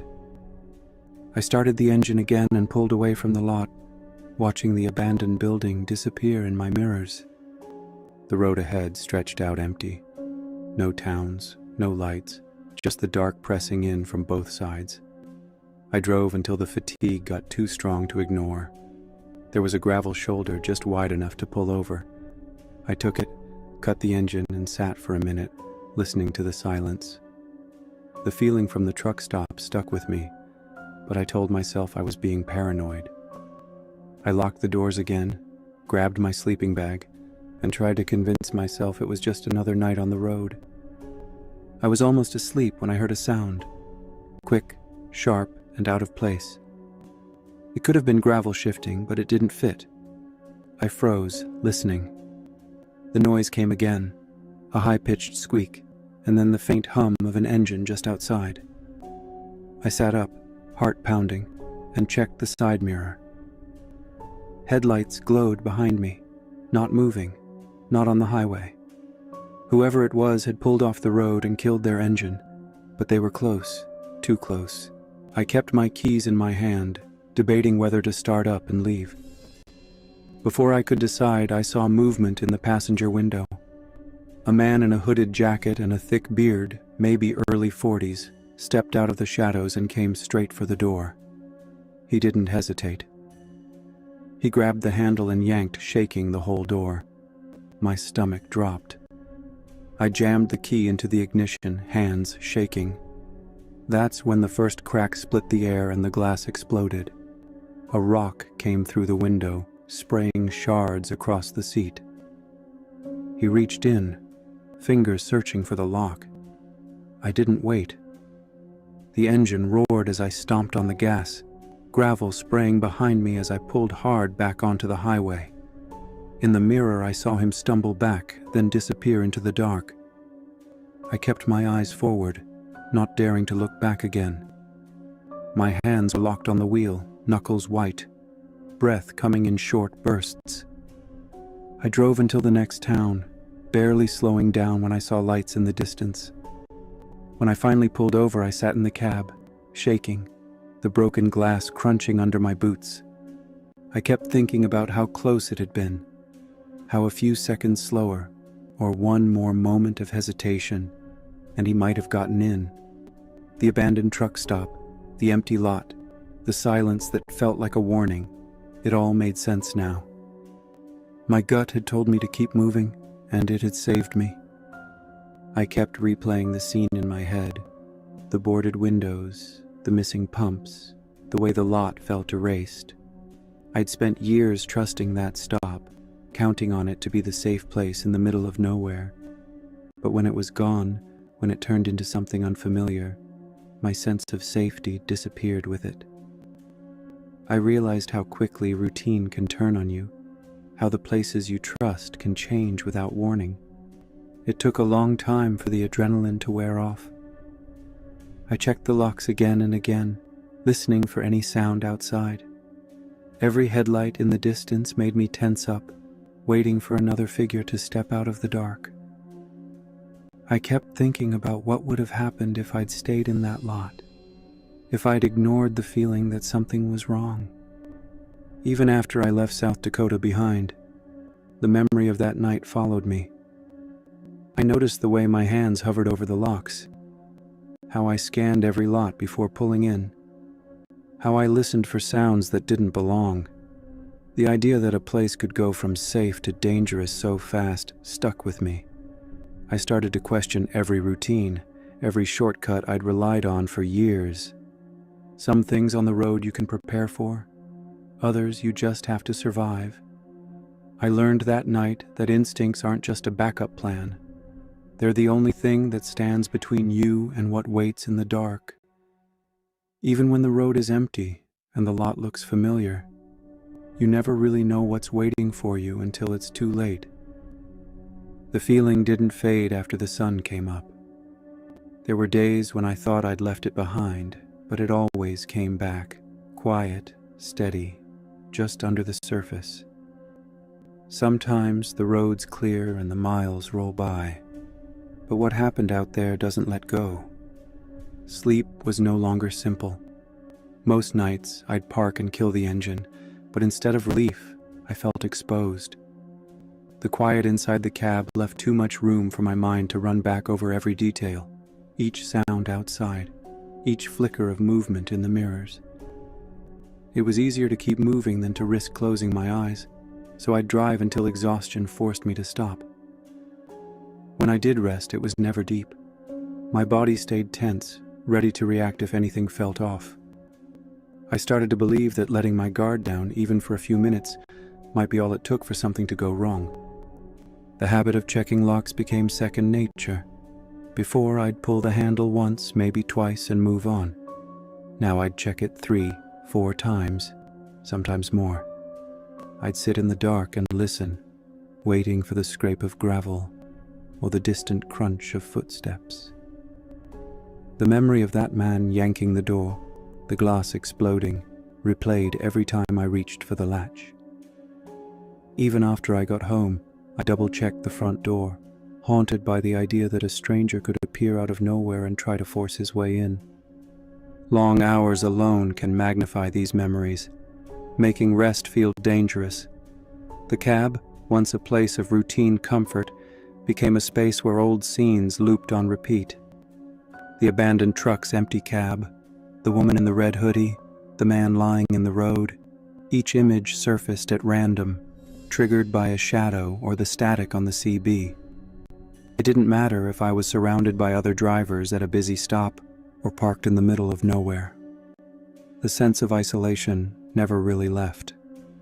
I found myself rerouting trips, skipping certain rest areas, and planning stops where there was always at least some sign of life. I'd avoid stretches of highway that felt too empty, even if it meant driving an extra hour or two. Familiar places lost their comfort. The boarded-up truck stop, once a reliable midpoint, was now a warning. I'd scan every lot before pulling in, looking for anything out of place. A car parked too far from the lights, a figure standing by the payphone, a set of footprints in the mud that didn't belong. The missing driver stayed with me. Sometimes I'd see an empty rig at a fuel station and think about that night. The cab door left open, the coffee still warm, the boot prints leading off into the dark. I'd wonder if he'd trusted the wrong person, or if he'd ignored a feeling that told him to keep going. The lack of answers made it worse. Not knowing what happened left a gap my mind kept trying to fill. Every time I pulled over, the question surfaced again. What if this is the night I don't see the danger coming? That uncertainty worked its way into everything. I'd catch myself rehearsing what I'd do if someone tried to break in again, or if I saw another body in the road. I'd picture myself slamming the truck into gear, hitting the lights, calling for help on the CB. The scenarios grew more detailed and more urgent the longer I thought about them.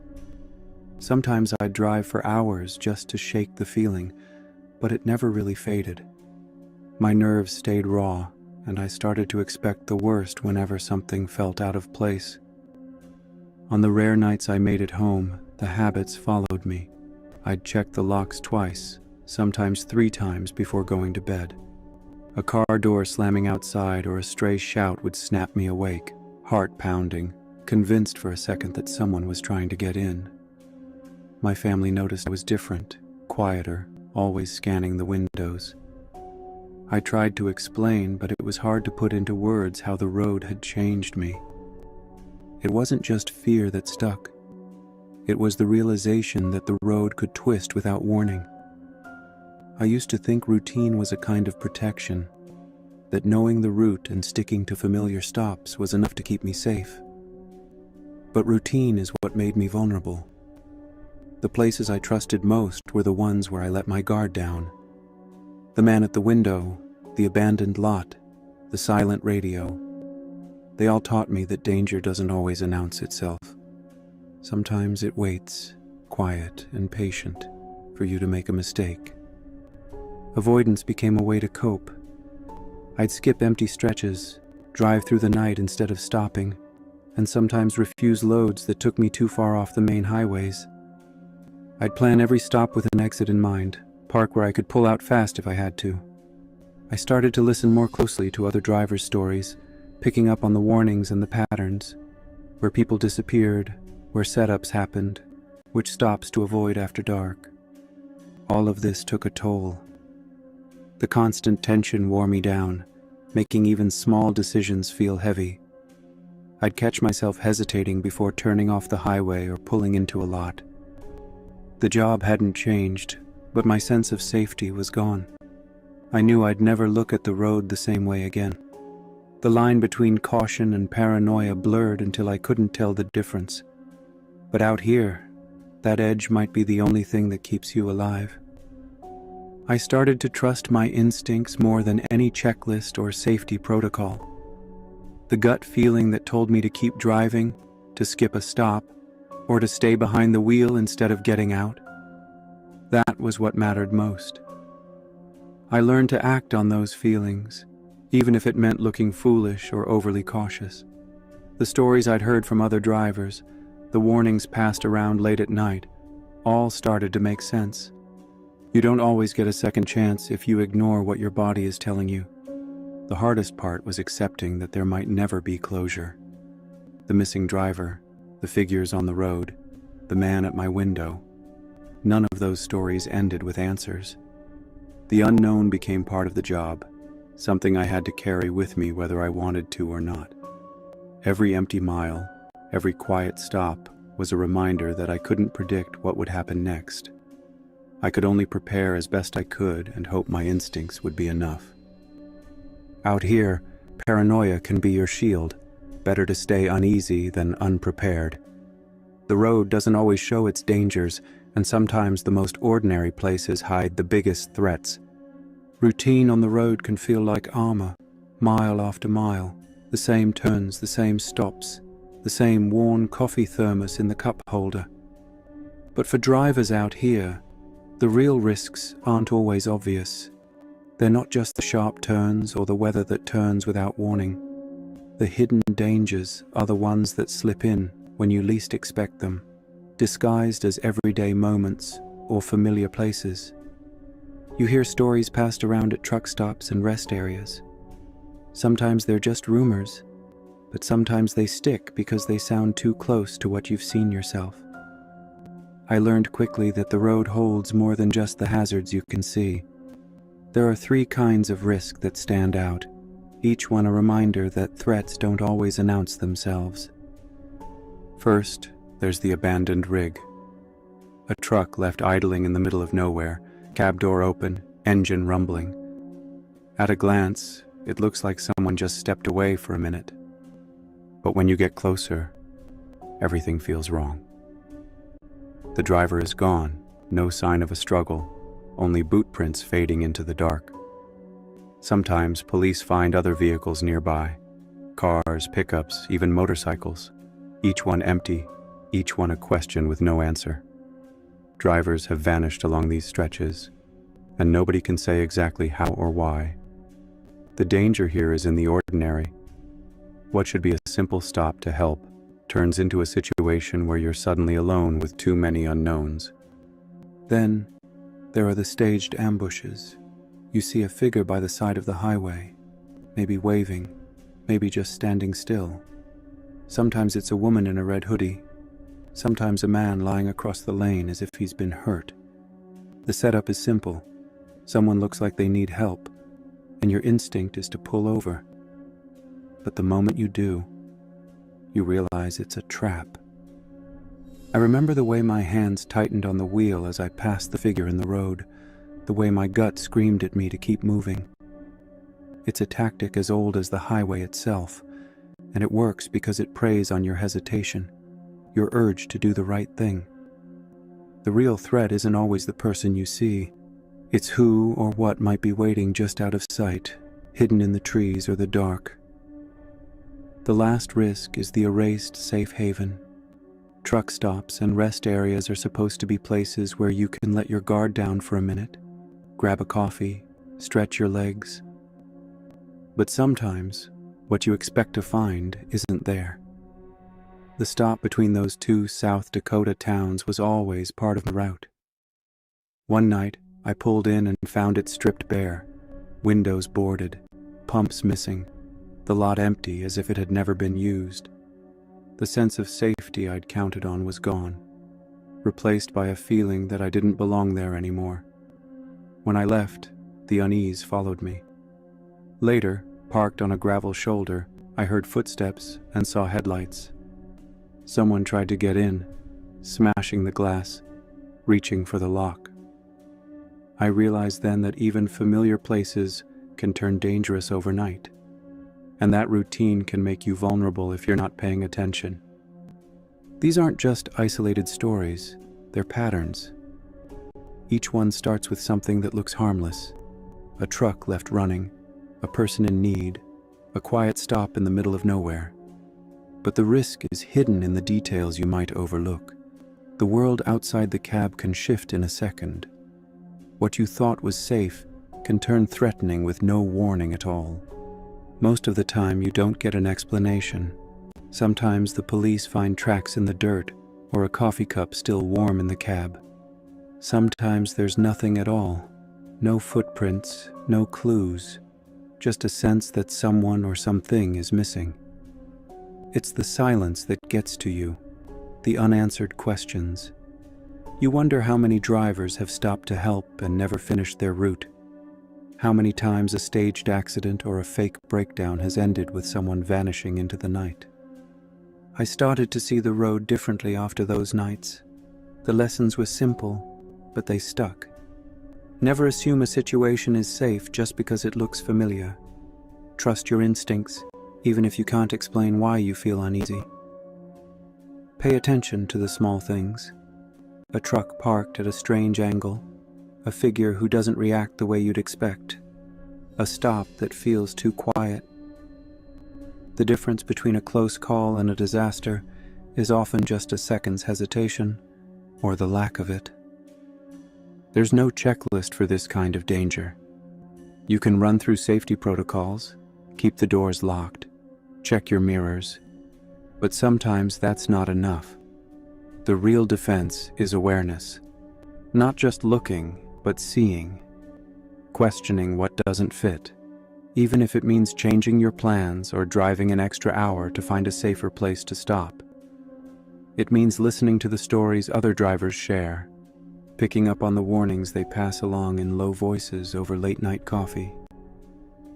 Some drivers say you get used to the tension. I never did. I learned to live with it, to let it sharpen my senses instead of dulling them. The road asks you to balance caution with action, to know when to help and when to keep moving.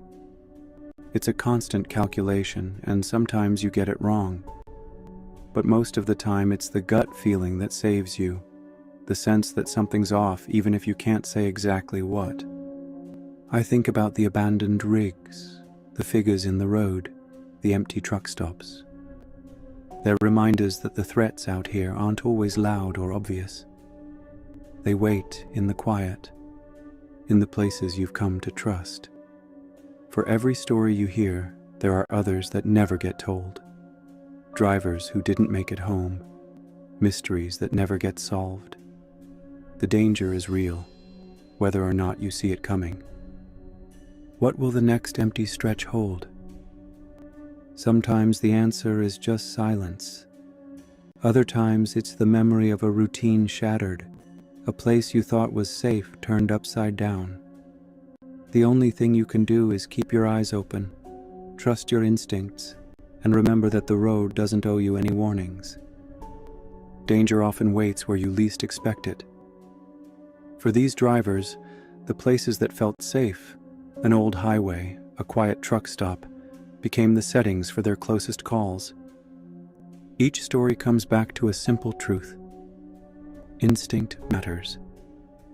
The abandoned truck, the motionless figure at the roadside, the empty lot that should have been a refuge, all of it showed how quickly routine can shift.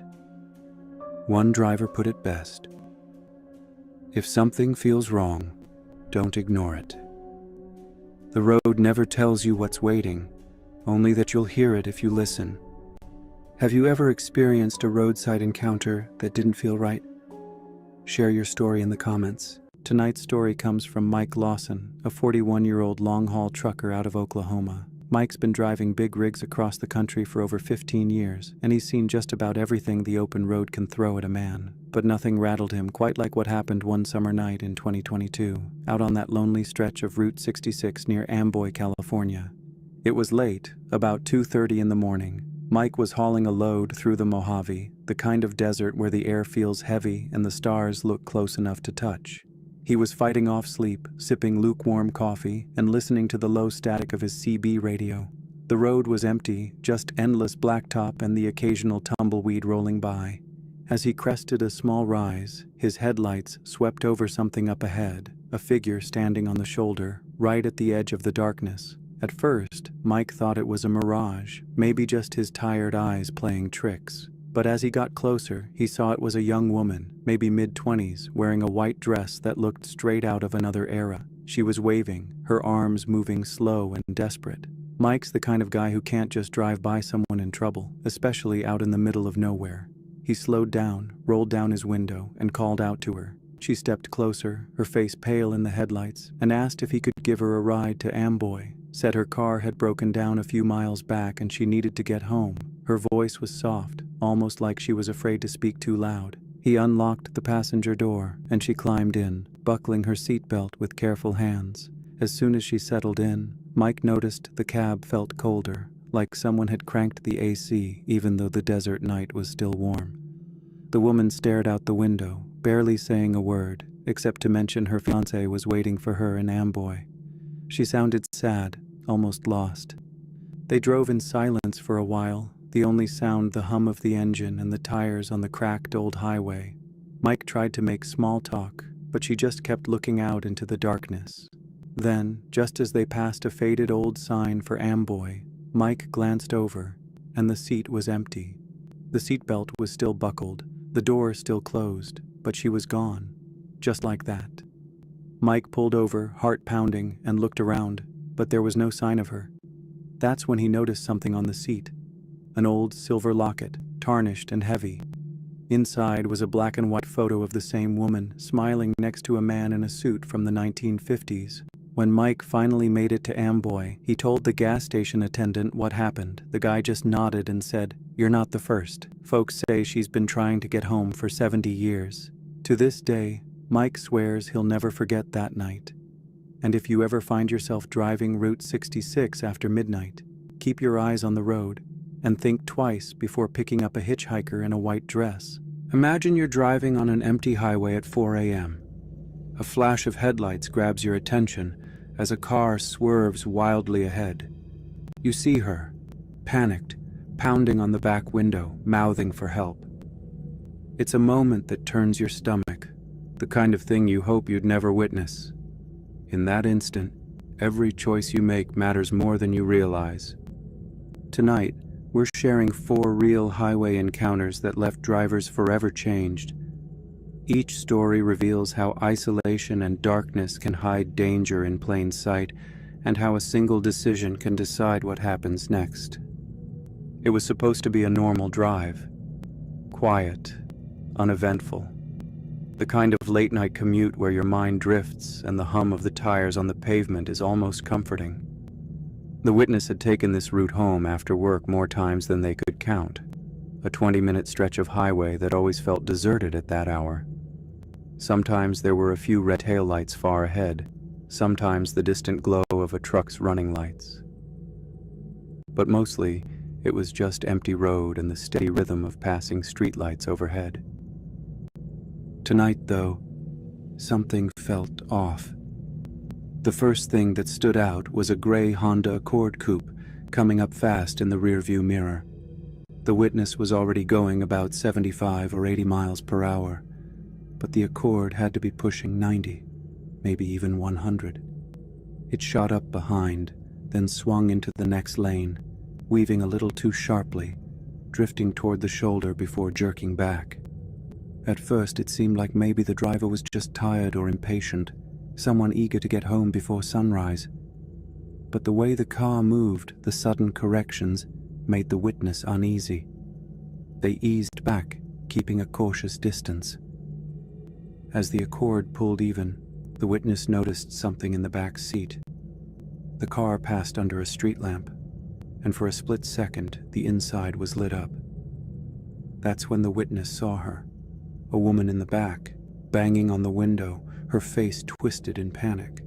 Her hands pressed against the glass, and she was mouthing one word over and over: help. There wasn't time to process it. The witness's heart started pounding. The car surged ahead, but the image of that woman's face stuck. There was no way to ignore it. The witness grabbed their phone and dialed 911, repeating the details as clearly as possible. Gray Honda Accord coupe, speeding north on the interstate. Woman in the back seat in obvious distress. The dispatcher's questions came fast. Direction, license plate if possible, how many people in the car. The witness tried to answer everything, voice shaky at first but growing steadier with each response. Stay with the car, but don't get too close. Officers are on their way, the dispatcher told them. Keeping up wasn't easy. The Accord kept accelerating, sometimes drifting dangerously close to the edge of the road. The witness hovered around 95 miles per hour, just managing to keep the car in sight. Every so often, the driver of the Accord would reach back with a sudden swinging motion, as if trying to hit or restrain the woman. The witness relayed everything to the dispatcher: location, speed, what was happening inside the car. The sense of urgency was overwhelming, but there was no time to think about fear or second-guess the decision to get involved. The Accord's brake lights flared suddenly. The car slowed, and for a moment it looked like it might try to pull over. The witness's mind raced. What if the driver realized they were being followed? What if they tried to confront them? The dispatcher's voice was steady in their ear, reminding them to keep a safe distance and not to intervene directly. Instead of stopping, the Accord swerved again and picked up speed. The witness stayed back, not wanting to lose sight of the car, but also not wanting to provoke the driver. The highway stretched ahead, empty except for the two cars, the darkness broken only by the occasional flash of headlights from the opposite direction. After what felt like forever, red and blue lights appeared in the rearview mirror. The witness felt a wave of relief, but the situation was still tense. The Accord must have noticed the police too, because it sped up, trying to put as much distance as possible between itself and the flashing lights. The witness kept close enough to track the car for the dispatcher, even as the sirens grew louder. The chase ended suddenly. The Accord swerved across 2 lanes and screeched to a stop on the shoulder. 2 police cruisers boxed it in, one in front and one behind. Officers jumped out, weapons drawn, shouting commands. The driver of the Accord stepped out, hands up, his posture rigid and defiant. The shouting got louder, the scene chaotic and tense. Then the back door opened and the woman stumbled out. She looked dazed, her face streaked with tears and fear. But she was alive. One of the officers guided her away from the car, speaking quietly to calm her down. The driver was pinned against the hood of the Accord, handcuffed and still muttering. The witness sat in their own car, watching it all unfold, their hands trembling against the steering wheel. Later, police would confirm what the witness already suspected. The woman had been abducted from a public place just hours before.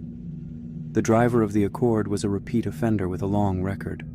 Violent crimes, restraining orders, a history of ignoring the law. The woman had been thrown into the back seat, the child locks engaged so she couldn't escape. She'd been desperate, running out of time. If the witness hadn't seen her and called for help, there's no telling how the night would have ended. The drive home after that was silent. The witness kept replaying the scene in their mind. The woman's face, the pounding on the window, the moment of hesitation before making the call. It was hard not to wonder what might have happened if they'd looked away, or convinced themselves it was nothing. Most people assume they'll know exactly what to do in a crisis, but the truth is, hesitation is common.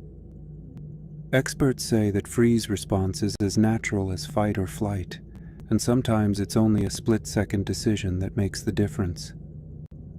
For days afterward, the witness thought about the woman and the close call. The officers said it was the right thing to do, reporting what they saw and staying with the car until help arrived. It wasn't heroism, just paying attention and acting on instinct. Still, it was impossible not to wonder how many other emergencies go unnoticed because someone doubts what they see. The highway was empty again, the witnesses' headlights cutting through the dark as they made the way home. Some dangers are impossible to miss, but others aren't so obvious. Sometimes it's a cry for help in the night. Sometimes it's something you don't see until it's right in front of you. And sometimes the real threat is hidden in plain sight, waiting for someone to notice. Some dangers on the highway don't announce themselves. They creep up behind you, hidden in the glare of headlights or the shadows of a passing truck. One driver learned this the hard way while crossing Route 20, a long stretch of road running from Chicago to Massachusetts. It was late, about 1 in the morning, and after 10 hours behind the wheel, the monotony of the drive had settled in. The highway felt endless, just a dark strip under a pale sky, and the only company was the steady hum of tires and the occasional distant glow of another car. The driver liked these empty stretches. There was something about the way the world faded away, just the dashboard lights and the road ahead. But that night, things changed. Out of nowhere, a pair of headlights appeared in the rearview mirror, drawing closer. The driver moved over to the right lane to let the truck pass, but it didn't. Instead, it tucked in right behind, its lights bright enough to make it hard to see anything else. The pickup stayed close, too close, pressing in like it was trying to push the car forward. He tried to ignore it at first, but the truck wouldn't back off. The driver switched lanes again, hoping the truck would finally pass, but the truck switched too, matching every move. The unease turned to anxiety. The pickup's headlights blinked off and on, not in any pattern, just enough to make it clear this wasn't just impatience. The driver could feel his pulse pick up as the truck started to speed up, pulling ahead for a moment, only to slow down and block the lane. He tried to pass, but every attempt was met with the truck swerving in front, cutting him off. The driver braked hard once to avoid a collision. his hands clamped tight around the steering wheel. The truck's movements got more aggressive, weaving across the lanes and making it impossible to get by. It was more than road rage. It felt deliberate, calculated. Then, as the two vehicles ran side by side for a moment, the driver got a look inside the truck. Two people stared back, both faces hidden behind blank white masks with twisted grins. The masks were the kind you see in old movies or on protest posters, expressionless but somehow threatening. One of them tilted their head, just watching, not saying anything, not making a sound. The driver's stomach dropped. It was like something out of a nightmare. He tried to keep his distance, but the truck wouldn't let up. Every time he slowed, they slowed. When he tried to speed up, they matched him. The game went on for miles, the truck swerving and blocking, never letting him get away. The driver's mind raced through options. Call for help, try to lose them, pull off at the next exit. Every second felt longer than the last. Finally, he saw an exit ramp coming up. It was dark, the kind of road that wound off into the trees, but it was the only chance to get away. As he reached the ramp, he didn't slow down for the red light at the end. He just blew right through it, tires squealing as he turned. He could hear the truck's engine behind him, the rumble growing louder as it followed. The back road was narrow, twisting through thick woods, and the darkness made it hard to see more than a few feet ahead. He didn't look back, just kept driving. The headlights behind him flickered through the trees, sometimes close, sometimes farther away. Every turn felt like it might be the one where they caught up, but he kept pushing forward, hoping for a break. Then, just as suddenly as it started, the headlights disappeared. The truck was gone. The only sound was the engine and the rush of blood in his ears. The driver didn't stop, not until he reached a small town miles down the road. He pulled into an empty gas station lot, the bright lights overhead making him feel almost safe. He sat there for a long time, hands shaking, replaying every second. Even after the immediate fear faded, the memory stuck. The masks, the way the truck moved, the feeling of being hunted on an empty road, none of it made sense, but all of it felt real. Later, he'd think about how quickly things can change on a lonely highway. One moment, the world feels quiet and safe. The next, you're being chased by strangers with hidden faces, forced to trust your instincts just to stay alive. The experts say that kind of experience can stick with you, changing the way you see empty roads and headlights in the dark. For this driver, the lesson was simple. Sometimes, the only thing standing between you and something much worse is the decision to act, even if it means breaking the rules. Long after the night was over, the fear lingered. Every time he drove at night, he found himself watching for headlights that got too close, for cars that didn't pass when they should. The masks haunted his thoughts, a reminder that you never really know who's out there or what they want. It made him more cautious, more aware of every car and every shadow on the highway.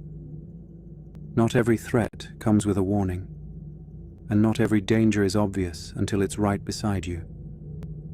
Sometimes it's just a feeling that something isn't right, a flash of white in the dark, a decision to run a red light because your instincts tell you it's the only way to get out. And sometimes, even when you escape, the echoes of that fear follow you into the next stretch of road, waiting for the world to turn strange again.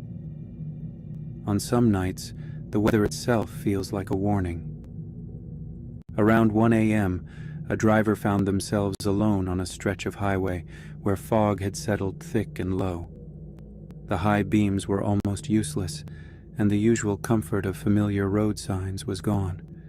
There was just the dull glow of headlights and the steady sweep of windshield wipers. The sense of isolation grew with every mile, and the driver couldn't shake the feeling that something about this night was different.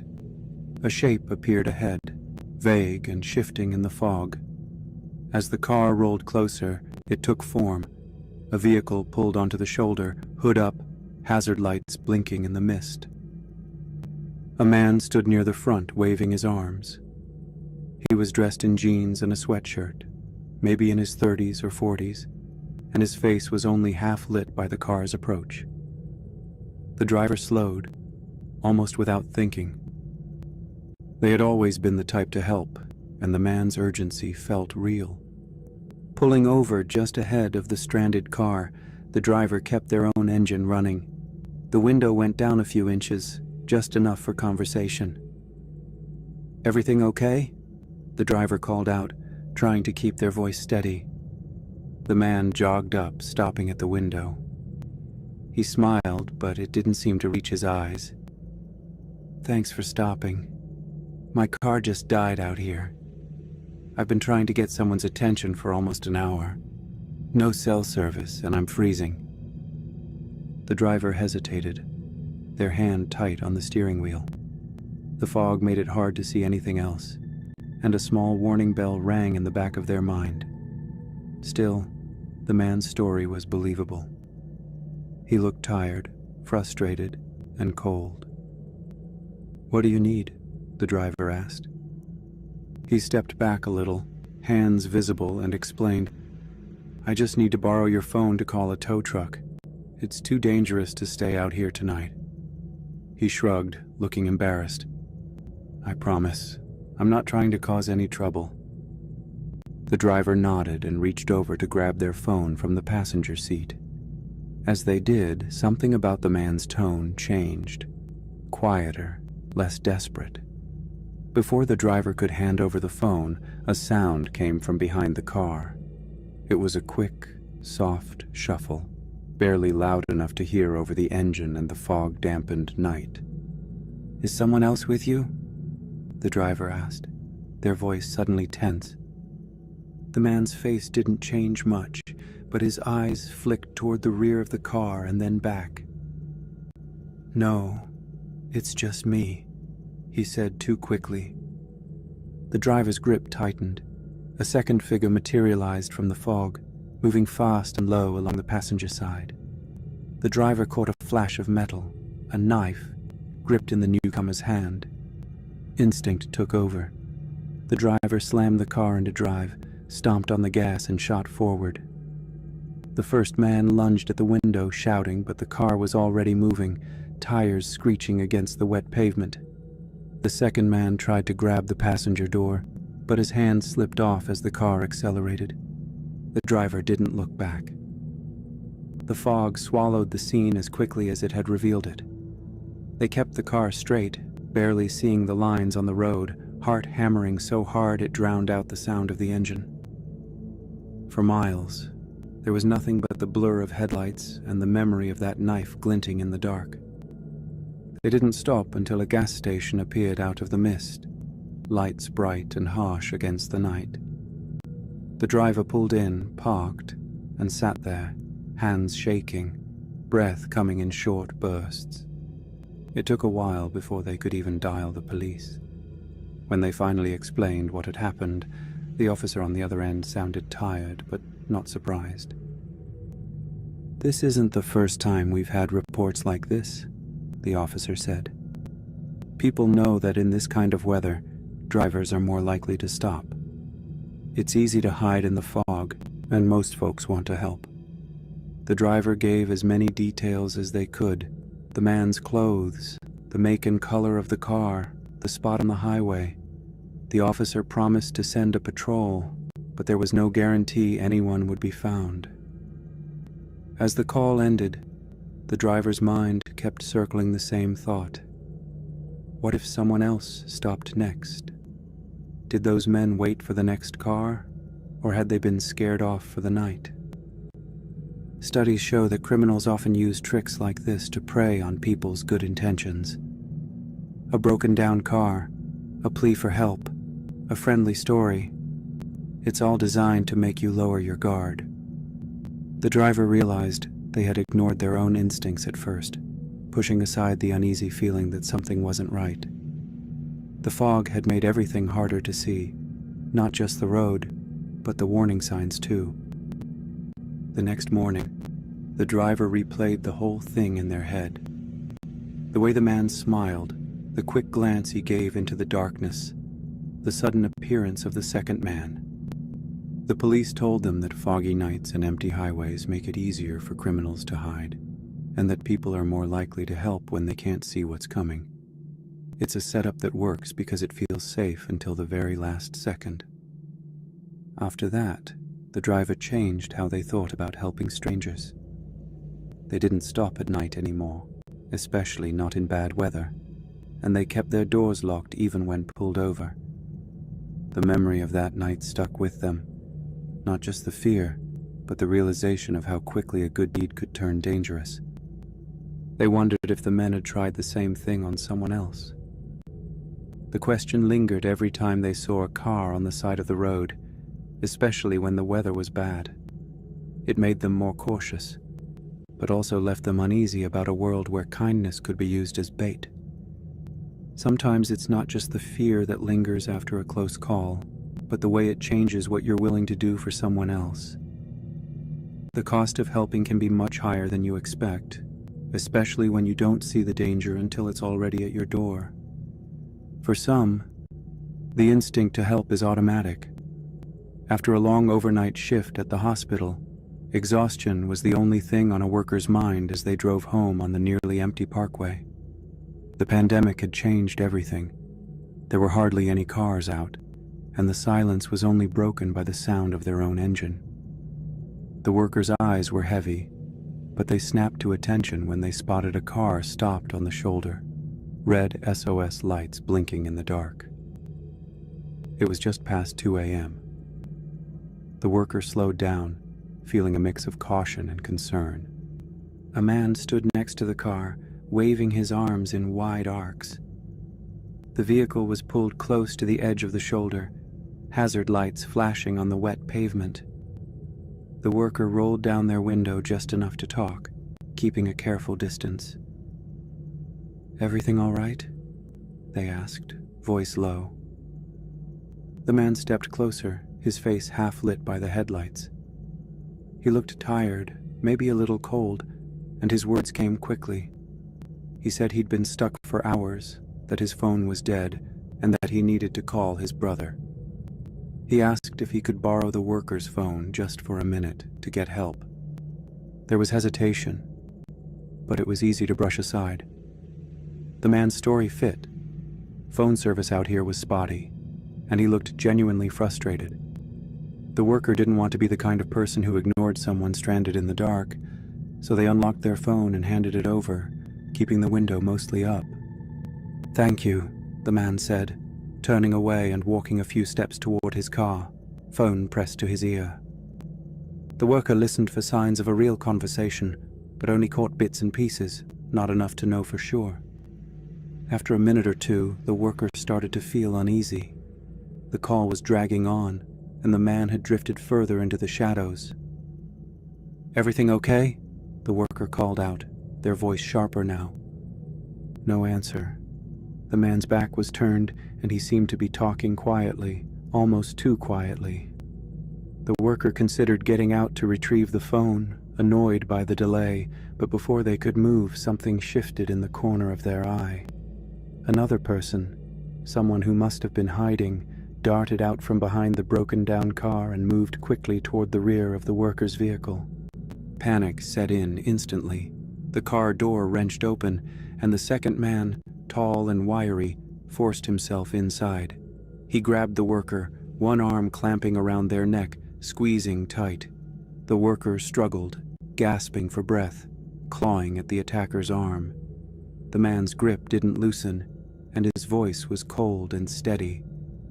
"I'm gonna need you to stop moving." Adrenaline surged.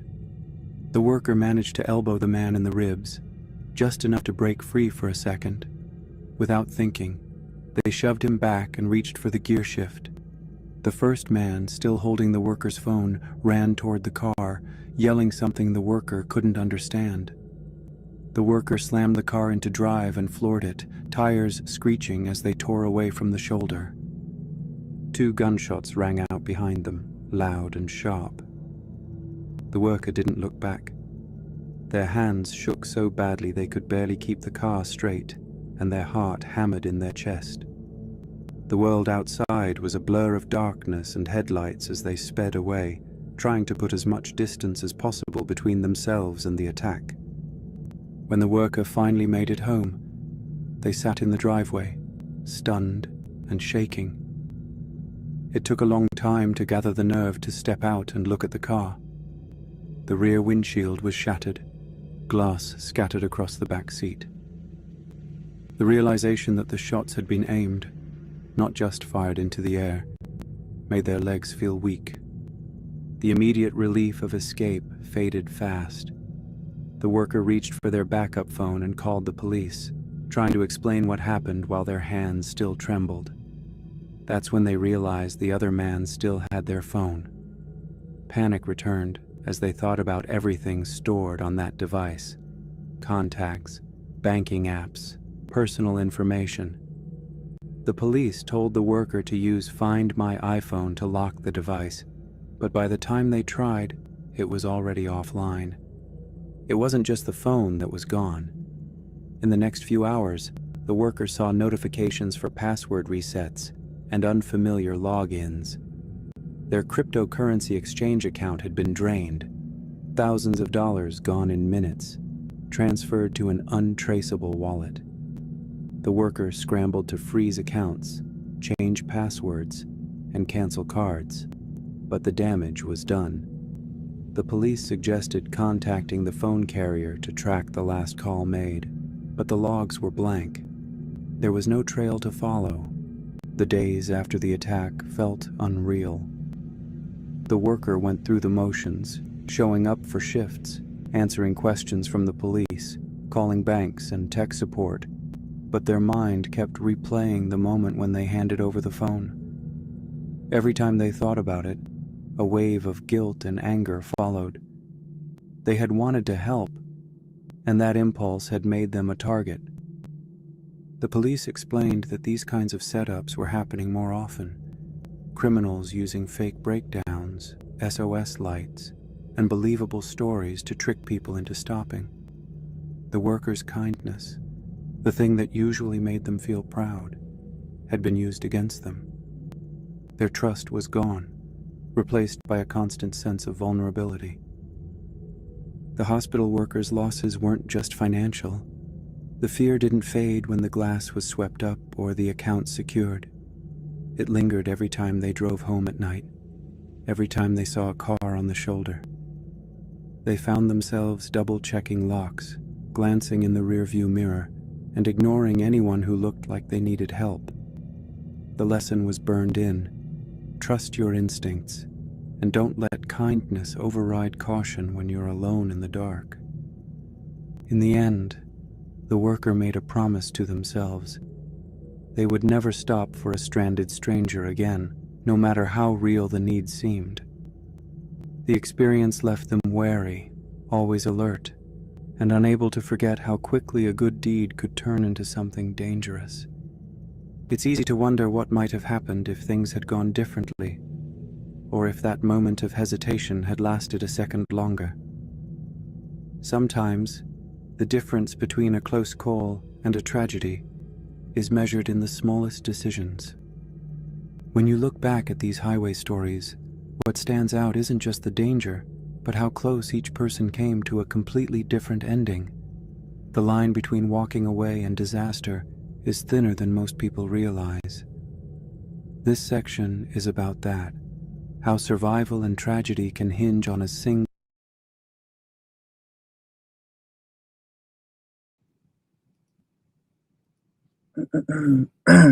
Yeah, so yeah, I never said that the ant was live, bro. I just said I was reacting to the interview. So yeah, all that he's trying to melt this stream because the ant left like 8 hours ago. Yeah, I never said ant was on here, bro. P Sharp was the all-time. Sharp was 100 all the time. Just too much to be trying to stop good game. So you was trying to see some sharp. I'm confused. D. I'm gonna end this one, man. Be back like probably around 11 or 12 at night tonight. You feel me? Because that's the good time. And all that other stuff, man. Lord Jamar, he has some good stuff about the new Black Panther Party. We get out to the next one, man. Make sure you hype, like, all that. We gone.